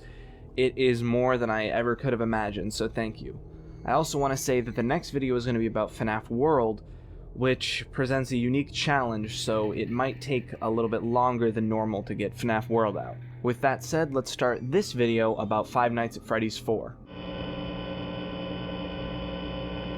Like I said in my Five Nights at Freddy's 3 video, everyone thought the third game was going to be the end to a trilogy. That was the last game. But we know that didn't turn out to be true. Let's take a look at the Five Nights at Freddy's 4 teasers. 4.jpg, a terrifying, cartoonishly so, Freddy Fazbear. A bunch of what would later be known as Freddles crawling all over him. The final chapter, Halloween. Here we have the Was It Me teasers. These are probably my favorite pieces of official FNAF art ever. The lighting, the poses, Foxy's spiking tongue blade, glowing eyes, it's amazing. The "wasn't me" text was interpreted as a lot of different things, but mainly, who did the bite of 87? Which one? This was supposed to be a reveal of one of the biggest ongoing mysteries in the franchise, and people got really hyped. Also, it was the name reveal of these new animatronics, the Nightmare animatronics seen as very lightly visible on the teasers. Then the color purple again, this time not necessarily related to Purple Guy. Who exactly this new purple bow tie belonged to wasn't entirely agreed upon, which wasn't helped by the mystery of what the text at the bottom of the screen said when brightened. Property of... No, yeah, very helpful. However, it was generally believed to say Fredbear's Family Diner or be related to that, or maybe it belonged to Shadow Freddy. Also, there's a smaller light in the corner illuminating a reflection of some sort of jaws, and who these jaws belong to would be revealed in the next teaser. And here we go. Stomach mouth, purple bow tie, black and white body. The reveal of Fredbear. This was confirmed by a secret code in the inspect element of the website. A random set of letters that, when taken back one in the alphabet, spelled out Fredbear. Also brightened in the corner is the text, "Or was it me?" Well, you already know, but we didn't back then. Other hidden text includes something that appears to say property of me. There was also the theory that there's a teeny tiny itty bitty crying child or puppet face, which, looking back on it, makes me realize just how much we were reaching back then. And terrible things come in small packages. A tiny Springtrap plush, now known as Plush Trap. And here's where things begin to get strange. This no longer looked like a pizzeria, it looked like a house. And of course, there were more theories out there about this. 8-Bit Gaming posited that the window in the back of Mangle's quest were these same windows. I love 8-Bit Gaming, but they must have pulled their backs out with some of these reaches. This would also inspire the worst piece of Five Nights at Freddy's fan art ever, not because of lack of talent, but just because the way that it is. If you know, you know. Also, another thing to note really quickly is that in the source code of Scott's websites and a lot of these points, the numbers 8 and 7 were hidden all over the place. Obviously, we know what that means now. Then there was the trailer. What is it that you think you see? Flashlight in an empty hallway. Clock chimes. What game do you think you're playing? Boom. Terrifying. This line right here, "What have you brought home?" was cause for a lot of speculation. Assuming it was a sequel instead of a prequel, people figured that maybe you bought it from the auction at the end of FNAF 3. But who would want these in their house? Maybe you were playing as the son of Purple Guy. Well... This also revealed that there would be more than just one screen, one office. Each door had a screen, you could run around the room, and there was even a view of a hallway with Plush Trap. People speculated that this would mean it was similar to the fan game Five Nights at Wario's, where each night you are in a different part of the house. But all of these questions would be answered when, as usual, Scott Cawthon released the game ahead of schedule, July 23rd, 2015. Now, I know I say this every single time, but Five Nights at Freddy's 4 really changed the game gameplay-wise. No longer did you have the power of industrial electronics to fend them off, only a weak flashlight and your creaky doors. Before we get into the gameplay loop, which does change at times, let's talk about the aspects of the gameplay. That's right, movement. The first game to really have any sort of movement. You have a few places you can move to in your room. First, the center of your room. Here is where you can choose what part of your room you want to move to. You can go in front of you, you can swipe down to look behind you, or click on your left or right. Your closet is in front of you where you can use the light and hold the door closed. On either side of you, you can run up to the doors and look down the hall. You can hold the doors closed here too and use the light. And then, looking behind you, you can see your bed. Your two lines of defense in this game are your flashlight and the doors. Unfortunately for you though, you can't just press a button to close these doors. You have to actively be there holding them closed yourself. Their default state is open. The light works much like FNAF 2, just using control to shine it. The doors keep the animatronics out, and the light scares them away. Now once again, these things change depending on the night, but mainly this is what you'll be dealing with. Now let's talk about the main characters. The main characters are Bonnie, Chica, Freddy, and Foxy. Bonnie and Chica come to either the left or right door respectively. If you can catch them in the hallway with your flashlight, you can hold them off for a moment. However, don't get too overzealous with your light. If they're too close and you shine it, they'll jump scare you. That's the main way you'll die in this game. So how do you tell if they're close to you? You listen for their breathing. I know, it's weird that the animatronics have breath, but that's the mechanic. So you open the door, listen for breathing. If you hear it, hold the door closed. If you don't, shine your light to scare them off. They don't just jump scare you from the doors though. If you let them come in, they can kill you too, either Bonnie attacking you in your room or Chica sending in the cupcake. I don't know. Freddy works in a very different way. Checking on your bed, these little evil Freddy plushes slowly begin to pile up over time. Shining your light on them scares them away. If too many pile up, Freddy will come out from under your bed and jump scare you. Honestly, I think there's a real missed opportunity here for you to actually see Freddy under your bed, but these Freddles are pretty scary anyway. And Foxy. He moves back and forth around the halls too. However, he doesn't jump scare you from the door, and when he gets in, he doesn't kill you either. Instead, he hides in the closet, which you will be notified of by this little animation. From here, he has a few different phases, first being a plush, and then becoming a monster, until he finally climbs out of your closet. You can check his phase by using the flashlight for a moment, and hold the door closed to make him slowly move back in phases. So despite not having a camera or a maintenance panel to deal with, there's all these different complementary aspects of gameplay that mean you'll always be on the move. With that, let's look at the main gameplay loop. Now there are many different strategies people use to beat this game. Some of it relies on memorizing exactly what certain sound cues mean, some of it relies on mechanically going back and forth in an exact loop, but all of them use at least a few of the same aspects. Check the doors. Bonnie and Chica are always going to be the most imminent threat, and keeping Foxy at bay by shining the light before he gets in will only make your life easier. In between almost every other action you do, check the bed. While Freddy may be the person you die to the least, if you let him sneak up on you and forget, you're in for a rude surprise. And check Foxy regularly. Like Freddy, making sure to check on him every few actions is very important. There's a few things that we haven't talked about yet. First, fun with Plush Trap. In between nights, you get a chance to skip 2 hours in the next night by completing a minigame. You are sitting at one end of a hall with a plush version of Springtrap from the third game sitting on a chair. It will only move if you have the lights off. A timer ticks down and your goal is to stop Plushtrap on this X before the time runs out. Only problem is, if Plushtrap gets too close, you get jump scared and fail. If the time runs out, you fail. This would seem hard, but thanks to the dedicated community, you can beat it pretty easily by following specific times to use your flashlight that they trial and errored. The other time it gets different is on night 5. You run around from door to door, looking behind you, expecting to see some Freddles or hear some breathing, but there's nothing. Instead, after a moment, you hear this. And that's when you know some shit is going down. There's only one animatronic in the house, Fredbear, Golden Freddy. He can appear anywhere, either door behind you in the bed, in the closet. The only way to keep track of him is using the sounds of his footsteps moving quickly back and forth, or the sound of his laughter. If he laughs, he's in your room somewhere, on your bed or in your closet. If he's in the closet, shut the door. If he's on your bed, shine the light on him.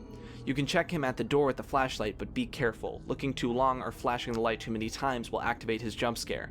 This use of turning the gameplay upside down completely on the last night creates a sense of panic rarely seen in the other games. What the frick? I should also mention, much like FNAF 3, there's an extras menu that unlocks cheats, a gallery, and more, the more difficult nights you beat. Night 5, the Night 6, Nightmare mode, and the Secret 2020 mode, which we'll talk about later. We also got some interesting behind-the-scenes stuff looking at how some of the models were created. Oh, and Night 6. It starts like a normal night, except really difficult. But at 4 AM, it changes to a harder version of Night 5, except instead of Nightmare Fredbear, it's a new character simply known as Nightmare.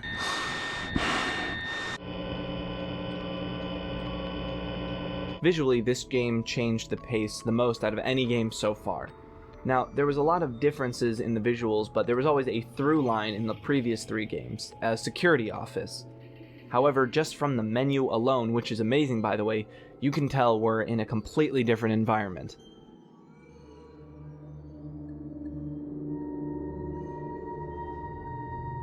The location of a house brought the game series into the realm of haunted house media like Poltergeist and The Conjuring. The visual of the menu also helps a lot with the world building. Even though we see a relatively small portion of the actual house inside, just by seeing the house here, we get a sense of the actual space the world exists in. The room in which the main game takes place is pretty good at creating a very certain atmosphere. Old wallpaper, plush carpet, toys lying on the ground, a lava lamp, photos, and stars plastered on the wall. creates a real feeling of nostalgia, almost melancholy, which is emphasized by the music, but we'll get into that later. Another thing to note is all the little homages to certain staples of the game. A robot toy, a toy phone, a fan. From the hallways outside the door to the Fun with Plush Trap room, the house feels big and empty. It gives you a feeling of being small, not just emphasizing the fact that you're a child, but that you really aren't in control. The animatronics loose in the house really have a sense of scale because of how open and empty the house feels. You get the feeling that there's nobody else in the house to help, no parents to run to, no one else the animatronics are after. It's just you. And here we are again. I'm gonna be 100% honest, the nightmare animatronics are not scary at all. The teaser art made it look pretty cool, but especially in-game, there's absolutely no fear factor when it comes to actually seeing them. In fact, sometimes when I see them at the end of the hall, I just get relieved. As with the other games, the more that they go over the top and try and one-up the last game, they lose the feeling of the uncanny valley that made them scary in the first place. Now, there's something to be said about how they match with the canon and the lore of the game, but when it comes to just seeing them in-game, there really isn't any fear factor, and some parts, like the cupcake jump scare, make me lose all tension. On some more specific notes, I feel like Nightmare Freddy really got the short end of the stick here. His design is a little bland, especially when compared to Nightmare Fredbear or Nightmare Foxy. Also, a note on Nightmare Foxy. Foxy clearly had the design change of removing the big spiky tongue, which for a long time was speculated to be to deter the more undesirable fan art. But I think it was later stated by Scott to be just that it was harder to animate. Alright, even with all of my criticisms of the visuals, this is the only Five Nights at Freddy's game that still scares me. Even though the characters themselves don't look that scary, it's the fact that you see so little of them that really adds to it. The only time that you get to see them is after you're already dead. The mix of wide open spaces, panicked gameplay, and silence adds up to create something that still scares me even so many years after its release.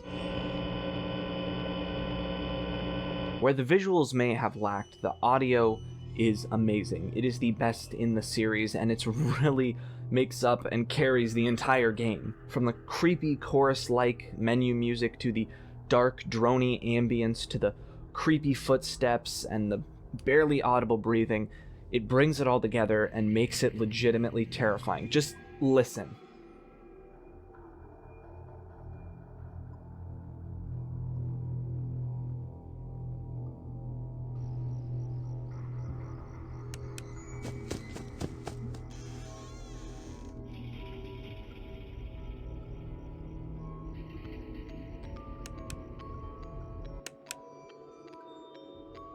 It feels almost too real while elevating the level of dread and fear. But let's get into a little more detail. The ambience actually has a lot of different pieces. There's the drone in the background and the reverberating bells, but there are a lot of little touches that build the atmosphere and make it seem like there's actually a world outside of the house.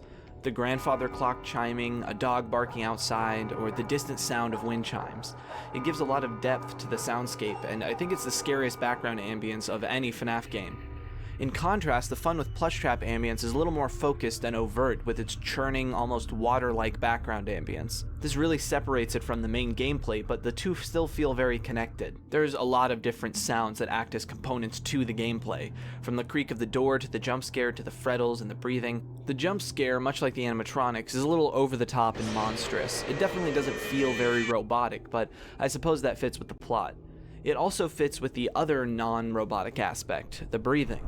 Interestingly, the breathing you hear in this game is not exactly what it sounded like when the game first released.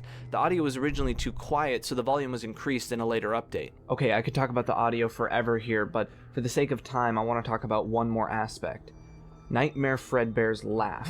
In Five Nights at Freddy's 1, Freddy's laugh sounded almost like crying, but in FNAF 4, Fredbear's laugh is evil and sinister. Not only is it lore relevant, there's an aspect to it that is really uniquely scary to me. When I was younger, I would have these recurring nightmares about these two siblings coming into my room and debating whether or not they were going to kill me, and the older brother sounded exactly like this. So there's that sort of unique aspect that makes it extra creepy to me.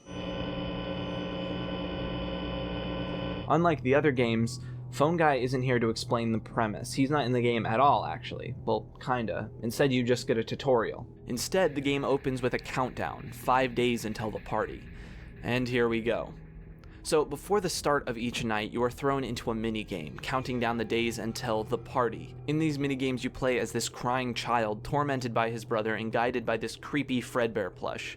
We learn that this kid is terrified of the animatronics and apparently witnessed something terrifying. You soon learn that this party is this kid's party. After you beat night 5, it's the day of the party. The older brother and his bully friends further torment the crying child until...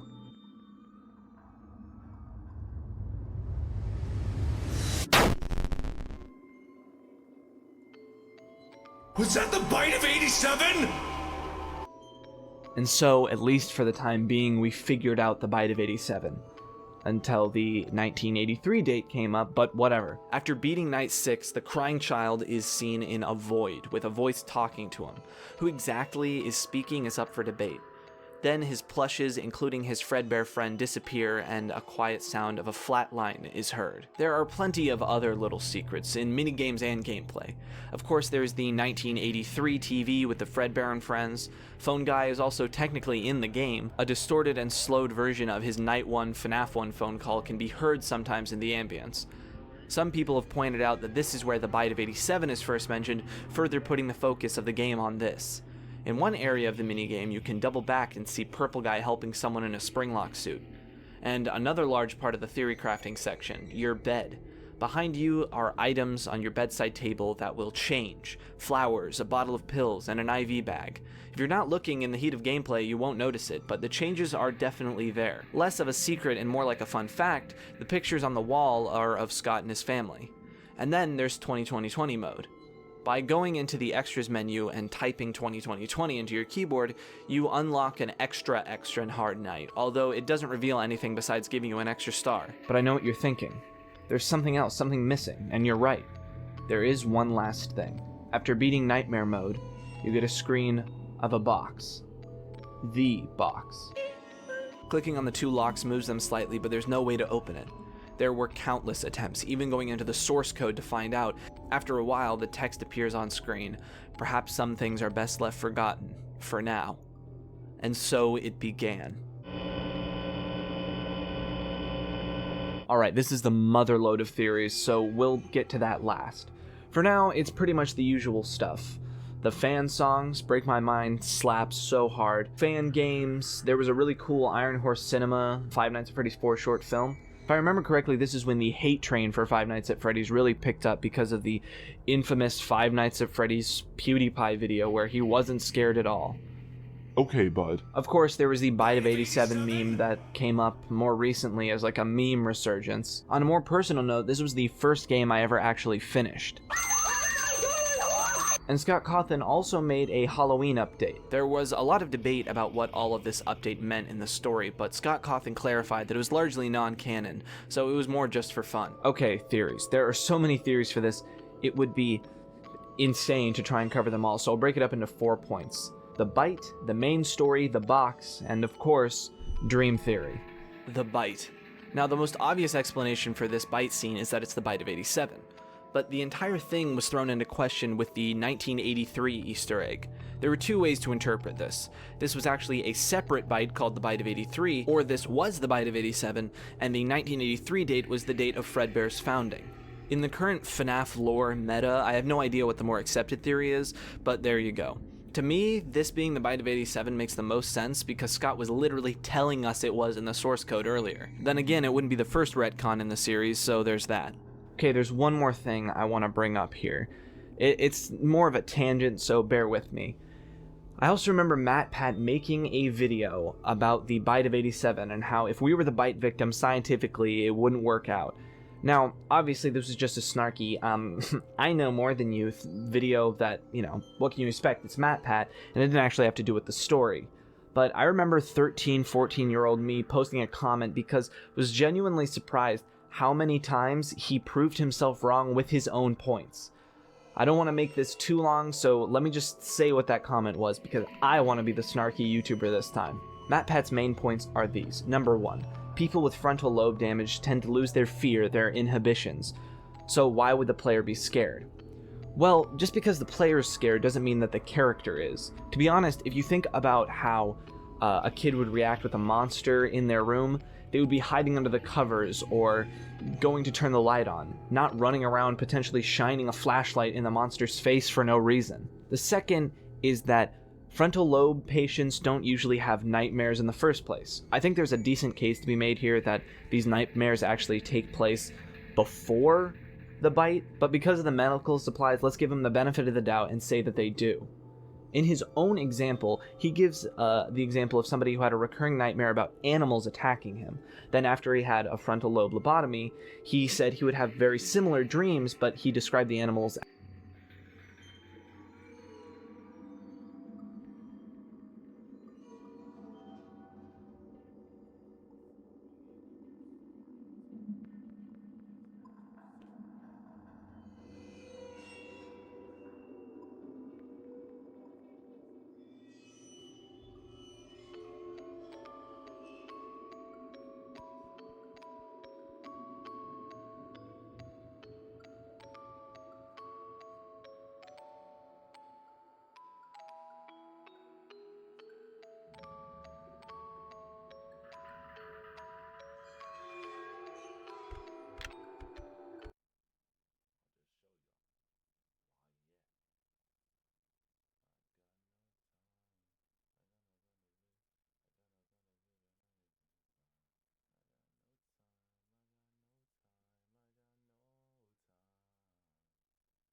Oh my gosh, I'm yapping to myself. Y'all didn't hear anything I said. Is anybody there? Could y'all... Bro, I literally thought I was... Okay. First thing I said was, I'm back and we're about to play Security Breach. And then I was saying Security Breach is the last one. I'm not playing any other FNAF games. I will potentially play Ruin, but Security Breach is it. If it's not Security Breach Ruin or anything else, I'm not playing it. I'm not playing it. This is the last FNAF game. This is it. This is it. I've beaten 1 through 4. Boom. Done. Sister Location. Boom. Done. Freddy Fazbear's Pizza Simulator. Boom. Done. Mimic. I beat the Mimic before I even played Security Breach. And now we're about to be Security Breach. I'm not playing no more. I'm not buying no more games. This is it. I'm not playing Into the Pit. Wait. Wait. Wait.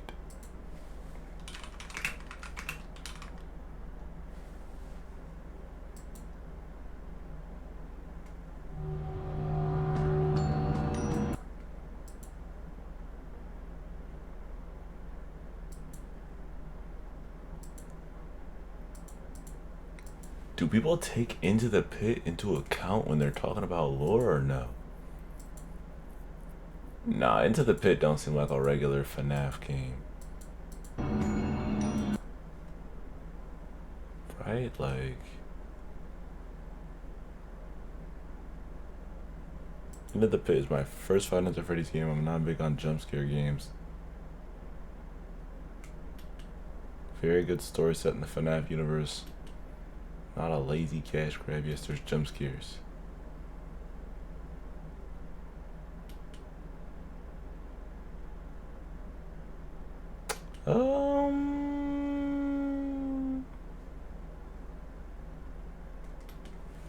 I don't got the money anyway, so I stand by what I said. I low-key should have played Into the Pit instead of Security Breach, but you know what? Fuck it. We made our bed. We're gonna lie in it. We're gonna beat Security Breach, and that's it. I might in the future come back and play the VR games. Who knows? Or come back and play Into the Pit. There might be some chance that I could come back and do both. I gotta think about how I'm gonna split this up into a YouTube video. So we gotta hurry up and beat Security Breach. We're gonna beat Security Breach.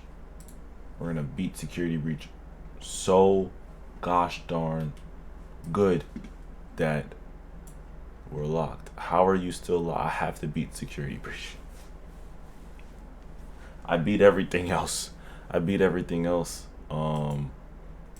There's too many FNAF games now that I'm thinking about it.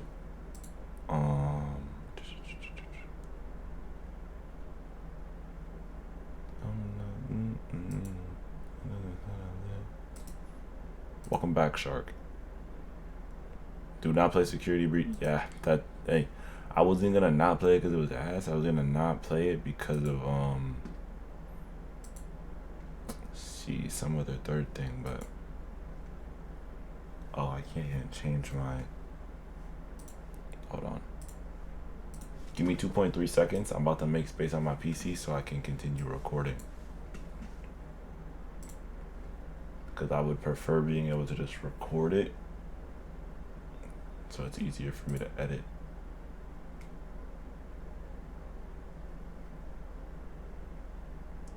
Yo, I got hella recording. Okay, see, I gotta get to school. Have a good day at school, Shark. Boom.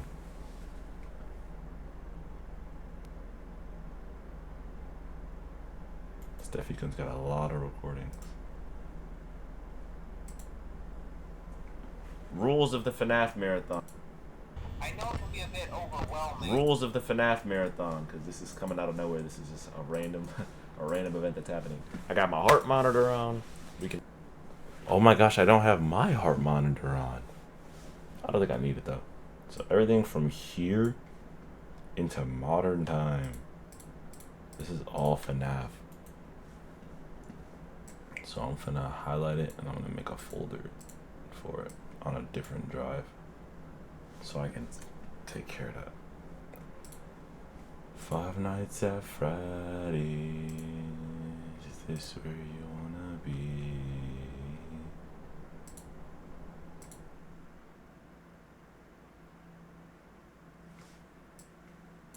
I got no time. I got no time to live. 38 gigabytes. I can make, yeah.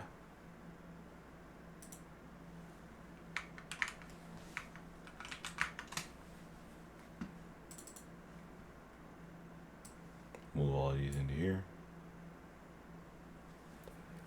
Alright, I'm moving all of the FNAF footage that we have so far into a different folder labeled FNAF.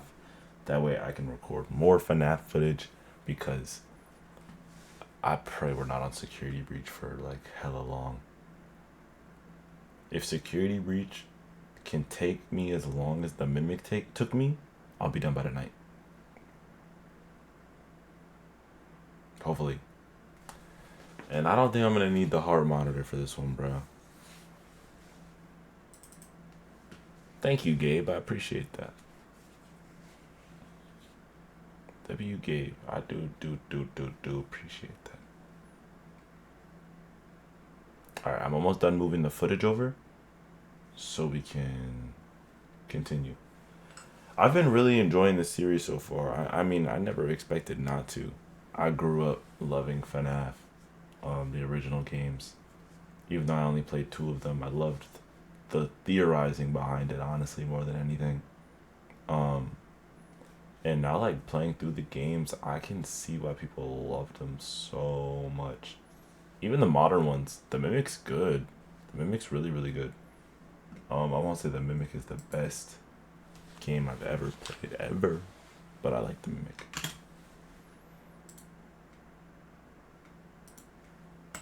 I got no time, I got no time, I got no time. Five Nights at Freddy's. Okay. Let me make sure that that item is fine. It is. Okay, we now have space again. Alright. It's time to play Security Breach. And I can record. Let's go. Hey, good morning, Bunny. How we feeling? We're down to the last game. We've beaten the Mimic. I don't remember what you left on, Bunny.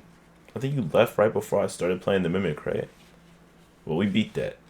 And I was going to end. But then I somehow... I don't know. I guess I felt like I was cheesing a little bit by not playing Security Breach. But now I'm like, dang, do I play Into the Pit as well? And I don't think Into the Pit has anything to do with like the actual like lore. Other than probably like maybe some retellings of it. But yeah, I don't think we do Into the Pit.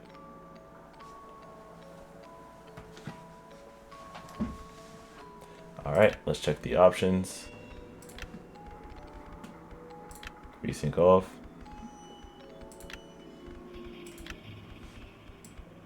Turn this up a little bit.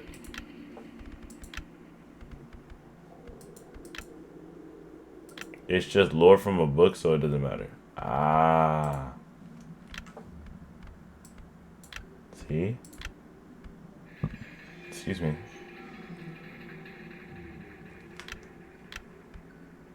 Alright, here we go. Security breach. Yeah, I would have been... Ladies and gentlemen, boys and girls, Fazbear Entertainment would like you to put your hands together for the one, the only... Are you gonna play the Ruin DLC? Probably. Presumptuously, I'm not gonna lie. Hey! No Bonnie though is crazy. Foxy can be traded out for Roxy, but no Bonnie? It's always been Freddy and Bonnie, man.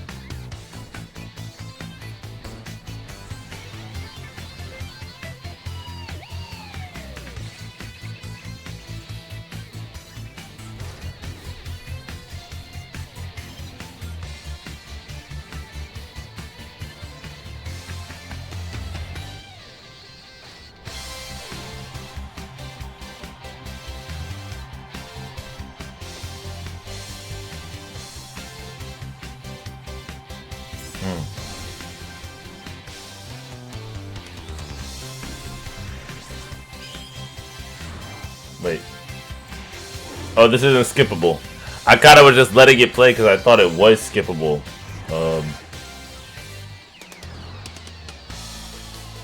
Nah, hit that shit, Freddy. Oh, I'm tweaking.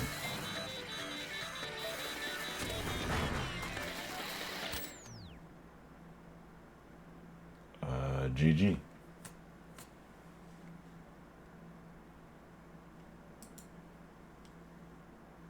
Bro, for 2.3 seconds I thought it crashed. You can access your security cameras at any point by bringing up your Faz watch.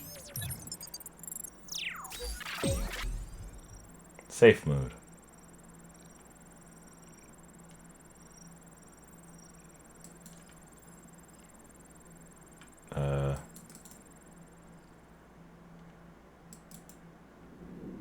Showtime already?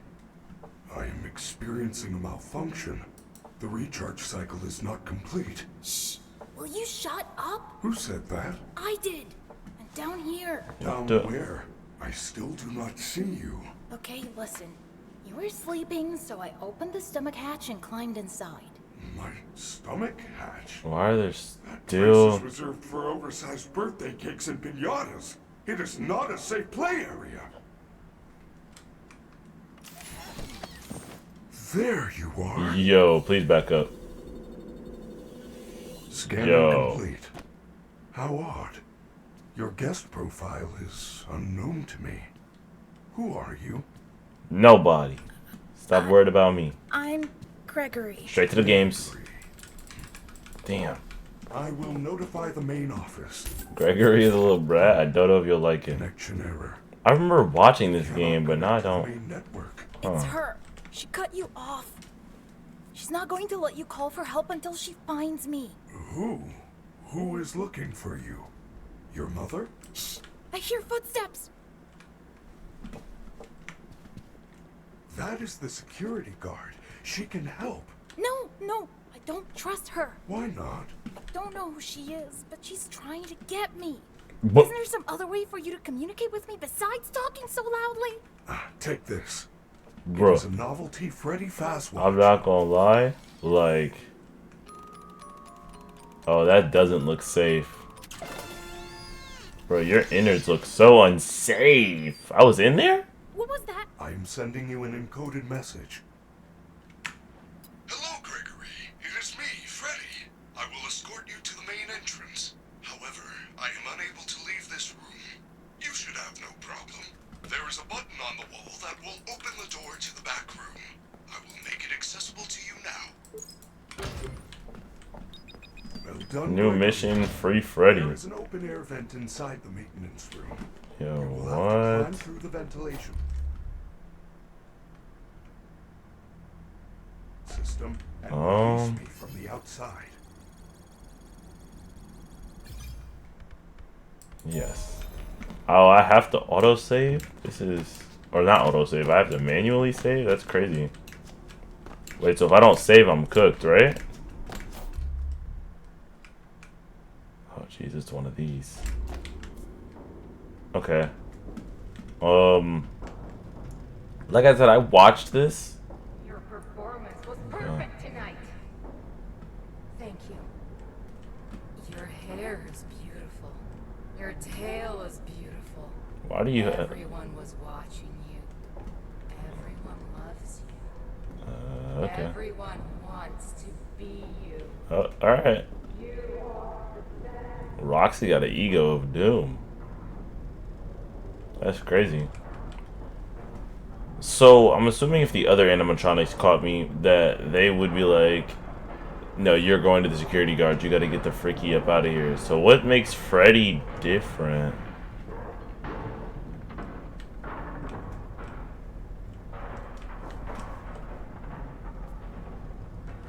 I don't like this.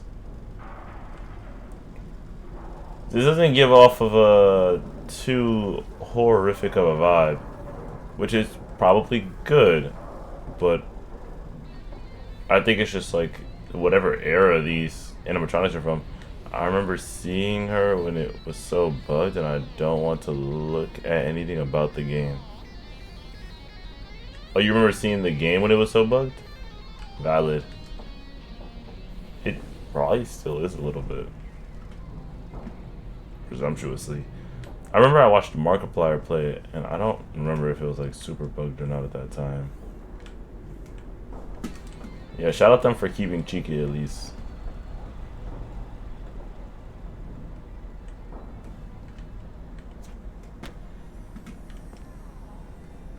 Ladies and gentlemen, thank you for visiting, and we hope you enjoyed the show. Freddy and the gang are pretty tired, but they'll be back again next week after a few days of scheduled maintenance.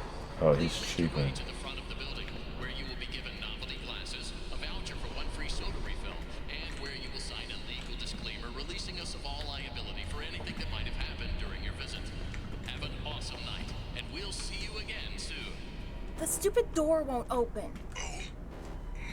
Photo pass. So I don't know anything? Oh. Apologies, I assumed you had one already. Well, you should be able to find one at a convenience counter.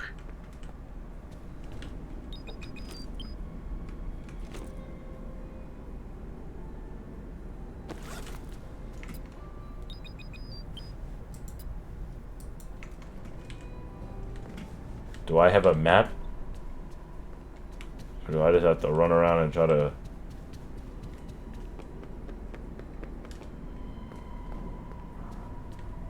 That's to the main stage.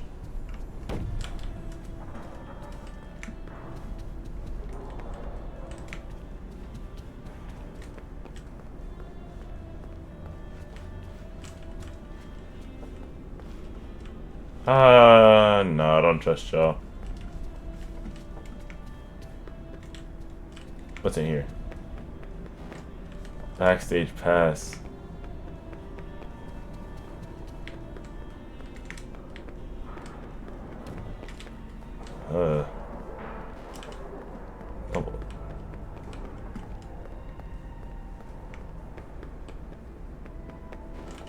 my gosh.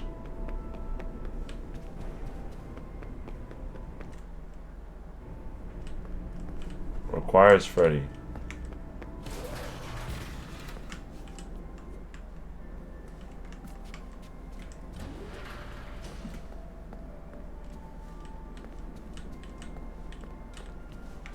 Ooh. Photo pass. Good job. Now, please come let me out. You know, I remember when I watched this originally for the first time, I never trusted Freddy. Way to go, superstar. I knew you could do it. I know Thank how to get you out of here. Climb back into my chest cavity. There is still time, but we must hurry. If I am spotted, I will certainly be taken back to my room. I will escort you to the main exit through the utility tunnels. It is the safest path. Okay, but you better be careful moving around. I don't want to be crushed and twisted into a meat pretzel.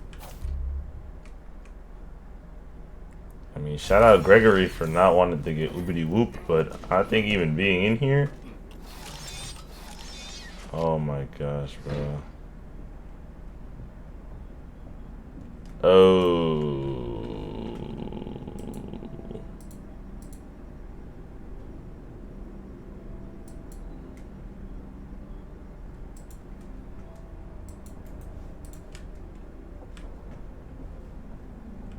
Alright, to the utility tunnels. Let's see it.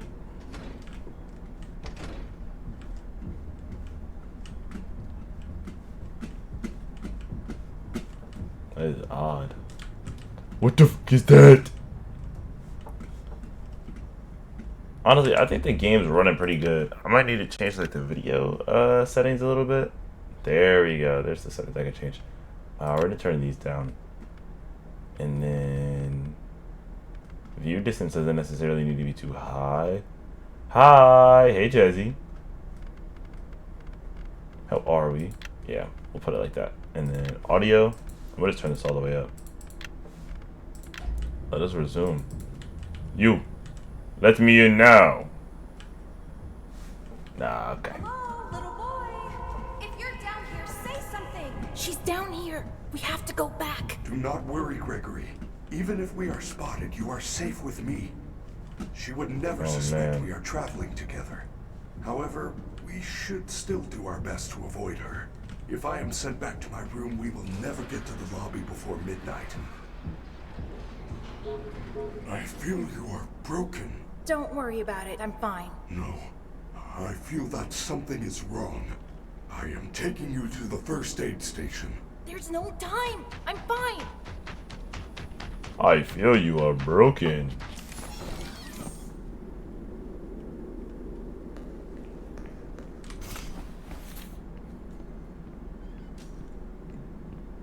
Freddy, you're supposed to be on lockdown.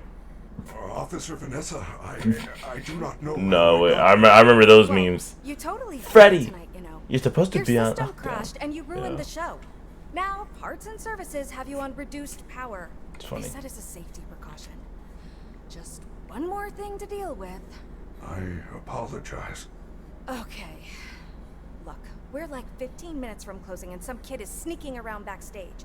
If you see anything, notify me immediately. I already alerted the others. Now, go back to your room.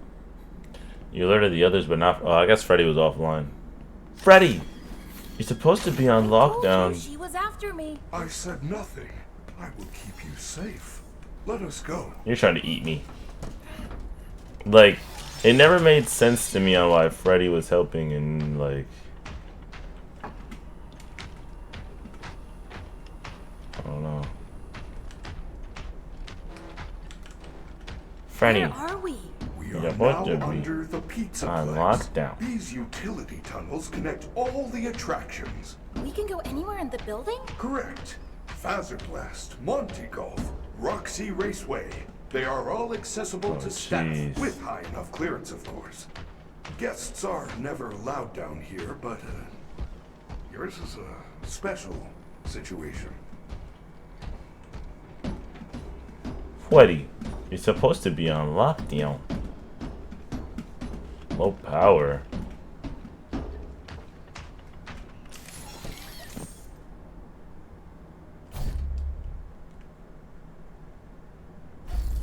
I am terribly sorry. The recharge cycle had not yet completed when That's I right. found you. You must continue without me. Oh, brother. I will guide you on your fast watch in case you get into any trouble. I don't know if I can do this alone.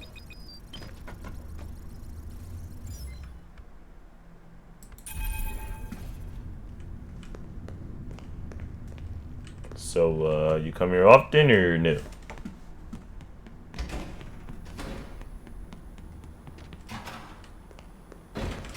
It's Chica. Maybe I could distract her with something.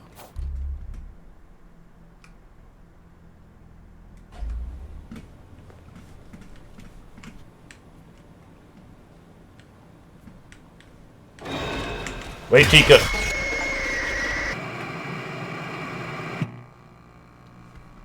Okay, no, the jump scares are tough too. Technically, in the story, because Yakuri was inside Freddy, the glitter trap program didn't work. Like, I don't understand why, but okay. Glitter trap? Glitter? I like the designs in this game. Yeah, I think the designs of the animatronics are cool.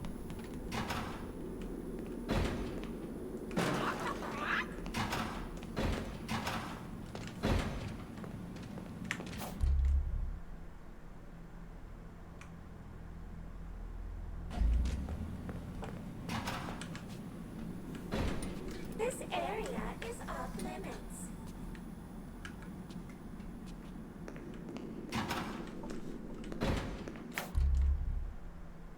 Okay.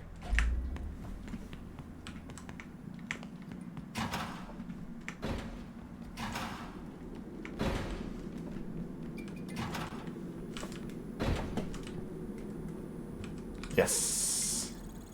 Hey, look, I'm not gonna lie. I think this was the last full game I ever watched, like, Mark play of any.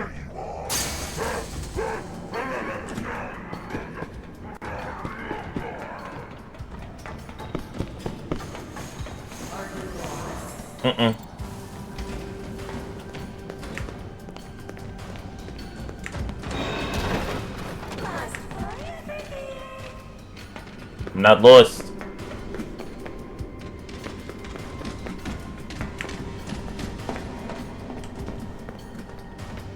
I'm not lost. Well done, Gregory. You found a security office. I don't have a You flashlight. should be quite safe here. The doors were designed to keep our highly trained security staff safe in the event of an emergency. As long as the doors stay closed, which they will, as long as there is ample power. Freddy! The power's only at 15% and they're pounding on the door! How am I gonna get out of here? Do not panic. You should see an interface on the security desk. Funny, don't say that. Hold on while I make it accessible to you. What'd you do? There. You can now activate security protocols. Your fast watch is now connected to the No reason to security hate camera yourself, system. gang. Check the map on your fast watch. Those boxes on your mini-map are nearby security cameras. When movement is detected by the camera's motion sensors, you should see red alert icons. Switch between the cameras to find a safe path out of the office and to the main lobby.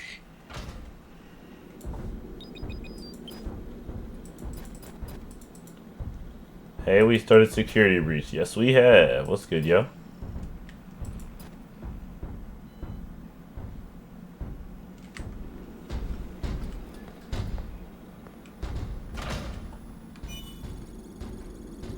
Let's hit a little save.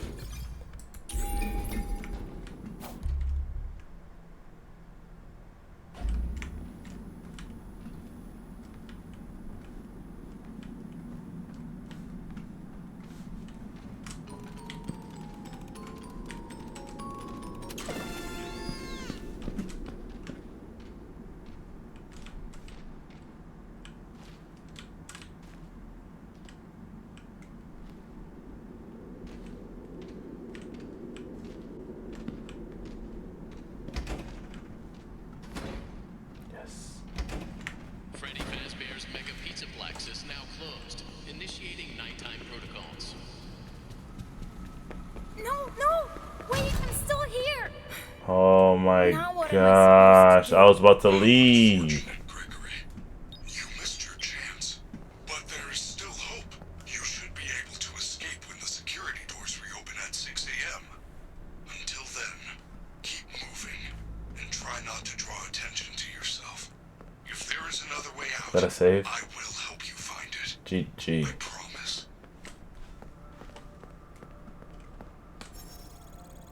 I don't know if I trust Freddy, bro. But he's my only hope. Now, I'm getting little stutters, so give me 2.3 seconds. Low, medium, near, low. Low. Restart! No.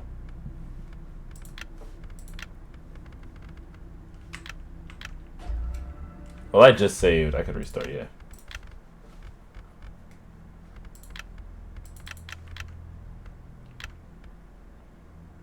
We'll restart real quick.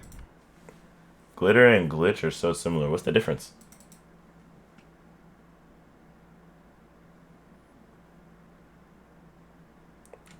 Alright, hopefully this isn't gonna make the game look better, but it's like it's some PC upgrades. I gotta do what I can with what I got. Shut up my PC. Locked in for this whole stream. No crashes, no issues. For my native language at least. Ah, that's understandable. Oh, you were saying the glitch trap program wouldn't work, not glitter trap. I was like, glitter trap. Valid. Oh yeah, now it feels like it's like running smooth. Really smooth.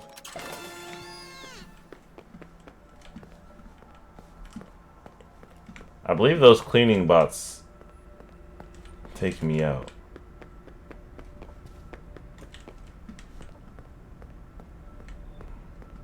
And I'm in. Well done, superstar. You have accessed the lobby. Unfortunately, that complimentary entry ticket does not allow you to enter the pizzeria. You can find an upgrade machine in customer service.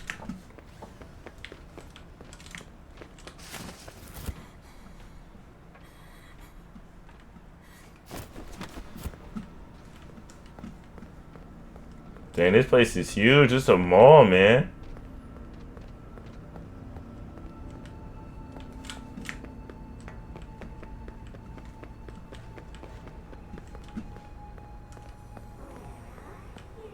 I am nowhere, Chica. Let's just all relax.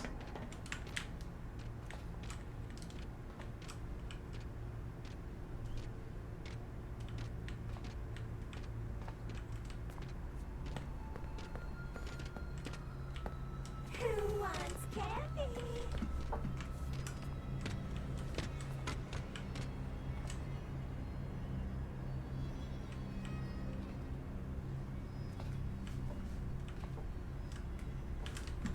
Hey, all love, Cheek Easy. You just had to. Fuck. This ticket doesn't even work. It says, good for entrance to the lobby shops. Upgrade options available at customer service. Also good for one. Also good for one free prize from Glamrock Gifts while supplies last. I wonder what the free prize is. It's like if Freddy got his priorities picked up. I wonder what the free prize is.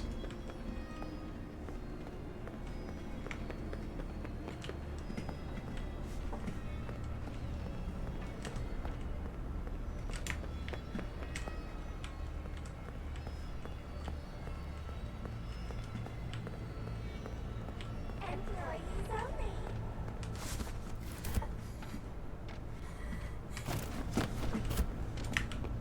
Your family is looking for you. Tell him stop.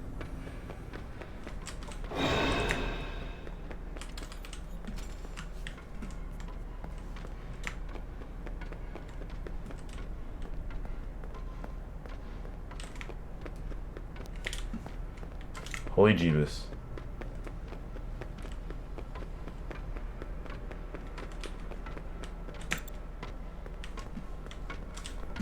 Chica. Chica, surely you're not trying to walk me down right now. Where are you? Nowhere.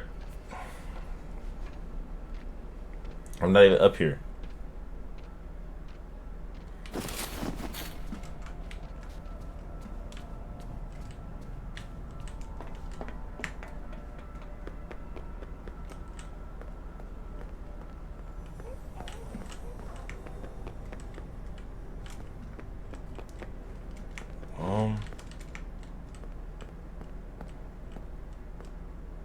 Get a complimentary entry pass.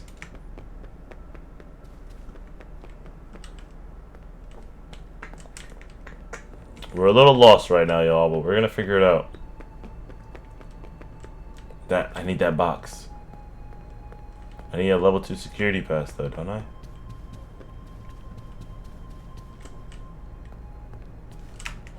What's my task? Customer service.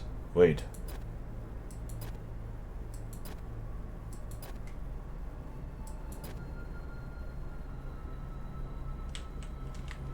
It shows me where I'm at. Yo, wait. Okay, this watch is actually super useful.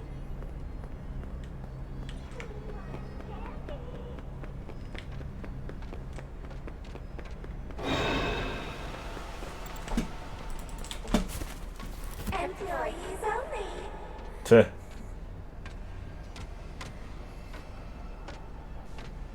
No facts. Wait.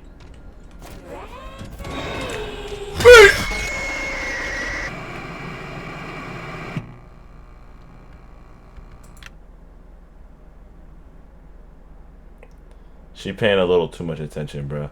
Did you enjoy Secret of the Mimic? I loved it. It was such a good game. Such a good game. I enjoyed it a lot.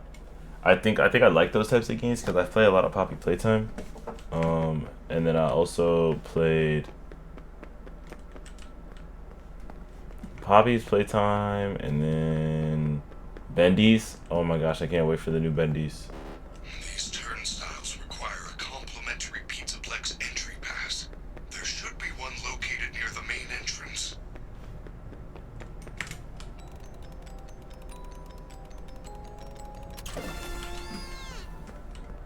What's good, Sun Power? Welcome to the stream. How we feeling today? Yes. Alright, let's go.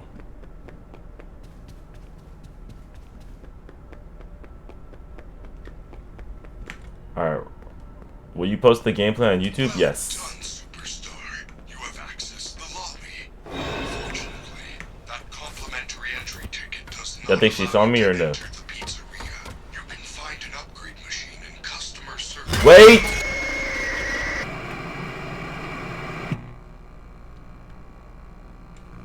Bro, why did she just lightly lift that up? Yo. Nah, bro. Nah. That's actually crazy. Bunny, anything you ever see me do on stream, typically, I post on the YouTube channel. So if you wanna check it out, exclamation point YT is always there. How's Security Breach? Security Breach has been good so far. You know, Chica's kind of cooking me, but Superstar, you have accessed the lobby. Unfortunately, that complimentary entry ticket does not allow you to enter the pizzeria. You can find an upgrade machine in customer service. that's the Fraz pad. This is the gifts.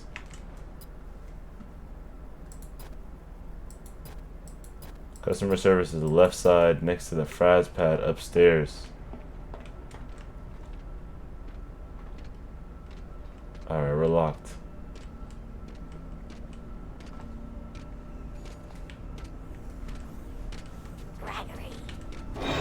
That's not me.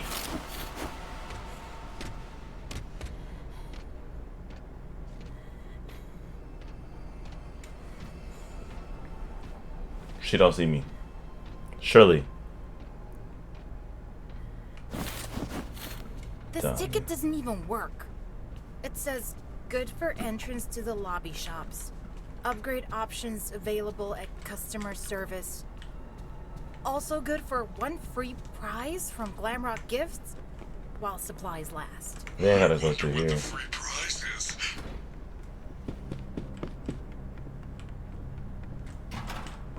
Yes, okay.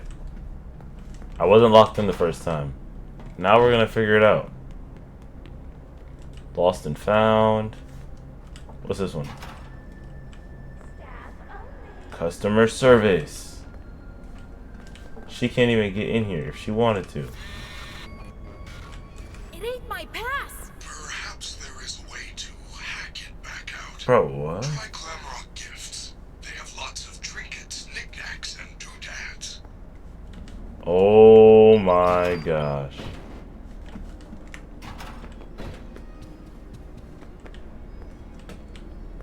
But the gifts place is closed. How am I supposed to get in there? What's this way? Nothing.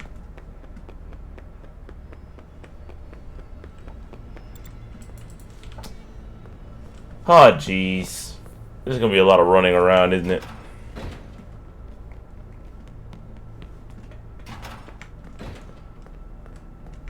Ooh.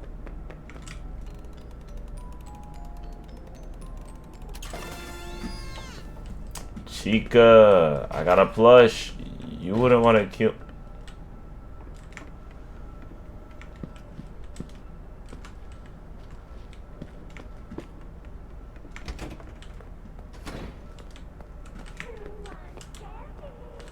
Oh, it's open now.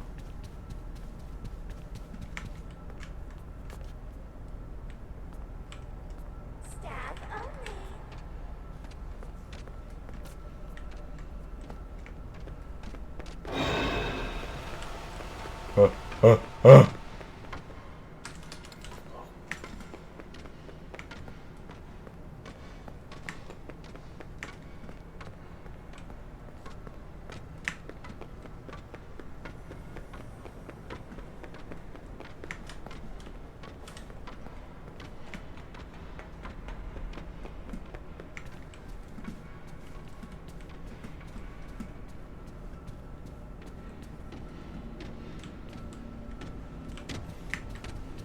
This area is off limits. No! Bro, why are these animatronics actually smart? Chica, like, you can just let me go. Now I gotta run all the way back. Yo. Need...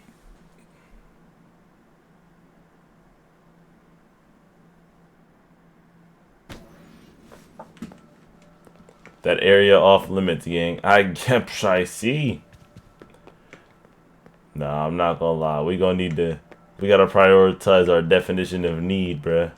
Well done, superstar. You have accessed the lobby. Unfortunately, that complimentary entry ticket does not allow you to enter the pizzeria. You can find Yo, I do not know how to open this, bro. Or how to get in there, like, at all. This some BS. Where Chica at? Yeah, you didn't see me. Oh, there's the entrance right there. Okay. This ticket doesn't even work. It says, good for entrance to the lobby shops. Upgrade options available at customer service. Also good for 1 free prize from Glamrock Gifts while supplies last. Chica, I know you're not hawking me down right now. Chica surely wouldn't follow me all the way in here, right? Right? Somebody, anybody, whenever? It ain't my pass. Perhaps there is a way to hack it back out. If I run up these stairs and there's a Chica. They have lots of trinkets, knickknacks, and doodads. Not this Chica, though. This Chica's fine. The other one, though?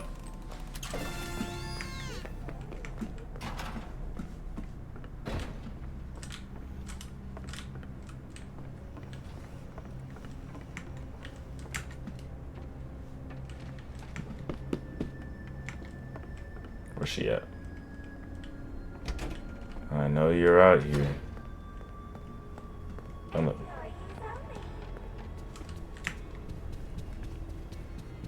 Go, go, go, go, go, go, go, go, go, go, go, go, go, go, go, go, go, go, go.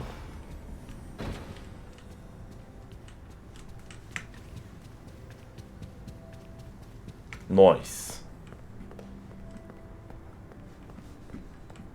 Locked in, bruh.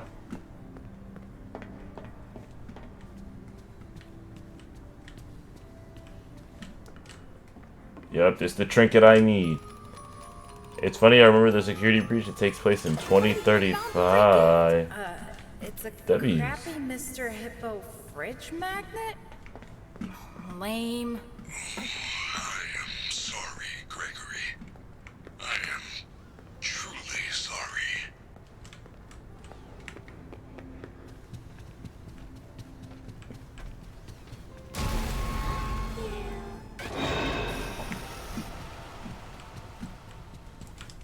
Nah, I'm pissed. Notify him not. Move! Shit.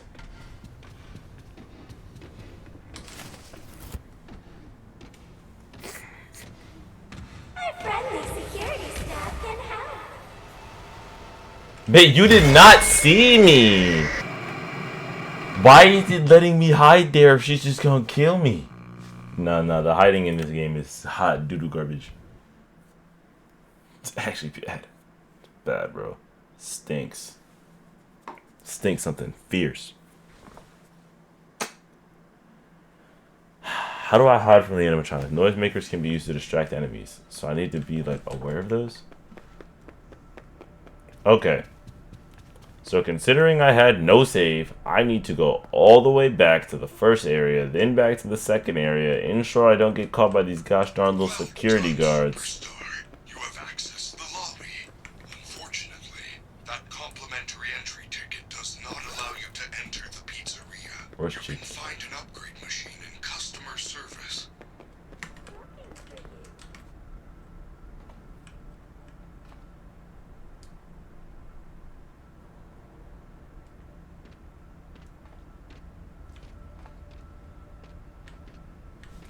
I think she got smarter. She used to be dumber. Maybe.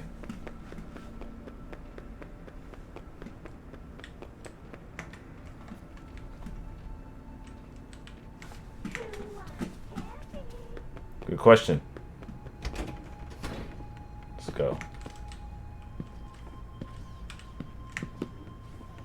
The gosh darn security guard dude was the one who messed me up. I didn't expect her to hit me. I thought I could make it out alive.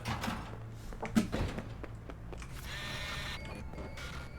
ain't my path. I should have went and got the thing first. Oh, man. My fault, y'all.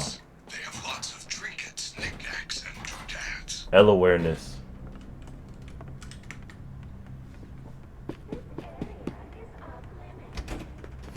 Chica. I'm not worried about none of that. It's off limits if I say it's off limits. Ah. This stamina runs out quickly.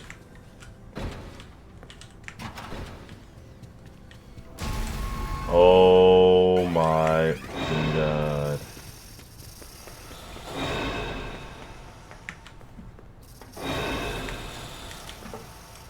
Oh!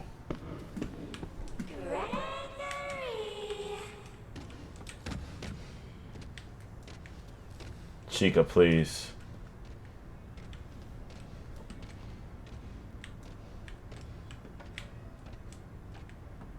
Yes.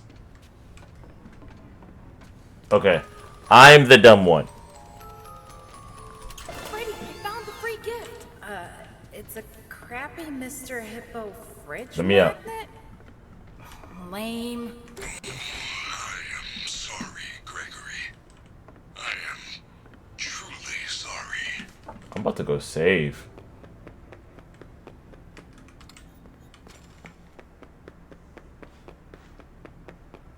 I already opened that. Yeah, man. Auto saves would be nice. Just The saying. Mega Pizzaplex is closed. Leave the premises or I will be forced to call security.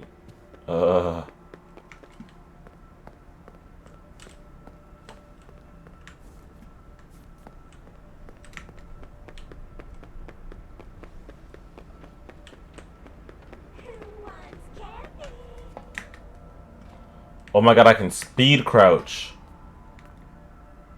Regular walking. Speed crouching. Yo. They should have let me know that.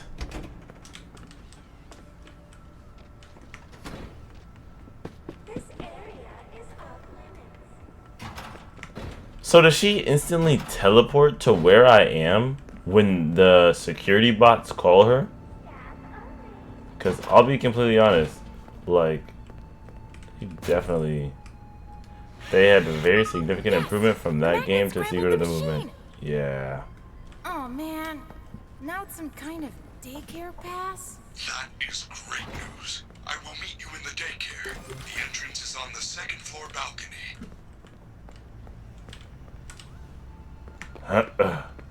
Chica's top left.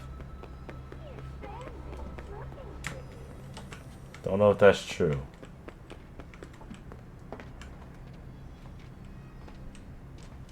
Chica, chill.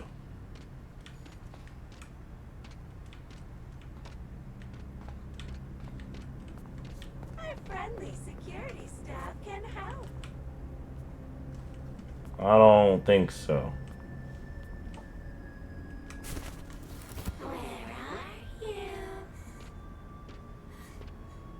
Come down them stairs.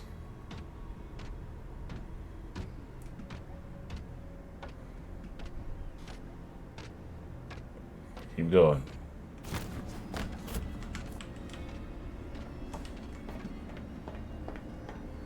Dang, poor Gregory. How the hell did he get here then? Alright. Where's the save at? Other side of the room. Freddy, I'ma get you. Just let me get this save off. Cause no hecky way am I going through that again. We've been playing for like, what, an hour? 40 minutes. Yeah, I should have been further than this. Isn't there supposed to be a Freddy?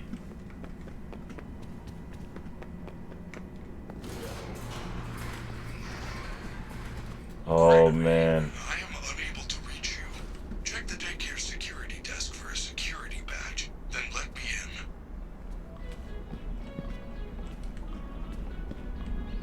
They got El Cheeps.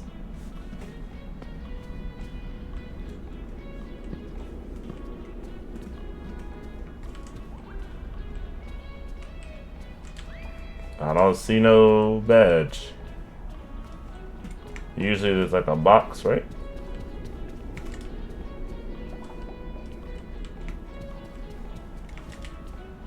Sun drop. Energizing candy. That's fire. This would be a really cool thing in like real life though. Oh.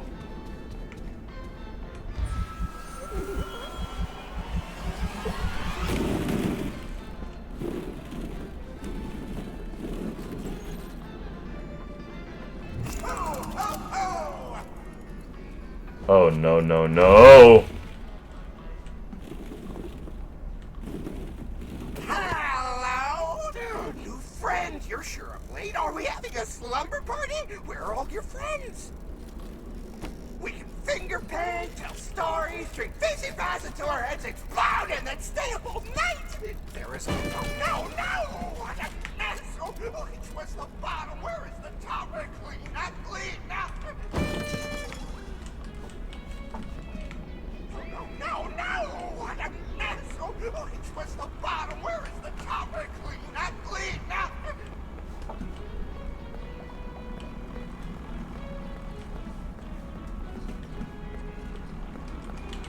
What am I doing?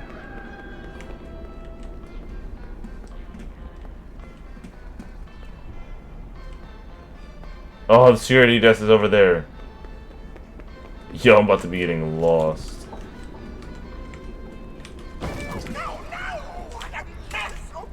What's the bottom? Where is the... I got new friends. This area is off limits. You're gonna get us in trouble. Don't you want a puppet show?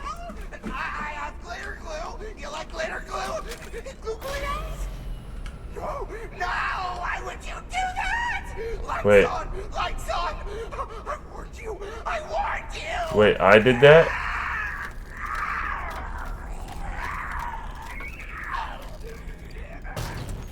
Oh god. Wait, I'm sorry. Wait. It's past your bedtime. You must be punished. 99. No, no, no, no, no, no, no, no.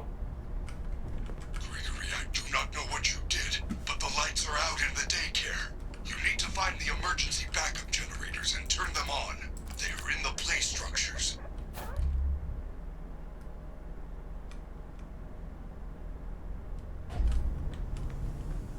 Can I go up this? Nice.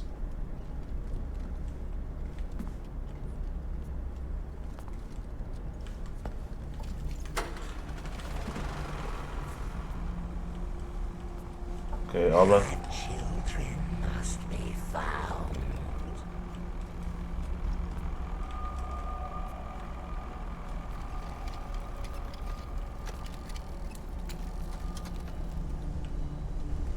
Okay, now this is easy.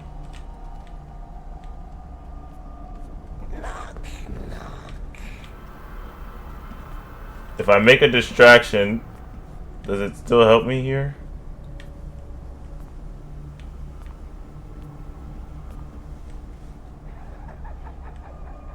It's pretty far away. I like this. This is good. They did a good job with this one.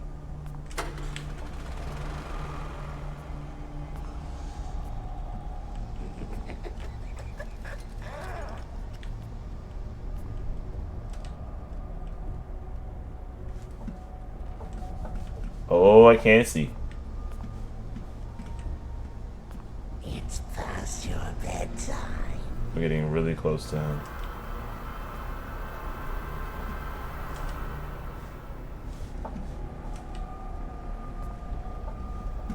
We gotta go the opposite way. We were a little too close to him.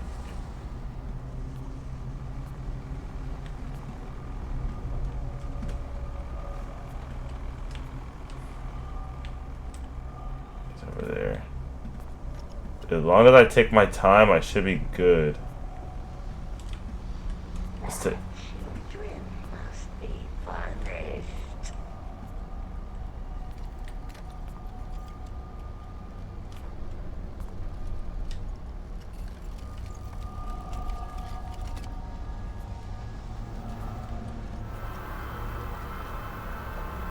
Bad children must be found. Distractions still work? Say no more. I'm on that.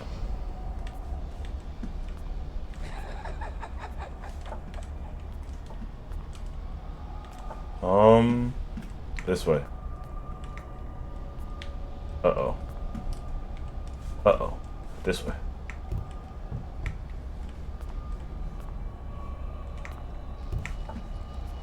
I did this one. Uh-oh.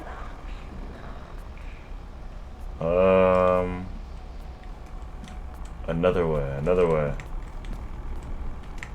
I haven't gone this way, have I? Follow the tube, follow the tube. Yes.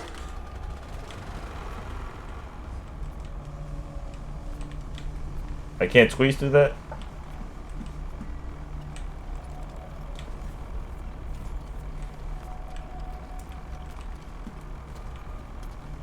Alright, I don't know where that blue tube is. Over there? Okay. Let's go back up. Blue wire.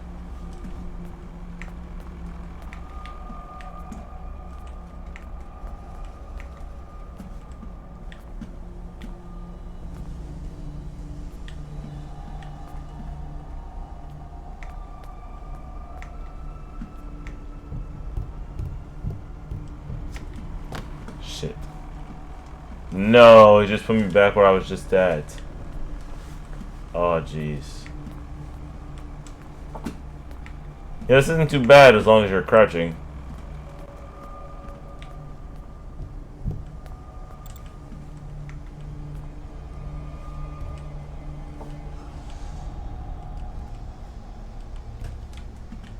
is empty? No.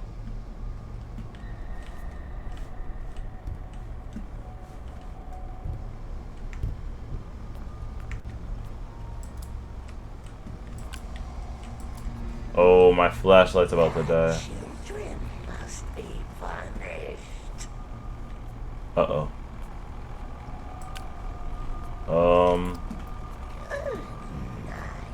I gotta go to the security desk.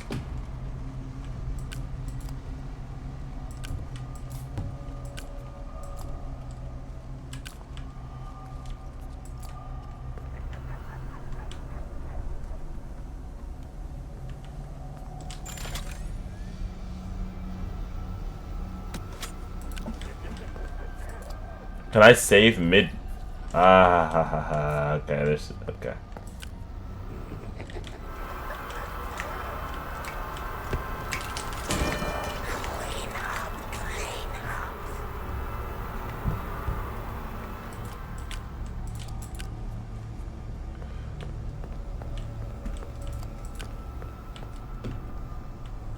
Holy shit.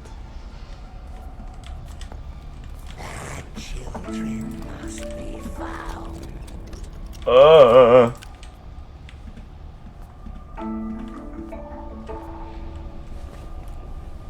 Stop. Oh jeez.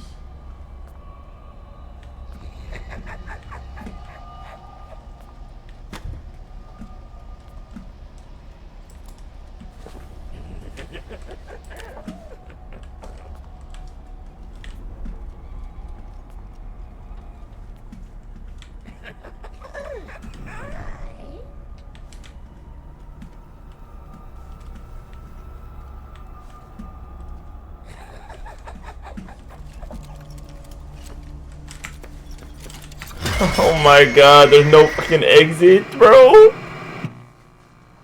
Oh my god, bro. Ugh. I turned around and saw not Dudley.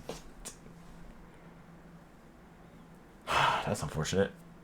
It's very unfortunate. Very unfortunate. Damn, I had 3. New friend, this area is off limits. You're gonna get us in trouble. Don't you want a puppet show? I clear glue. No. We have to do it all over again. I know where 3 spots are, but not. Oh, jeez.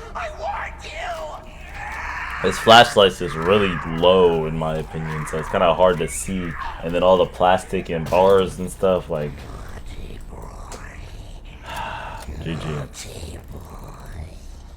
It's past your bedtime. You must be punished. 99. Punishment is my death. Gregory, I do not know what you did, but the lights are out in the daycare. You need to find the emergency backup generators and turn them on. They are in the play structures.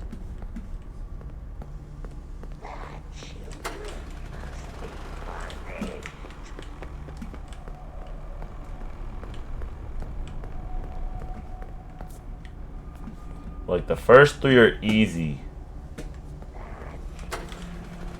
Maybe all of them are easy.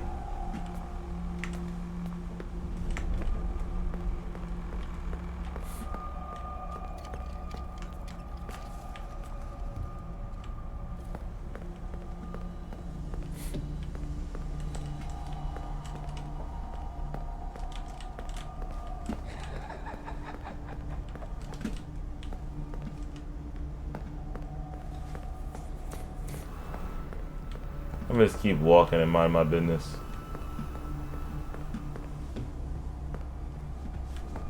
And we're back to 3.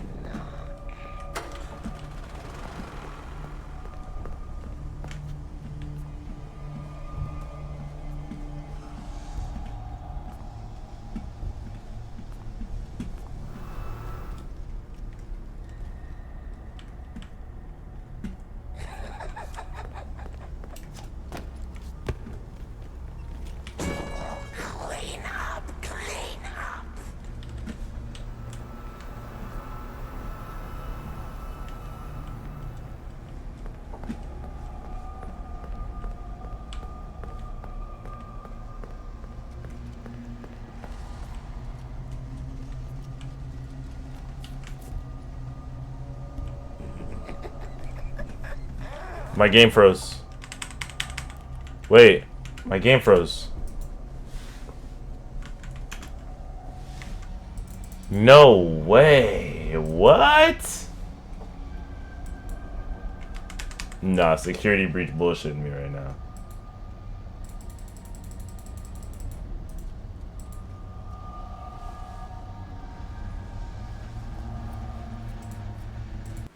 It's fine.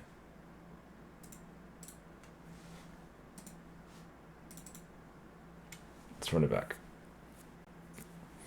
First three are easy. I gotta find those other ones though. Like quite literally. But the first three, I can do those. L freeze though.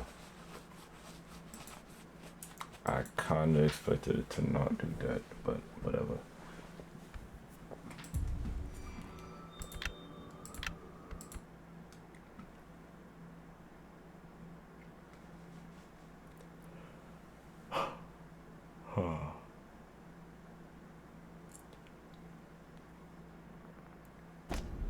I got new friends. This area is off limits. It's gonna get us in trouble. Don't you want to pop it? No, I have glitter glue. You like glitter glue? No, why would you do that? Lights on, lights on. Gregory, I do not know what you did, but the lights are out in the daycare. You need to find the emergency backup generators and turn them on. They are in the play structures.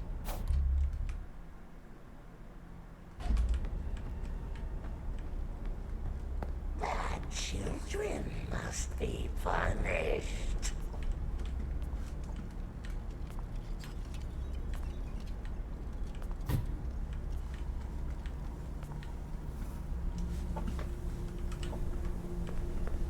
If I go up, this leads me back to like the other ones. Past your bedtime.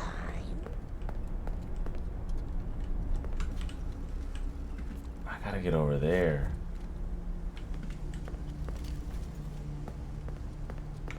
Bad children must be found.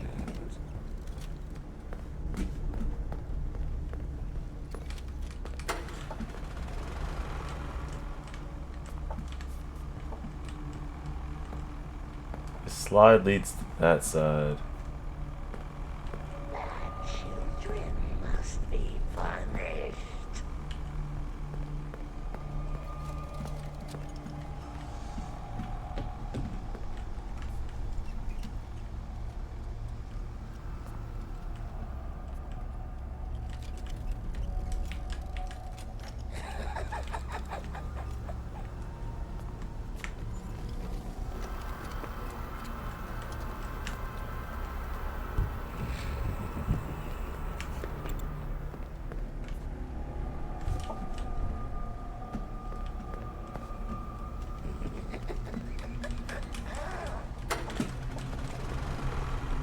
Dude, these first ones are just so, like, easy.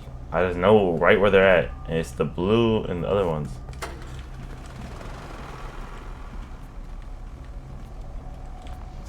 I thought the moon part was so scary the first time, but after people die so many times, it's just boring.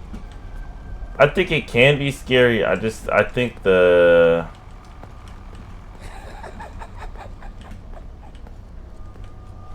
Bear with me, because I still gotta find these, so...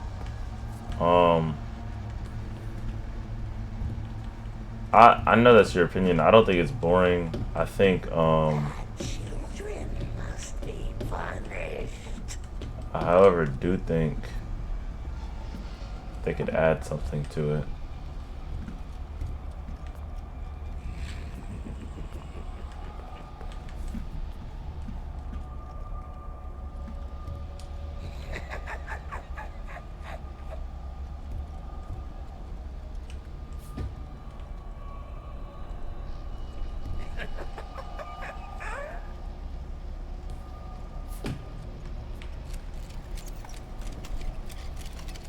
He throwing that shit back.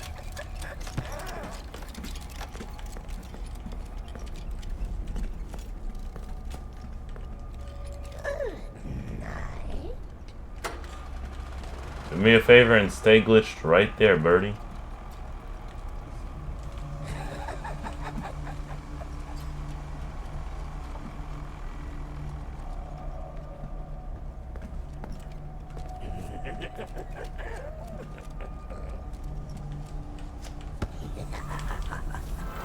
Did you just unglitch yourself?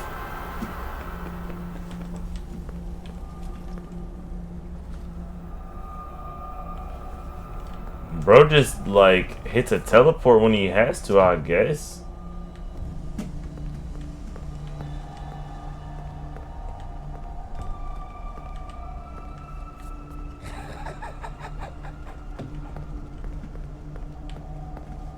That was crazy to me.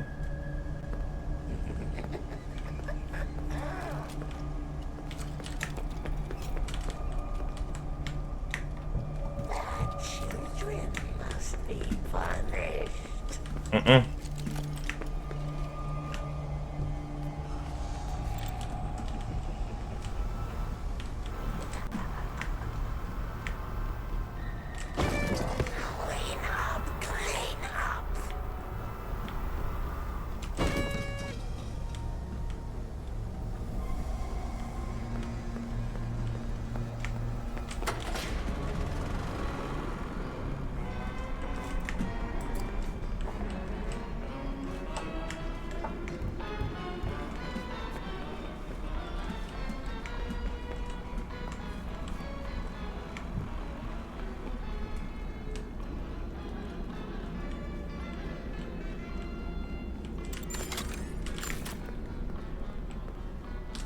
That was crazy.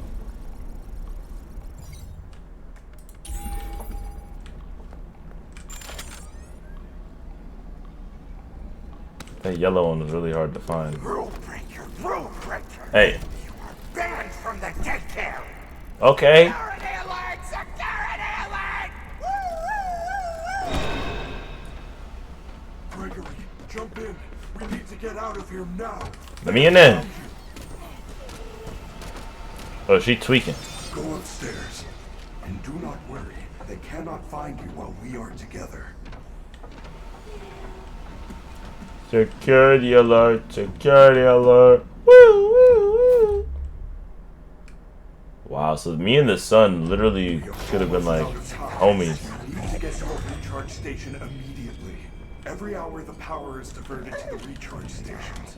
When that happens, the lights go out. And when that happens, the daycare attendant is free to roam the building. It will find you. What? Bad children must be found. Dog, what? What's good, Drax? Boom. How you feeling, Brisky?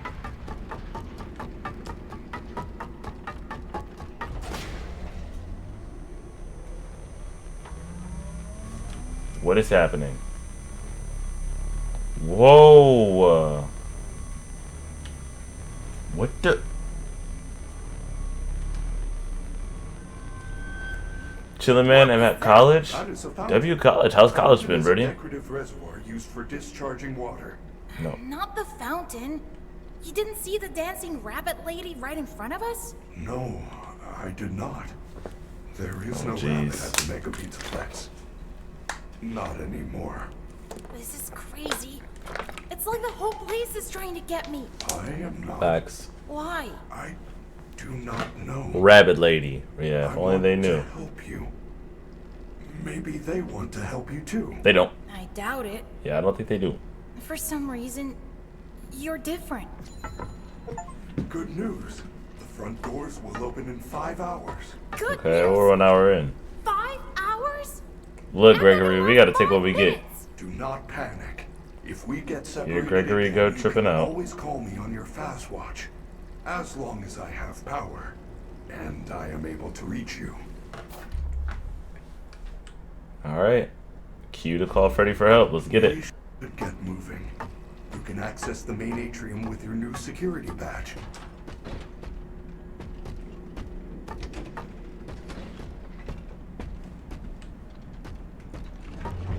Gregory, I have identified 2 possible exit points.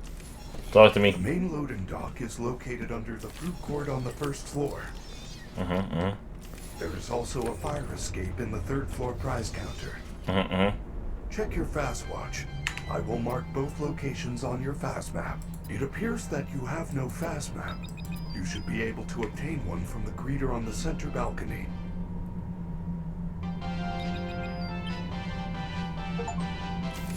So I still gotta get my map.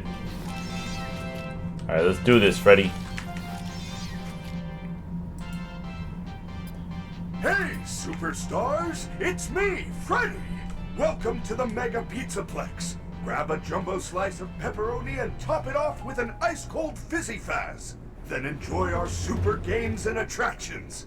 Don't forget to stop by Rockstar Row and meet me in person. Alright, let's go. Have fun and have a Fazerific day.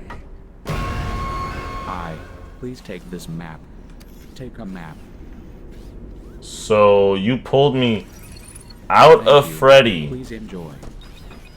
Free For map. that.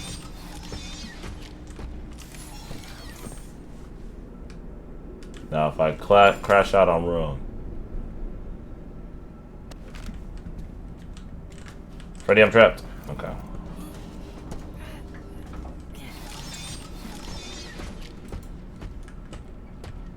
This place is huge, bruh. Imagine going to an actual mall like this. Where are we supposed to be going? Mission. Loading dock food floor. Pizza price counter security. Okay. Third floor. That's this one? Good news. It looks like the door to El Chips is open. Alright, let's go. Yes. Because I have Freddy. And Freddy's got me.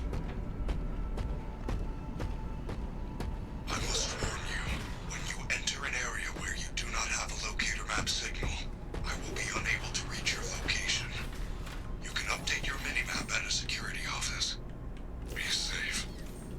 El Chip! Where's my save at? Yup. Need that. Hey, look. Everything else aside, like, we gotta get straight to the saving. El Chip! Dude, you have no idea how hard I was trying to get you in Pizza Simulator, bro. WL Chip.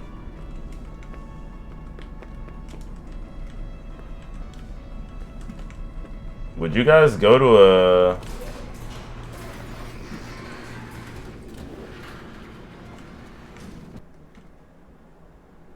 Did my game just freeze? Well done, Gregory. You are in the East Arcade. You should be able to get to the prize counter through the security office. Look for the door with the security badge symbol on it. Look.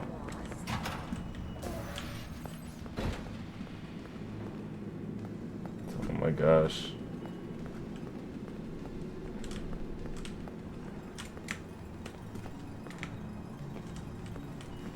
Come on, Steph.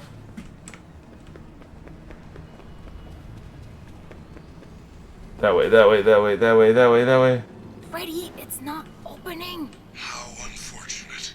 Head past the Superstar Arcade wall to the back of the arcade. There is a roll-up door at the very back which leads to the prize counter.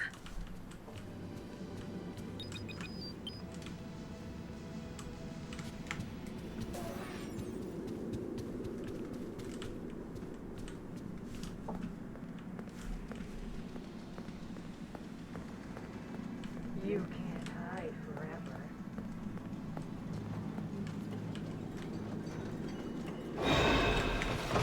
Whoa, shawty, you quick. Sneak away.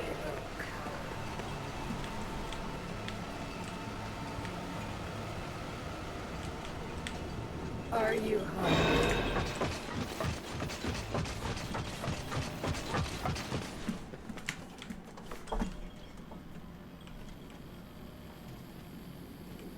Sneak away, little coward.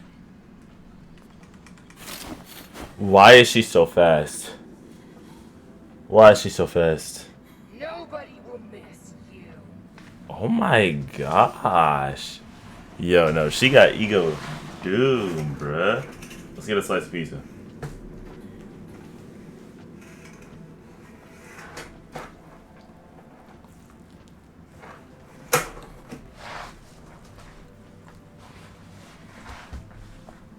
Just what I need when things aren't the best.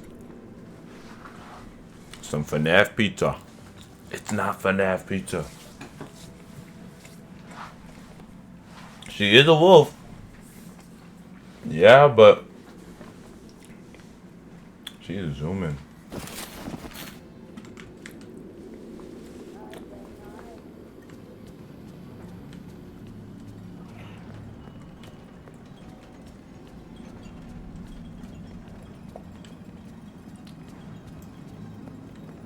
Hope I'm going the right way.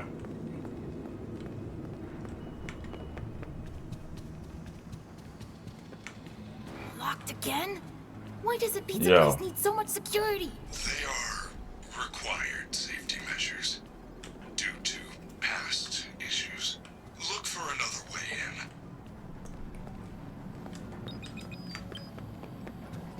in. Vent. Works for me. The fuck are you?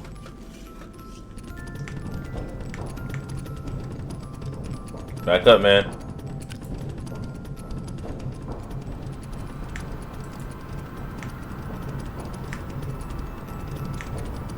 Yes, found it.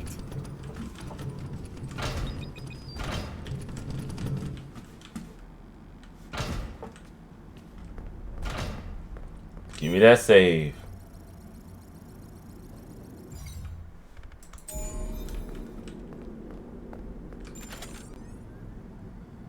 Dang, we're only at 1 a.m. We're getting cooked. What level security badge is this? I'll be taking that. Can I? Okay. Emergency lockdown activated. This area is off limits to guests. No, no, no! Freddy, I don't know what happened. All I did was take the badge. Do not panic. That office is now on lockdown. I can deactivate the alarm, but it will take some time.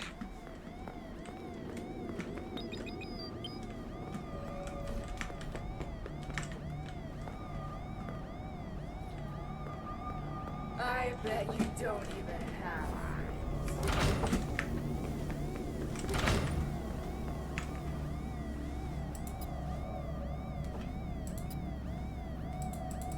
I have no cameras.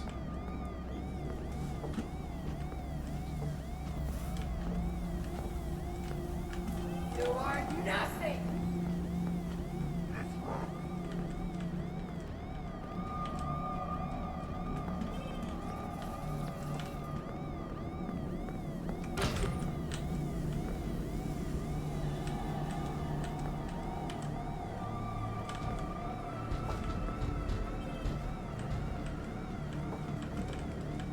Hey kid, come on out.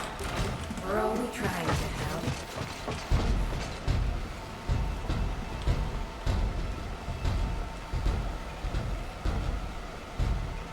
Freddy!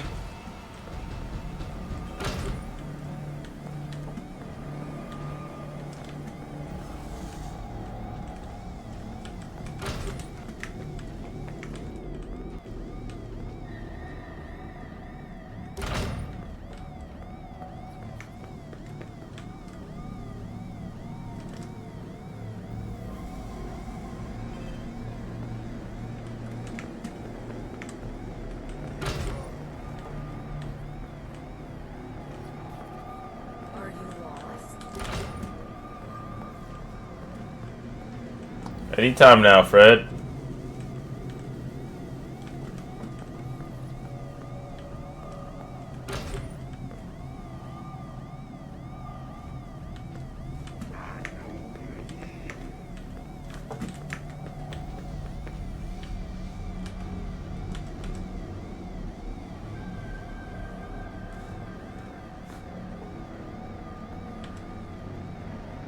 Sneak away. Come on now. We're only trying to help. I just stared into the eyes of